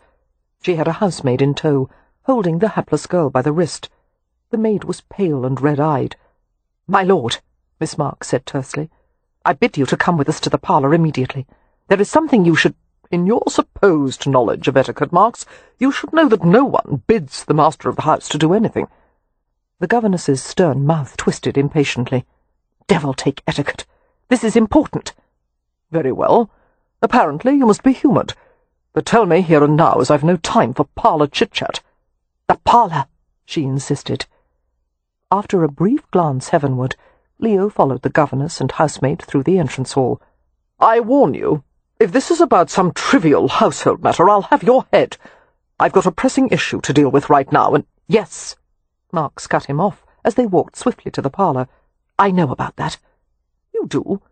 Hang it all. Mrs. Barnstable wasn't supposed to tell anyone." "Secrets are rarely kept below stairs, my lord."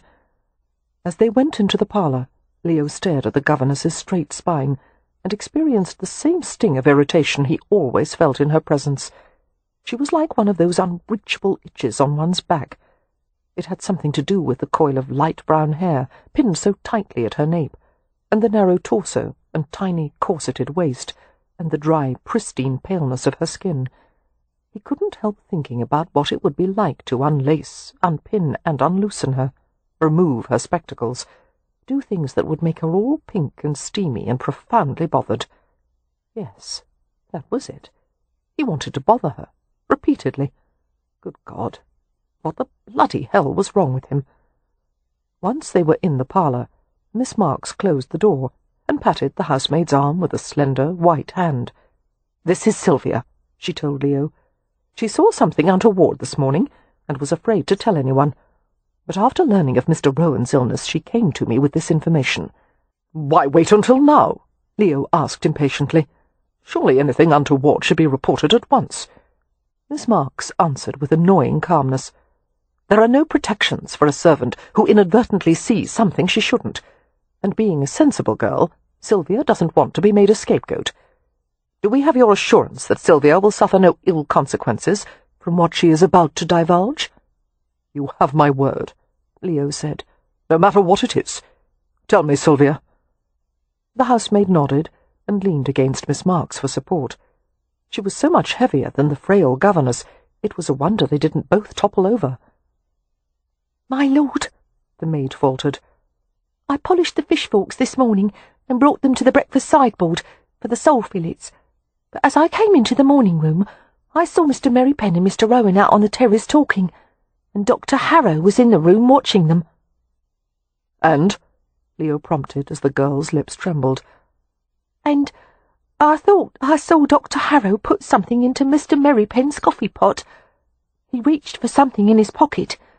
It looked like one of those queer little glass tubes at the apothecary's, but it was so fast I couldn't be sure what he'd done. And then he turned around and looked at me as I came into the room. I pretended not to see anything, my lord. I didn't want to make trouble." "We think that perhaps Mr. Rowan drank the adulterated beverage," the governess said. Leo shook his head. "Mr. Rowan doesn't take coffee. Isn't it possible that he might have made an exception this morning?" The edge of sarcasm in her voice was unbearably annoying. "It's possible, but it wouldn't be in character." Leo let out a harsh sigh. "Damn it all! I'll try to find out what, if anything, Harrow did. Thank you, Sylvia." "Yes, my lord." The housemaid looked relieved. As Leo strode from the room, he was exasperated to discover that Miss Marks was at his heels. "Do not come with me, Marks." "You need me." "Go somewhere and knit something. Conjugate a verb. Whatever it is governesses do." "I would," she said acerbically, "had I any confidence in your ability to handle the situation. But from what I've seen of your skills, I highly doubt you'll accomplish anything without my help." Leo wondered if other governesses dared to talk to the master this way. He didn't think so. Why the devil couldn't his sisters have chosen a quiet, pleasant woman instead of this little wasp? "I have skills you'll never be fortunate enough to see or experience, Marks." She made a scornful humph and continued to follow him. Reaching Harrow's room, Leo gave a perfunctory knock and went inside. The wardrobe was empty, and there was an open trunk by the bed. "Do excuse the intrusion, Harrow," Leo said with only the shallowest pretence of politeness, "but a situation has arisen." "Oh? The doctor looked remarkably incurious. "Someone has been taken ill. That is unfortunate. I wish I could be of assistance, but if I am to reach London before midnight, I must leave shortly. You'll have to find another doctor." "Surely you have an ethical obligation to help someone who needs it," Miss Marks said incredulously. "What about the oath of Hippocrates?" "The oath is not obligatory, and in light of recent events I have every right to decline. You will have to find another doctor to treat him." Him. Leo didn't have to look at Miss Marks to know that she, too, had caught the slip. He decided to keep Harrow talking. "Merripen won my sister fairly, old fellow, and what brought them together was set in motion long before you entered the scene. It's not sporting to blame them." "I do not blame them," Harrow said curtly. "I blame you." "Me?" Leo was indignant. "What for? I had nothing to do with this. You have so little regard for your sisters that you would allow not one, but two gypsies to be brought into your family." Out of the corner of his eye, Leo saw Dodger the ferret creeping across the carpeted floor. The inquisitive creature reached a chair, over which a dark coat had been draped. Standing on its hind legs, it rummaged in the coat pockets. Miss Marks was speaking crisply. "Mr. Merripen and Mr. Rowan are men of excellent character, Dr. Harrow. One may fault Lord Ramsay for many other things, but not for that." "They're gypsies," Harrow said scornfully. Leo began to speak, but he was cut off as Miss Marks continued her lecture. "A man must be judged by what he makes of himself, Dr. Harrow, by what he does when no one else is looking. And having lived in proximity to Mr. Merripen and Mr. Rowan, I can state with certainty that they are both fine, honourable men." Dodger extracted an object from the coat pocket and wriggled in triumph. He began to lope slowly around the edge of the room, watching Harrow warily. "Forgive me if I don't accept assurances of character from a woman such as you," Harrow said to Miss Marks, "but according to rumour, you've been in rather too much proximity with certain gentlemen in your past." The governess turned white with outrage. "How dare you?" "I find that remark entirely inappropriate," Leo said to Harrow. "It's obvious no sane man would ever attempt something scandalous with Marks." Seeing that Dodger had made it to the doorway, he reached for the governess's rigid arm. "Come, Marks, let's leave the doctor to his packing." At the same moment, Harrow caught sight of the ferret, who was carrying a slim glass vial in its mouth.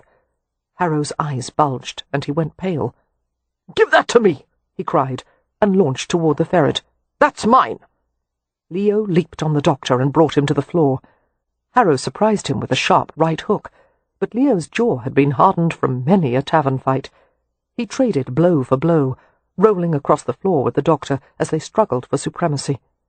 "What the devil?" Leo grunted. "Did you put in that coffee?" "Nothing." The doctor's strong hands clamped on his throat. "Don't know what you're talking about." Leo bashed him in the side with a closed fist, until the doctor's grip weakened. "The hell you don't!" Leo gasped, and kneed him in the groin.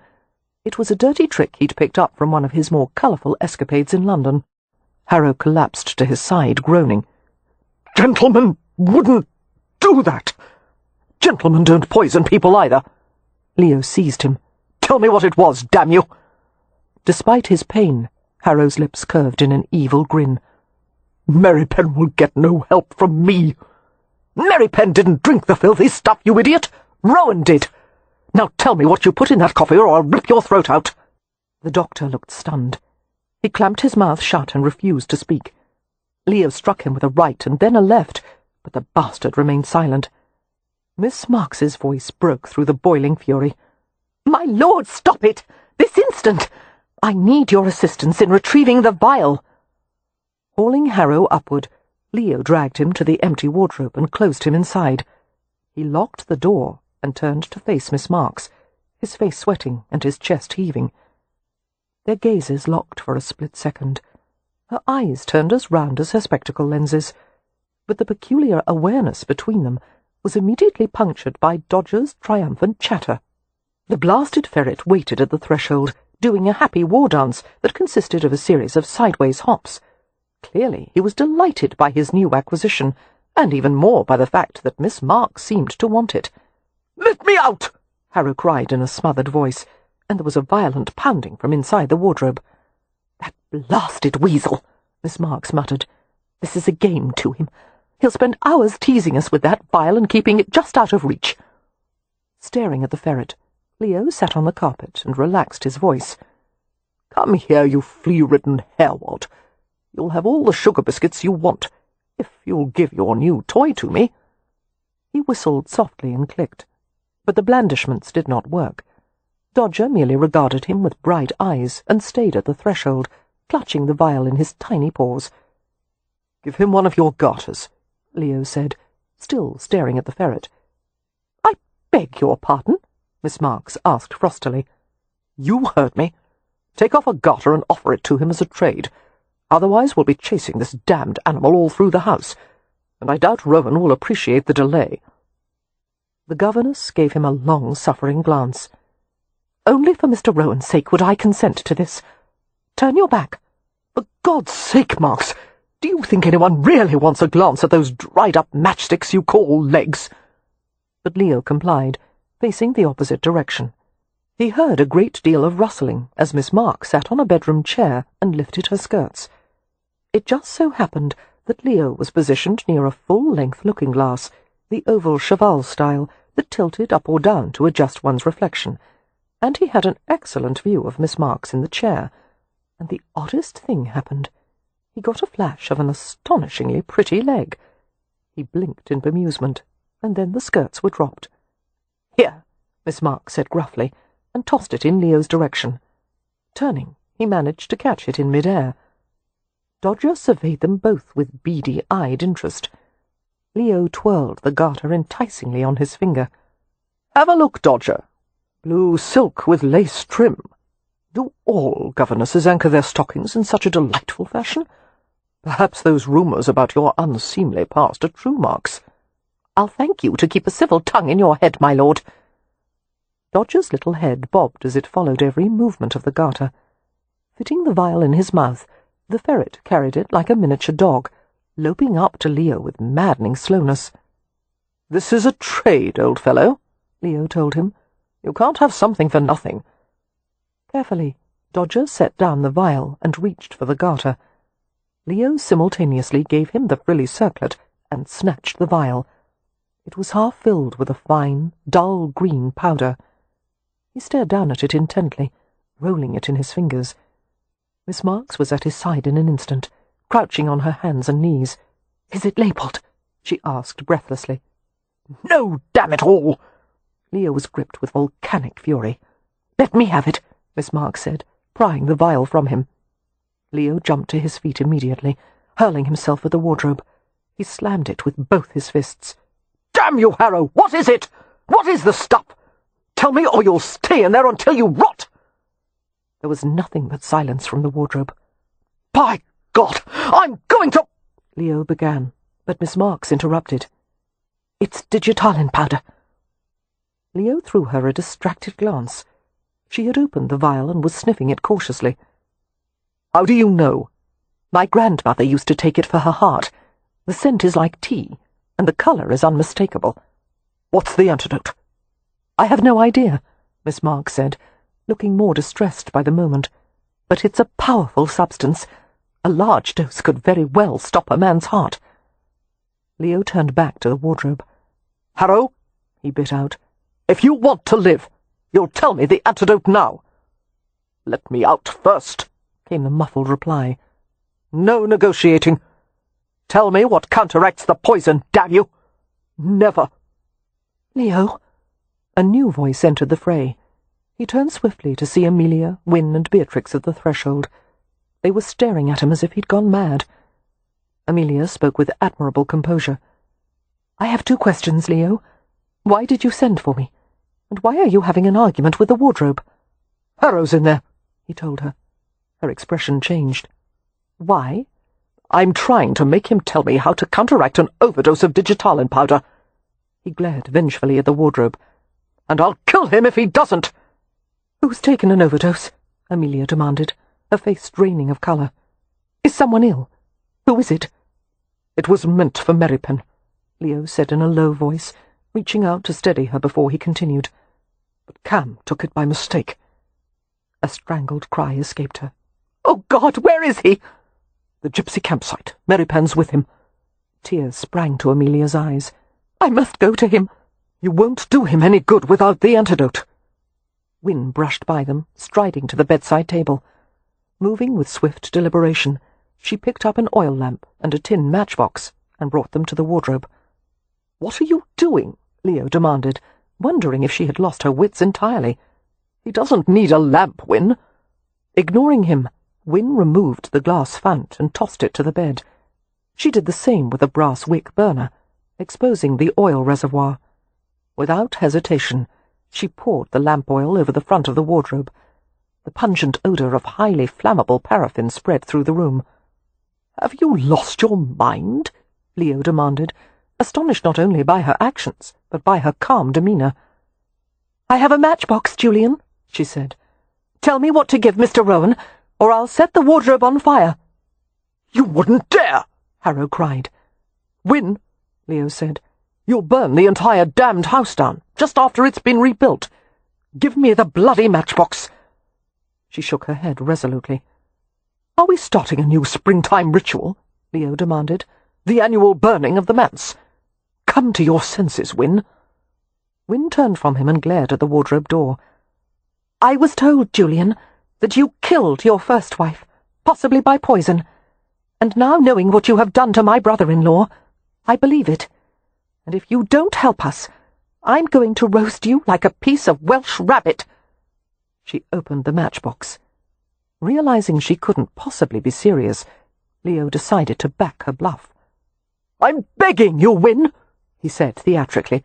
"Don't do this. There's no need to—" "Christ!" This last, as Wynne struck a match and set the wardrobe on fire. It wasn't a bluff, Leo thought dazedly. She actually intended to broil the bastard. At the first bright, curling blossom of flame, there was a terrified cry from inside the wardrobe. "All right, let me out! Let me out! It's tannic acid! Tannic acid! It's in my medical case! Let me out!" "Very well, Leo," Wynne said, a bit breathless. "You may extinguish the fire." In spite of the panic that raced through his veins, Leo couldn't suppress a choked laugh. She spoke as if she'd asked him to snuff a candle, not put out a large, flaming piece of furniture. Tearing off his coat, he rushed forward and beat wildly at the wardrobe door. "You're a mad woman," he told Wynne as he passed her. "He wouldn't have told us otherwise," Wynne said. Alerted by all the commotion, a few servants appeared, one of them a footman who removed his own coat and hastened to assist Leo. Meanwhile, the women were rummaging for Harrow's black leather medical case. "Isn't tannic acid the same as tea?" Amelia asked, her hands shaking as she fumbled with the latch. "No, Mrs. Rowan," the governess said. "I believe the doctor was referring to tannic acid from oak leaves, not the tannins from tea." She reached out quickly as Amelia nearly overturned the case. "Careful, don't knock it over. He doesn't label his vials." Opening the hard-sided case, they found rows of neatly arranged glass tubes containing powders and liquids. Although the vials themselves were not marked, the slots they fit in had been identified with inked letters. Poring over the vials, Miss Marks extracted one filled with pale yellow-brown powder. "This one." Wynne took it from her. "Let me take it to them," she said. "I know where the campsite is, and Leo's busy putting out the wardrobe." "I'll take the vial to Cam," Amelia said vehemently. "He's my husband." "Yes, and you're carrying his child. If you fell while riding at a breakneck pace, he would never forgive you for risking the baby." Amelia gave her an anguished glance, her mouth trembling. She nodded and croaked. "Hurry, Wynne." "Can you fashion a sling with canvas and poles?" Merripen asked the Rome furrow. "I must get him back to Ramsey House." The tribe leader nodded at once.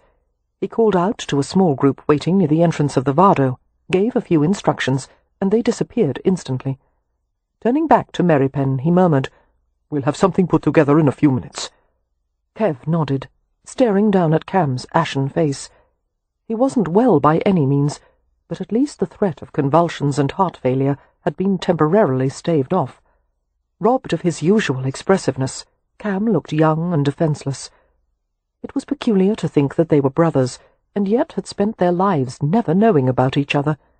Kev had occupied his self-imposed solitude for so long, but lately it seemed to be wearing away, like a threadbare suit of clothes that was falling apart at the seams. He wanted to know more about Cam, to exchange memories with him. He wanted a brother. "I always knew I wasn't supposed to be alone," Cam had told him on the day they discovered their blood ties. Kev had felt the same. He just hadn't been able to say it. Taking up a cloth, he blotted the film of sweat from Cam's face. A quiet whimper escaped Cam's lips, as if he were a child having a nightmare. "It's all right, Frau," Kev murmured, putting a hand on his chest, testing the slow and lurching heartbeat. "You'll be well soon. I won't leave you." "You are close to your brother," the Rom Furo said softly. "That is good. Do you have other family?" "We live with Garjos," Kev said, his gaze daring the man to disapprove. The tribal leader's expression remained friendly and interested. "One of them is his wife. I hope she is not pretty," the Rom Furo commented. "She is," Kev said. "Why shouldn't she be?" "Because one should choose a wife using the ears, not the eyes." Kev smiled slightly. "Very wise." He glanced down at Cam again, thinking he was starting to look worse. "If they need help making the sling to carry him—" "No, my men are fast. They'll be finished soon. But it must be made well and strong to carry a man of his size." Cam's hands were twitching, his long fingers plucking fitfully at the blanket they had put over him. Kev took the cold hand and gripped it firmly, trying to warm and reassure him. The Rom Furo stared at the visible tattoo on Cam's forearm, the striking lines of the winged black horse. "When did you meet Rowan?" he asked quietly. Kev gave him a startled glance, his protective grasp tightening on Cam's hand. "How do you know his name?" The tribe leader smiled, his eyes warm. "I know other things as well. You and your brother were separated for a long time." He touched the tattoo with his forefinger. "And this mark, you have one too." Kev stared at him without blinking. The sounds of a minor to-do filtered in from outside, and someone came pushing through the doorway. A woman. With surprise and concern, Kev saw the gleam of white blonde hair. "Win!" he exclaimed, carefully setting Cam's hand down and coming to his feet. Unfortunately, he couldn't stand fully upright in the low-ceilinged vehicle. "Tell me you didn't come here alone. It's not safe. Why are you—" "I'm trying to help." The skirts of Win's riding habit rustled stiffly as she hurried into the Vardo.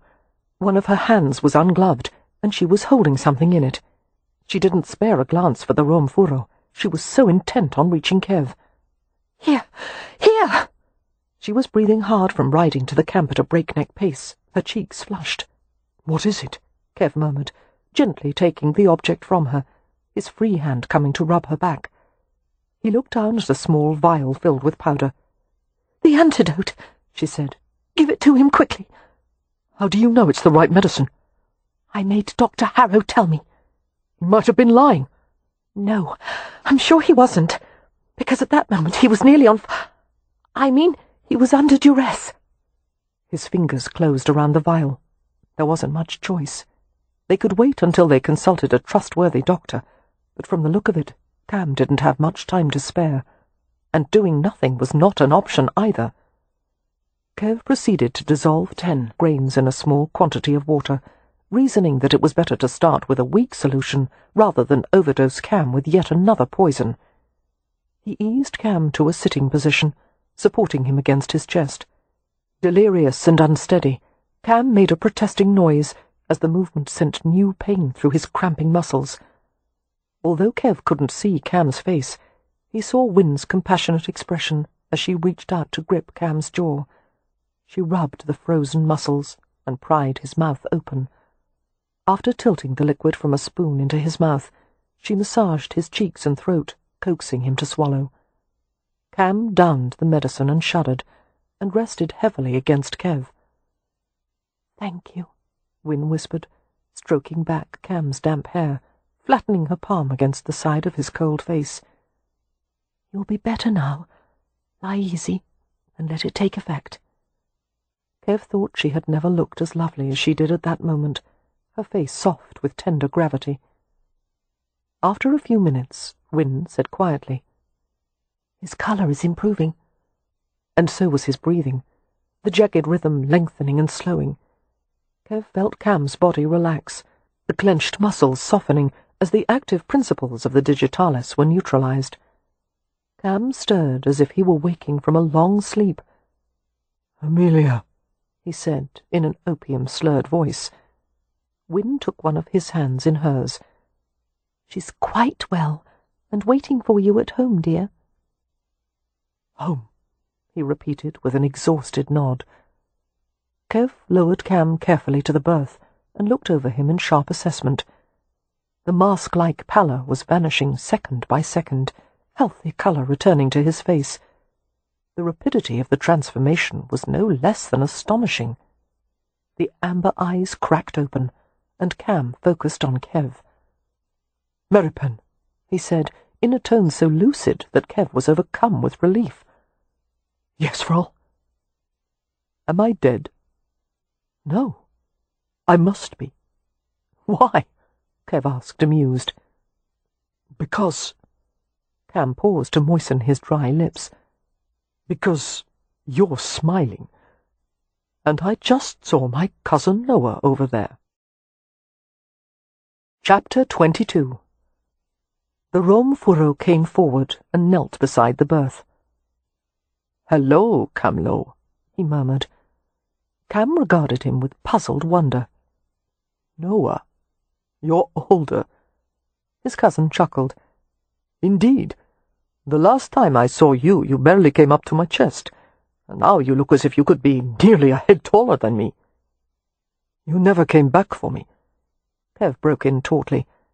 "And you never told him he had a brother." Noah's smile turned regretful as he regarded them both. "I couldn't do either of those things, for your own protection." His gaze swerved in Kev's direction. "We were told you were dead, Kev. I'm glad to find out we were wrong. How did you survive? Where have you been living?" Kev scowled at him. "Never mind about that. Rowan has spent years looking for you, looking for answers.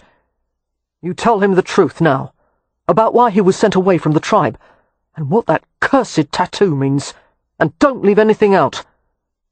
Noah looked mildly taken aback by Kev's autocratic manner. As the leader of the Vitsa, he wasn't used to taking orders from anyone. "He's always like this," Cam told Noah. "You get used to it."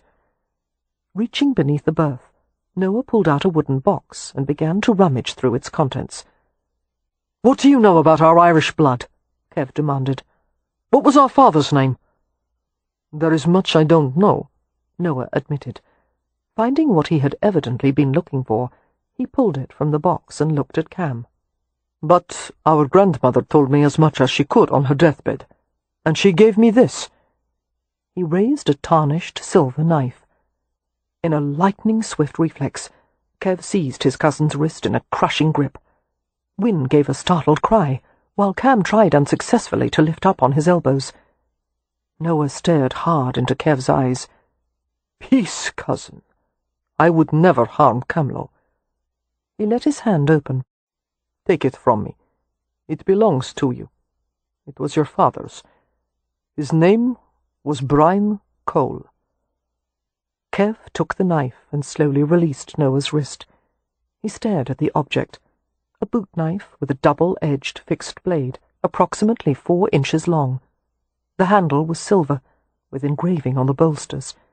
It looked old and costly, but what amazed Kev was the engraving on the flat of the handle, a perfect stylized symbol of the Irish puka. He showed it to Cam, who stopped breathing for a moment. "You are Cameron and Kevin Cole," Noah said. "That horse symbol was the mark of your family.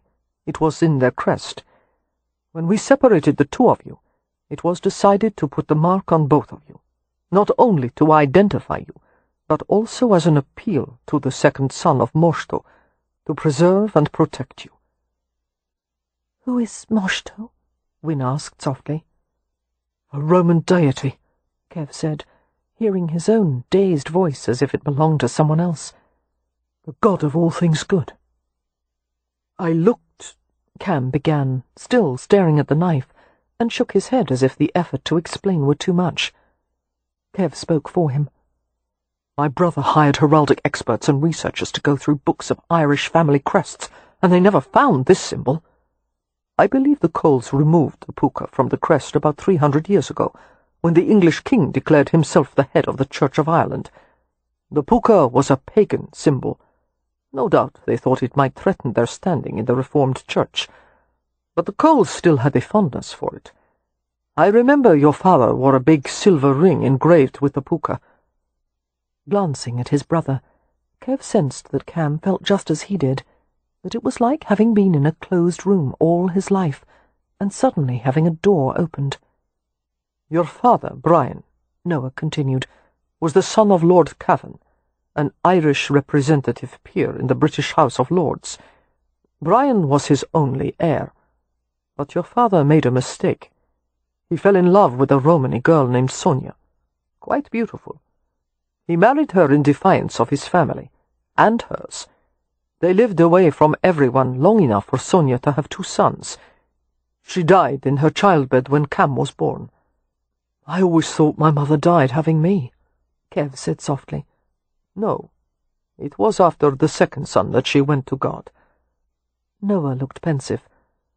"I was old enough to remember the day Cole brought the 2 of you to our grandmother. He told Mammy it had been a misery trying to live in both worlds, and he wanted to go back where he belonged. So he left his children with the tribe and never returned." "Why did you separate us?" Cam asked, still looking exhausted, but far more like his usual self. Noah stood in an easy movement and went to the corner near the stove. As he replied, he made tea with deft assurance, measuring out dried leaves into a little pot of steaming water. "After a few years your father remarried, and then other Vitsas told us that some Gajos had come looking for the boys, offering money for information and doing violence when the Rome wouldn't tell them anything. We realized your father wanted to get rid of his half-bred sons, who were the legitimate heirs to the title. He had a new wife, who would bear him white children." "And we were in the way," Kev said grimly. "It would seem so." Noah strained the tea into a pot. He poured a cup, added sugar, and brought it to Cam. "Have some, Camlo. You need to wash the poison out." Cam sat up and leaned his back against the wall. He took the cup in a wobbling grip and sipped the hot brew carefully. "So, to reduce the chances of both of us being found," he said, "you kept me and gave Kev to our uncle." "Yes, to Uncle Pov." Noah frowned and averted his gaze from Kev. "Sonia was his favorite sister. We thought he would be a good protector.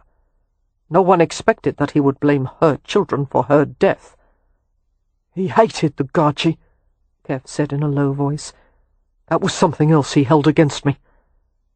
Noah made an effort to look at him. "After we heard that you had died, we thought it too dangerous to keep Cam. So I brought him to London and helped him find work."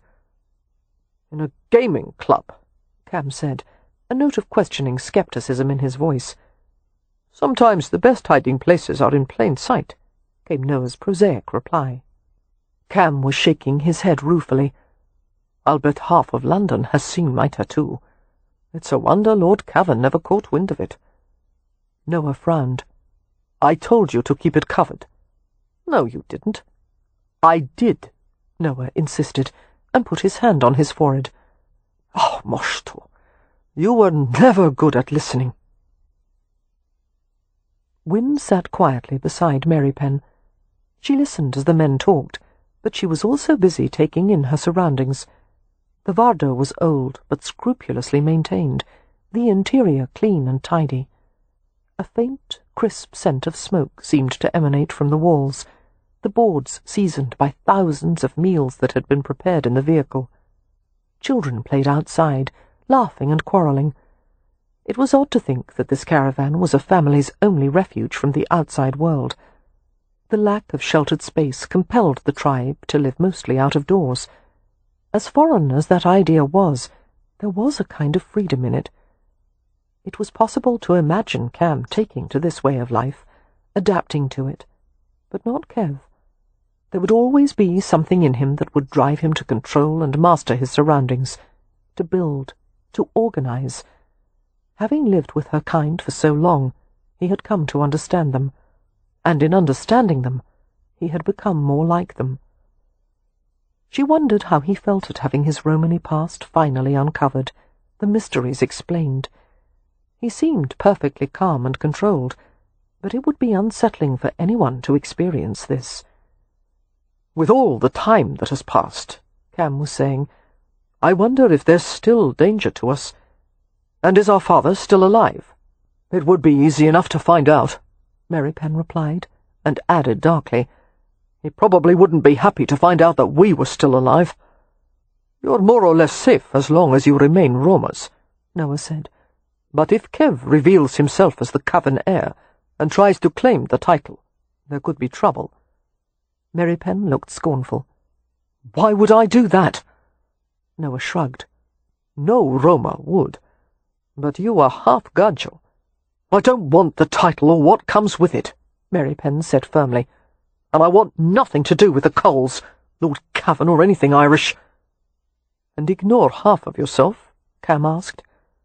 "I've spent most of my life not knowing about my Irish half. It will be no problem to ignore it now." A Roma boy came to the Vardo to let them know that the sling had been finished. "Good," Merripen said decisively. "I'll help him outside and—" "Oh, no," Cam said, scowling. "There is no possible way I'm going to let myself be carried in a sling to Ramsay House." Merripen gave him a sardonic glance. "How are you planning to get there?" "I'll ride." Merripen's brows lowered. "You're in no condition to ride. You'll fall and break your neck." "I can do it," Cam insisted stubbornly. "It's not far. You'll fall off the horse." "I'm not going in the bloody sling. It would frighten Amelia." "You're not worried about Amelia nearly so much as your own pride. You'll be carried, and that's final." "Bugger you!" Cam snapped. Wynne and Noah exchanged a worried glance. The brothers seemed ready to come to blows. "As the tribe leader, I may be able to help settle the dispute," Noah began diplomatically. Merripen and Cam answered at the same time. "No!" "Kev," Wynne murmured, "could he ride with me? He could sit behind me and hold on to me for balance." "All right," Cam said immediately. "We'll do that." Merripen scowled at them both. "I'll go as well," Noah said with a slight smile. "On my own horse. I'll tell my son to saddle him." He paused. "Can you stay a few minutes more? You have many Romany cousins to meet, and I have a wife and children I want to show to you later," Merripen said. "I need to take my brother to his wife without delay." "Very well." After Noah had gone outside, Cam stared absently into the dregs of his tea. "What are you thinking?" Merripen asked. "I'm wondering if our father had children by his second wife, and if so, how many? Are there half-brothers and half-sisters we don't know about?" Merripen's eyes narrowed. "What does it matter?" "They're our family." Merripen smacked his forehead with his hand in an uncharacteristically dramatic gesture. "We've got the Hathaways, and we've got more than a dozen Romas running around outside, who are all apparently cousins. How much more damned family do you want?" Cam only smiled. Not surprisingly, Ramsay House was in an uproar. The Hathaways, Miss Marks, the servants, the parish constable, and a doctor were crowded in the entrance hall. Since the short ride had depleted Cam's strength, he was forced to lean on Merripen as they went inside. They were immediately surrounded by the family, with Amelia pushing her way to Cam. She gave a sob of relief as she reached him, fighting tears as she ran frantic hands over his chest and face. Letting go of Merripen, Cam wrapped his arms around Amelia, his head lowering nearly to her shoulder. They were quiet amid the tumult, breathing in measured sighs. One of her hands crept up to his hair, fingers closing in the dark layers. Cam murmured something against her ear, some soft and private reassurance, and he swayed, causing Amelia to grip him more tightly, while Kev took his shoulders to steady him. Cam lifted his head and looked down at his wife. "I drank some coffee this morning," he told her. "It didn't sit well." "So I heard," Amelia said, smoothing her hand across his chest. She threw a worried glance at Kev. "His gaze isn't focused." "He's higher than a jackdaw," Kev said. "We gave him raw opium to calm his heart before Win brought the antidote." "Let's take him upstairs," Amelia said, using the edge of her sleeve to scrub her wet eyes. Raising her voice, she spoke to the elderly, bearded man who stood outside the group. "Dr. Martin, please accompany us upstairs, and you will be able to evaluate my husband's condition in private." "I don't need a doctor," Cam protested. "I wouldn't complain if I were you," Amelia told him. "I'm tempted to send for at least a half-dozen doctors, not to mention specialists from London." She paused long enough to glance at Noah. "Are you the gentleman who helped Mr. Rowan? We are indebted to you, sir." "Anything for my cousin," Noah replied. "Cousin?" Amelia repeated, her eyes widening. "I'll explain upstairs," Cam said, lurching forward. Immediately Noah took one side and Merripen the other, and they half-dragged, half-carried him up the grand staircase. The family followed, exclaiming and talking excitedly. "These are the noisiest gudgeons I've ever met," Noah remarked. "This is nothing," Cam said, panting with effort as they ascended. "They're usually much worse." "Moshto," Noah exclaimed, shaking his head. Cam's privacy was marginal at best, as he was deposited on the bed and Dr. Martin began to examine him. Amelia made a few attempts to shoo family and relatives from the room, but they kept pushing back in to see what was happening. After Martin tested Cam's pulse, pupil size, lung sounds, skin moisture and colour, and his reflexes, he pronounced that in his opinion the patient would make a full recovery. If there were any troublesome symptoms during the night, such as heart palpitations, they could be soothed by imbibing a drop of laudanum in a glass of water. The doctor also said that Cam should be given clear liquids and bland foods, and he should rest for the next 2 or 3 days. He would probably experience a loss of appetite, and almost certainly some headaches, but when he was fully rid of the last traces of digitalis, everything would be back to normal. Satisfied that his brother was in good condition, Kev went to Leo in the corner of the room and asked softly, "Where is Harrow?" "Out of your reach," Leo said. "They took him off to the jail just before you returned, and don't bother trying to get to him. I've already told the constable not to let you within 100 yards of the pinfold." "I should think you'd like to reach him first," Merripen said. "You despise him as much as I do." "True, but I believe in letting due process take its course, and I don't want Beatrix to be disappointed. She's hoping for a trial." "Why?" "She wants to present Dodger as a witness." Lifting his gaze heavenward, Kev went to the corner of the room and leaned his back against the wall. He listened as the Hathaways exchanged their versions of the day's events, and the constable asked questions, and even Noah became involved, which then led to the revelation of Kev and Cam's pasts and so forth. Information flew in animated volleys. It was never going to end. Cam, in the meantime, seemed more than content to lie on the bed, while Amelia fussed over him.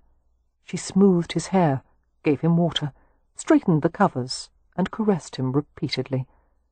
He yawned and struggled to keep his eyes open, and turned his cheek into the pillow. Kev turned his attention to Win, who was sitting in a chair near the bed, her back straight as always.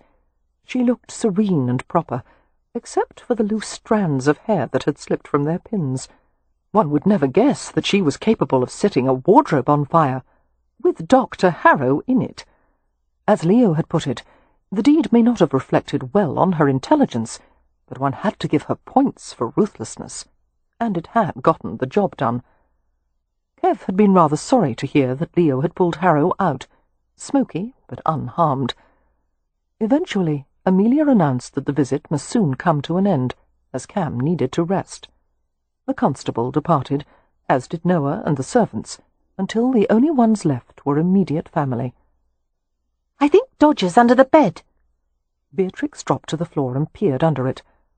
"I want my garter back," Miss Marks said darkly, lowering to the carpet beside her. Leo regarded her with covert interest. Meanwhile, Kev wondered what to do about Win. It seemed that love was working through him inexorably, more exotic and sweet and disorienting than raw opium, more pervasive than oxygen from air. He was so damn tired of trying to resist it. Cam had been right.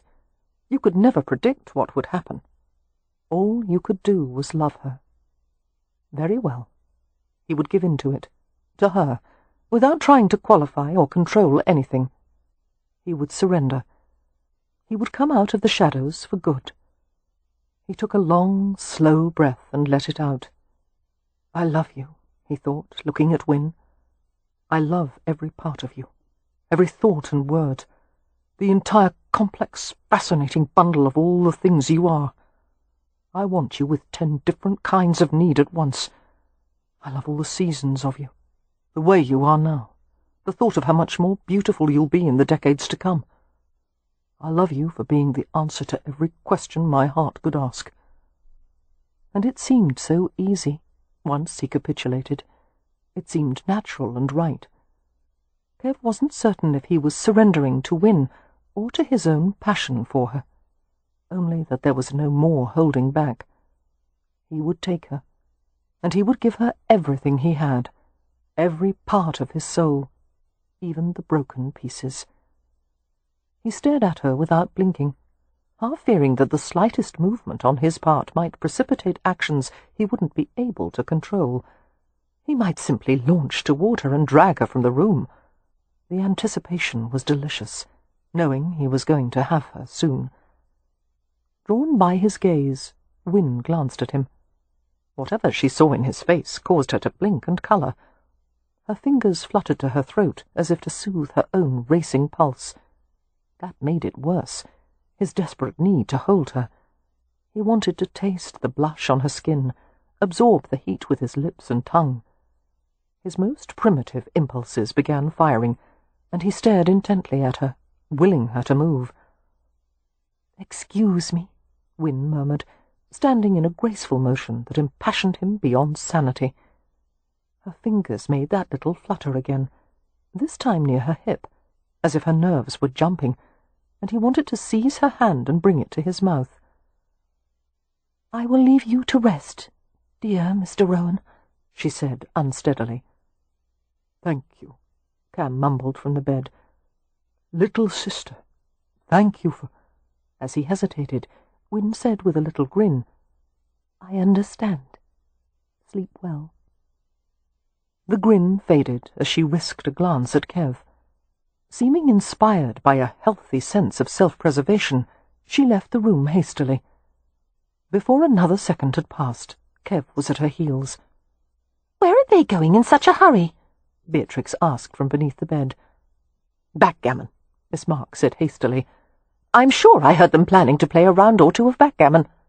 "So did I," Leo commented. "It must be fun to play backgammon in bed," Beatrix said innocently, and snickered.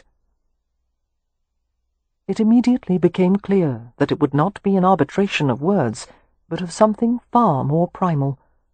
Win went swiftly and silently toward her room, not daring to look back, though she had to be aware that he was following closely. The carpeted floor absorbed the sound of their footsteps. One set hurried, the other predatory. Still, without looking at him, Win stopped at her closed door, her fingers curling around the handle. "My terms," she said softly, "as I told them to you before." Kev understood. Nothing would happen between them now, unless Win had her way implicitly. And he loved her for her stubborn strength, while at the same time his Roma half bristled. She might have mastered him in some regards, but not all. He shouldered the door open, nudged her into the room, and closed them both inside. He turned the key in the lock. Before she could take another breath, He had secured her head in his hands, and he was kissing her, opening her mouth with his. The taste of her inflamed him, but he went slowly, letting the kiss become a deep, luscious gnawing, sucking to draw her tongue into his mouth. He felt her body mould against his, or at least as much as her heavy skirts would allow. "Don't lie to me again," he said gruffly. "I won't. I promise." Her blue eyes were brilliant with love. He wanted to touch the soft flesh beneath the layers of cloth and lace. He began to pull at the back of her gown, unfastening the ornate buttons, tearing off the resistant ones, tugging his way down until the whole mass of it loosened and she was gasping. Crushing the billows with his feet, he stood with her in the deep pink folds of the ruined gown, as if they were at the heart of some gigantic flower. He reached for her undergarments, untying the ribbon at the neckline of her chemise and the tapes of her drawers. She moved to help him, her slender arms and legs emerging from the crumpled linen. Her pink and white nakedness was breathtaking. The slim, strong calves were sheathed in white stockings tied with plain garters. It was unbearably erotic, the contrast of luxurious, warm flesh and prim white cotton. Intending to unfasten the garters, he knelt in the soft heaps of pink muslin. She crooked one of her knees to help him, the shy offering distracting him insanely. He bent to kiss her knees, the silken inner thighs, and when she murmured and tried to evade him, he gripped her hips and kept her still. He nuzzled gently into the pale curls, into the roseate fragrance and softness, using his tongue to separate her, open her. Her moan was soft and pleading. "My knees are shaking," she whispered. "I'll fall." Kev ignored her, searching deeper. He lapped and sucked and ate her, his hunger surging at the first taste of female elixir. She pulsed around him as he thrust his tongue deeply, and he felt the response resonating through her body. Breathing into the plush folds, he licked one side of her, then the other, then straight between to the place where her pleasure centered. Entranced, he stroked her over and over, until her hands were gripped in his hair, and her hips urged forward in tight undulations. He took his mouth from her and came to his feet. Her face was dazed, her gaze distant as if she didn't quite see him. She was trembling from head to toe. His arm slid around her, gathering her naked body against his clothed one. Lowering his mouth to the tender crook of her neck and shoulder, he kissed her skin and touched his tongue to it. At the same time, he reached for the fastenings of his trousers and undid them. She clung to him as he lifted her and pressed her against the wall, one of his arms protecting her back from abrasion. Her body was supple and surprisingly light, her spine tensing as he eased her weight down, and she realized what he meant to do.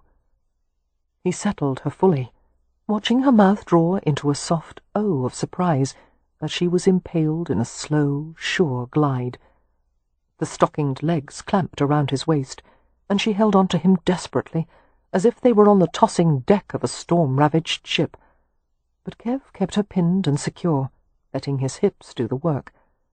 The band of his trousers slipped free of the anchoring clips of his braces, and the garment slid to his knees.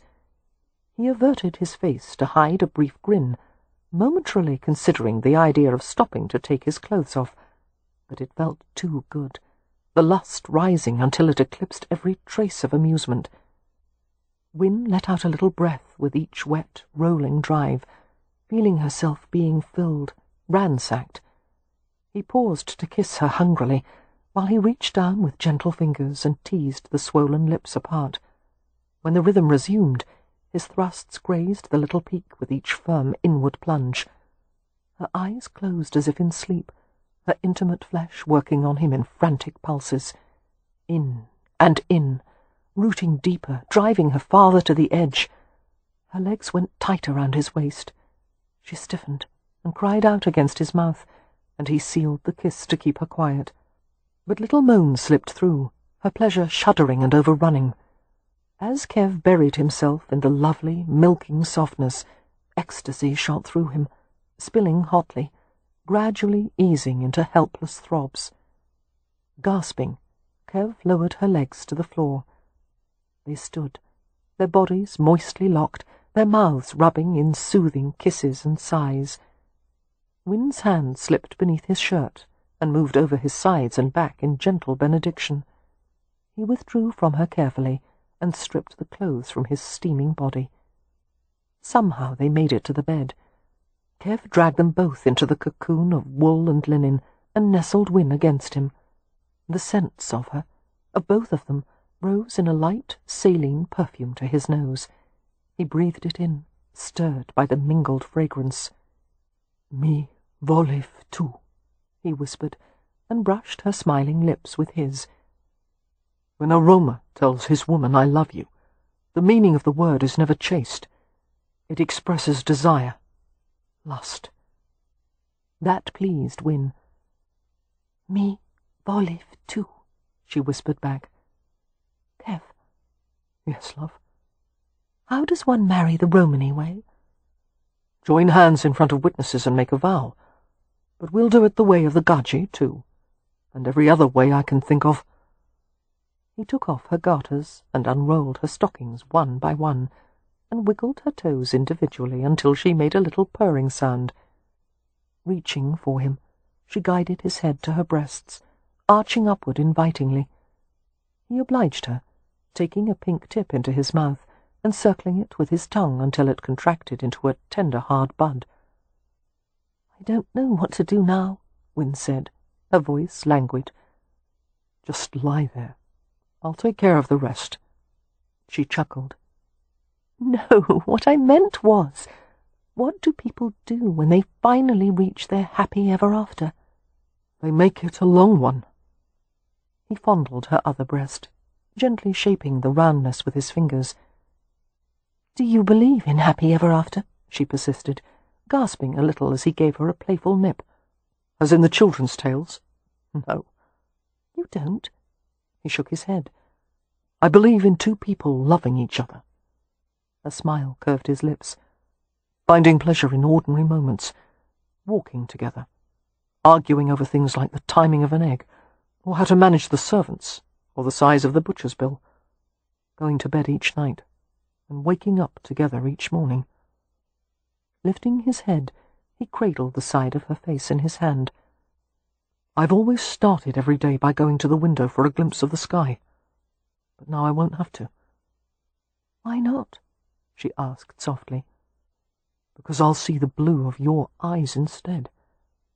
"How romantic you are," she murmured with a grin, kissing him gently. "But don't worry, I won't tell anyone." Merripen began to make love to her again, so engrossed that he didn't seem to notice the slight rattle of the door-lock. Peeking over his shoulder, Winn saw the long, skinny body of Beatrix's ferret stretching upward to pluck the key from the lock. Her lips parted to say something, but then Merripen kissed her and spread her thighs. Later, she thought giddily, ignoring the sight of Dodger squeezing beneath the door with the key in his mouth. Perhaps later would be a better time to mention it. And soon she forgot all about the key. Chapter 23. Although the pliashka, or betrothal ceremony, traditionally went on for several days, Kev had decided it would last for only one night. "Have we locked away the silver?" he had asked Cam earlier, when the gypsies from the river campsite had begun pouring into the house, dressed in colourful clothes and jingling finery. "Frau," Cam had said cheerfully, "there's no need for that. They're family." "It's because they're our family that I want the silver locked away." In Kev's opinion, Cam was enjoying the betrothal process a bit too much. A few days earlier, he had made a show of presenting himself as Kev's representative to negotiate a bride price with Leo. The two of them had mock debate the respective merits of groom and bride, and how much the groom's family should pay for the privilege of acquiring a treasure such as Winn. Both sides had concluded, with great hilarity, that it was worth a fortune to find a woman who would tolerate Merripen. All this while Kev sat and scowled at them, which seemed to amuse the Addlepates even more. With that formality concluded, the pliashka had been quickly planned and enthusiastically undertaken. A huge feast would be served after the betrothal ceremony, featuring roast pig and beef joints, all manner of fowl, and platters of potatoes fried with herbs and copious amounts of garlic. In deference to Beatrix, hedgehog was not on the menu. Music from guitars and violins filled the ballroom, while the guests gathered in a circle. Dressed in a loose white shirt, leather breeches and boots, and a red sash knotted at the side of his waist, Cam went to the centre of the circle. He held a bottle wrapped in bright silk, the neck of it wrapped with a string of gold coins. He gestured for everyone to be quiet, and the music obligingly settled into a vibrant lull. Enjoying the colourful tumult of the gathering, Wynne stood beside Merripen and listened as Cam made several remarks in Romany. Unlike his brother, Merripen wore gajo attire, except that he had left off a cravat and collar. The glimpses of his smooth brown throat beguiled Wynne. She wanted to put her lips to the spot where a steady pulse lurked. Instead, she contented herself with the discreet brush of his fingers against hers. Merripen was rarely given to public demonstrations. In private, however, she felt his hand wrap slowly around hers, his thumb stroking the tender flesh just above her palm. Finishing the short speech, Cam came to Wynne. Deftly he removed the coins from the bottle and placed them around her neck. They were heavy and cool against her skin, settling in a jubilant clatter. The necklace advertised that she was now betrothed, and any man other than Merripen would now approach her at his own peril. Smiling, Cam embraced Wynne firmly, murmured something affectionate in her ear, and gave her the bottle to drink from. She took a cautious sip of strong red wine, and gave the bottle to Merripen, who drank after her. Meanwhile, wine was given to all the guests in liberally filled goblets. There were various cries of "Sastimos!" or "Good health," as they drank in honour of the betrothed couple. The celebration began in earnest. Music flared into life, and the goblets were quickly drained. "Dance with me," Merripen surprised her by murmuring. Wynne shook her head with a little laugh, watching the couples twirl and move sinuously around each other. Women used their hands in shimmering motions around their bodies, while men stomped with their heels and clapped their hands, and all the while they circled each other while holding each other's gaze as long as possible. "I don't know how," Wynne said. Merripen stood behind her and crossed his arm around her front, drawing her back against him. Another surprise. She had never known him to touch her so openly, but amid the goings-on it seemed no one noticed or cared. His voice was hot and soft in her ear. "Watch for a moment. You see how little space is needed, how they circle each other? When Romans dance, they lift their hands to the sky, but they stomp their feet to express connection to the earth, and to earthly passions." He smiled against her cheek and gently turned her to face him. "Come," he murmured, and hooked his hand around her waist to urge her forward. Wynne followed him shyly, fascinated by a side of him she hadn't seen before. She wouldn't have expected him to be this self-assured, drawing her into the dance with animal grace, watching her with a wicked gleam in his eyes. He coaxed her to raise her arms upward, to snap her fingers, even to swish her skirts at him as he moved around her. She couldn't seem to stop giggling. They were dancing, and he was so good at it, turning it into a cat-and-mouse game. She twirled in a circle, and he caught her around the waist, pulling her close for one scalding moment. The scent of his skin, the movement of his chest against hers, filled her with intense desire. Leaning his forehead against hers, Merripen stared at her until she was drowning in the depths of his eyes, as dark and bright as hell-fire. "Kiss me," she whispered unevenly, not caring where they were or who might see them. A smile touched his lips. "If I start now, I won't be able to stop." The spell was broken by an apologetic throat-clearing from nearby. Merripen glanced to the side, where Cam was standing. Cam's face was carefully blank.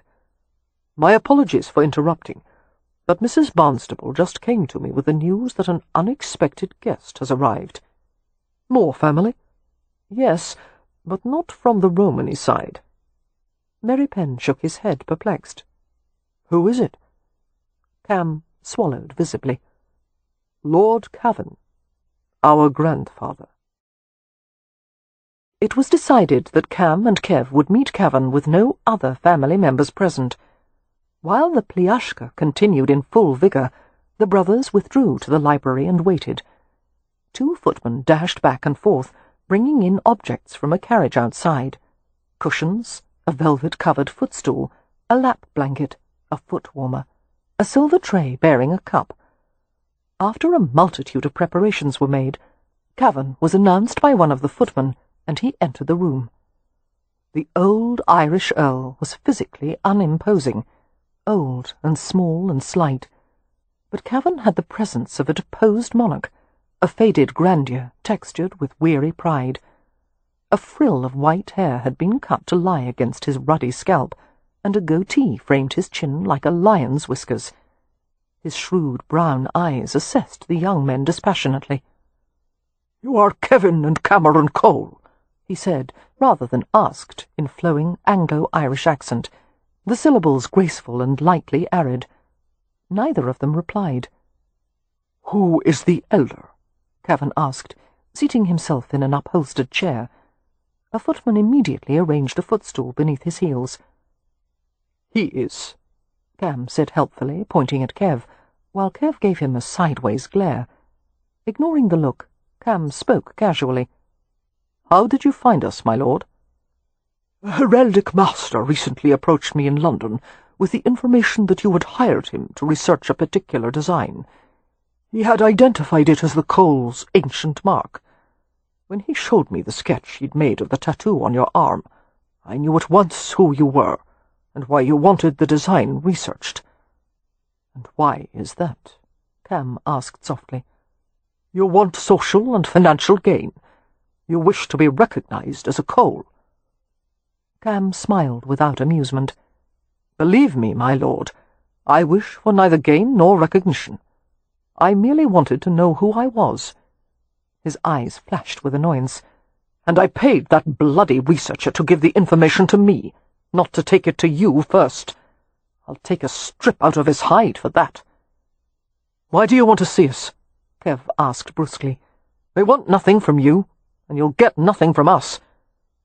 "First, it may interest you to learn that your father is dead. He expired a matter of weeks ago, as a result of a riding accident. He was always inept with horses. It eventually proved the death of him." "Our condolences," Cam said flatly. Kev merely shrugged. "This is how you receive the death of your sire?" Cavan demanded. "I'm afraid we didn't know our sire well enough to display a more satisfying reaction," Kev said sardonically. "Pardon the lack of tears. I want something other than tears from you." "Why am I alarmed?" Cam wondered aloud. "My son left behind a wife and 3 daughters. No sons, except for you." The Earl made a temple of his pale, knotty fingers. "The lands are entailed to male issue only, and there are none to be found in the Cole line, in any of its branches.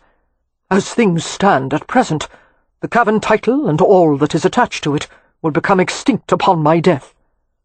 His jaw hardened. "I will not let the patrimony be lost forever, merely because of your father's inability to reproduce." Kevin arched a brow. "I'd hardly call 2 sons and 3 daughters an inability to reproduce. Daughters are of no consequence, and the 2 of you are half-breds. One can hardly claim that your father succeeded in furthering the family's interests. But no matter. The situation must be tolerated. You are, after all, legitimate issue." An acrid pause. "You are my only heirs." The vast cultural chasm between them was revealed in its entirety at that moment. Had Lord Cavan bestowed such bounty on any other kind of man, it would have been received with nothing short of ecstasy. But presenting a pair of roamers with the prospect of lofty social status and vast material riches did not get Cavan the reaction he had anticipated. Instead, they both appeared singularly, rather maddeningly, unimpressed. Cavan spoke irritably to Kev. "You are Viscount Mornington, inheritor of the Mornington estate in County Meath. Upon my death, you will also receive Knotford Castle in Hillsborough, the Fairwall estate in County Down, and Watford Park in Hertfordshire. Does that mean anything to you?" "Not really." "You are the last in line," Cavan persisted, his voice sharpening, "to a family that traces its origins to a thane created by Athelstan in the year 936. Moreover, you are the heir to an earldom of more distinguished lineage than 3/4 of all the peerages of the crown. Have you nothing to say? Do you even understand the remarkable good fortune that has befallen you?" Kev understood all of that. He also understood that an imperious old bastard who had once wanted him dead now expected him to fall over himself because of an unasked-for inheritance. "Weren't you once searching for us with the intention of dispatching us like a pair of unwanted pups?" Cavan scowled. "That question has no relevance to the matter at hand." "That means yes," Cam told Kev. "Circumstances have altered," Cavan said. "You have become more useful to me alive than dead, a fact for which you should be appreciative." Kev was about to tell Cavan where he could shove his estates and titles, when Cam shouldered him roughly aside. "Excuse us," Cam said over his shoulder to Cavan, "while we have a brotherly chat." "I don't want to chat," Kev muttered. "For once, would you listen to me?" Cam asked, his tone mild, his eyes narrowed. "Just once?"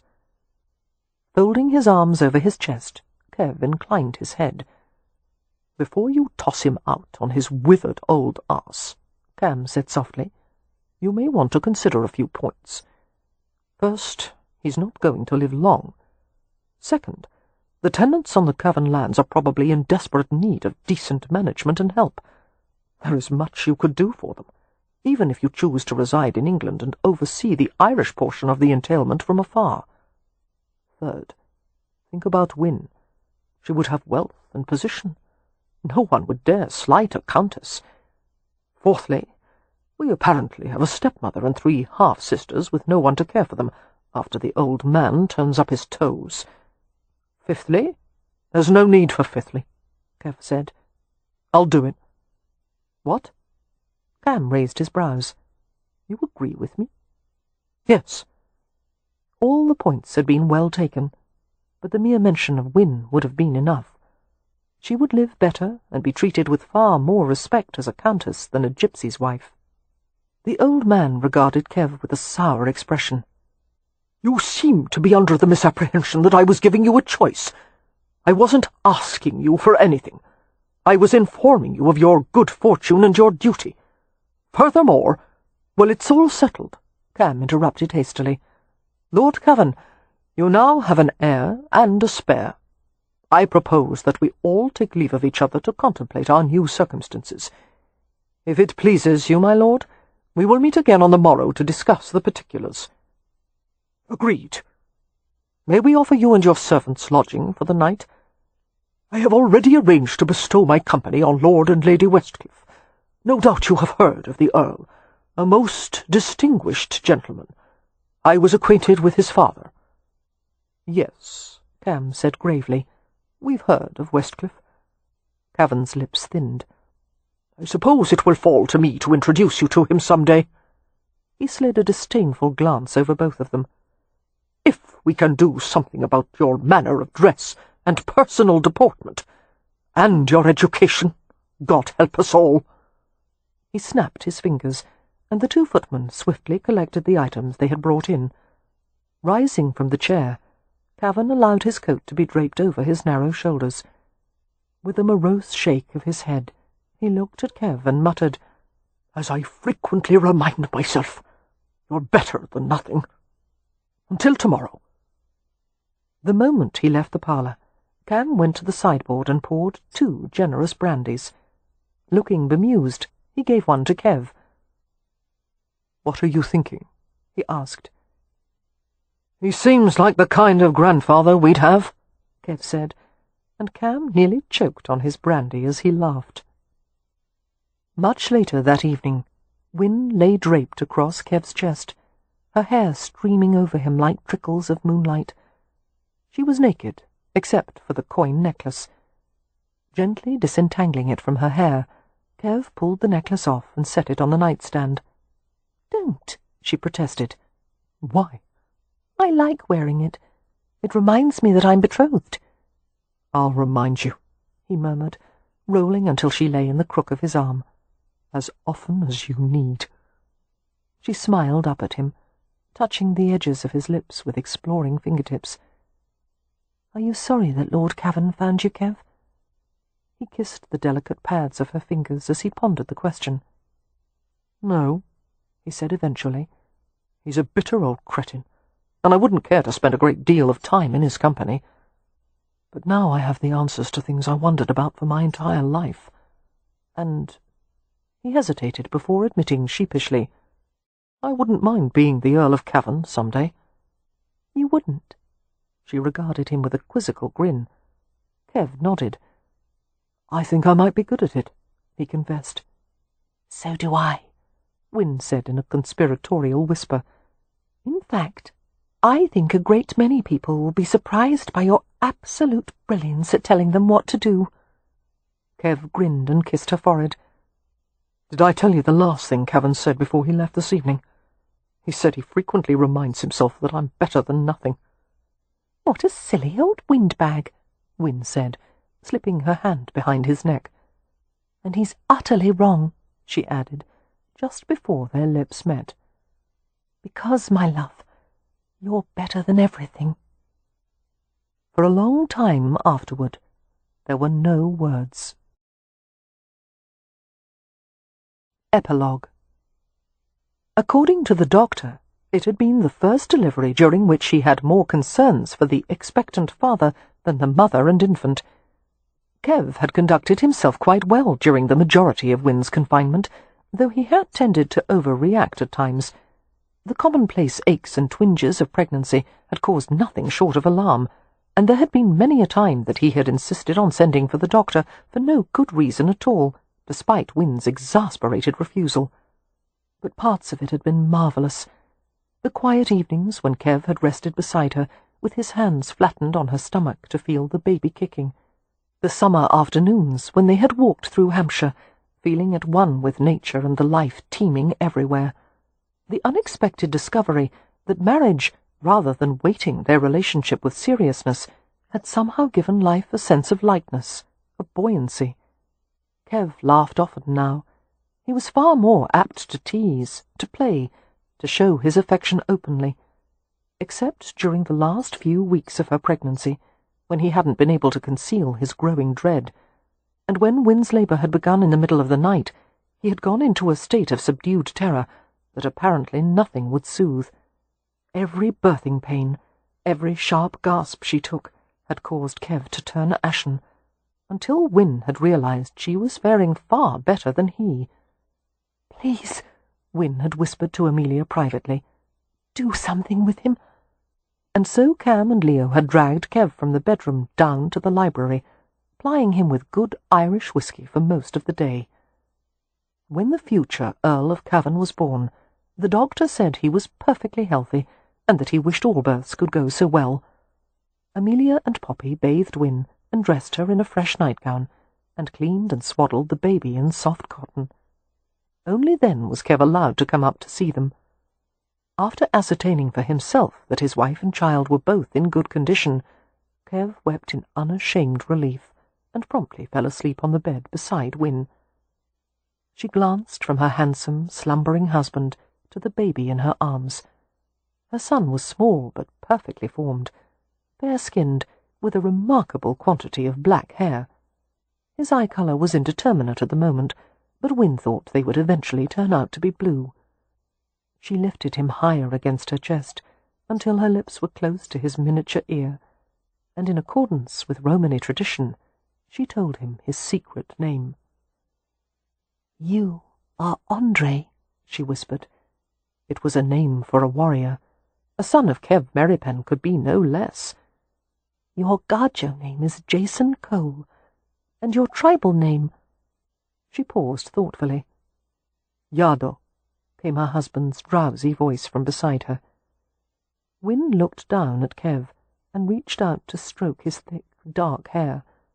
The lines on his face were gone, and he looked relaxed and content. "What does that mean?" she asked. "One who lives outside the Rome." "That's perfect." She let her hand linger in his hair. "Oh, vielo ici?" she asked him gently. "Yes," Kev said, answering in English. "There is heart here." And Wynne smiled as he sat up to kiss her.